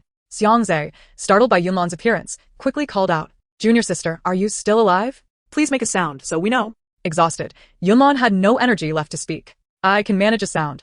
Yet to alleviate her master's and senior brothers and sisters' concerns, she obediently made a faint sound. Everyone breathed a sigh of relief. Xianxia gently patted his chest. Fortunately, Junior sister is still alive. Mu Yan marveled. Junior sister's thunder tribulation was truly terrifying. Even the thunder tribulations faced by cultivators in the golden core stage are not half as severe as hers in the foundation stage. Xianxia remarked in astonishment. This heavenly thunder is indeed frightening. Not only Junior sister, but even I felt fear. It is evident that the heavenly Tao does not wish for Junior sister to succeed in her tribulation. Yunlan, however, was indifferent to her senior brothers and sisters' discussions. She wearily closed her eyes, not wanting to see her charred appearance, preferring ignorance of her state. Crackle. Chapter 71. He seizes the female protagonist. I seize resources. Electricity coursed chaotically through her body. Every bone, every meridian, every inch of skin was not spared, all undergoing the tempering and refining by the lightning. She could feel her meridians continually strengthening. Yunlan was now numb to the pain, allowing the heavenly thunder to strike her. Suddenly, she realized a grave concern. What if, after a few years, I need to break through again? Will I be struck by lightning once more? I am beginning to think that cultivation may not be as joyful as I once believed. Is there anything that can withstand heavenly thunder? Or perhaps something that becomes more exhilarating the more it strikes? She found herself lost in contemplation. Once the final bolt of heavenly thunder descended, the pain within her body vanished instantaneously, replaced by an invigorating sensation, even more pleasurable than during her foundation establishment. As the dark clouds dispersed, rain imbued with spiritual energy fell upon the Miao sect. This is a treasure. I must not let it go to waste. Struggling to stand, Yunlan dragged her fatigued body into the rain, her charred skin rapidly healing, her meridians gradually restored, and her body once again brimming with vitality. Yu Heng and the others also benefited from Yunlan's fortune, enjoying the rain, and even Meng Jingyan, present at the Miao sect, shared in the blessing. Everyone finally felt at ease. Soon after, the rain ceased, and the azure sky's edges were adorned with a light golden rim. Lanner, take this stone. It has absorbed some of the heavenly thunder's power. You can use it to refine your body or to attack your opponents. Thank you, master. Yunlan cheerfully accepted the stone, placing it into her storage bracelet. Yunlan arrived at the courtyard, where her senior brothers and sisters awaited her. Yu Heng smiled gently and inquired with concern, "Junior sister, how do you feel now?" Yunlan twirled in place, her skirt fluttering. "I feel fantastic.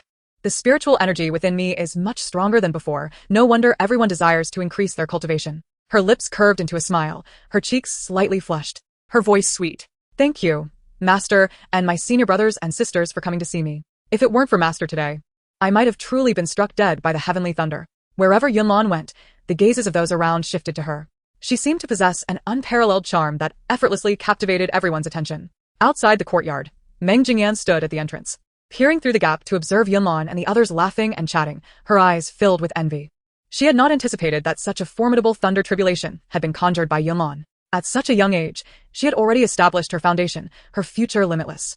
Meng Jingyan absorbed the spiritual energy from the rain, enhancing her cultivation, which she considered an unexpected joy from her visit to the Miao sect. Yu Heng turned and noticed Meng Jingyan outside, rising to approach her. Daoist Meng, Daoist Yu. I did not intend to intrude. I merely wished to see what was happening here. Yu Heng, no worries, please come in. I apologize for the disturbance. Meng Jingyan nodded slightly, seeing everyone gathered. Jiang Wanqing seized the moment to address them. Daoist Meng has not been here long. You may not be very familiar with each other. The ancient secret realm is fraught with peril. You must look out for one another. Bringing more people will only complicate matters for the disciples, which I do not wish. If it were not for the grace bestowed upon her by the Lord of Meng Valley, she would not have even considered bringing along Meng Jingyan. Hence, she relinquished her quota, allowing anyone interested to negotiate with the ancient sect leader, and the resources obtained would be evenly divided among the 4 major sections. Jiang Waning's gaze fell upon Meng Jingyan. Meng Jingyan, Yu Heng, and the others are individuals of impeccable character. There is no need to worry that they would abandon you in times of peril. Simultaneously, it is hoped that you can present your utmost sincerity. As the leader of this sect only wishes for your safety and well-being. Every trial comes with its dangers, ranging from mere injuries to the potential loss of life, let alone venturing into the ancient secret realms. Meng Jingyan understood this well. When the time comes, he would be at a disadvantage alone. Relying on the strength of the disciples from the Misty Sect, he would not be foolish enough to block his own path. Rest assured, Sect Leader Jiang, I have already regarded Yu Heng and the others as my friends, and I will certainly give my all. Jiang Wanning nodded in satisfaction. After all, Meng Jingyan is the son of the Lord of Meng Valley. He should not be muddled in significant matters. After all, expressing gratitude is not limited to a singular method. Yunlan had just broken through to the foundation establishment stage and needed to consolidate her cultivation. In 2 months, a small secret realm would be opened on xianxia mountain. Perfectly suited for your training. At that time, you all can prepare and go together. Yunlan gently flicked the jade pendant at her waist. Qianxua Mountain? Oh, I remember. Xin Jiangli and Rin Shui will also be attending. Oh, this will be quite lively. At that time, I can observe the progress of their relationship and seize all the spiritual plants Xin Jiangli desires. Ha ha ha, he seizes the heroine, and I seize the resources. It's quite reasonable. We can't let him monopolize all the benefits, can we? Although it is merely a small secret realm, one must not be careless. After all, those vying for cultivation resources are not just them. Yunlan spent 2 months refining her spells and additionally learned several other types of minor spells. Her senior brothers and sisters gifted her a few different types of earth-level cultivation methods. With her experience in learning wind attribute techniques, mastering other spells such as fire control and water manipulation became exceedingly effortless. After all, while cultivating one attribute, the others simultaneously improve. Furthermore, Yunlan was also learning the art of crafting intermediate talismans, guided by her 4th senior sister, and she grasped the concepts with remarkable speed. The remaining task was to practice diligently. After careful consideration, she deemed it a splendid choice to pursue body cultivation, thus alleviating her fear of being struck by lightning. Chapter 72. Monetary Ability. Tomorrow, they would descend the mountain for training. The eldest senior brother, concerned that everyone might forget, even sent a voice transmission. One must admit, the eldest brother is truly heartwarming. Yunlan had little to pack. All her belongings were in her storage bracelet, and as long as her senior brothers and sisters were present, she felt no fear. Early the next morning, the 7-member team set off in high spirits. To facilitate their endeavors, Yunlan intentionally donned inconspicuous plain attire. She glanced at her senior brothers and sisters and noticed they were similarly attired, indicating their shared inclination for subtlety. Yunlan nodded to herself. Not bad, not bad. We are indeed a family. Her gaze flicked to Meng Jingyan approaching them. Clad in flamboyant red attire, he stood out starkly against their muted garb. With bright eyes and a slight smile, he moved with a grace reminiscent of a peacock displaying its plumage. Yunlan smirked. Humph, an outsider is still an outsider. Dressing like that is merely to attract the attention of the 4th senior sister, isn't it? One might think he is preparing for a wedding. Mango. We are heading to compete with other cultivators for resources. How can we execute a surprise attack with you looking so conspicuous? Yunlan shook her 4th senior sister's hand innocently. Am I not right? Meng Jingyan, this outfit was carefully curated after a night of thought. He looked so striking today. How could he possibly change? At the very least, he wanted to catch Mu Yan SI first. It was merely a small secret realm. Resources were of little importance compared to nurturing his relationship with Mu Yan. Unbeknownst to Meng Jingyan, Mu Yan had already labeled him a scoundrel. Regardless of his handsome appearance or his kindness towards her, she could never harbor feelings for him. The more he acted this way, the more she detested him. The junior sister was correct. Mu Yan didn't even glance at Meng Jingyan, instead smiling down at the junior sister. Meng Jingyan. Yu Heng intervened. Meng Dayu, perhaps you should change into another outfit. Meng Jingyan, alright. Since Mu Yan dislikes it, I shall change. No worries, he had a second plan. Everyone, please board my flying vessel. As the young master of the Medicine King Valley, he wasn't short on funds. Great. Thank you, Menga. Yunlan readily agreed. Trying to flaunt your monetary ability before the fourth senior sister? I shall indulge you. In this day and age, it's hard to find a foolish rich man. Mu Yan and the others struggled to suppress their amusement as they boarded Meng Jingyan's vessel. The secret realm of xianxia Mountain was about to open, and the town at its base buzzed with activity, filled with wandering cultivators and sect disciples. Yunlan tugged her fourth senior sister towards a shop selling talismans, which was bustling with customers, and instructed her senior brothers to wait outside. After a while, Yunlan finally squeezed her way to the back of the shop where the owner stood. "Excuse me, do you still buy talismans?" The owner, a tall middle-aged man, turned at her voice. "Huh? Was someone calling me?" "Down here, sir." The owner bent down and finally noticed Yunlan. "Hey, little one, what are you doing here?" "I want to sell talismans." Yunlan's voice was soft and sweet, giving an impression of ineptitude. "You?" The owner dismissed her lightly. Jiang Wanning had temporarily concealed her cultivation level, and the owner assumed this child was merely trying to sell stolen talismans. "Run along and play. Can't you see I'm busy?" Business was good these days. He couldn't afford to lose out on profits. Yunlan, feeling helpless, invoked her fourth senior sister's name again. "It's my senior sister who wishes to sell talismans." The owner turned and finally noticed Mu Yan. "Senior sister?" He was adept at reading situations. This girl's demeanor clearly indicated she was a disciple of a major sect. The owner immediately donned a professional smile. "Ah. So it is this esteemed friend wishing to sell talismans. Please come in." Yunlan thought, "You've certainly grasped the ways of the world." She chose not to argue with him. All merchants are the same. While Yoheng and the others waited outside for Yunlan, their striking appearances, despite their plain clothing, drew the attention of passing cultivators who couldn't help but steal glances. After a while, Yoheng could no longer tolerate being gawked at. Just then, Yunlan and Mu Yan emerged. As they walked, Yoheng asked, "Junior sister, what were you doing in there?" With outsiders present, Yunlan hesitated to tell the truth. "The fourth senior sister went to sell talismans, and I just followed to broaden my horizons." Yoheng nodded. "Understood, so it was junior sister selling talismans. Newly arrived talismans. Upgraded explosion talismans, significantly enhanced power. Don't miss out." As soon as Yunlan and the others left, the owner began selling the explosion talismans. In front of the crowd, he activated one, demonstrating its power, which surpassed that of ordinary explosion talismans by threefold, instantly making it the object of a frenzied scramble. Yunlan had earned her first bucket of gold, and she could hardly contain her joy. "Hee, if it weren't for the guidance of my senior brothers and sisters, how could I have amassed so many spirit stones?" she exclaimed. "Seniors, come. I shall treat you to a splendid meal." She had overheard the owner mention a formidable cultivator had arrived in Qianxia town, known for crafting spirit food that not only tantalizes the taste buds, but also enhances a cultivator's spiritual energy. What an enticing proposition. Yunlan pointed towards the opulent restaurant ahead. "It is right there." Her kind gesture was met with agreement from Yoheng and the others, who had no intention of declining. However, Meng Jingyan was different. How could he allow his younger sister Yunlan to foot the bill? "All right, thank you, Brother Meng." Yunlan seized the opportunity, leaving no room for Meng Jingyan to backtrack. "This meal won't be cheap. I must make him pay dearly." After all, his intentions are hardly benign. Determined to impress Mu Yan, Meng Jingyan was prepared to spend generously. He led the way into the restaurant, only to find that the last private room was still available. The owner smiled and remarked, "This esteemed chef will be departing Qianxia town tomorrow. This is his final chance to cook here. Do not let it slip away."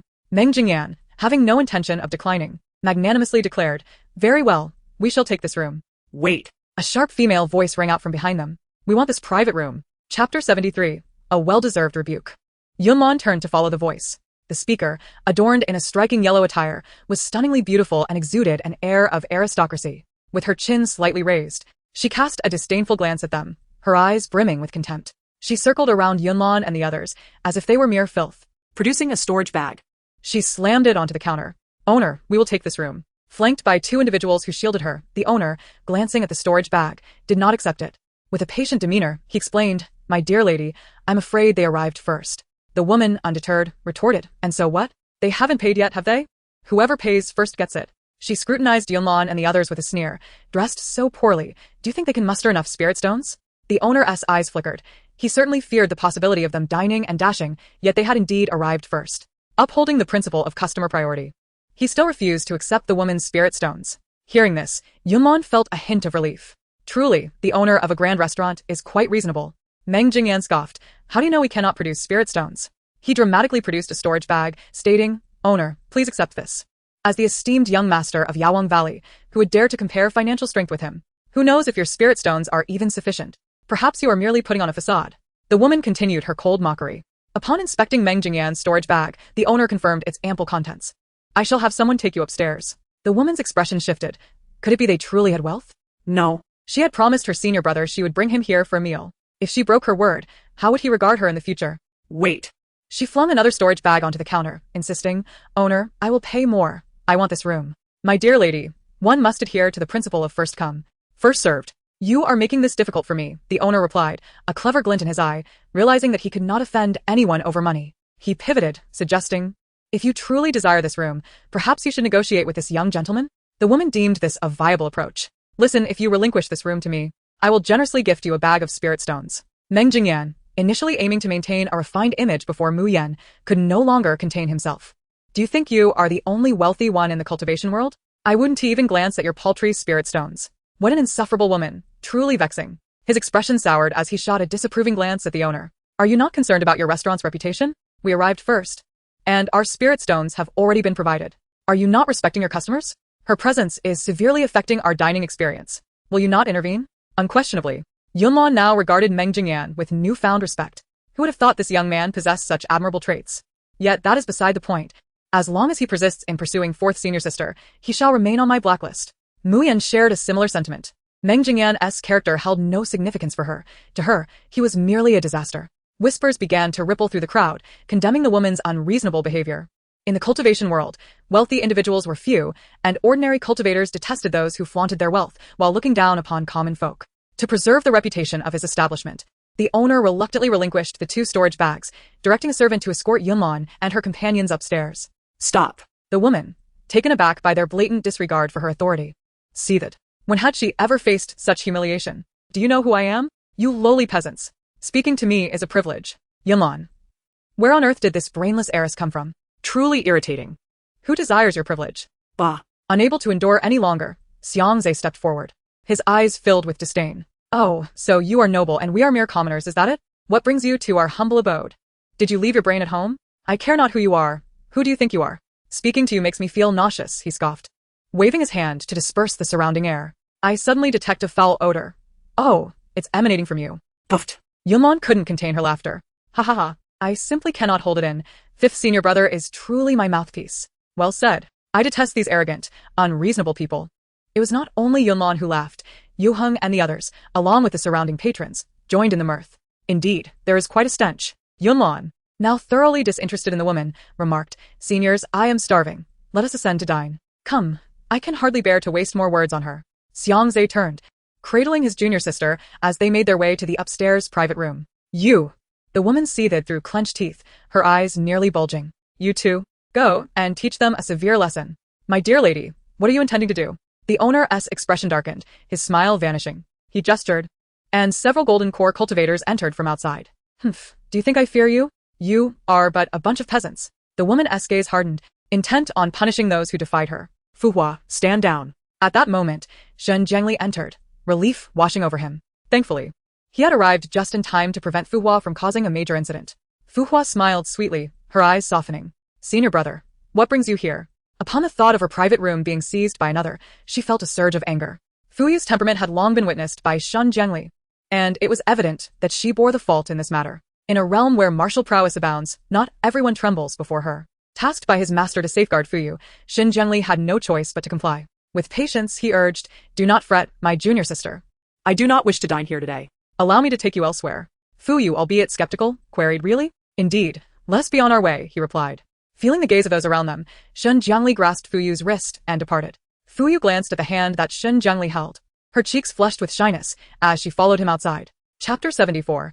The suspicious individual. Remarkably, the private room was elegantly adorned. Qing Yuan approached the window, gazing into the distance, where the entire Xianxia town unfolded before her eyes. Adjacent to the town loomed the snow-capped Xianxia mountain, belonging to the frigid north, where the air was bitterly cold. Clad in protective garments, the attendees felt no chill. "Senior sister, I wish to see as well," Yunlan chimed, wandering about the room before joining her elder. Short in stature, she tiptoed yet still could not reach the windowsill, her straining neck creating a charming sight.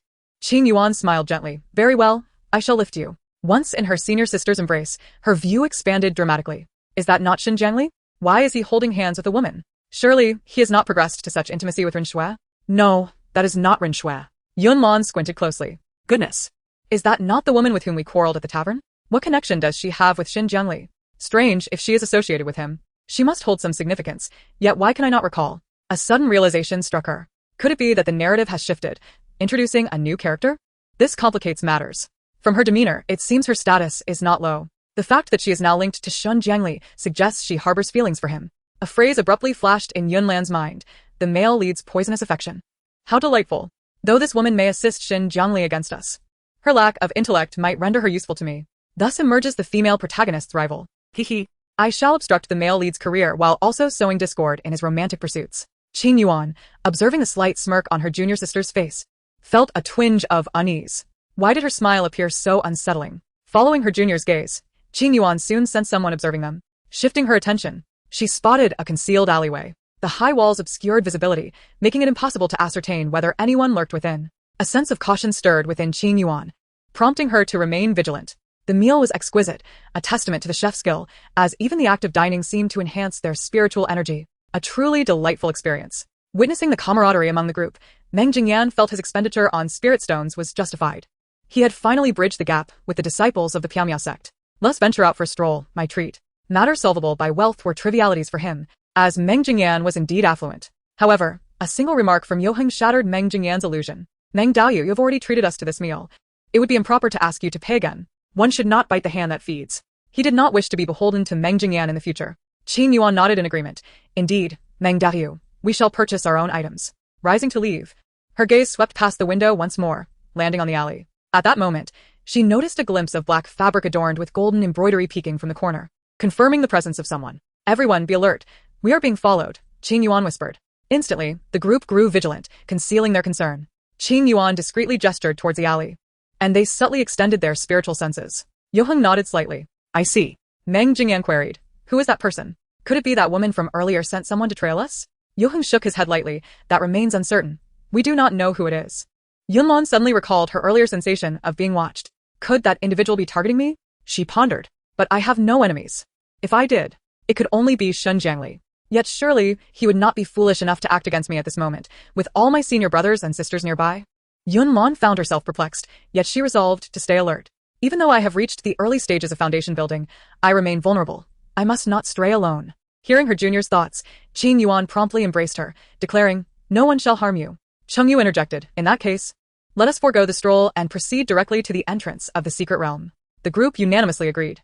They made their way to the entrance, while their pursuer remained hidden so skillfully that neither the naked eye nor spiritual senses could detect his presence. Mu Yan walked alongside the second sister. Yu Heng led the way. Xianxia positioned himself beside her, and Qing Yu trailed behind, ensuring the junior sister's protection. Meng Jingyan walked beside Mu Yan, his intentions solely to safeguard her. Perhaps if the opportunity arises, I shall play the hero, he mused, determined to win her favor. Seeing Meng Jingyan inch closer, Mu Yan expressed her discontent. Meng Daoyu, you are encroaching upon my space, she candidly remarked. Is Mu Yan always so forthright? Meng Jingyan replied, embarrassed, as he shifted slightly away. Observing this from the rear, Gu Pingsheng maintained an indifferent demeanor. Even if they became aware of his presence, today, he was resolute in his intent to eliminate that young girl. He had recently received information regarding a thunder tribulation appearing above the Piamya sect. Gu Pingsheng had meticulously investigated the cultivation levels of Yoheng and the others. Their abilities had not significantly changed, yet that young girl's cultivation had clearly been tampered with. Was this not a blatant indication? Having broken through to foundation building at such a tender age, he could not afford to grant her any more time. To ensure success, Gu Pingsheng had not come alone. Using his spiritual voice, he instructed those hiding in various locations, remember, once the secret realm opens, divert the others and bring me that girl. This was a minor secret realm. Gu Pingsheng could not enter and thus relied on them to execute his plans. Yunlan clung to her senior sister's neck, scanning the surroundings but failing to spot any suspicious individuals. Why do I constantly feel something is amiss? Chapter 75. The Peculiar Mist. Yunlan, my sister. Accompanied by Lu Shizhou, all smiles, she reached out to pinch Yunlan's cheek, exclaiming, you have grown more beautiful in our time apart. Thank you, sister. Yunlan beamed radiantly, a glimmer of mischief flickering in her eyes. By the way, sister, I must tell you about a particularly irritating woman we encountered. What happened? Ren Shui inquired, curiosity piqued. Hee, Ren Shui has taken the bait, Yunlan thought, suppressing her amusement as she recounted her grievances. We were just about to dine at the restaurant, having reserved a private room in advance, when a rather arrogant woman barged in, demanding to take our place without so much as a word. We were unwilling to yield, and she resorted to insults, claiming we were unable to pay with spirit stones and accusing us of dining and dashing. When we presented our spirit stones, she further derided us as commoners, which was utterly detestable. At that moment, Shun Jiangli and the woman approached Ren Shui. Yunlan, noticing this, loudly inquired, Sister Ren Shui, do you not find that woman insufferable? How can someone be so unreasonable? She was rude first, yet she dares to scold us. Ren Shui, hearing this, wore a face of indignation and stood up for us. Indeed, in the end, we ignored her and went upstairs, yet she still threatened to have her lackeys assault us. Thankfully, the owner intervened. Such people are truly unbearable. Sister Ren Shui, what would you do if you encountered someone like that? Yunlan deliberately led Ren Shui to ponder. Xin Jiangli is walking over here. I guarantee he has heard everything. Ren Shui contemplated. I would certainly keep my distance from such a boorish individual. I have no desire to associate with someone so uncouth. Ren Shui shared my sentiments. I too detest such people and would absolutely refuse to befriend her. Yunlan's eyes glistened with fear as she nestled into the arms of her second elder sister. Sister Ren Shui, I think I see that detestable person. You must protect me. I fear she might strike me. Do not worry, Sister Yunlan. I will not allow her to bully you. Ren Shui, filled with righteous fervor, asked, tell me, where is she?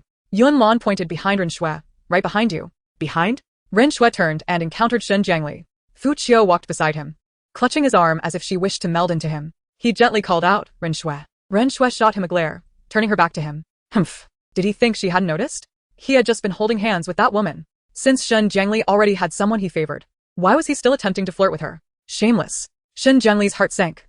Oh no, Ren Shui is angry. He needed to find an opportunity to clarify things with her. Observing the exchange between the two, Fu Qiu's displeasure grew. She scrutinized Ren Shui from head to toe, pouting in disdain. TCH, hardly remarkable at all. With such unremarkable looks, she dares to vie for my senior brother's attention? Fu Qiu once again latched onto Shen Jiangli's arm, asking, Senior brother, what brings you here? Would it not be better to go elsewhere? I do not wish to see her. Fu Qiu, accustomed to her arrogance, openly confronted Ren Shui. Yunlan was taken aback. What is she doing? Is this an indiscriminate attack? Who is she, and why is she so brazen? Shen Jiangli quietly reprimanded, Fu Qiu, do not be rude. Ren Shui was already irked, and Fu Qiu was only adding fuel to the fire. Fu Qiu feigned surprise. Senior brother, how can you scold me? Are all disciples of Tianmen sect so arrogant? Lu Shizhou stepped forward to defend Ren Shui. If you cannot speak wisely, then be silent. If you wish to leave, do so quickly. Do not linger here and be an eyesore. You! Fu Qiu was infuriated. Who do you think you are to speak to me like that? Do you know who I am? Fu Qiu finally turned her attention to them. Noticing Yunlan and the others standing with Ren Shui, she scoffed. Oh, no wonder you lack discernment. It seems you associate with the same lowly sort. What good can come from befriending a bunch of paupers? I have yet to settle the score with them. Paupers? Lu Shizhou chuckled. If disciples of Piamiao sect are paupers, then there would be no wealthy individuals in this world. Fu Qiu. Shen Jiangli was genuinely angry now. Come here. Little did they know. The one quarreling with Fu Qiu in the restaurant was a disciple of Piamiao sect. Moreover, there was also Meng Jingyan among them. Each one was formidable. She certainly knew how to pick her targets. Fu Qiu cast a triumphant glance at Ren Shui before turning to follow Shen Jiangli. Humph. Did she think she could compete with her? Senior brother could only belong to her. Ren Shui. She finally understood Yunlan's feelings. This woman was utterly insufferable. Sister Ren Shui, did I not tell you the truth? Yunlan said, feigning innocence. Ah, this is hilarious. Shen Jiangli must be on the verge of exploding with anger. Fu Qiu? That name sounds somewhat familiar. I remember now. The princess of the Beast Kingdom is named Fu Qiu. Indeed, there are nations within the realm of cultivation, and the Beast Kingdom is a powerful southern nation, rich in resources and skilled cultivators. No wonder she is so arrogant. It turns out she possesses the means.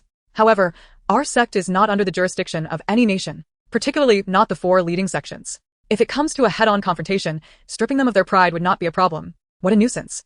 Once I find the opportunity, I will certainly teach her a lesson. It was then that Yoheng and the others realized that the woman was indeed a princess of the Beast Kingdom. However, they had not heard of any such figure within the Tianmen sect. Thus, Fu Qiu was likely a newly accepted disciple of sect leader Ji.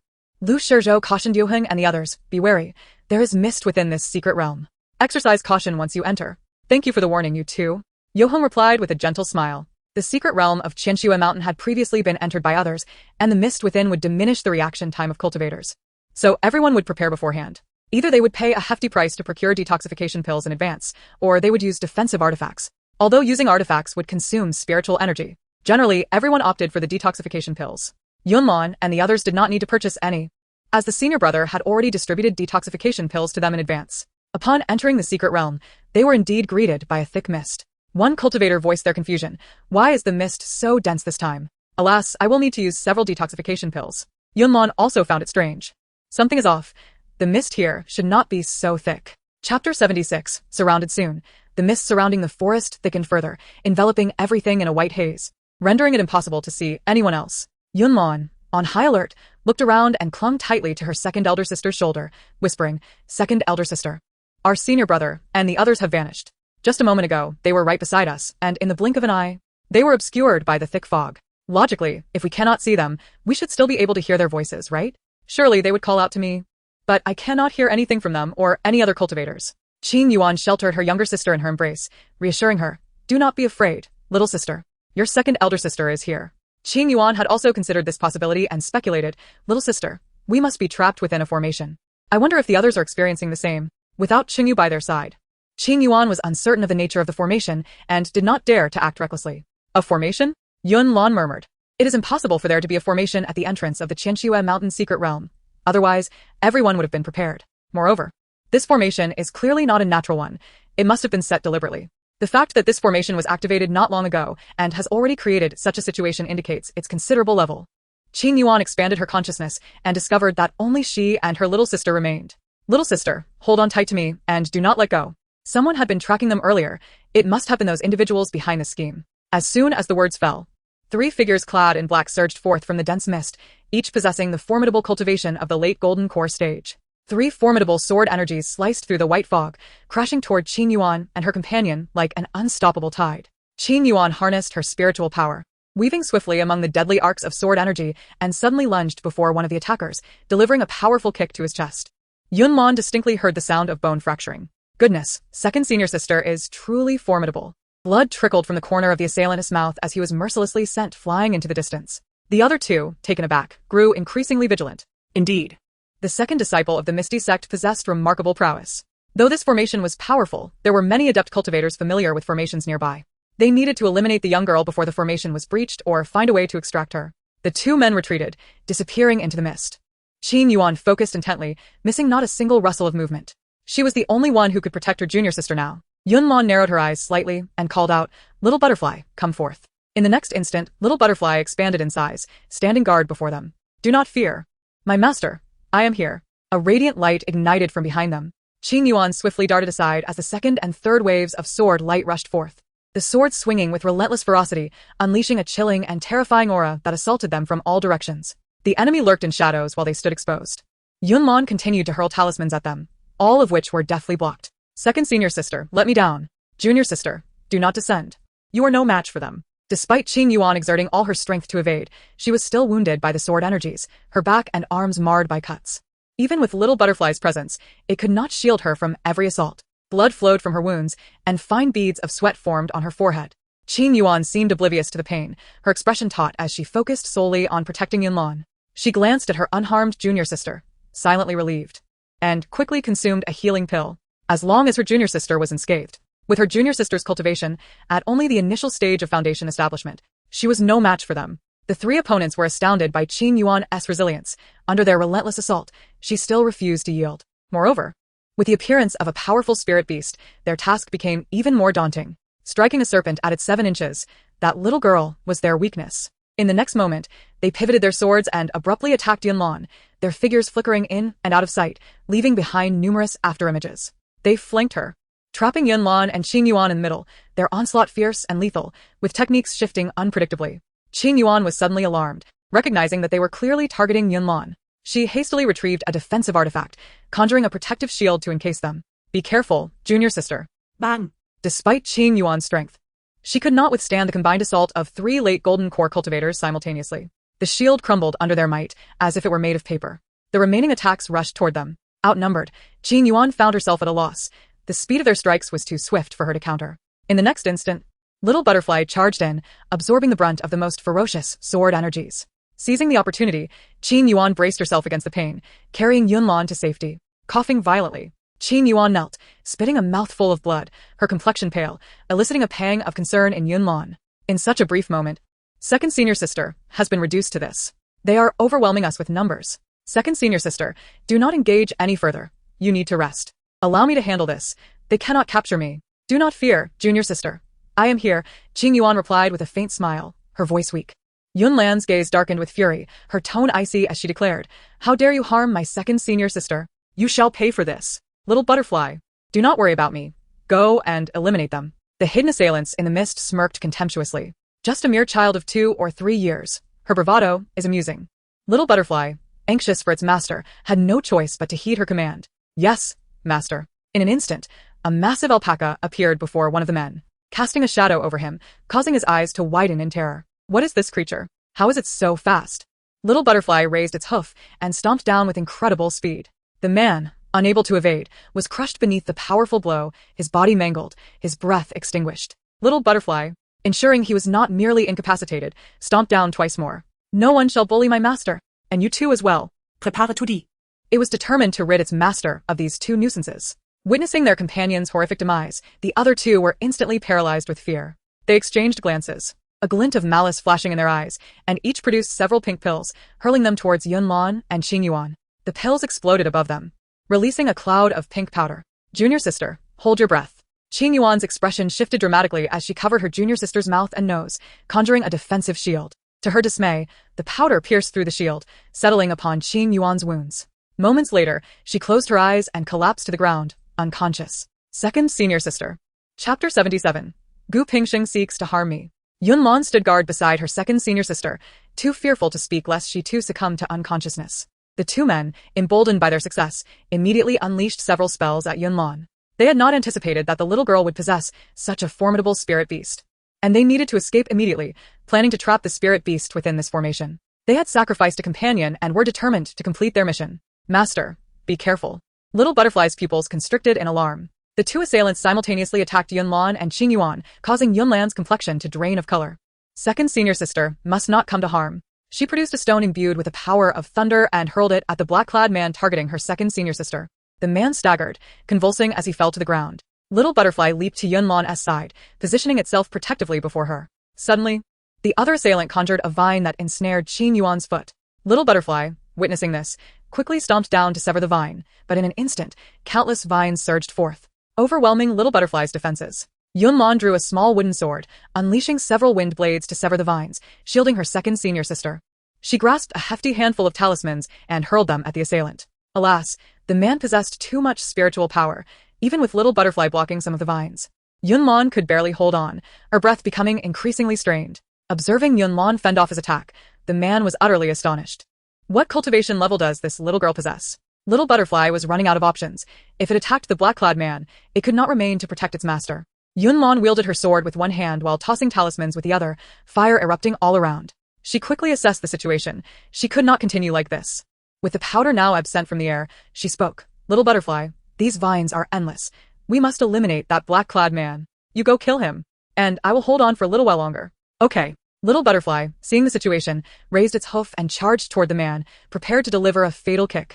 At that moment, the black-clad man struck by the stone had somewhat recovered. Calculating the time, he realized the formation would not hold much longer. The spirit beast was currently focused on attacking his companion, leaving the little girl all alone. This was the moment. At this moment, Yunlan was fiercely attacking the vines when a spirit sword pierced through the dense mist, aiming directly at her. She swiftly unleashed a wave of sword energy and conjured a protective shield with her artifact. The sword energy merely absorbed a fraction of the attack. Yet the spirit sword continued its relentless assault. With a resounding crash, the shield was shattered by the spirit sword. Realizing the imminent danger, Yunlan channeled her spiritual energy and executed the wind step technique, narrowly evading this lethal strike. The sharp blade grazed her shoulder, drawing forth crimson blood. In the next instant, her assailant unleashed another surge of spiritual power. After the previous frenzied onslaught, Yunlan's internal energy was nearly depleted. She summoned her last reserves of strength to resist. Just hold on a little longer. Suddenly, an immensely powerful force appeared behind her, yanking her away. It anxiously called out, "Master, where are you?" It turned menacingly towards the black-clad figure, lying on the ground. "It's all your fault. You shady." The man's bones were crushed underfoot, reducing him to a pool of crimson flesh. The little butterfly, still unsatisfied, stomped the ground forcefully, creating a massive pit. With a crack, the surrounding formation was shattered by Qingyu. As the mist gradually dissipated, Yoheng and the others beheld the enormous little butterfly and the injured Qingguan lying on the ground. The traces of battle were evident, and it was clear what had transpired. Yoheng's heart tightened as he rushed over to assess Qingguan's wounds. Relieved to find she was not in mortal danger, he let out a sigh of relief. Meng Jingyan stepped forward to heal Qingguan. Yoheng expressed his thanks and anxiously inquired of the shrunken little butterfly, "Little butterfly, where has the junior sister gone?" Qingyu and the others scoured the vicinity, but found no trace of her. They were trapped in this formation, devoid of any other cultivators besides themselves. "Senior brother, we couldn't find the junior sister." Mu Yan was in a state of panic. "What should we do? She can't be in danger." Tears glistened in the little butterfly's eyes. I'm sorry, I failed to protect the master. I don't know where she is. Whoa, I'm so sorry. Mu Yan comforted little butterfly, don't cry. It's not your fault. We need to figure out a way to find the junior sister. Can you sense her aura? The little butterfly sniffed and nodded vigorously. Yes, but it will take some time. Yo-hung reassured, all right, little butterfly, take your time. I will definitely find the master. On another front, Yunlan was drawn outside the secret realm by that mysterious force. She found herself enveloped in a formation, unable to escape. The cold wind howled, heavy snow fell, and the ground was blanketed in thick snow, with her half buried in it. Her robe had been torn by the earlier attack, leaving her shivering from the cold. As she glanced around at the barren trees, she realized she must be on xianxia mountain. Had she run outside the secret realm? Who sought to harm her? Lost in thought, she suddenly spotted Gu Pingsheng emerging from behind a tree. A sinister smile spread across his face, sending chills down her spine. A sphere of black spiritual power swirled in his palm, and Yunlan swallowed hard. It turned out Gu Pingsheng intended to kill her. Her scalp tingled. A formidable being at the core formation stage could easily eliminate her, a mere fledgling at the foundation establishment stage. What to do? What to do? She couldn't afford to die. Yunlan began to retreat slowly, her mind racing. With her internal energy depleted, her artifacts were useless. But wait, she had a system. How could she have almost forgotten this life-saving device? She quickly summoned the system, familiar with its workings. It displayed that she possessed 190 points of spiritual energy. Heavens! I'm saved. Invincibility talisman. I want the invincibility talisman. The talisman was successfully exchanged, consuming 150 points of spiritual energy, with a duration of half an hour. Yunlan felt a surge of excitement. The talisman took effect immediately, and she breathed a sigh of relief, her life temporarily secured. Gu Pingsheng, you think you can harm me? Dream on. She hastily sent a message to her master. Master, I'm on Xianxia Mountain, and Gu Pingsheng wants to kill me. Your beloved disciple is in imminent danger. Please come and save me. When Gu Pingsheng had previously framed Jiang Wanning, she had spared him due to lingering affection. Now. He had crossed paths with Yunlan and harbored murderous intent. She would not let him off lightly. Today, she would expose Gu Pingsheng's true colors. Yunlan stealthily took out the recording stone gifted by her 5th senior brother. She pretended to stumble in the snow, sitting on the ground with a look of feigned terror. Like a startled fawn. What do you want? Gu Pingsheng's gaze was malevolent, his smile contorted. Truly foolish as a pig, asking me what I want when death is upon you? He was too lazy to waste words, exerting a slight force in his palm, sending the black spiritual power sphere hurtling towards her. This sphere was laced with deadly poison. If struck, she would surely perish. The poison would take effect in 3 days, plunging the girl into a state of slumber. During this time, he planned to use her to coerce Jiang Wanning into surrendering a heavenly rank technique. Just imagining it sent a thrill through Gu Pingsheng. Wasn't Jiang Wanning always protective of her disciple? He aimed to kill her disciple, causing Jiang Wanning unbearable grief. Observing Gu Pingsheng's dark expression, Yunlan sensed his malicious intent. You're the foolish one. To disguise her extraordinary abilities, Yunlan pretended to draw out a high-grade defensive artifact. She retreated in panic, exclaiming, you villain. The black spiritual sphere collided with her defensive artifact, emitting a dazzling golden light. Seeing Yunlan unscathed, Gu Pingsheng's confident demeanor was instantly replaced by shock. Impossible. How could you withstand my attack? That strike was from a genuine core formation cultivator. You're just a child. Even with a defensive artifact, you shouldn't be able to endure it. Yunlan's eyes widened in excitement, sparkling with triumph. She truly was invincible. The previous golden light was a deliberate display of magic. Her defensive artifact had not even activated. System, I adore you. Tears welled in her eyes as she trembled in fright. Woo, master, save me. There's a bad person trying to hit me. Tears streamed down her cheeks as she pouted, feigning fierceness, warning you villain. My master will come to rescue me soon. Wiping her tears, she bravely declared, I remember now. You're the one who harmed my master and slandered her. You can't defeat her, yet you come to bully me, you scheming coward, taking advantage of the weak. My master will not let you off. Her voice quivered slightly. Gu Pingsheng dismissed her words with a scoff. What of Jiang Wanning's strength? I will kill you now. No matter how powerful the artifact in the girl's hands was, it could not withstand his full-force strike. In an instant, Gu Pingsheng launched another black spiritual sphere. Yet Yunlan remained unscathed. He shook his head slightly, his pupils constricting. No, this cannot be. What kind of monster is this little girl? At merely 2 or 3 years of age, her prowess is already formidable. How extraordinary will she become as she matures? Once she grows, she shall undoubtedly hold herself to account. He resolutely abandoned the use of spells and lunged forward, firmly clutching her throat with his hand. At that moment, Gu Pingsheng sensed a disturbance in the distance. First, he must remove this young girl from the scene. Master, save me. Yunlan cried out, realizing Gu Pingsheng's intentions. Before Gu Pingsheng could shatter the teleportation talisman, the surrounding snow instantly transformed into water, enveloping them in a massive orb of liquid. As the snow water constricted around him, Gu Pingsheng found himself unable to move, his heart racing with alarm. This is bad. Jiang Wanning has arrived. The biting wind howled as Jiang Wanning descended from the sky, her piercing gaze tinged with urgency. Lanner. Upon seeing Gu Pingsheng's hand tightly gripping Yunlan's throat, Jiang Wanning's breath caught in her throat, her heart nearly shattering. Gu Pingsheng. You shall pay. Her eyes turned icy, radiating an aura of lethal intent. With a swift gesture, Jiang Wanning effortlessly pried Gu Pingsheng's hand away and pulled Yunlan from the water's grasp. Unable to contain her fury, she yearned to reduce Gu Pingsheng to mere fragments. Gu Pingsheng, how dare you lay a hand on my disciple? Jiang Wanning held Yunlan in one arm, her other hand clenched tightly. The pressure from the water intensified, relentlessly squeezing Gu Pingsheng's limbs. Jiang Wanning hovered in the air, her garments billowing in the wind, her lips parting with a chilling voice that sent shivers down the spine. Since you are so ruthless, I shall not spare you. The howling winds could not drown out her words, which resonated clearly in Gu Pingsheng's ears. His eyes widened in disbelief, mouth slightly agape, a desperate yearning flickering within his gaze, as if he had something to say. Yang Wanning, no longer wishing to hear his voice, found it only repugnant. Her fingers curled, and with a forceful squeeze, Gu Pingsheng's body was instantaneously crushed, blood staining the snow water crimson.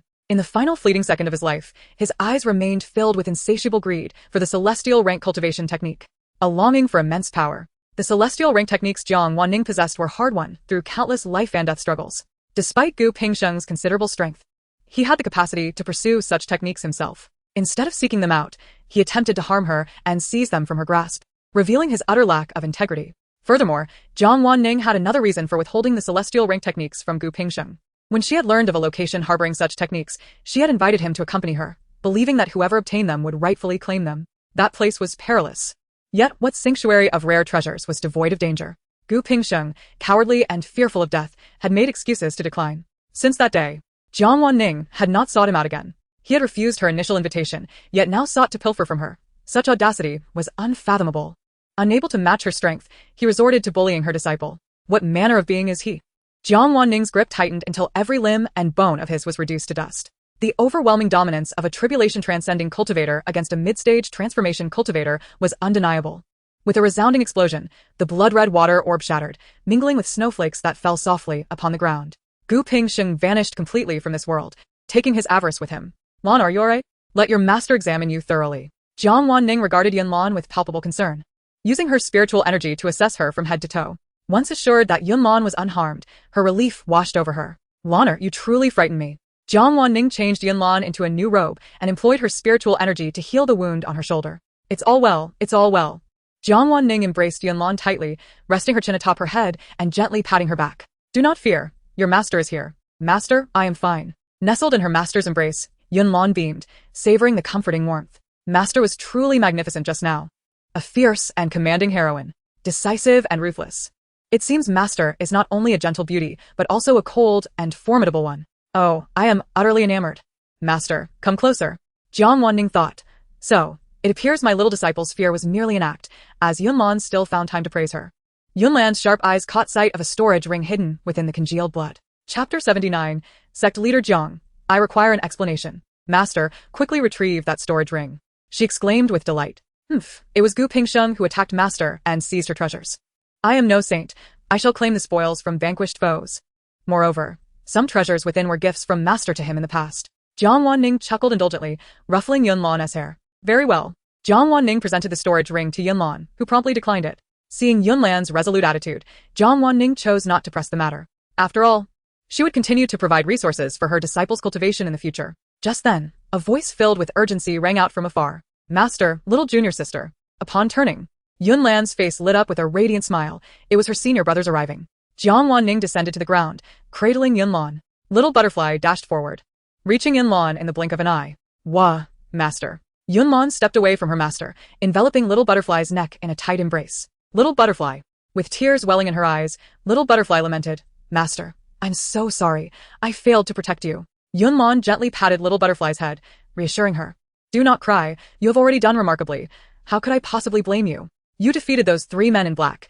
You are incredible. You protected me and second senior sister. Little Butterfly sniffled, determination shining in her eyes as she replied, Do not worry, Master. I will do even better next time. Yes. Yes. I believe in you. Yunlan nodded vigorously, patting Little Butterfly encouragingly. Her senior brothers soon caught up, relieved to see their junior sister safe thanks to Master. After receiving treatment from Meng Jingyan, Qing Yuan had awakened, though her complexion remained pallid, and her injuries had yet to heal. Yunlan's heart ached for her. Her eyes glistened with unshed tears as she approached her second senior sister, choking back emotion. Second senior sister, are you well? It is my fault you were injured. I am so sorry. Qing Yuan mustered a faint smile, responding, little junior sister, please do not speak such words again. We are comrades. Protecting you is our duty.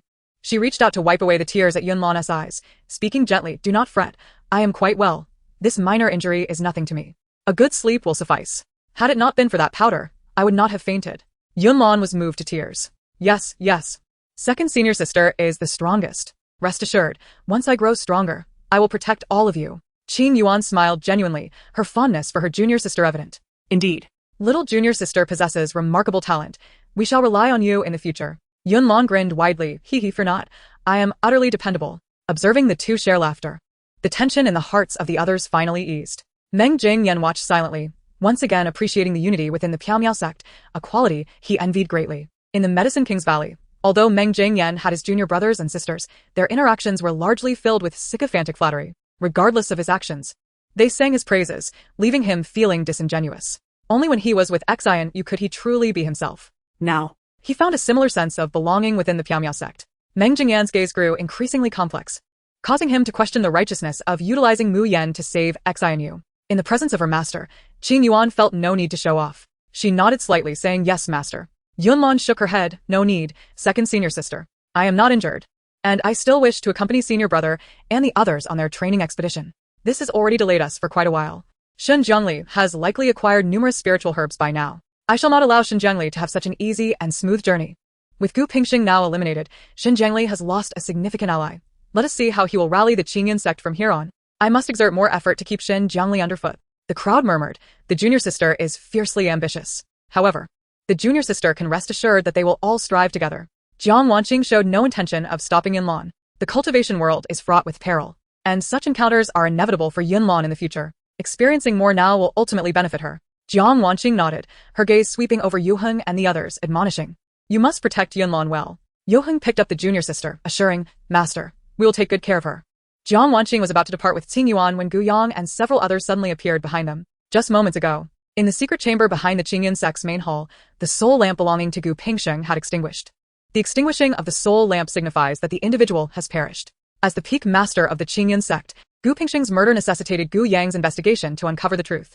The peak master of the Qingyan sect cannot be killed under mysterious circumstances. Did they think the Qingyan sect easy prey? Gu Yang utilized spiritual energy to scan the surroundings, spotting conspicuous red stains in the snow, frozen blood infused with Gu Pingsheng's essence. The overwhelming and terrifying power of water-based spells was unmistakable. It could only be Jiang Wanqing. Gu Yang's eyes turned sharp and cold as he sternly questioned, Sect Master Jiang, I require an explanation. Although Gu Yang's cultivation was not as high as Jiang Wanqing's, he dared not engage her lightly. Nonetheless, he would not let the matter rest easily. Should Jiang Wanqing fail to provide a satisfactory explanation, he would not hesitate to leverage her disciples as leverage. Jiang Wanqing sensed the dangerous aura emanating from Gu Yang. She stepped forward, shielding her disciples behind her. Her eyes glinted with cold light as she spoke softly. An explanation? Chapter 80. Master of Deception Jiang Wanqing. Gu Pingsheng sought to kill my disciple. Thus, I had no choice but to eliminate him to prevent future calamities. Her restraint in not seeking retribution against the Qingyan sect was already a display of mercy. That is impossible. No matter what, Junior Brother Gu would never resort to bullying the weaker by killing your disciple. Sect Master Jiang. You cannot be deliberately lying to deceive me, can you? Aside from the previous incident where Gu Pingsheng framed Jiang Wanqing, he had not committed any other wrongful acts. His performance within the Qingyan sect had been satisfactory. To claim he murdered a disciple of the Piao sect was utterly unbelievable to Gu Yang. How could this be possible? Were it not for my timely arrival, my little disciple would have been choked to death by Gu Pingsheng. Jiang Wanqing still felt a chill. Sect Master Jiang. Matters must be substantiated with evidence. You cannot slander our Qingyan sect. My junior brother possesses formidable strength and has greatly contributed to our Qingyan sect. Since you have killed him, you must provide us with an explanation. Gu Yang was astute enough to recognize he was no match for Jiang Wanqing, so he began to eye the resources of the Piao sect. After all, he had already harbored doubts about Gu Pingsheng, and Jiang Wanqing had inadvertently removed a threat for him. However, Gu Pingsheng's death needed to hold some value. An explanation? Jiang Wanqing scoffed. Am I to thank you Qingyan sect for attempting to kill my disciple? That is simply absurd. If anyone requires an explanation, it should be you Qingyan sect providing it to us. Witnessing Jiang Wanqing's righteous demeanor, Gu Yang began to believe her words. Could it truly be that Gu Pingsheng had committed such a heinous act? Sect Master Jiang, what evidence do you possess? Our Qingyan sect will not be bullied. Gu Yang maintained a facade of righteousness, rendering him seemingly above reproach. Jiang Wanqing's eyes burned with indignation. From Gu Yang's perspective, his statements were not without merit. However, where could she procure evidence for him? Gu Yang, sensing the situation was tilting in his favor, said, Sect Master Jiang, could it be that you lack evidence? If so, that cannot be held against me. I suspect you still harbor resentment over Junior Brother Gu's prior actions that harmed you, which is why you acted against him. No wonder she had vehemently refused to accept Gu Pingsheng's apology. It seemed there was a deeper motive at play. That matter was indeed a mistake on Junior Brother Gu's part. If you wish to take private vengeance, we cannot stop you. However, Junior Brother Gu cannot die in vain. You must compensate our Qingyan sect with some cultivation resources. Gu Yang's scheme was audacious. Even Meng Jingyan felt compelled to advocate for the Piaomiao sect's grievance. Yunlan rolled her eyes in exasperation. This old man is truly disgusting. Is he simply trying to swindle our Piaomiao sect out of something? No wonder Gu Pingsheng spread rumors so smoothly. This talent for slander must be a family heirloom of the Qingyan sect. You want evidence? Fortunately, I am already prepared. I shall present the video recording to you. Let the truth prevail. Senior brother, I recorded the moment Gu Pingsheng attempted to kill me with a recording stone. Yunlan whispered into her senior brother's ear. Here, take this. Yoheng's expression brightened. Their Piaomiao sect would finally be free of blame. Well done, junior sister. Yoheng covertly accepted the recording stone from her hand and approached Master. Master, the evidence is contained within. Jiang Wanqing's lips curled slightly as she waved her hand, levitating the recording stone into the air. Sect Master Gu. One must be cautious with their words. As Gu Yang gazed at the recording stone suspended above, unease gripped him. Regarding the matter of Gu Pingsheng, Jiang Wanqing felt no guilt. She had spared his life out of fondness for the past and would not seek revenge in secret. Today's events were entirely of his own making. Moreover, let it be known, anyone who dares to harm my disciple shall meet the same fate as Gu Pingsheng. Jiang Wanqing's demeanor turned icy, her face seemingly encrusted with frost, her brows furrowed in solemnity. She unleashed the full pressure of a tribulation stage cultivator, immobilizing Gu Yang and his companions in place. They trembled, cold sweat beating on their backs. Only now did Gu Yang realize the gravity of his error. He had foolishly underestimated Jiang Wanqing's true strength due to her usual gentleness. He should never have provoked her. With a flick of her finger, a beam of white light struck the recording stone, projecting the scene of Gu Pingsheng's assault on Yunlan into the air. The more Gu Yang watched, the more his heart raced. How had he dared to threaten Jiang Wanqing? It was clear that Gu Pingsheng had initiated the attack on Jiang Wanqing's disciple. He regretted his impulsive actions deeply. Gu Yang could no longer bear to remain in the presence of Jiang Wanqing. Sect Master Jiang, I spoke out of turn. I apologize. He indignantly declared, that scoundrel Gu Pingsheng brought this upon himself. I am relieved the child is unharmed. Gu Yang awkwardly smiled, standing there with embarrassment. Yet, he still found himself unable to move. He hinted, Sect Master Jiang? Failing to discipline them would leave them with the impression that Jiang Wanqing was easily trifled with. My little disciple was nearly killed by Gu Pingsheng. You all witnessed it. Yunlan was utterly terrified moments ago. This fright could potentially give rise to inner demons, affecting her future cultivation. Whether she could achieve the golden core stage remained uncertain. As a prominent sect, would the Qingyan sect truly turn a blind eye to the misdeeds of such a vile individual? Surely, some form of compensation must be provided. Gu Yang discerned that this was not a solicitation for their opinions, but rather a notification. Upon hearing this, Yunlan's eyes sparkled with excitement. Master is magnificent. Today, we shall thoroughly deal with them. I am a professional at acting. In the next instant, Yunlan burst into tears, clutching her senior brother's sleeve and sobbing uncontrollably. Gasping for breath. Whoa, senior brother, I am scared. Whoa, it was truly terrifying. Her weeping was so intense that she nearly lost her breath. Cough, cough, cough. Pulling her senior brother's sleeve to wipe her tears, Yuheng showed no signs of annoyance. Instead, he scrutinized his junior sister's neck, which bore no marks. Fearing that any unusual signs might be noticed, he hastily used his sleeve to cover her neck. Yunlan's performance was far from over. Chapter 81. No Mercy second sister is also injured. Bowu, the moment we entered the Xianxia mountain secret realm, we were ensnared within a formation. 3 wicked individuals besieged us. Had it not been for second sister, I would have been struck down within. Second sister was grievously wounded and fainted, which terrified me. I never anticipated that I would be dragged out by that villain for a beating. Oh, why is our fate so tragic? We have done nothing wrong. Why must we suffer like this? Senior brother, I am scared. Master, you must stand up for us. The cries were deafening. Yunlan nearly fainted from her weeping. Qing Yuan remarked. Well said, junior sister, and you even remembered to include her. Good job, it wasn't in vain. Had Yuheng and the others not been able to hear the heartfelt cries of their junior sister, they would have been deeply worried at that moment. You acted splendidly. Meng Jingyan, oblivious to the ruse, was genuinely deceived by Yunlan. Stop crying, stop crying. Brother Meng will get you some sweet water.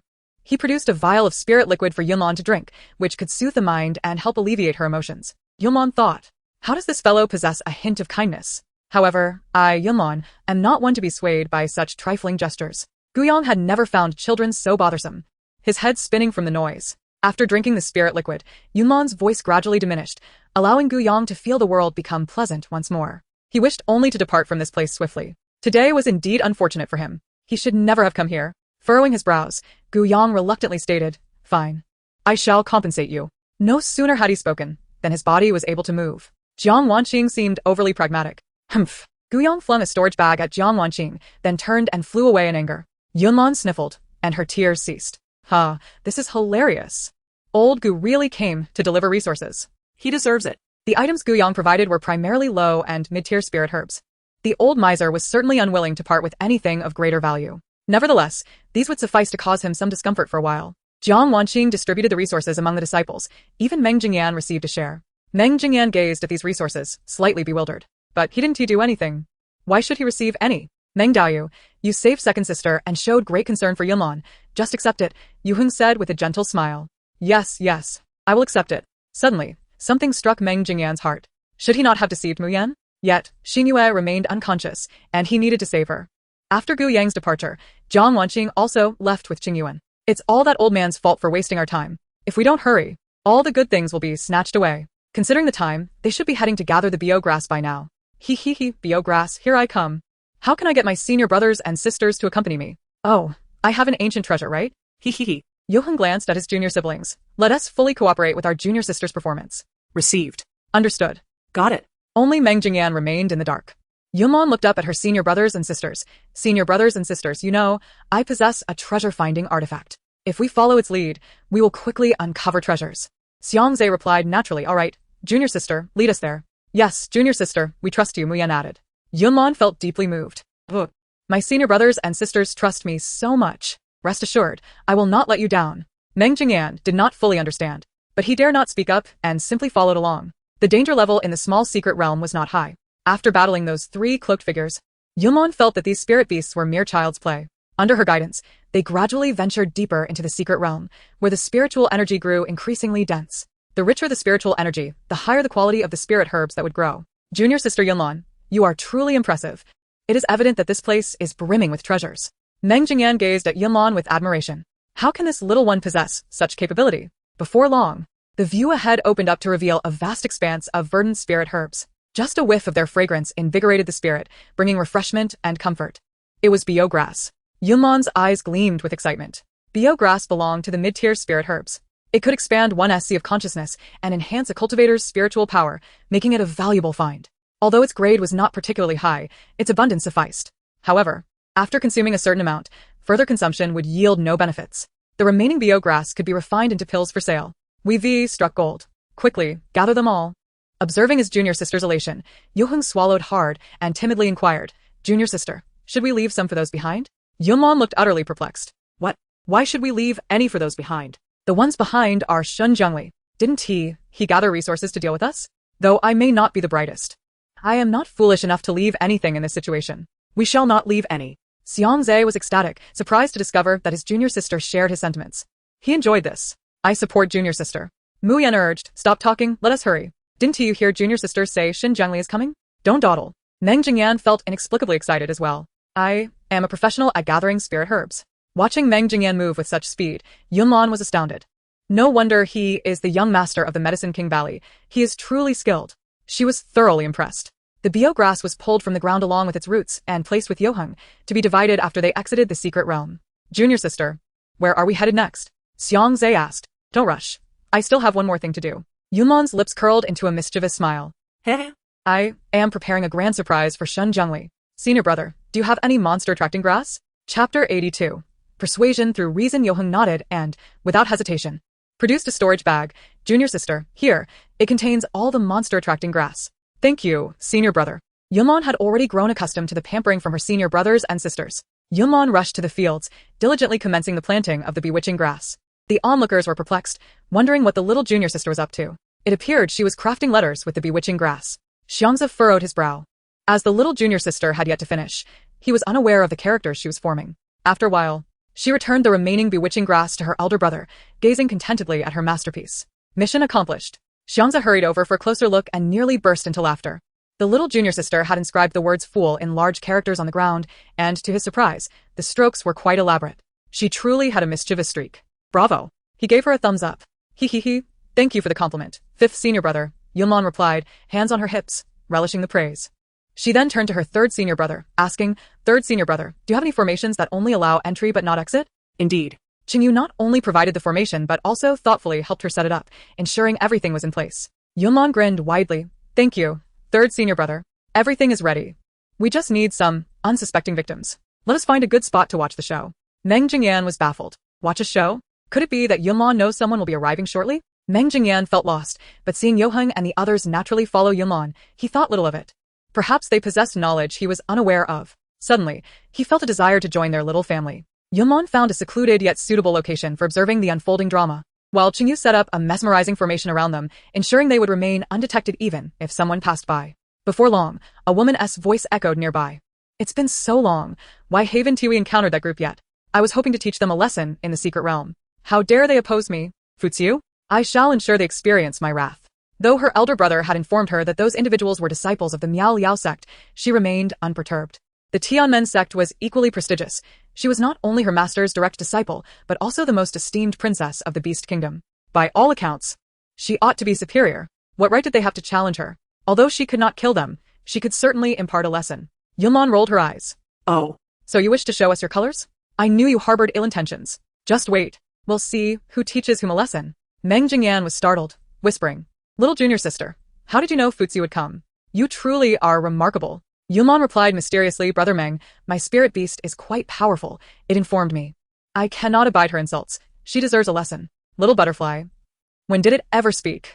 Meng Jingyan believed her. He began to question whether pursuing Mu Yan was a wise decision. The likes of Yunlan and the other Miao Liao disciples did not seem trivial. As Fuzi approached the grassy area, she noticed, Elder brother, it appears someone has arrived here before us. Observing the ground, which had been considerably lowered, she disdainfully remarked. How ruthless. They dug up the earth. It's typical of the impoverished to spare nothing. As she ventured further, she spotted some spirit plants remaining in the soil. Why are there still some left? Elder brother, wait here, I will retrieve them. Upon seeing the situation, Shen Jiangli immediately sensed something was amiss. If they had dug up the soil, how could they have left behind the bewitching grass? It was undoubtedly a trap. He warned, Fuziu, don't go. Yet. It was too late.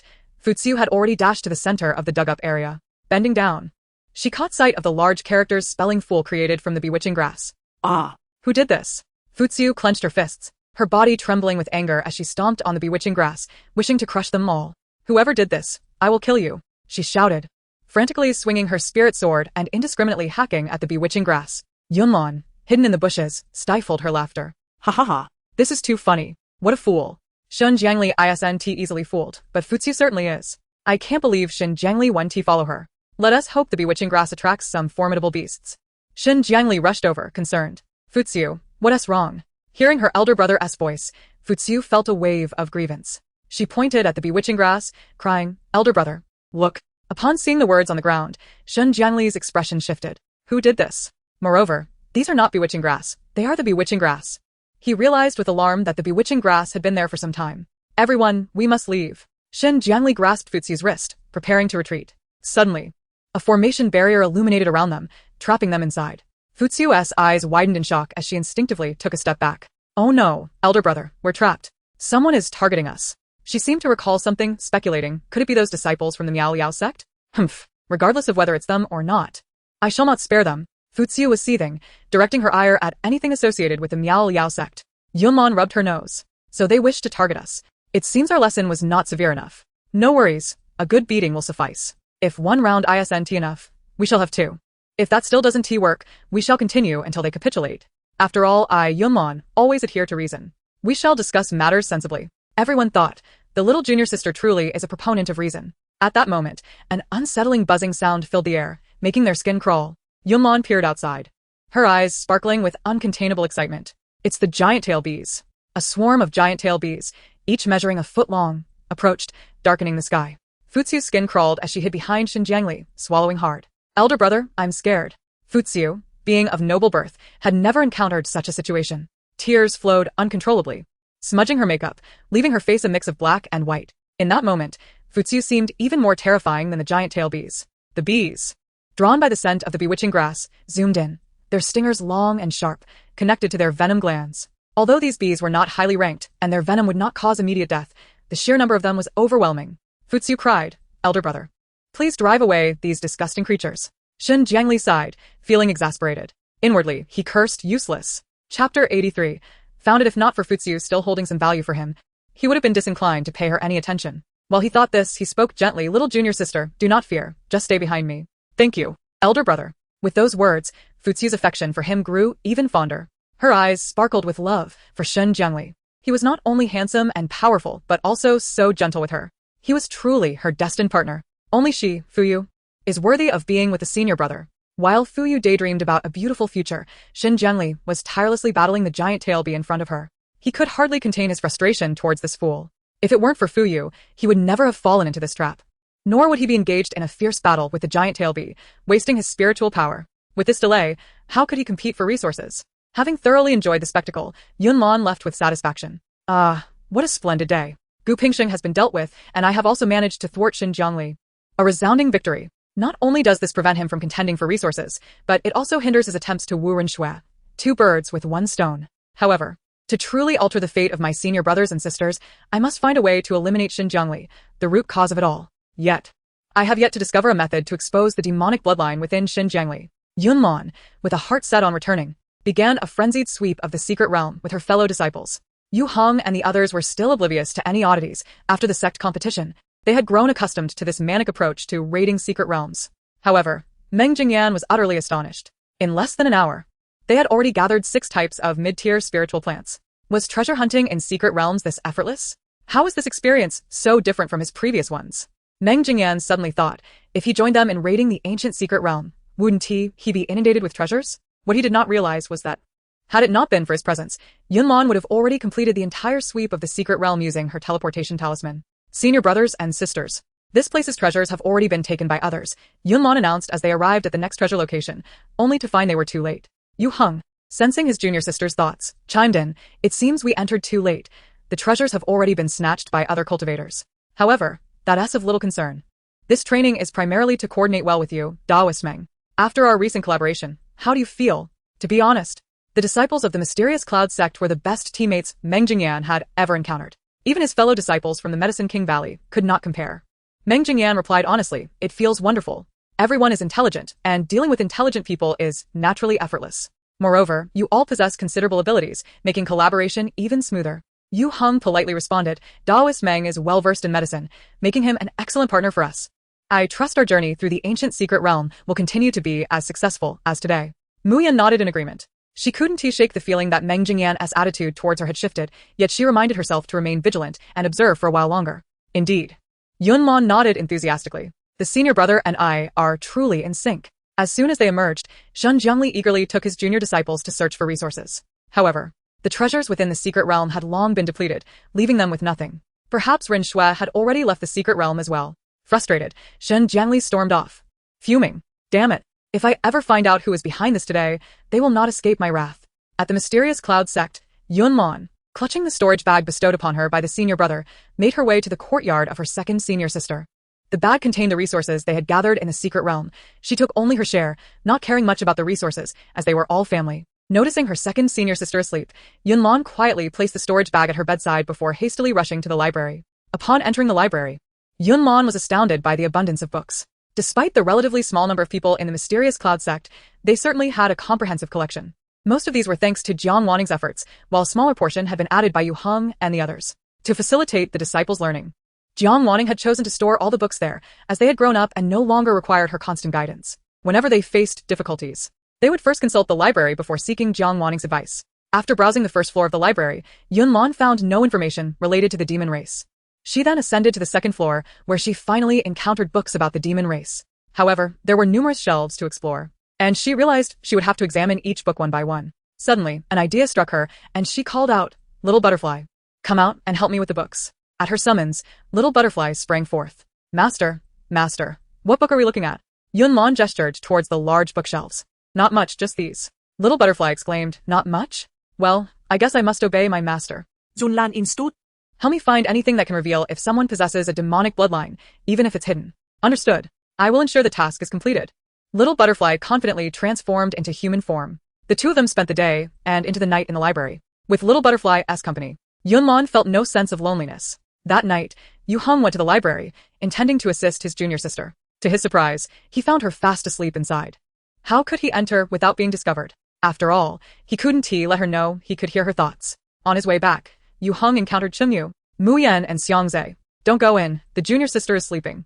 Muyan exclaimed. What? She is working too hard. Chengyu remarked, fortunately. The library has a formation that maintains a comfortable temperature, making it suitable for staying. They had planned to return in a few days. But Yunlan gave them no opportunity. She had been staying in the library for several consecutive days. A few days later, Yunlan suddenly lifted a book and shouted with excitement, I found it. I finally found it. The Supreme Demon Testing Stone. As long as I can obtain the Supreme Demon Testing Stone, I will be able to proceed. Yunlan joyfully embraced Little Butterfly. The Demon Testing Stone comes in 3 grades. Only the Supreme grade can bypass all obstacles and directly detect if a person possesses a demonic bloodline. Once she obtains the Testing Stone, all she needs is a way to acquire Shen Zhongli's blood. You think you can contend with us? Little Butterfly asked, Master, where can we find the Testing Stone? Yunlan looked down to continue reading.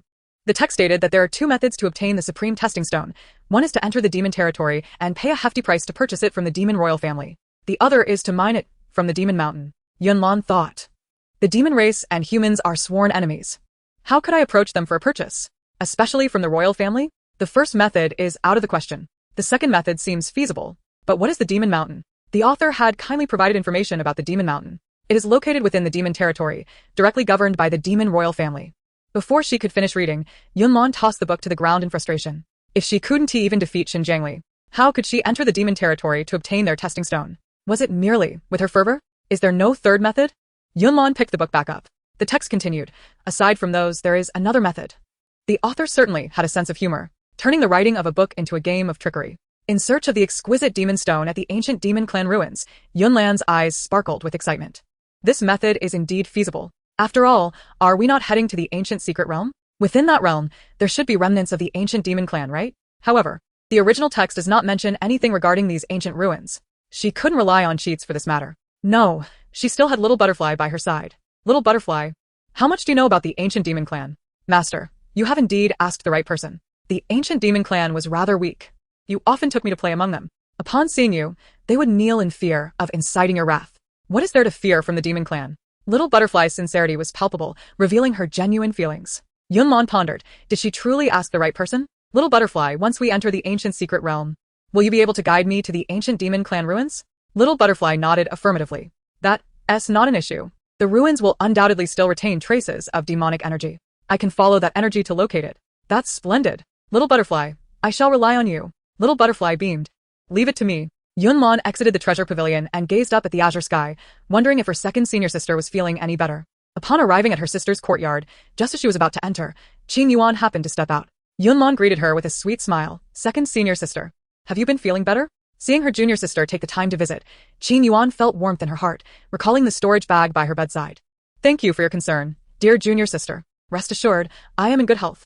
Physical cultivators are not easily harmed. Their bodies are quite resilient. With a rosy complexion and vibrant spirit, Qing Yuan appeared to be in excellent form. Yunlan replied, I'm relieved to hear that, second senior sister. By the way, where are you headed? I was hoping to learn body refinement from you before, and now seems like the perfect time. Qing Yuan raised an eyebrow, intrigued. Oh, you wish to learn body refinement from me? I was just about to go train. How fortuitous. I am heading to the Ice Mountain. Would you like to join me? The Ice Mountain? It sounds terribly cold. Indeed, it is an excellent place for body refinement. Yunlan et Galim, absolutin. Qing Yuan observed Yunlan's attire and then pulled her into the courtyard. Come in, I will get you some proper clothing. Brrr, it's freezing. Yunlan shivered. Clad in only 2 thin layers, a base garment and an outer robe.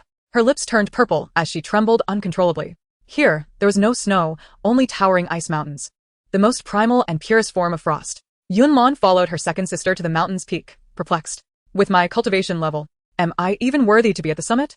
Qing Yuan smirked, reminiscing about the time she had enthusiastically invited their senior brother to join her, only for him to decline. She had refrained from inviting their third junior brother due to his frail health, but now that he was well, she made a mental note to bring him along next time. How dull. The 5th junior brother clamored to accompany me, but after one visit, he swore he would never return. Qing Yuan found it baffling. Why did they not enjoy the ice mountain's allure? She hoped her junior sister would linger here a while longer. Listen closely, junior sister. This ice mountain belongs to me. The nearby mountains are occupied by other cultivators, so do not wander into their territory. Otherwise, you may find yourself in trouble. She recalled how, in her earlier days, she had single-handedly defeated 5 opponents to claim the privilege of this mountain. The coldest one of all. Are you happy, little sister? Little sister? To her surprise, Yunlan had collapsed onto the icy surface, having passed out. Alarmed, Qin Yuan rushed over, cradling her junior sister and using her spiritual energy to warm her. You mustn't leave me, little sister. Master would surely punish me. Qin Yuan shook her junior sister vigorously. Yunlan slowly opened her eyes, coughing. Second senior sister, having you around is truly a blessing. Chapter 85. Little sister, you mustn't die. Second senior sister, I feel so cold. Yunlan's hands and feet were icy, her voice trembling from the chill. Qin Yuan felt a pang of guilt. It's my fault for not warning you in advance. The cold here is much more potent than that of an ordinary ice mountain. You are still too weak to withstand it directly. Yunlan realized, so that's how it is. Perhaps I was too naive. I thought entering the ice mountain meant beginning body refinement. I nearly lost my life. Qin Yuan gently patted Yunlan's back, offering reassurance. Do not worry, little sister. With me here, you're safe. All right, second senior sister. Considering Yunlan's safety, Qin Yuan decided to tailor her approach to her junior sister's current state. Under Yunlan's watchful gaze, Qin Yuan retrieved a jump rope from her storage ring. Yes, a jump rope. Little sister, take off your shoes and socks. Yunlan complied. Qin Yuan handed her the jump rope. Here, hold this and jump 10,000 times lightly. Yunlan was taken aback. Me? A toddler jumping barefoot on the ice? 10,000 times? I recall being told one shouldn't jump on hard surfaces. Little sister, you're still quite short. Jumping rope will help you grow taller. All right. Second senior sister. Though Yunlan was perplexed, she trusted her elder sister's expertise. She is a professional. Learning from her must be right. After jumping endlessly, Yunlan ultimately fell ill. Qin Yuan hurriedly sought out their senior brother for healing medicine. Here, little sister, take this. It is a precious elixir that senior brother has treasured for ages. He has never given it to me. You are fortunate. Yunlan thought. Yes, I am indeed fortunate. Qin Yuan dared not let their master know of her junior sister's condition and resolved to allow her recovery at the ice mountain. After several days of recuperation, Qin Yuan approached the icy stone bed and looked at Yunlan. Little sister, I have considered it. You should remain still for now. Go sit inside the ice cave. Yunlan immediately became wary. Second senior sister, is this really safe? Qin Yuan smiled, waving her hand dismissively. Of course. How could there be any problems? Just trust me. Yunlan nodded. All right, I shall trust you once more. Upon entering the ice cave, Yunlan adjusted to the cold atmosphere. I can endure this. In the next moment, a formation barrier illuminated around the cave, trapping Yunlan inside. The cold intensified, and her hair began to freeze. Second senior sister, I trusted you. Qin Yuan suddenly smacked her forehead. Oh no, I haven't been here in ages. I nearly forgot about the formation. Yunlan corrected her. Not nearly. You have completely forgotten. Qin Yuan feigned calmness. Do not panic, little sister. I will fetch our third junior brother right away. Just wait a moment. As Qin Yuan hurried away, her voice echoed back. Just a moment. Yunlan sighed, realizing, well, it has come to this. I should think of what to do next. Truth be told, this was an excellent opportunity for Yunlan's body refinement. The essence of refining the body lies in being reborn through harsh environments. Qin Yuan's approach was not misguided, for she had trained in the same manner herself. Only through relentless trials could one grow stronger. Yunlan abandoned the thought of activating her spiritual shield and quietly pulled out the jump rope. She could not afford to sit idly. Doing so would only lead to her demise. Thus, she resolved to jump. 3. Junior brother, hurry. The junior sister cannot die. Qing Yuan clutched the arm of her third junior brother, wishing she could hurl him directly onto the icy mountain. Upon hearing this, Qing Yu realized the gravity of the situation. Second senior sister. How old is the junior sister now? How can she endure such torment? He lamented. The second senior sister is indeed too reckless. The junior sister's constitution cannot possibly compare to yours. Qing Yu urged earnestly. Second senior sister. I understand that this is a rare opportunity for you to teach the junior sister body refinement, and your excitement is palpable. Yet, you must exercise restraint. If anything were to happen to her, Master would surely punish you severely. Qing Yuan was frantic. I've heard you. I promise to be cautious from now on, she exclaimed. There's no time to waste. Ahead lies the ice cave. Qing Yuan accelerated, soaring forward. Junior sister, we are coming. Rest assured, third junior brother will surely rescue you. Qing Yu had already prepared to unravel the formation. For the sake of saving the junior sister, he could solve the formation in an instant. When they arrived at the ice cave, Yunlan was already within the formation, attempting a breakthrough. Qing Yuan's heart leaped with joy. Ha ha, as expected of my junior sister. In just a few days, you've advanced to the initial stage of body refinement. Qing Yu observed. It seems she has endured it all on her own. After the breakthrough concluded, Yunlan finally felt revitalized, nearly moved to tears. Does anyone understand? To survive, I force myself to break through to adapt to the surrounding cold. Is there anyone else? Qingyu regarded the second senior sister with a knowing look. Second senior sister, you are about to push the junior sister to her limits. Qingyuan acknowledged, I understand. I will be more careful in the future. Yet, she felt a twinge of defiance. After all, wasn't he this effective? You're not a body cultivator. What do you know? Qingyu proposed, I could also teach the junior sister about formations. Qingyuan instantly felt a sense of urgency. Are you trying to steal her from me? That simply won't do. I believe her body refinement talent is exceptional. We should seize the opportunity to continue her training. Second senior sister is right. Yunlan pondered seriously. I feel my body is quite extraordinary. The harsher the environment, the more it unleashes my potential. I wish to stay here until we venture into the ancient secret realm. Following this reckless method of training will surely expedite my growth. Very well. Since the junior sister wishes to stay, I can only acquiesce. Qingyu accepted her choice. Qingyuan was overjoyed. The junior sister had chosen her. Fear not. I shall give it my all. Qingyu declared.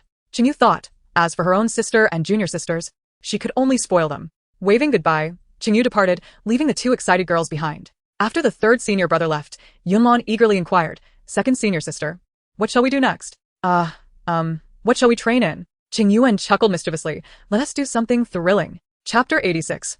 Thank you.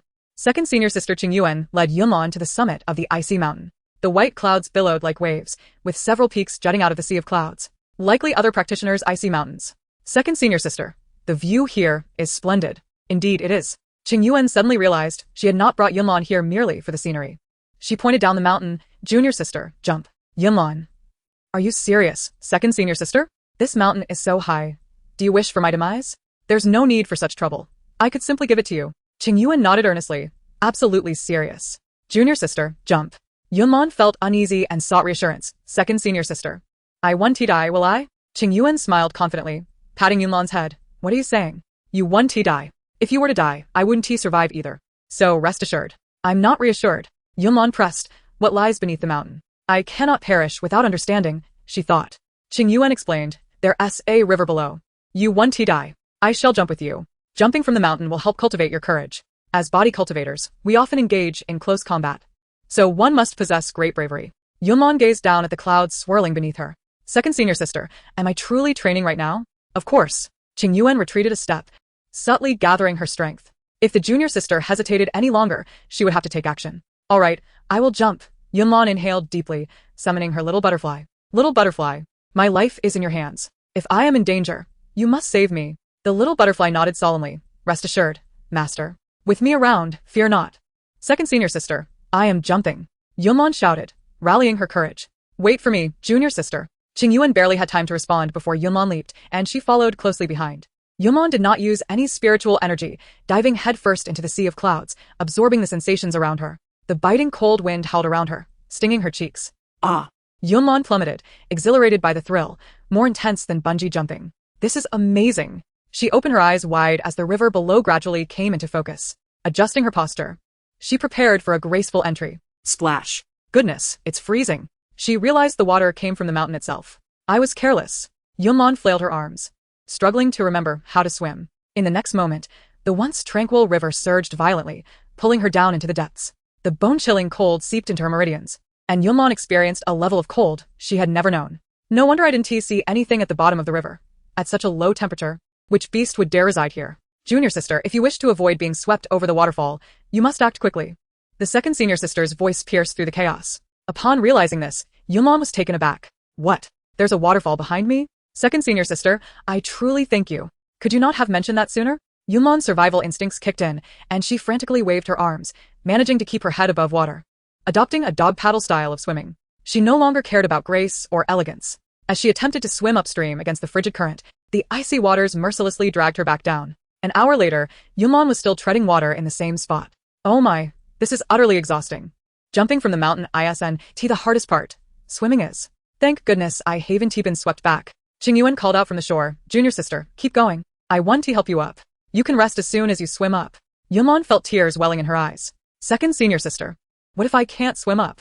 Qingyuan replied nonchalantly. Then you will simply be swept over the waterfall. A friendly reminder. Once you fall, use your legs to walk back up. Yunlan. Second senior sister. Are you a devil? With my little arms and legs, how can I possibly swim back up? Yunlan had no time to argue with her second senior sister. I absolutely cannot perish at the hands of this devil. The outcome was inevitable. Yunlan was indeed swept over the waterfall by the current. Soaked, she crawled back onto the shore. I have resurrected, once more. Qingyuan patted her shoulder with satisfaction. With such fighting spirit, not bad. Little junior sister, keep climbing until you reach the summit, and then jump down. Yunlan's legs felt weak as she weakly replied. Second senior sister, what did you say? I need to climb to the top? It seems like skipping rope is much easier. I'm hungry, second senior sister said. Qingyuan asked, hungry? Fortunately, I came prepared. She took out a bulging storage bag. Here, little junior sister, this bag is filled with fasting pills. Just take one when you're hungry. This is a generous gift from senior brother. How thoughtful of me, right? Yunlan accepted the bag with an awkward chuckle. Hee. Indeed, very thoughtful. Fortunately, I still have some spiritual spring water and green fruits that master gave me. Oh, I suddenly miss master's cooking. Qingyuan lifted little junior sister by the collar, raising her up. Get up, let's continue. Yunlan gritted her teeth. In order to avoid suffering from heavenly tribulations during my next breakthrough, I'll give it my all. Let us go. In the next moment, Yunlan fell to the ground with a thud, her face pressed into the dirt. Don't panic, get up and continue. Yunlan fell repeatedly, but each time she rose again. Days later, she finally reached the summit, feeling as though her legs no longer belonged to her. Adjusting her state, she leaped once more, diving into the river. This time, Yunlan infused her spiritual energy throughout her limbs, swimming forward relentlessly. Faced with the mighty current, she felt no fear. Her muscles were tempered by the icy waters, growing increasingly resilient. Her spiritual energy surged chaotically before finally settling into her dantian. Under immense pressure, Yunlan underwent a rebirth, swimming forward with all her might. Gradually, she felt less strain and began to adapt to the current intensity. Looking up, she saw second senior sister standing not far on the bank. Qingyuan was astonished by little junior sister's innate talent for cultivation. In such a short time, she had made remarkable progress, truly astonishing. Just as little junior sister had claimed, the harsher the environment, the faster her cultivation improved. Chapter 87. Can you defeat us? Just as Yunlan was about to reach the shore, the current suddenly intensified, becoming more turbulent. The rushing waters engulfed her. Yunlan. In her daze, she looked up to see second senior sister conjuring a whirlpool with her magic. Thank you, second senior sister. You could at least have warned me beforehand. Gulping. Yunlan choked on water, desperately swimming to the surface. Coughing, she exerted every ounce of strength to swim against the whirlpool. I, Yunlan, am fortunate and destined to survive. Gathering her strength, she harnessed the chilling energy of the river, her spiritual power spreading throughout her body to counter the fierce currents. This time, I will not stop. I will fight to the end. Qingyuan was taken aback by Yunlan's indomitable spirit. Little junior sister S willpower was truly formidable. No wonder she could become a powerful cultivator in ancient times. Her determination and capabilities matched her accolades. Months later, Yunlan stood beside a rock wall, measuring her height against it, which was marked with scales. Not bad. I'm only 3.5 years old, yet I've already reached 1 meter 1. Ordinary children only reach this height by 5. Cultivating her body had indeed made her taller. Pleased, Yunlan raised her fist and struck an ice block, specially prepared by second senior sister. She had to shatter 1,000 blocks before she could rest. And this was the last one. Now she understood why second senior sister's punches were so solid. With this kind of training, it was impossible not to be strong. Qingyuan hummed a cheerful tune as she approached, in high spirits. Haha, under my careful guidance, little junior sister has successfully broken through to the 5th level of body refinement. Who else could achieve such greatness?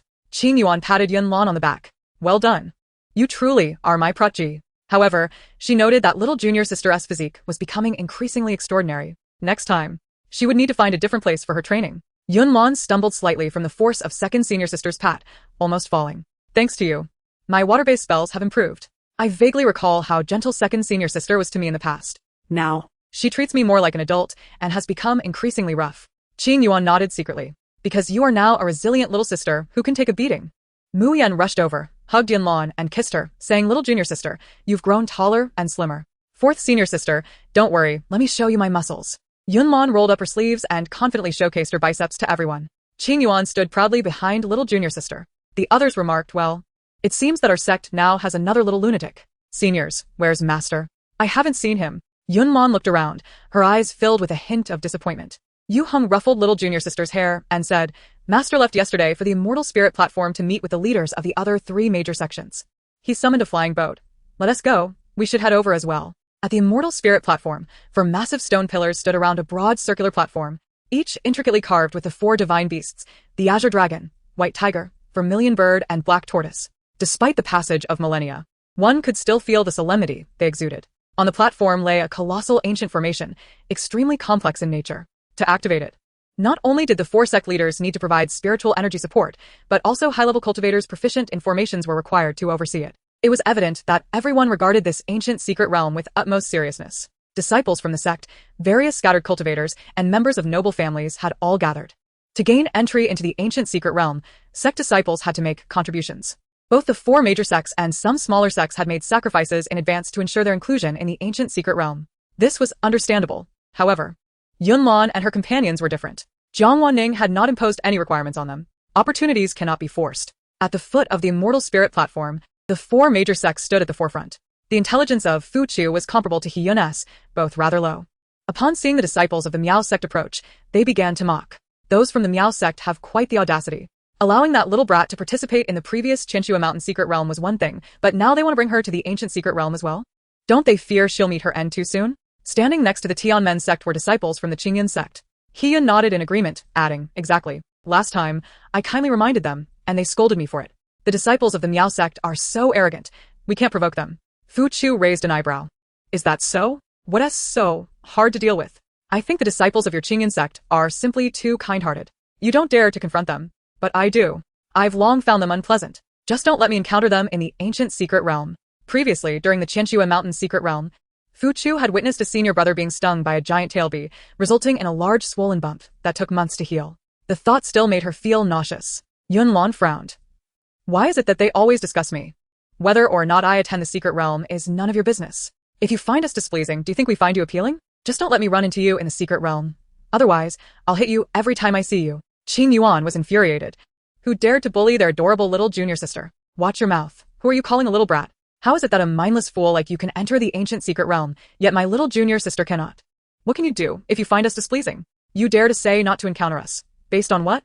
Can you truly contend with us? She cast a glance at He-yun. And you, do you wish to be scolded as well? He-yun shrank back, realizing that with Tianmen sect's Futsu in front, it was best for him to remain silent. Futsu's eyes widened in fury as she shouted, You, who do you call a fool? Do you know my status? To speak to me in such a manner? I may not be able to defeat you, but my senior brother certainly can. Qing Yuan showed no restraint. I do not care what your status is. I am insulting you, and what will you do about it? Oh, so you have a senior brother? I have one too. Who is afraid of whom? Chapter 88. The opening of the ancient secret realm. Futsu was left speechless by Qing Yuan's retort. Throughout her life, no one had ever dared to talk back to her. In the past, she had her father backing her. Now, having come here, she found herself without anyone to support her. When she joined Tianmen sect, her master had promised her father that she would be well protected. Humph. Tianmen sect has taken resources from our beast kingdom. They cannot neglect their duties. Futsu tugged at Shen Zhengli's sleeve, saying pitifully, Senior brother, they're bullying me. You must stand up for me. Shen Zhengli thought, why does Futsu always bring trouble upon him? Has she not learned from her previous experiences? Restraining his temper, he patiently advised, Little junior sister, let us discuss this after we enter the ancient secret realm. Your senior brother will support you. Upon hearing this, Futsu shot a triumphant glare at Qing Yuan and huffed, Did you hear that? My senior brother will support me. Just wait and see. Qing Yuan rolled her eyes. Fool. Can't you see Shen Zhengli is merely appeasing you?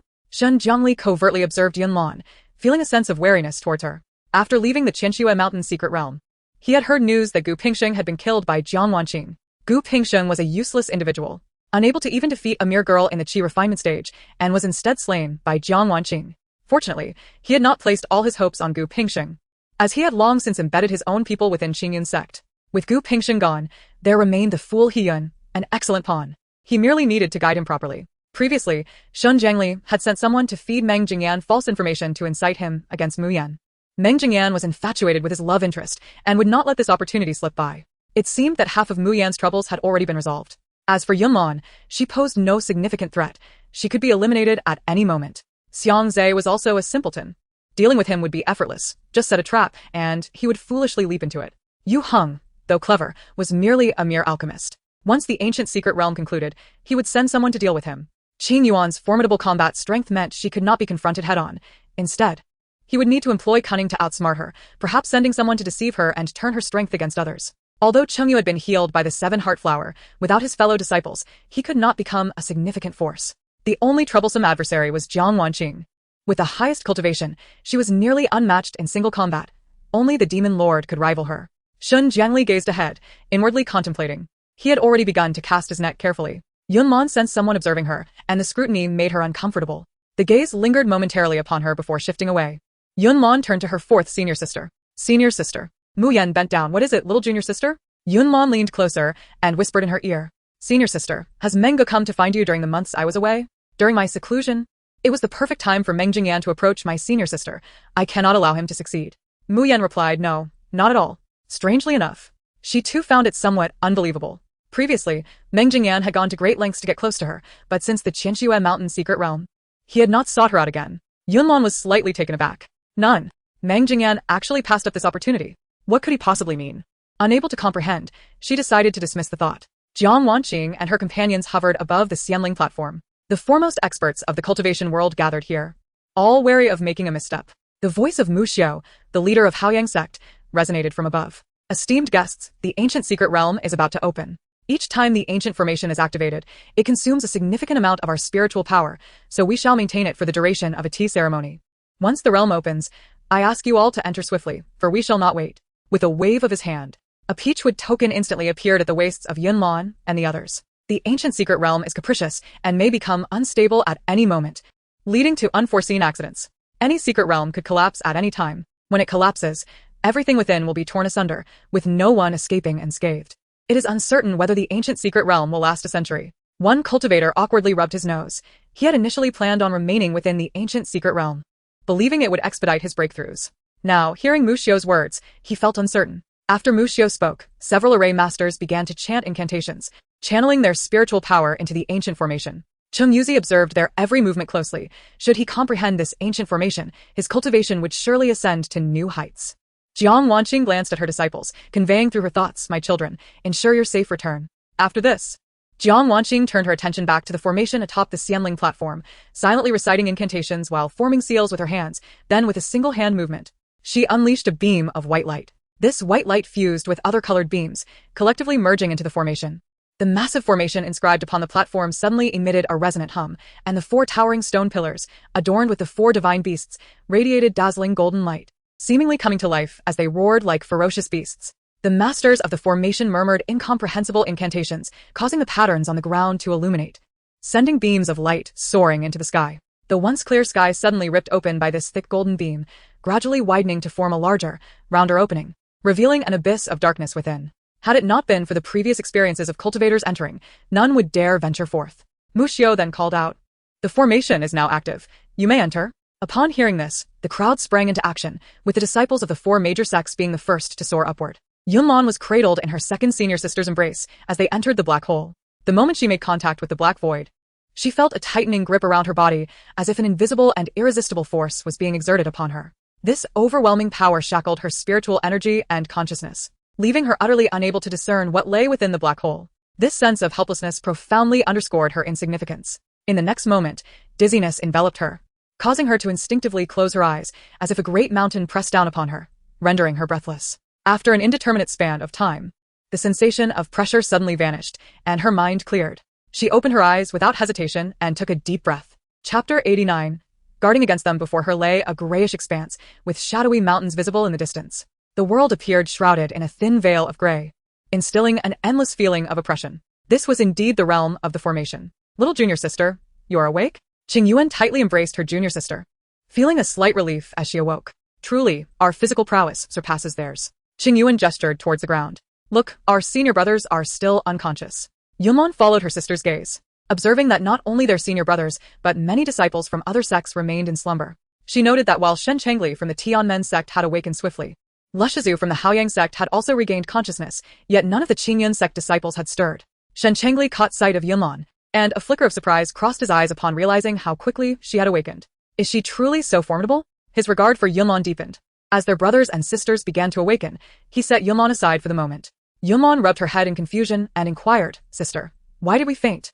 Qing Yuan replied, I am uncertain. Perhaps the ancient secret realm's peculiar nature affected our souls as we passed through the barrier. Soon, the others began to awaken one by one. Some cultivators, eager to explore the ancient secret realm, rushed off in various directions. The rich spiritual energy here was ideal for meditation and cultivation. Master, do not leave yet. Allow me to guide you to the treasures, came the voice of the little butterfly. Yunlan quickly whispered to her brothers and sisters, let's not rush away. We should wait until they have all departed. The little butterfly, will lead us to the treasures. It is an ancient divine beast. Its words are undoubtedly reliable. Yoheng nodded in agreement. To avoid appearing conspicuous, they needed a plausible excuse to remain. Yunlan glanced around and noticed her fifth brother was still asleep. She hurried to his side, keenly observing his movements. Barely 2 seconds after she crouched down, xianxia stirred awake. She quickly whispered beside him, "Fifth brother, close your eyes." Xianxia was perplexed, but felt compelled to heed his junior sister's words. He tightly shut his eyes, determined not to open them until she spoke again. One by one, the cultivators at the array began to leave. Besides Yunlan and her companions, only the disciples of the Tianmen sect remained. What, are they not leaving?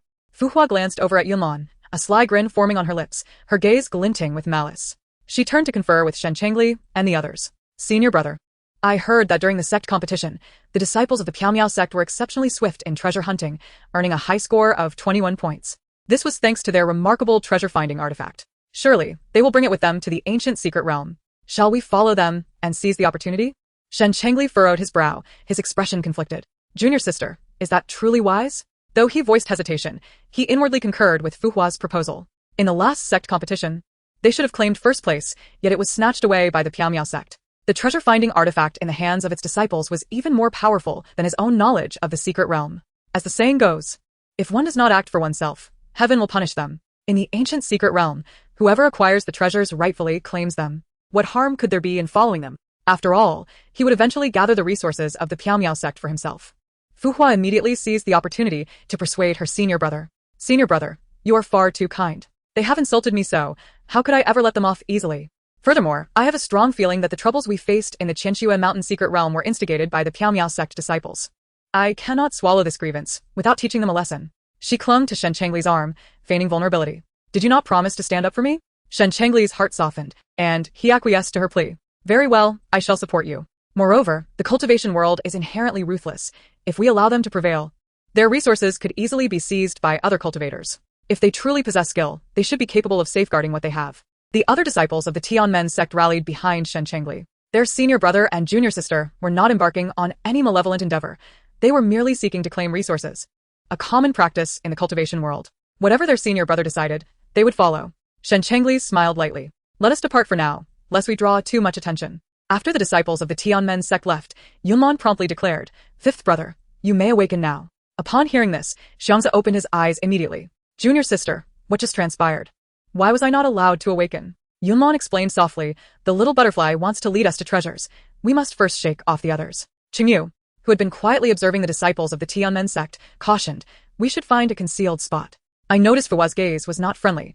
I am uncertain of what she and Shenchengli conspired. Their attitude suggests they have aligned with Fuhua. We must remain vigilant. Chapter 90. Reaping the benefits of others' labor, Yunlan led her brothers and sisters into a secluded forest. After confirming no one was around, she released the little butterfly. Little butterfly, Come forth. The little butterfly shook its body excitedly. Master, my sense of smell is exceptional. I can guide you to the treasures. It had intended to mention it had been to this place before, but upon spotting Meng Jingyan, it refrained from revealing its identity as an ancient divine beast. Yunlan patted its head. Little butterfly, let us not rush. I suspect the disciples of the Tianmen sect intend to follow us to scavenge. We cannot allow them to succeed. Xianxia nodded. Junior sister is right. We must not let them benefit from us. I believe they not only wish to pick up scraps but also plan to take action against us. Yoheng pondered for a moment before suggesting. How about this? We first go to a false location to mislead them, then proceed to our true destination. Yunlan grinned. Hee, senior brother, I was just thinking the same. However, we need to find a location that is somewhat perilous to teach them a lesson. Qingyuan's eyes sparkled with excitement. That sounds splendid. I wholeheartedly agree. Meng Jingyan, observing their scheming, felt apprehensive. If he were the one to be tricked, the consequences would be dire. Additionally, he was deeply drawn to the harmonious atmosphere of the Piaomiao sect and did not wish to disrupt it. If he deceived Mu Yan, their friendship would be irreparably damaged. From Jiang Wanqing's demeanor towards Gu Pingsheng, Meng Jingyan understood that the disciples of the Piaomiao sect were discerning in their affections and aversions. However, he was now entangled in a dilemma, since Yunlan's spirit beast could assist them in locating treasures. Could it also help him find the medicinal herbs needed to heal his mother and Xinhua? This was his most vital purpose for entering the ancient secret realm. Yet he found it difficult to voice his request. He would have to wait for the right moment to bring it up. Yunlan instructed Little Butterfly, find a place abundant in demon beasts, and we will lure them there and make our escape. If the demon beasts occupy them, they will not dare to emerge and cause trouble. After all, we only have 2 years within the ancient secret realm, and I do not wish to waste time entangled with them. We have many important matters yet to attend to. Furthermore, they likely possess numerous life-saving treasures. There is no need to engage in conflict, as that would only deplete our spiritual energy unnecessarily. I know where we are going, Master, follow me. Yunlan remarked. Hold on. She glanced at her senior brothers and sisters, proposing, we should occasionally drop hints to lead them foolishly behind us. Everyone must be mindful of their expressions, appearing secretive and extremely vigilant. Xianxia patted his chest, assuring, rest assured, junior sister, we are professionals at acting and will certainly lead them in circles. Yunlan smiled lightly, hee, let's proceed. From a nearby thicket, Fuchu noticed Yunlan and the others sneaking out and quickly tugged at Xin Jiangli's sleeve. Senior brother, look, they are out. They must have confirmed the location of the treasure. We can follow them. Fu Chu's face was filled with delight, eager to witness the furious expressions of the disciples from the Piamiao sect. Xin Jiangli, however, felt a hint of caution. He frowned slightly. Really? It doesn't seem so to me. Could it be a trap? Fu Chu dismissed his concern. How could it be a trap? We are unfamiliar with this ancient secret realm. Following them poses no risk. If we come across the treasure, we stand to gain. Senior brother is too kind-hearted and indecisive, always considering every detail. It's truly bothersome. Shen Jiangli pondez-vous que est-word. It seemed logical. Regardless of whether it was a trap, they should follow for now, as the disciples from the Piamiao sect would undoubtedly seek the treasure. All right, let us follow, but remember, if danger arises, we retreat swiftly. Upon receiving her senior brother's agreement, Fu Chu exclaimed, yes, let us hurry, or we will lose them. Yunlan sat atop the little butterfly, stroking its woolly back, her eyes darting about, bearing an expression as if fearful of being discovered. She whispered, senior brother, the location indicated by the treasure-seeking artifact is right here. Before them lay a dark and eerie forest, resembling the gaping maw of a demon, waiting for its prey. Yu Heng asked with uncertainty, junior sister, is it truly here? Muyan shuddered, fear evident in his voice. Yes, junior sister, the treasure-seeking artifact can't be wrong, can it? This place looks so strange. Yunlan raised the small iron rod in her hand, confidently stating, senior brothers and sisters, have no fear. I will not misplace our destination. As the saying goes, fortune favors the bold. The more perilous the location, the more likely treasures lie within. Do they not? Xianxia stepped forward, nodding, junior sister is correct. Let us enter quickly to avoid being beaten to it. The group wore expressions of hope, eager to find the treasure. Fu Chu, hidden in the thicket, grinned, senior brother. See? I was right. I knew they were coming for the treasure. This is an opportunity. This place looks dangerous. Let them battle the beasts first, and we shall reap the rewards later. Fu Chu smirked, exuding confidence. I knew it. Chapter 91. Confession. After a while, a series of agonized screams echoed from the forest. Yu Heng worriedly called out, junior brother, are you all right? Xianxia, filled with fury, exclaimed, this beast is indeed formidable, launching a surprise attack. I will pluck every blood jade fruit near its cave today. Fu Chu perked up, her ears twitching with excitement. Senior brother, it's the blood jade fruit. It can directly enhance a cultivator's spiritual power without side effects, a treasure coveted by all sects. Should we go in, senior brother? Shun Jiangli's gaze remained fixed on the forest. Let us wait a bit longer. They are outnumbered and should endure a while longer. We want to catch them off guard. Although Shun Jiangli was initially hesitant, the mention of blood jade fruit stirred a sense of urgency within him. He was eager to enhance his cultivation, and acquiring the fruit would be ideal. This time, he was determined to venture inside. After a moment, another scream, even more anguished than before, pierced the air, accompanied by the roars of the beast. Qing Yuan called out, Meng Daoyu, are you alright? She suggested, this beast is truly powerful. Perhaps we should withdraw and return once we have healed. Meng Jingyan replied, but we are on the verge of success. Let us hold on a little longer. Xianxia concurred. Yes, second senior sister, the beast is about to be trapped. If we leave now, what if someone else takes it? Qing Yuan gritted her teeth. Fine. We shall continue our assault and hold on. Yunlan quietly directed. Alright, second senior sister's role has ended. Only the final act remains. Little butterfly, remember to emit a cry that conveys despair, mingled with reluctance and fury, as if wanting to bite us to death. Understood? The little butterfly nodded earnestly. Understood. Yunlan and her companions remained within a formation, surrounded by venomous snakes, their tongues flickering as they eyed the group hungrily. The snakes, confused, wondered what these foolish human cultivators were up to. Regardless of their actions, once the formation was breached, they intended to feast. Human cultivators were a treasure trove of spiritual energy, and consuming them could potentially save years of cultivation. Prepared for the assault of the snakes, Yu Heng shouted, Ah, damn, human cultivators. Return my blood jade fruit. The little butterfly blinked innocently. Master, did I perform well? Yunlan gave a thumbs up, affirming with a smile, excellent. Hearing the beast's wails, Fu Chu immediately sprang to her feet. Senior brother, let us hurry. It seems they have obtained the blood jade fruit. They have wasted enough time here. We cannot return empty-handed. Most importantly, she wanted to seize the opportunity to teach the Piamiao sect disciples a lesson while they were injured. The little butterfly's ears perked up. Master, they have entered. Yunlan commanded, quick, retreat. The little butterfly expanded, urging, "Everyone hop onto my back." It darted swiftly, evading the tiny snakes that could not keep pace. The group activated their spiritual power shields and leaped onto the little butterfly's back. With a powerful kick, the little butterfly sent several snakes into a daze, scaring the rest into immobility. Yunlan smirked mischievously, threatening, "Poor little snakes, we are leaving. Our good friends will be here shortly, and you shall be in for a beating." The snakes were bewildered, questioning, "Good friends? Are they really going to beat us? Do they think we are defenseless?" There was no way they would endure this humiliation. As Yu Heng departed, he sprinkled the powder that drove beasts into a frenzy upon the snakes, leaving the disciples of the Tianmen sect to enjoy themselves.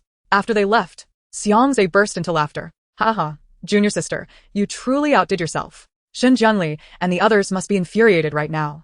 Yunlan chuckled, hee. They were up to no good, so let them pick up the pieces. Not far from the forest, they heard Fu Chu wailing in despair. Yunlan's spirit soared. "Ha, this is too amusing." She turned to her senior brothers and sisters. "Master brother, where do you wish to go next?" "After my senior brothers and sisters finish their business, I shall seek the exceptional magic testing stone," Yu Heng suggested, glancing at the hesitant Meng Jingyan, slowly adding, "Let us first assist Meng Daoyu in searching for spiritual herbs. Moreover, Meng Jingyan has always cooperated with our endeavors. Considering our master previously owed a favor to the Meng sect leader, it is only fitting we extend our help. In the future, bridges will be bridges and roads will be roads. They would remain unconnected." Meng Jingyan's eyes sparkled slightly, his expression tinged with excitement. He had been conflicted about whether to ask Yu Heng and the others to accompany him in search of spiritual herbs when Yu Heng unexpectedly voiced his willingness to help. It would be disingenuous to say he was not moved. Guilt washed over him once more for contemplating deceiving Mu Yan. How could he have even considered such a thing? Noticing Meng Jingyan's silence, Yu Heng inquired again, "Daoist Meng, what do you think?" Meng Jingyan nodded vigorously. "I am deeply grateful to all of you. However, I must share something with you." Yu Heng and the others exchanged glances, wondering if Meng Jingyan was about to be candid with them. Yu Heng raised his hand, encouragingly saying, "Do not hesitate, Daoist Meng." Meng Jingyan surveyed their faces, then earnestly declared, "I have come to the ancient secret realm not only to seek spiritual herbs for my mother, but also for the woman I cherish. She currently lies in a deep coma, and despite trying many herbs, I have yet to save her. Thus, I seek your assistance in finding 2 specific herbs." His voice dwindled towards the end, a hint of bashfulness creeping into his smile. "I understand that time in the ancient secret realm is precious, and I do not wish to waste yours. Should you choose to assist me, you will forever be my dearest friends, and the Medicine King Valley will always support the mysterious sect. In return, I will spare no effort in helping you all find treasures." With clenched fists and slightly sweaty palms, he continued, "If you are unwilling, I shall find my way alone." After speaking, he lifted his gaze to gauge their reactions. His final words were merely a means to alleviate the awkwardness. Nonetheless, he sincerely hoped that Yu Heng and the others would lend their aid. His visible tension did not go unnoticed by Yu Heng, who exchanged a knowing glance with Mu Yan. Mu Yan smiled gently, his demeanor warm as he addressed Meng Jingyan. "Daoist Meng, which 2 spiritual herbs do you seek?" Meng Jingyan's eyes widened in surprise, joy radiating from his countenance. He bowed deeply to Yu Heng and the others, expressing heartfelt gratitude. "Thank you all." Yu Heng gently grasped his arm, saying, "No need for such formalities, Daoist Meng. Time is of the essence. Please tell us quickly." Meng Jingyan replied eagerly, "All right. I seek 2 herbs, Bai Lan Chao and Yunlan Hua. Bai Lan Chao is for my mother, while Yunlan Hua is for the woman I love." "Very well, Daoist Meng, we shall accompany you in your search." Xianxia tousled Yunlan's hair, asking, "Little junior sister, where shall we head next?" Meng Jingyan observed that Yu Heng and the others were quite attentive to Yunlan's words. This little girl was indeed remarkable.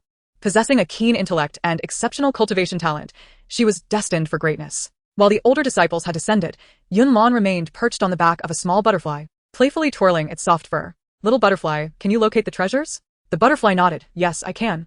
Not only could it find them, but it also knew that formidable beasts guarded both locations. Should anyone else venture there, they would likely fail, but the butterfly was well acquainted with those creatures. "Let us go.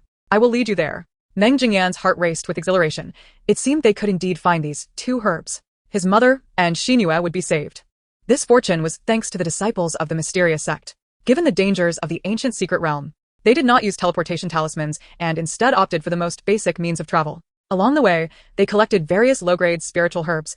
Even the smallest mosquito is still meat. Moreover, spiritual plants in the ancient secret realm, even the lower-tier ones, were superior to those found outside. Several hours later, they traversed dense woods, emerging into a sunlit valley. The trees were lush, a refreshing breeze rustled through them, and the rich spiritual energy enveloped the area, stirring feelings of joy and contentment within. At the valley's center stood a vast cave, surrounded by thorny vines that deterred any approach. The little butterfly tilted its head. "Master, that cave ahead is the one." Yunlan replied eagerly, yes, let us hurry. Just as they were nearing the cave, they heard rustling footsteps nearby. Muyan whispered, quick, let us hide in the bushes. From within the thicket, several pairs of large eyes fixated on the cave entrance. Moments later, several figures emerged from behind the trees. Yunlan recognized them instantly as disciples of the Qingyan sect. What a coincidence to encounter them in such a vast secret realm, one murmured. But who is the girl beside Hyun? Is she their newly accepted direct disciple? Yunlan perked up, pressing her ear against a leaf to listen intently. A girl closely following Hyun, strikingly beautiful, pleaded, Senior brother, you must help me obtain Bai Lan Chao, I beg you. With a gentle expression, Hyun looked down at Su Wenwen and assured her, do not worry, little junior sister, I will certainly help you acquire Bai Lan Chao. Su Wenwen was a newly accepted direct disciple of Gu Yang, hailing from a prominent family with considerable cultivation talent. Gu Yang had agreed to her joining the Qingyan sect after accepting resources from her family, granting her a spot in the ancient secret realm. Despite her many strengths, her frail constitution necessitated the use of Bai Lan Chao for recovery. This herb, a precious spiritual plant, was sought after by many cultivators, particularly those focused on physical cultivation. Hyun glanced at the artifact in his hand. According to its guidance, Bai Lan Chao was indeed within this cave. With excitement, he announced, little junior sister, we have arrived. Bai Lan Chao is inside. Wonderful, senior brother. But there must be beasts guarding it. I feel a bit scared. Su Wenwen shrank behind Hyun, her gaze fixated on the dark cave. Do not fear, little junior sister. You can stay here while we retrieve it, Hyun said, recalling how long it had been since he felt needed. After the sect competition, his younger disciples had distanced themselves from him, all eager to curry favor with Chu He. It was merely a minor oversight that led to their sect's third-place finish. It was hardly a significant matter. They were still the Qingyan sect, after all. Securing 7 spots. By the time they wished to flatter him again, he would be indifferent. He cast a glance at Chu He and the other disciples. You all will accompany me into the cave. Last time, my overconfidence led to a harsh lesson from Gu Yang. I've learned my lesson and will not venture alone. However, you must all follow my commands, understood? Chu He wondered why senior brother felt the need to compete with him. Last time, it was clearly senior brother's fault. The younger disciples exchanged glances, silently agreeing that they found Chu He more dependable, but they had to concede to reality. They meekly replied, yes, senior brother. With that, Hyun felt a sense of satisfaction. That's more like it. I am indeed the senior brother. Su Wenwen gazed at Hyun with gratitude, feeling deeply touched by her senior brother's kindness. Her cheeks flushed slightly as she addressed her companions with concern, urging them to be cautious. It's all right if we cannot obtain the Bai Lan grass this time. We can always return later. Just please, my senior brothers and sisters, do not get hurt. Her words alleviated their worry somewhat, as no one relished the idea of having someone in the team who was unproductive. As the disciples of Qingyan sect prepared to enter, Meng Jingyan felt a sudden surge of anxiety. He turned to Yoheng and the others, his tone tinged with urgency. What should we do? Should we go out? The Bai Lan grass must be his. Chapter 93. The fat bug little butterfly nudged Yunlan's arm with her hoof and communicated through her consciousness. Master, the beasts in this cave are no match for me. I can help you gather the Bai Lan grass. Yunlan felt a surge of joy. Little butterfly, you are incredible. She turned to her senior brothers and sisters and whispered, Senior brothers and sisters, Mengo, little butterfly can go in to help me pick the Bai Lan grass. Qing Yuan exclaimed, that is splendid. It will save us a lot of trouble. With little butterfly around, why should we exert ourselves? Meng Jingyan, unaware of little butterfly's true identity, felt a wave of apprehension. Is that true? Can little butterfly truly do it? Perhaps I should accompany it inside. He felt that it would be safer to retrieve the Bai Lan grass himself. Yunlan tugged at Meng Jingyan's sleeve. Mengo, please don't underestimate little butterfly. It's exceptionally powerful. You shouldn't follow. If we startle the beast, little butterfly won't be able to sneak in and take the grass. Meng Jingyan remained unconvinced. Yoheng interjected, Meng Dayu, trust our junior sister. If she says she can do it, then she certainly can. Faced with Yoheng's steadfast gaze, Meng Jingyan relented. He nodded. Very well. Gently patting little butterfly's head, he added, Little butterfly, we are counting on you this time. Do your best. Little butterfly replied confidently, rest assured. Leave it to me. With that, she shrank in size and stealthily slipped out from the underbrush. The cave had another entrance through which she could enter. Inside, it was shrouded in darkness, but gradually, a faint light emerged ahead, illuminating the walls with glowing crystals. Deeper within the cave, a massive, plump green caterpillar lay comfortably asleep, oblivious to the impending attempt to steal the Bai Lan grass. It is important to note that not all caterpillars transform into butterflies, some become moths. And this particular green caterpillar belonged to the moth family. Little butterfly, possessing a high bloodline, could exert a bloodline suppression on the caterpillar without even releasing the ancient divine beast's pressure. With ample space in the cave, little butterfly expanded her form and kicked the caterpillar. Hey, wake up. Upon noticing the dent her foot made in the caterpillar's body, little butterfly pondered, wow. It's really quite fat. It's clear it has been living well. Hearing a strange noise, the fat caterpillar rolled over sluggishly and continued to sleep. Having lived alone in the cave for many years, it found it hard to believe that other beasts could intrude. Surely, it must have imagined the noise. Opening its eyes was out of the question. Sleeping was far more important. Little Butterfly mused, is this creature truly not a pig? How can it sleep so soundly? No need to rush. She had a clever plan. Clearing her throat, she announced, someone is trying to steal the lawn grass. What? Steal the lawn grass. How dare they? The fat caterpillar, with sharp teeth lining its mouth, appeared quite menacing. Its coarse voice, incongruent with its size, terrified He Yun and the others, who had just entered the cave. Senior brother, this beast is formidable. We barely entered before it noticed us, one disciple stammered, unable to avert his gaze. Senior brother, should we proceed? He Yun, exuding frustration, chastised. Why hesitate to enter? Are we to be deterred by a mere utterance of fear? We are many. What can that beast do to us? Useless lot. One disciple quietly clarified, Senior brother, that's not what I meant. I was suggesting we wait until the beast falls asleep before we attempt to steal the lawn grass. It's awake now, making it difficult for us to act. Beasts in ancient secret realms were undoubtedly stronger than those outside. Although they had numbers, he was reluctant to engage in futile efforts. Shall we employ a bit of strategy? Others nodded in agreement. The beast was clearly aware of their intrusion. It would not allow them to pilfer the lawn grass easily. Can we wait a moment? If it proves ineffective, we can charge and later, one suggested. And wait until when? You must remember that our time in the ancient secret realm is limited. We cannot linger endlessly. He Yun retorted. I have stated from the outset that I alone will lead. If I say we go in, we go in. The group exchanged glances, exasperated by their senior brother's stubbornness. The disciples turned to Chu He, seeking his nonverbal support. Chu He shook his head slightly. Initially, he had planned to split the group, as he was reluctant to undertake the experience alongside He Yun. However, given the current situation, it seemed only Su Wenwen would choose to accompany He Yun. This could lead to an awkward scenario. And he was also concerned about their safety if they ventured into the secret realm alone. Ultimately, he decided against it. With a sigh, Chu He conceded. Let us heed our senior brother's guidance. Junior sister also mentioned that if we fail to acquire the lawn grass, it's not the end of the world. If danger arises, we can withdraw. However, he emphasized the importance of not delving too deeply. Otherwise, it would be too late to retreat. The group nodded in agreement. Very well. He Yun sensed an odd disquiet. Although his junior brothers and sisters followed his lead, he remained unsatisfied. Surely it was Chu He's fault. If only he would remain silent. He shot a glare at Chu He and continued onward. Deep within the cave, Little Butterfly regarded the caterpillar with disdain. Hey, chubby. Keep your voice down. The caterpillar stared at her in astonishment, taking a moment to process. What a beautiful blue and white butterfly. With great excitement, it dashed towards Little Butterfly. Hey, what are you doing, little chubby? Little Butterfly exclaimed, pushing against its large face. Get your big face away from me. The caterpillar, overly enthusiastic, forced Little Butterfly to use her bloodline suppression. Sensing her anger, the caterpillar took a step back, looking forlorn. Whimper, whimper. Little Butterfly stifled her urge to strike it. Speak properly. How old are you? Only 500 years old. Little Butterfly scrutinized her surroundings. This little chubby was likely a descendant of her friend. It was becoming increasingly foolish. Chapter 94. A lesson to be learned. Little Butterfly decided against further pleasantries and got straight to the point. Listen, little chubby. I have a debt of gratitude to your ancestors. It's not unreasonable for me to take a bit of lawn grass, is it? Gratitude to my ancestors? The caterpillar tilted its head in contemplation, then its eyes lit up with excitement. You are the one who saved our green-tailed silk moth clan. Long ago. When they faced extinction, a woman appeared to rescue them. She had a contracted divine beast, 100 illusions butterfly. The beautiful butterfly standing before it was indeed the 100 illusions butterfly. The matter is well known among the green-tailed silk moths, passed down through generations. The little butterfly beamed with pride upon hearing this. Indeed, it was I, along with my master, who is currently waiting outside and has chosen not to enter. The caterpillar, inexperienced in the harsh realities of the world, believed the little butterfly without question, and fortunately, the little butterfly was not deceiving it. At that moment, the little butterfly had become the caterpillar's idol, its eyes sparkling with admiration. Benefactor, how much of the white orchid grass do you desire? Upon hearing this, the little butterfly pondered. Could it be that the plump one possessed a great abundance of white orchid grass? How much do you have? With the benefactor's command, the caterpillar scuttled to a nearby corner, digging fervently with its stout feet. Moments later, a considerable pile of glistening green-white orchid grass lay in the pit below.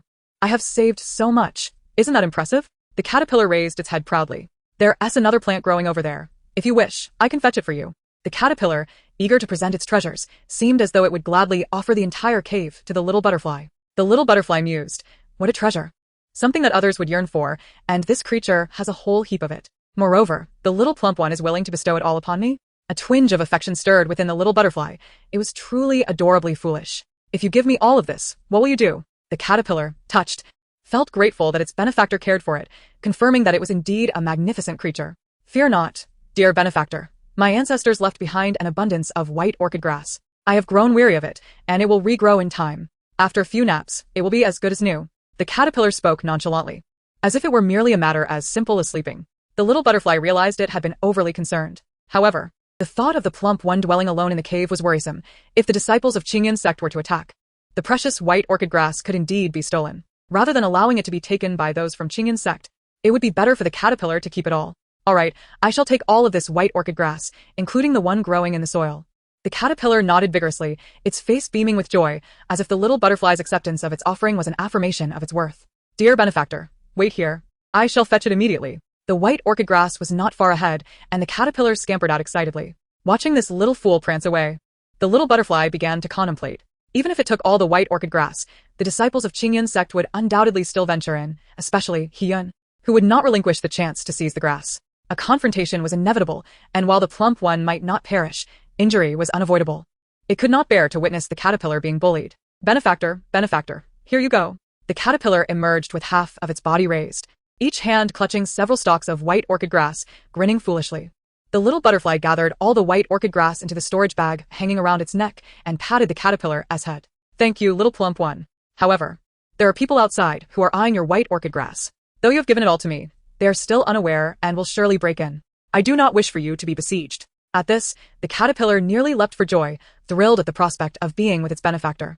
Yes. The little butterfly instructed, before we step outside, give a couple of loud roars at the cave entrance to scare them off. The caterpillar stood tall and straight, confidently declaring, leave it to me. Scaring them off? Just watch me. The cave's passage was vast and dark, with Hiyun leading the way, their position still at the cave's periphery. The stone walls bore many deep gouges, sending shivers down their spines, and a chilling dampness filled the air, the breeze from the cave sending chills of unease through them. Senior brother, do we really have to venture deeper? One disciple gripped his spirit sword tightly, fear evident in his eyes. For some reason, he felt an ominous premonition. Hiyun swallowed hard, steeling himself. What is there to fear? I am here after all. Let us proceed. In the next moment, a tremendous roar erupted from within the cave. Ayo! The terrifying sound reverberated, imbued with spiritual power, nearly shattering their eardrums and causing their heads to spin. Hiyun trembled, frozen in place, as if his feet were glued to the ground, too terrified to advance. No way! Is this beast truly that formidable? Hiyun thought. I cannot abandon my junior sister waiting outside. I must not flee out of fear. I must establish myself as a valiant man before her. Onward, let us continue. Hiyun feigned calmness, addressing his fellow disciples. They all seemed reluctant to proceed. Hiyun turned with dissatisfaction, realizing only then how cowardly they truly were. No sooner had he turned to face forward than a massive saber-toothed tiger lunged out, its gaping maw filled with fangs aimed directly at Hiyun's head. Senior brother, watch out. Chew, he shouted, wielding his spirit sword to unleash a powerful wave of energy to intercept the beast. The saber-toothed tiger, forced to evade the energy wave, veered aside. Seeing Hiyun's intention to flee, the tiger lunged forward, sinking its teeth into his arm. The beast had intended to sever his limb, however. Hiyun had donned defensive undergarments, which glimmered with light, absorbing part of the tiger's force. By then, all disciples of Qingyan's sect had reacted. Retreat quickly. Hiyun, now drenched in sweat, clutched his injured left arm and shouted in alarm. This beast was far too ferocious. He would return once he healed. The others were left speechless. We told you to leave earlier, but you refused, and now that you've been bitten, you want to flee? It was pure folly. Chapter 95. So much? Hiyun dashed towards the cave's exit, his feet nearly sparking from the friction. Once the disciples of Qingyan's sect had departed, the saber-toothed tiger transformed into a beautiful butterfly. Benefactor, you were so magnificent just now. The caterpillar emerged, gazing at the little butterfly with admiration. Humph. The little butterfly brushed its nose nonchalantly. Of course. Who do you think I am? The little butterfly shrank its form and returned to the narrow cave entrance. Little plump one, once we exit, you must no longer call me benefactor or master. Do not reveal our identities. The plump one nodded earnestly. Understood, benefactor. The little butterfly thought, what a foolish creature. It feigned a threat. If you call me benefactor again, I will not take you along to play. The caterpillar, looking aggrieved, replied, I understand. Yunlan and the others had been observing the situation at the cave entrance. When they heard the roar of the beast, they felt a moment of apprehension. Upon seeing Hiyun emerge, clutching his bleeding arm, they were taken aback. Meng Jingyan's heart tightened. Could it be that the beast inside was truly that powerful? Where is the little butterfly? It couldn't he have come to harm, could it? Most importantly, what about my white orchid grass? At that moment, Meng Jingyan wished he could rush inside to check. Yunlan reassured him, do not worry, Meng Ge, the little butterfly will be fine. Though she was surprised by Hyun's predicament, she had more faith in the little butterfly's abilities. If the little butterfly said it could, then it certainly could. Upon witnessing Yunlan and others show no concern for the condition of the little butterfly, Meng Jingyan's emotions calmed somewhat. However, beads of sweat poured from Hyun's forehead, and the large bite marks on his arm were vividly apparent, blood flowing incessantly. Su Wenwen, upon seeing the scene, was immediately struck with fear, tears streaming down her cheeks. "Senior brother, are you alright?" Coming back to her senses, she hurried over to support Hyun, her hands trembling. Earlier, when she heard the roar of the beast, she knew it was dangerous inside, and now seeing her senior brother injured, her guilt deepened. "It's all my fault. If it weren't for my desire for the white orchid grass, senior brother wouldn't be hurt. I'm so sorry, senior brother." Su Wenwen's eyes were red from crying, her voice barely above a whisper, piercing Hyun's heart. He felt a pang of compassion for his junior sister, even diminishing the pain in his arm. He raised his arm slightly, reassuring her, "Junior sister, do not worry. I feel no pain. This is merely a minor injury, a little rest, and I shall be fine. Truly, you can see for yourself." As he moved his arm again, the blood flowed even more freely, prompting those around him to quickly restrain his arm. "Senior brother, please refrain from moving so much. With such a large wound, do you take junior sister for blind?" Yunlan watched from the bushes, utterly astonished. Goodness! This is nothing short of a medical miracle. How quickly he seems to recover. It appears Hyun is utterly smitten with Su Wenwen. "Senior brother, please stop moving." Wiping her tears, Su Wenwen insisted, "Let us find a place to tend to your wounds." With her support, Hyun felt elated, almost buoyant. Perhaps being injured isn't so bad after all. He reassured her once more, "Junior sister, this was merely an accident. Do not worry, once I heal, I shall help you retrieve the white orchid grass." But Su Wenwen was not concerned with that at present. "Senior brother, let us set that matter aside for now. Healing comes first." Observing their departing figures, Yunlan couldn't contain her amusement. This is hilarious. Hyun injured on the very first day in the ancient secret realm. Who else could be so unfortunate? Shortly after the disciples of Qingyun's sect departed, the little butterfly emerged with the caterpillar in tow. The caterpillar had also shrunk in size, scampering behind the little butterfly. Yunlan turned to see another caterpillar.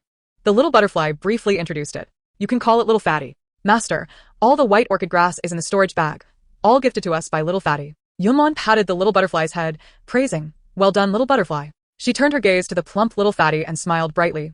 "Thank you, Little Fatty." With a grin, Little Fatty's chubby face lit up, chuckling heartily. This was another benefactor, and they all seemed delightful. Meng Jingyan's eyes fixated on the storage bag in Yunlan's hand, wondering if it truly contained white orchid grass. Under the watchful eyes of the group, Yunlan opened the storage bag and was taken aback. Heavens, there is so much white orchid grass? Surely, there must be over 100 stalks. She glanced at Little Fatty. This little one is truly rolling in wealth. Yunlan took out a stalk of white orchid grass and handed it to Meng Jingyan. "Meng brother, take this. It is for you." Staring at the vibrant green grass in his hands, Meng Jingyan was incredulous. "This is indeed white orchid grass. I managed to acquire my coveted prize without any effort whatsoever." He carefully placed the grass aside and bowed deeply, expressing, "Thank you all. Thank you, little butterfly. Without their assistance, he would never have obtained the white orchid grass so effortlessly." He imagined he would be as grateful as Hyun. Meng Jingyan felt that entering the ancient secret realm alongside the disciples of Pyamya sect was indeed the best decision he had made. "You need not be so formal, Meng Daoist," Yuheng replied. "There is still much time ahead, and we will require your assistance." Meng Jingyan solemnly stated, "Rest assured, I will do my utmost to help."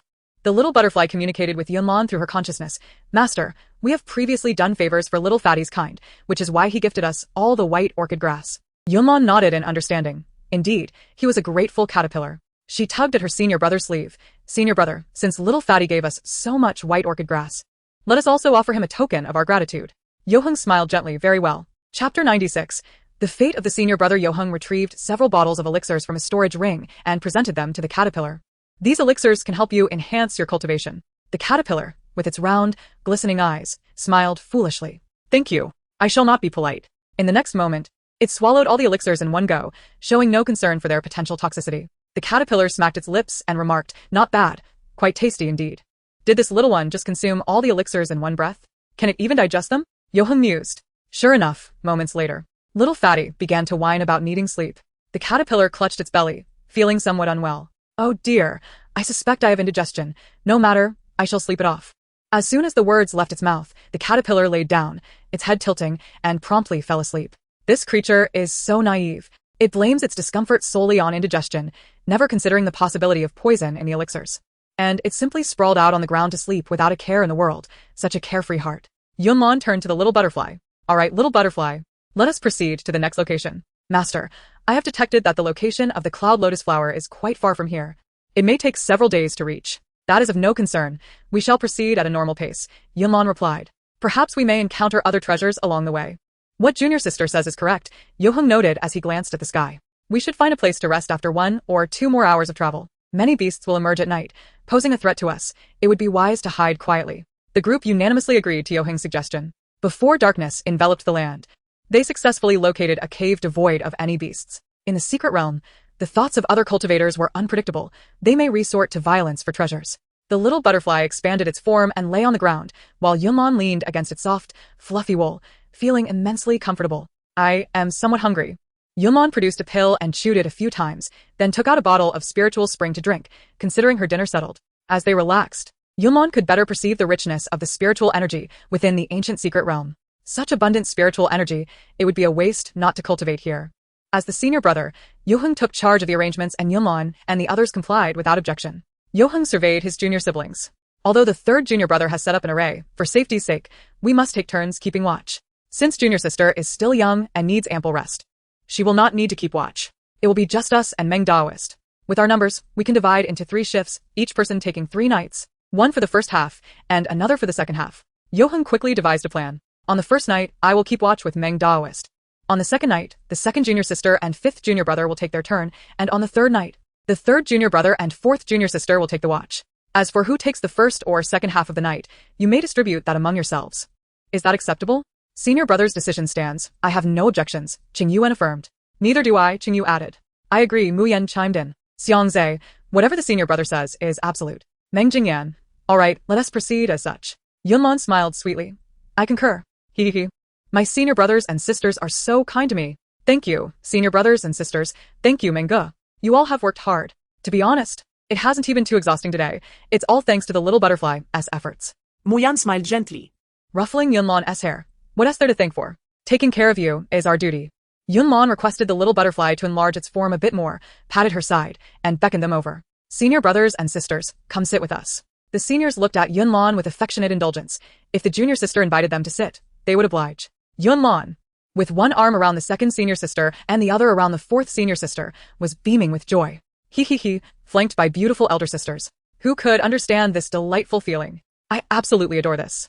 Yunlan planted a kiss on the second senior sister's cheek and then on the 4th senior sister's. Her heart was already overflowing with joy, her eyes sparkling with uncontainable happiness. This is what I deserve. Senior brothers and sisters, how is it? Lying down feels comfortable, doesn't it?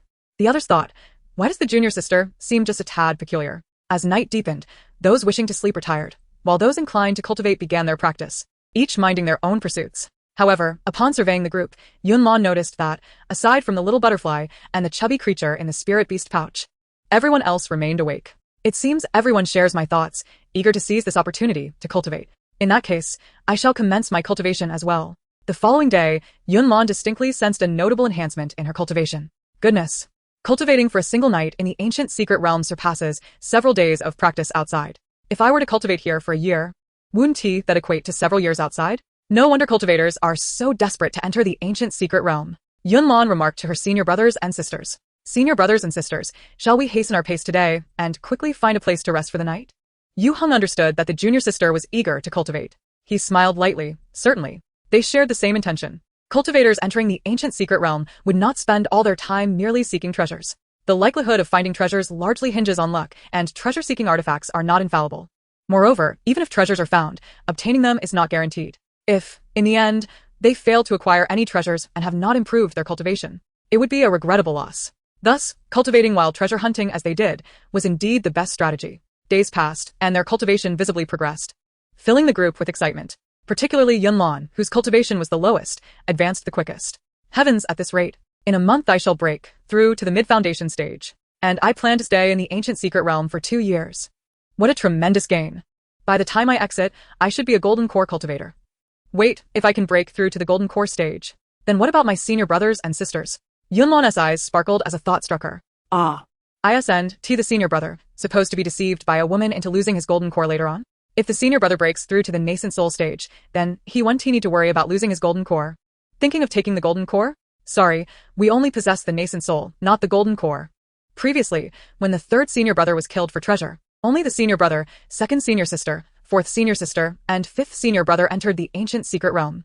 The senior brother was overwhelmed, having to play both father and mother in the secret realm. Even when opportunities for cultivation arose, he selflessly prioritized the other seniors. Little did he know that upon discovering the master's cultivation was continuously declining, he postponed his breakthrough again, busily seeking spiritual herbs for the master. As luck would have it, during his search for the herbs, he encountered that woman and was deceived thoroughly. In the end, he found neither the herbs nor saved the master, and lost his golden core instead. One misstep leads to another. The senior brother was so close to breaking through to the nascent soul.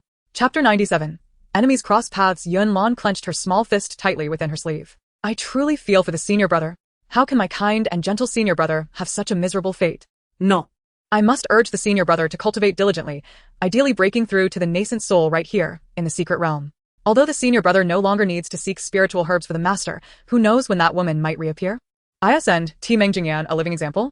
The fourth senior sister hasn't even descended the mountain for training, yet Meng Jingyan found his way back himself. Enhancing our strength is of utmost importance.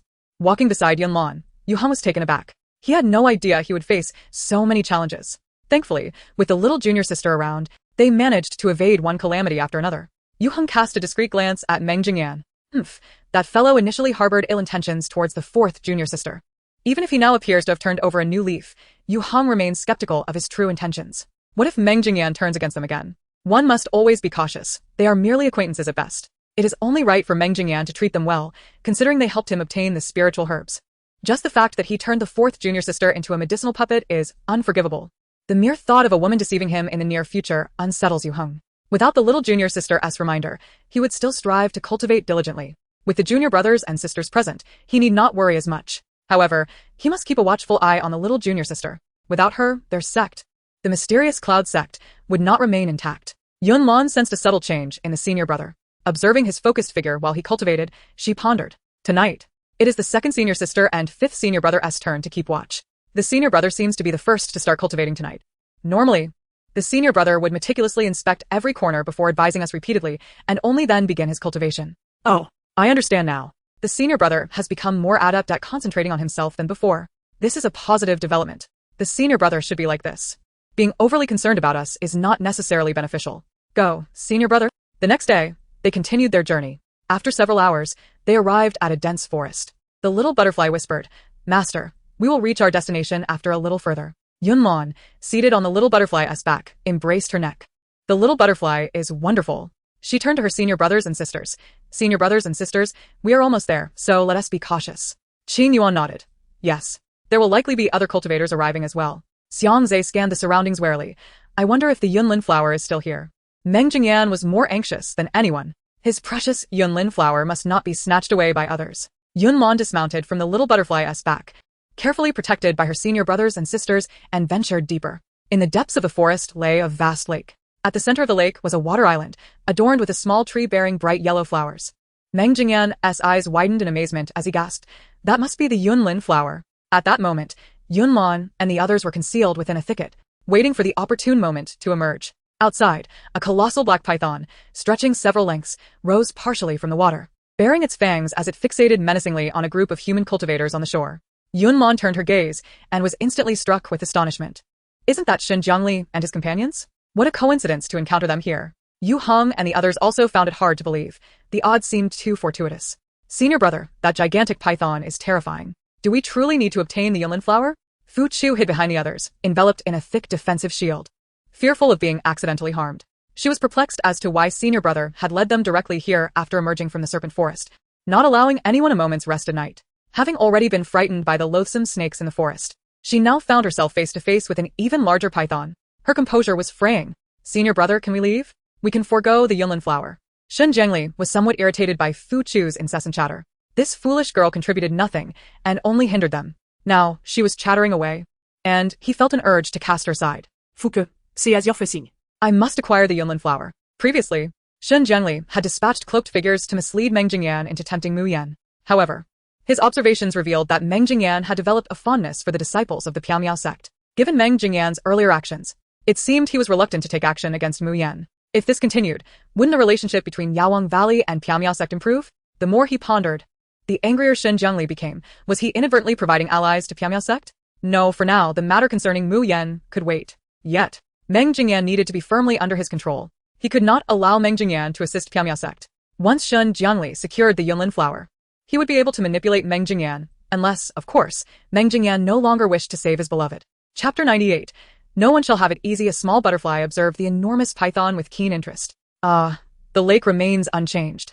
Yet the beast within is no longer the same. A new master has claimed this territory. Yunlan concealed herself within the foliage, watching as Shun Jiangli valiantly battled the beast. Suddenly, an idea struck her. Senior brothers and sisters, weren't they trailing us earlier, hoping to seize an opportunity? If so, let us emulate them. When they are nearly exhausted from the fight, we shall dash out and snatch the Yunlan flower. What do you think?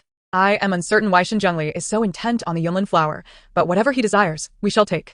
If he does not let us have an easy time, then he shall not have it easy either. Xianxia nodded vigorously. I believe that is a brilliant plan. Shun Jiangli thrives on creating trouble. Meng Jingyan had no objections either. Acquiring the greatest benefits at the least expense was certainly advantageous. The realm of cultivation is inherently a survival of the fittest. Even if other cultivators arrived, they too would seek to profit from the chaos. Others expressed their agreement. Should they encounter other cultivators, Yu Heng and his companions might engage them in fair competition. However, when it came to Shun Jiangli, such courtesy was unnecessary. Meng Jingyan proposed. I shall lead the charge and block the disciples of Tianmen's sect while you all seize the Yunlan flower. Yunlan waved her hand dismissively. There's no need for such trouble. I have devised a method that allows us to obtain the Yunlan flower without exposing ourselves. The group looked on, puzzled. Such a fortunate occurrence? We can acquire it without revealing our identities? Xianxia leaned in, intrigued. What is this method, junior sister? The others shared a similar curiosity. Yunlan glanced at them before whispering, when they are on the brink of exhaustion or nearing victory, we will throw out a large mirror to reflect a blinding light into their eyes, obscuring their vision. At that moment, I shall use my wind manipulation technique to stealthily collect the Yunlan flower. She produced a mirror from her storage bracelet. Once I have secured the Yunlan flower, we will make our swift exit. Xianxia was taken aback. Junior sister, you are brilliant. With just a low-grade artifact, you plan to outmaneuver them entirely. Mu Yan remarked. Junior sister, impressive. Let us proceed with this plan. Chengyu nodded, agreed. If any unexpected developments arise, we will adapt accordingly. Meng Jingyan exclaimed in surprise. He could not help but admire the cleverness of this young girl. Initially, he had considered confronting the Tianmen sect disciples directly for the Yunlan flower, but Yunlan's approach was far better and more prudent. They had previously outwitted the disciples of Tianmen sect in the Tianxue Mountain secret realm, and here they were employing the same tactic again. Meng Jingyan couldn't shake a sense of foreboding. He suspected the next encounter would unfold similarly. He offered a moment of silence for the disciples of Tianmen sect. Their plight was truly pitiable, being played by others without realizing it. Yu Heng added, while they are blinded by the light, I will toss out some pills to induce unconsciousness. That would be even safer. Meng Jingyan was taken aback. There's another formidable player here. Yu Heng, who appeared gentle and refined, was unexpectedly ruthless in action. Qing Yuan suggested, how about I, along with third junior brother and Daoist Meng, disperse our positions? Once junior sister acquires the Yunlan flower, we can create a commotion to divert their attention. Then make our escape. Fourth junior sister and fifth junior brother will remain here to keep watch for senior brother and junior sister. Qingyu agreed. As long as the plan is reasonable, I shall comply unconditionally. Meng Jingyan concurred, finally feeling he might contribute something. Since entering the secret realm, he had mostly been carried by the disciples of Pyamya sect. The Bailon grass and Yunlan flower were both obtained through their efforts. It seemed his presence made little difference. Meng Jingyan felt a twinge of anxiety. Without him, would they be even stronger? The realization sent shivers down his spine. He recognized that throughout his life, he could never rival Pyamya sect. Outside, a fierce battle raged. Shun Jiangli stood at the forefront, sword in hand, facing the colossal python, a fifth-tier beast, comparable to the cultivation level of a nascent soul practitioner, presenting a formidable challenge for them. Originally, they were 8 in number, but with Fu Chu, the burden, excluded, only 7 remained. The fifth-tier beast was laden with treasures. Shun Jiangli sought not only the Yunlan flower, but also to hunt this giant python. If they cooperated effectively, slaying the beast would merely be a matter of time. Observing that his senior brother remained entangled with the python, Fu Chu frowned and impatiently remarked, Senior brother, how much longer must we fight? Let us acquire the Yunlan flower and leave. Shun Jiangli was focused on battling the beast and had no time to entertain Fu Chu's complaints. Junior sister, if you find watching this beast uncomfortable, you may step outside. We will seek you once we are finished. Just stay safe. Shun Jiangli found that the most challenging aspect of this expedition was dealing with Fu Chu. Being with the beast was far more tolerable than being with her. Fu Chu nodded slightly, disappointment flickering in her eyes as she sighed. Very well. She knew she could not sway senior brother. What he desired, he would invariably attain. She truly wished to leave this place, so stepping outside was a relief. Watching Fu Chu walk away, Yunlan's eyes sparkled as she chuckled softly. Shun Jiangli is sending me an ally. Fu Chu is someone Xin Jiangli cares about. It would be a pity not to utilize her. Fu Chu's cultivation is only at the mid-stage of foundation establishment. Any senior brother or sister could easily overpower her. Yunlan tugged at the sleeve of fifth senior brother. Let us assign this task to fifth senior brother. Have you seen Fu Chu? Yunlan pointed in her direction. Xianxia nodded, acknowledging the plan. Fifth senior brother. Don the black attire and mask, then use the fragrant pill given by eldest senior brother to incapacitate her. After that, take her across the lake and bind her.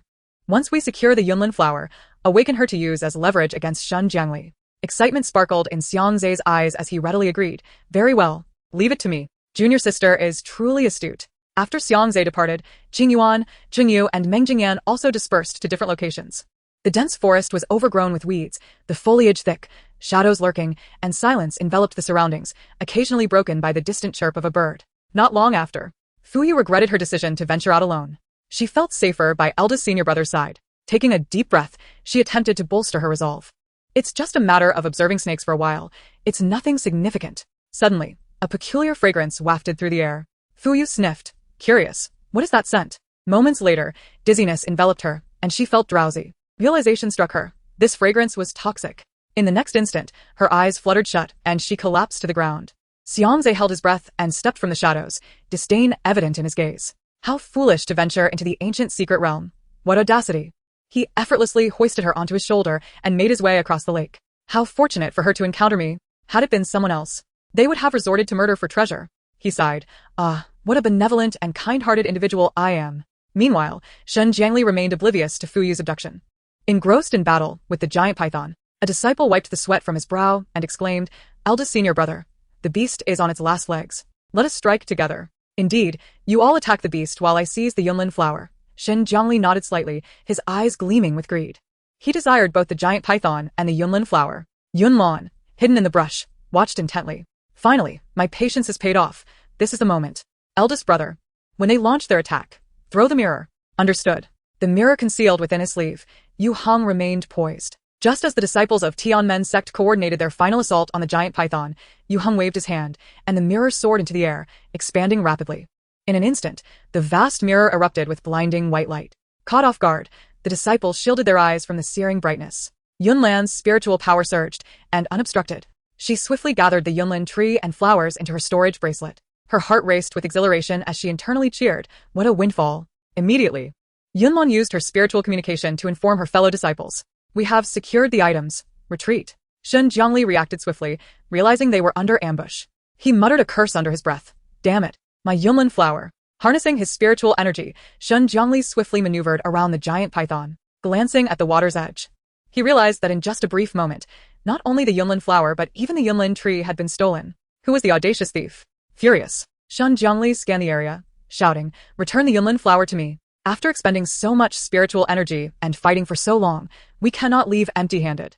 His piercing gaze locked onto the brush where Yunlan was hiding, determined to reclaim what was his. He raised a hand, unleashing a powerful sword energy that swept through, severing trees in its path, yet the brush revealed nothing. Simultaneously, disturbances arose from various directions. Branches trembled, and birds and beasts cried out. Xin Jiangli warned, everyone stay alert. They are a group. The disciples of Tianmen Sect quickly huddled together to prevent surprise attacks. At the same time, the giant python, realizing its precious Yunlan flower and Yunlan tree were gone, roared in fury at the empty water's edge. Cursed human cultivators. They have stolen my Yunlan flower and Yunlan tree. It had fiercely guarded its territory for so long to protect the flower, and now it had lost everything. If it continued to hold its ground, it would lose its life. The python unleashed its venom with all its might, then swiftly glided into the lake, its domain. These humans are no match for me. Should they dare enter, I will take a few of them with me, even at the cost of my own life. The disciples, witnessing this, quickly retreated to avoid the venom and called to Xin Jiangli, eldest brother, trouble. The giant python is escaping. Xin Jiangli's expression darkened, his gaze sharp as a storm.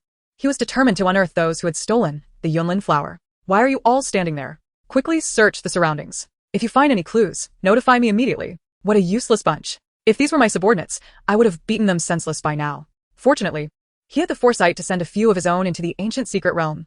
Otherwise, accompanying this useless crowd would have been a futile endeavor. Eldest brother. We checked the area where the disturbance occurred, and there was no one. Let us go. We must pursue. They cannot have gone far. Xin Jiangli was not someone to be trifled with. One disciple hesitated. Wait, aren't we missing something? In the next moment, his eyes widened in alarm. Eldest brother. Junior sister is missing. Damn it. How could I forget about Fuyu? Shen Jiangli's frustration mounted. The giant python had eluded him. The Yunlan flower was stolen. And now Fuyu had vanished. Let us find Fuyu first. For her sake, I will let those thieves go. Eldest brother, save me. Eldest brother. A distant voice called, a clear cry imbued with spiritual energy. I'm here. Upon hearing Fuyu's voice, Shen Jiangli felt a wave of relief wash over him. He sprang into action, following the sound with a determined stride. His expression remained cold, devoid of worry for Fuyu, instead chastising her for causing delays. Fuyu was bound to a tree, her eyes red and tears streaming down her cheeks. She was too frightened to worry about disturbing the beast. If eldest brother left, she was doomed. Struggling to cast a spell to free herself, she shouted, Eldest brother, I'm here. Descending like a deity, Shen Jiangli radiated a soft glow. His eyes filled with concern for Fuyu as he untied her ropes, gently asking, Junior sister, are you alright? Fuyu's wrists bore the marks of the binding ropes. Yet she paid no heed to the pain as she wrapped her arms around Shen Jiangli's neck. Eldest brother, I'm so scared. Someone bullied me. Nestled in his embrace, she felt an overwhelming sense of security, enveloped by his presence. Shen Jiangli's expression faltered, nearly shattering the tenderness on his face. The surrounding disciples quickly averted their gazes, creating an awkward atmosphere. Shen Jiangli gently patted Futsi's back, pressing her shoulder to push her away softly. Little junior sister, you must be mindful of etiquette. Futsiu, with tears streaming down her face like rain on a pear blossom, evoked a deep sense of compassion. Elder brother, you must stand up for me. You must find the one who bound me and teach them a harsh lesson. How dare they bully me? Shen Jiangli's eyes narrowed slightly. Little junior sister, I too wish to uncover their identities. The Yunlan flower was also taken from us. Them? Are they part of a group? Futsiu exclaimed in surprise. Elder brother, do you think they might be the ones who plotted against us in the Xianxia mountain secret realm? Shen Jiangli nodded. It is quite possible. However, we have yet to find any clues. They are exceedingly cautious, and we still do not know who they are. Upon hearing this, Futsiu grew anxious. That cannot be. Am I to suffer in silence again? Ever since joining the sect, I have had nothing but misfortune. Elder brother, is there no way to uncover their identities? What if they come after us again? Again? Shen Jiangli suddenly conceived a strategy. Since we cannot identify them, we shall devise a way to lure them out. They have succeeded twice. Surely, they will strike a third time. When that happens, I will find a way to draw them out. We shall settle both old and new scores. At this moment, Yunlan and the others had gathered completely. Yunlan presented the harvested Yunlan flowers. Mango, here. This Yunlan flower is for you. She handed one to Meng Jingyan. To be honest, most of the effort was from me and the senior brothers and sisters, so one for you is more than sufficient. The remaining Yunlan flowers were to be shared among her senior brothers and sisters and their master. Yunlan divided the remaining flowers into 7 equal portions, one for each of them, leaving an extra one for their master. For my own senior brothers and sisters, there is no need to fuss over such matters. Regardless of who contributed more or less, it matters not. Meng Jingyan is ultimately an outsider. He shall receive his share based on his contribution. It is only fair. Little junior sister, you are quite considerate, even leaving a portion for master, xianxia praised. Our little junior sister is truly understanding, Mu Yan remarked, affectionately ruffling Yunlan's hair. He, it is only right. Without master, there would be no me. One must know how to show gratitude. Yunlan glanced pointedly at Meng Jingyan as she spoke. Meng Jingyan's heart skipped a beat. Why was she looking at him? Was she implying something? He swallowed hard. Though he initially harbored ulterior motives, he had subsequently reined himself in. Now, having successfully acquired the Bai lawn grass and Yunlan flowers, he felt a sense of gratitude towards the disciples of the Piaomiao sect. Observing that every disciple from the Piaomiao sect had received several Yunlan flowers while he had but one, he felt a twinge of disappointment. However, he understood that as an outsider, one flower was already quite fortunate. Were it not for Yunlan, he would not have so easily obtained the Yunlan flower. Noticing Meng Jingyan lost in thought, Yunlan glanced at him again. I wonder what he is thinking. He seems fine for now. But who knows if he will change his mind in the future. In his heart, his greatest love remains his white moonlight. The days ahead are long. Should Xianu encounter trouble again, he may very well target our Piaomiao sect. Sigh, I truly do not wish to continue associating with him, regardless of whether he changes. I have no desire to be connected with him. After this ancient secret realm expedition, I will bid him farewell. Qing Yuan cheerfully stored the Yunlan flowers in her storage ring. Who would ever complain about having too many resources? What was wrong with taking something given by her little junior sister? Little junior sister, where shall we go next? Yu Heng asked. Little junior sister, you take the lead. They remained unaware that, in their subconscious, they had already regarded Yunlan as their cornerstone. A group of golden core cultivators were all listening to a mere foundation establishment child. Who would believe such a thing? Yunlan herself did not notice anything amiss, assuming they were merely relying on the little butterfly. She placed the portion of Yunlan flowers for her master into her storage bracelet and then spoke. I have dealt with Meng Ji's matter, senior brothers and sisters. Do you have any particular treasures you desire? Yunlan was always inclined to prioritize the needs of those she cared for. Yu Heng pondered for a moment. Indeed, he had a treasure he longed for.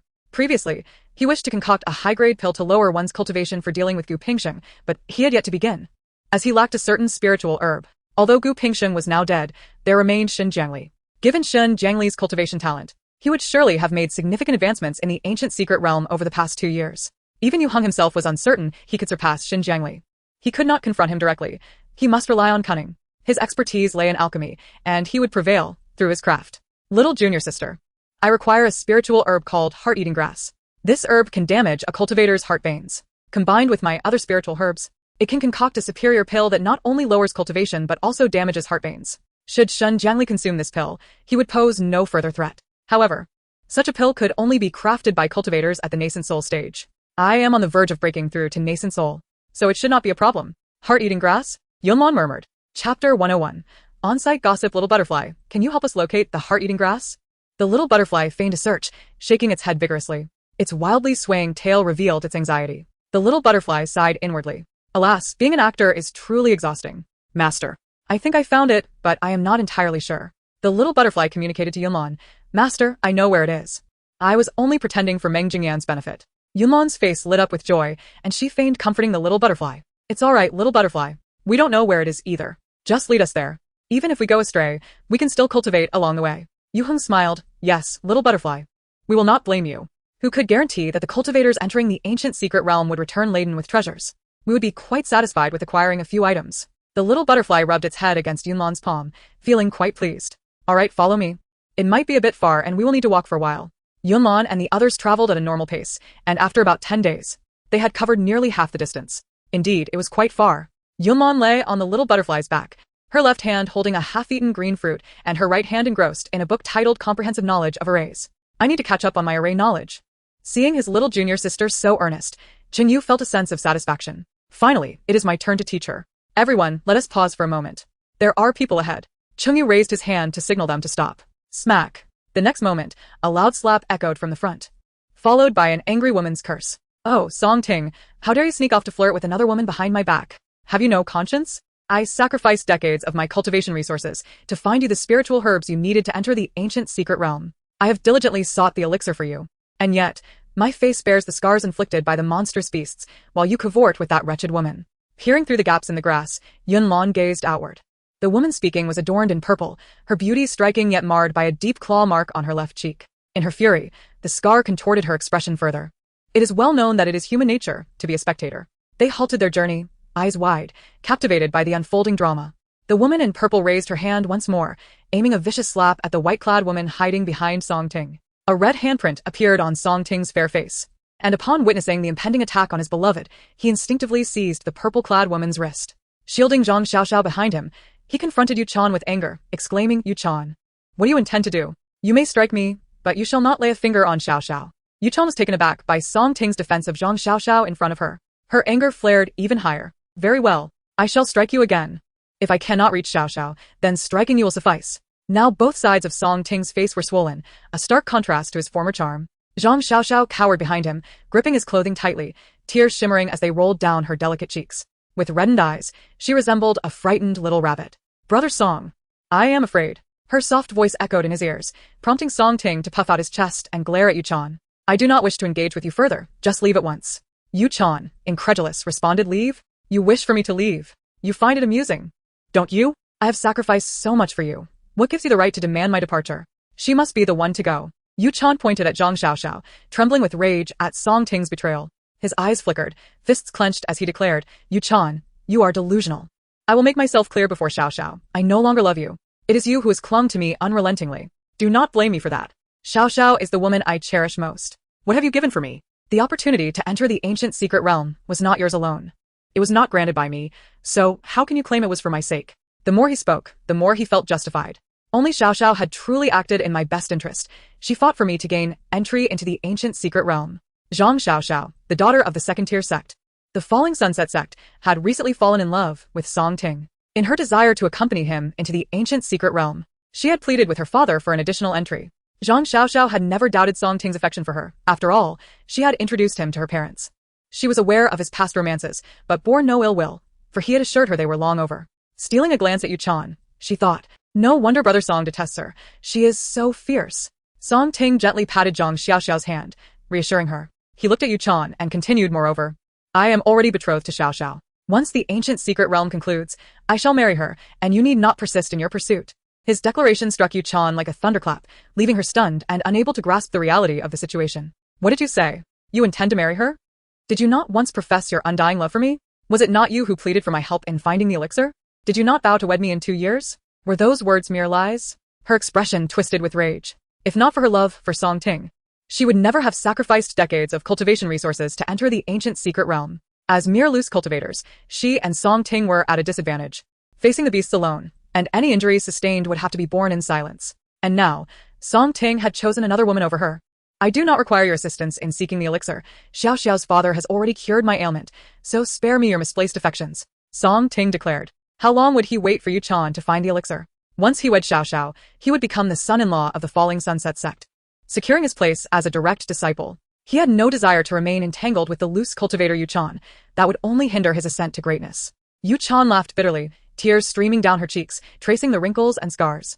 Ah, how foolish of me, she whispered.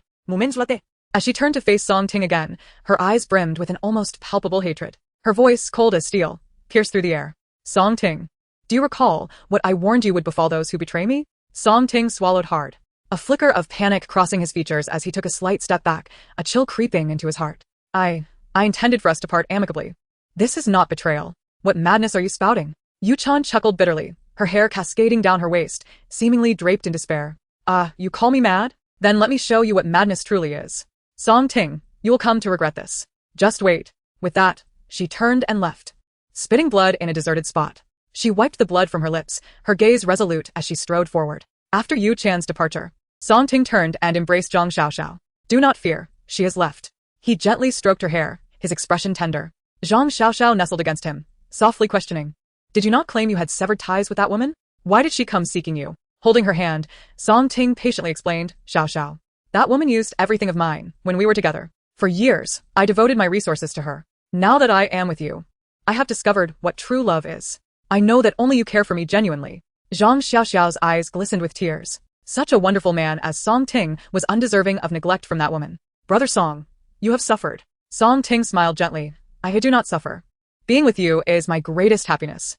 Zhang Xiaoxiao raised her gaze to his face, noticing the handprint marring his once handsome features. Does it hurt, Brother Song? No, it does not hurt at all. Seeing the unwavering trust in Zhang Xiaoxiao's eyes filled Song Ting with satisfaction. This foolish woman believed everything he said. She was far superior to Yu Chan. A fleeting ambition flickered in his eyes. As long as he captured Zhang Xiaoxiao's heart, the entire Falling Sunset Sect would soon be his. Xiaoxiao, let us depart. I shall procure resources for you. Zhang Xiaoxiao nodded shyly. Yes. Brother Song is so kind to me. As the two walked away, Yunlan suddenly interjected, finding the fruit in her hand suddenly unappetizing. They continued on their journey, with Yunlan chatting while glancing at the book in her hand. I believe that Yu Chan spoke the truth. Song Ting's intentions are transparent. It seems he has abandoned Yu Chan for Zhang Xiaoxiao. Alas, what a pitiful woman. Yu Yan sighed deeply. I concur. Yu Chan is quite beautiful. And she must care about her appearance. If she had resources, she would have sought treatment for her scars. She must have sacrificed everything for that scoundrel. Pity her. For she has lost her resources, her beauty has been marred, and the man she cherished has betrayed her. Truly, fate is cruel. Qing Yuan, listening nearby, couldn't help but exclaim that it is best not to easily engage with men, for one can never predict when their hearts may waver. She expressed her reluctance to entangle herself with them, finding it quite troublesome. Mu Yan wholeheartedly agreed, affirming that her senior sister was right, constantly having to guard against this, and that leaves little time for anything else. Wouldn't it be far more delightful to devote that time to cultivation? In her view, remaining single is the most liberating choice. One can be exceedingly comfortable alone, reflecting on their fates of being deceived by unworthy men. Both Qing Yuan and Mu Yan found themselves devoid of any affection for men. Cherish life and steer clear of scoundrels. Meng Jingyan interjected, arguing that such statements are somewhat unfair, as there are indeed good men in this world. He himself treats Xianxia with great kindness, and he is not the type to abandon someone. Mu Yan silently rolled her eyes, retorting, Pfft, just you? You may treat your beloved well, but you do not treat me kindly. To me, you are a scoundrel. Observing the conversation between the two senior sisters, Yunlan felt a tinge of astonishment, alternating her gaze between the second and fourth sisters. Aren't they supposed to be infatuated? How have they suddenly become so clear-headed? Something seems amiss.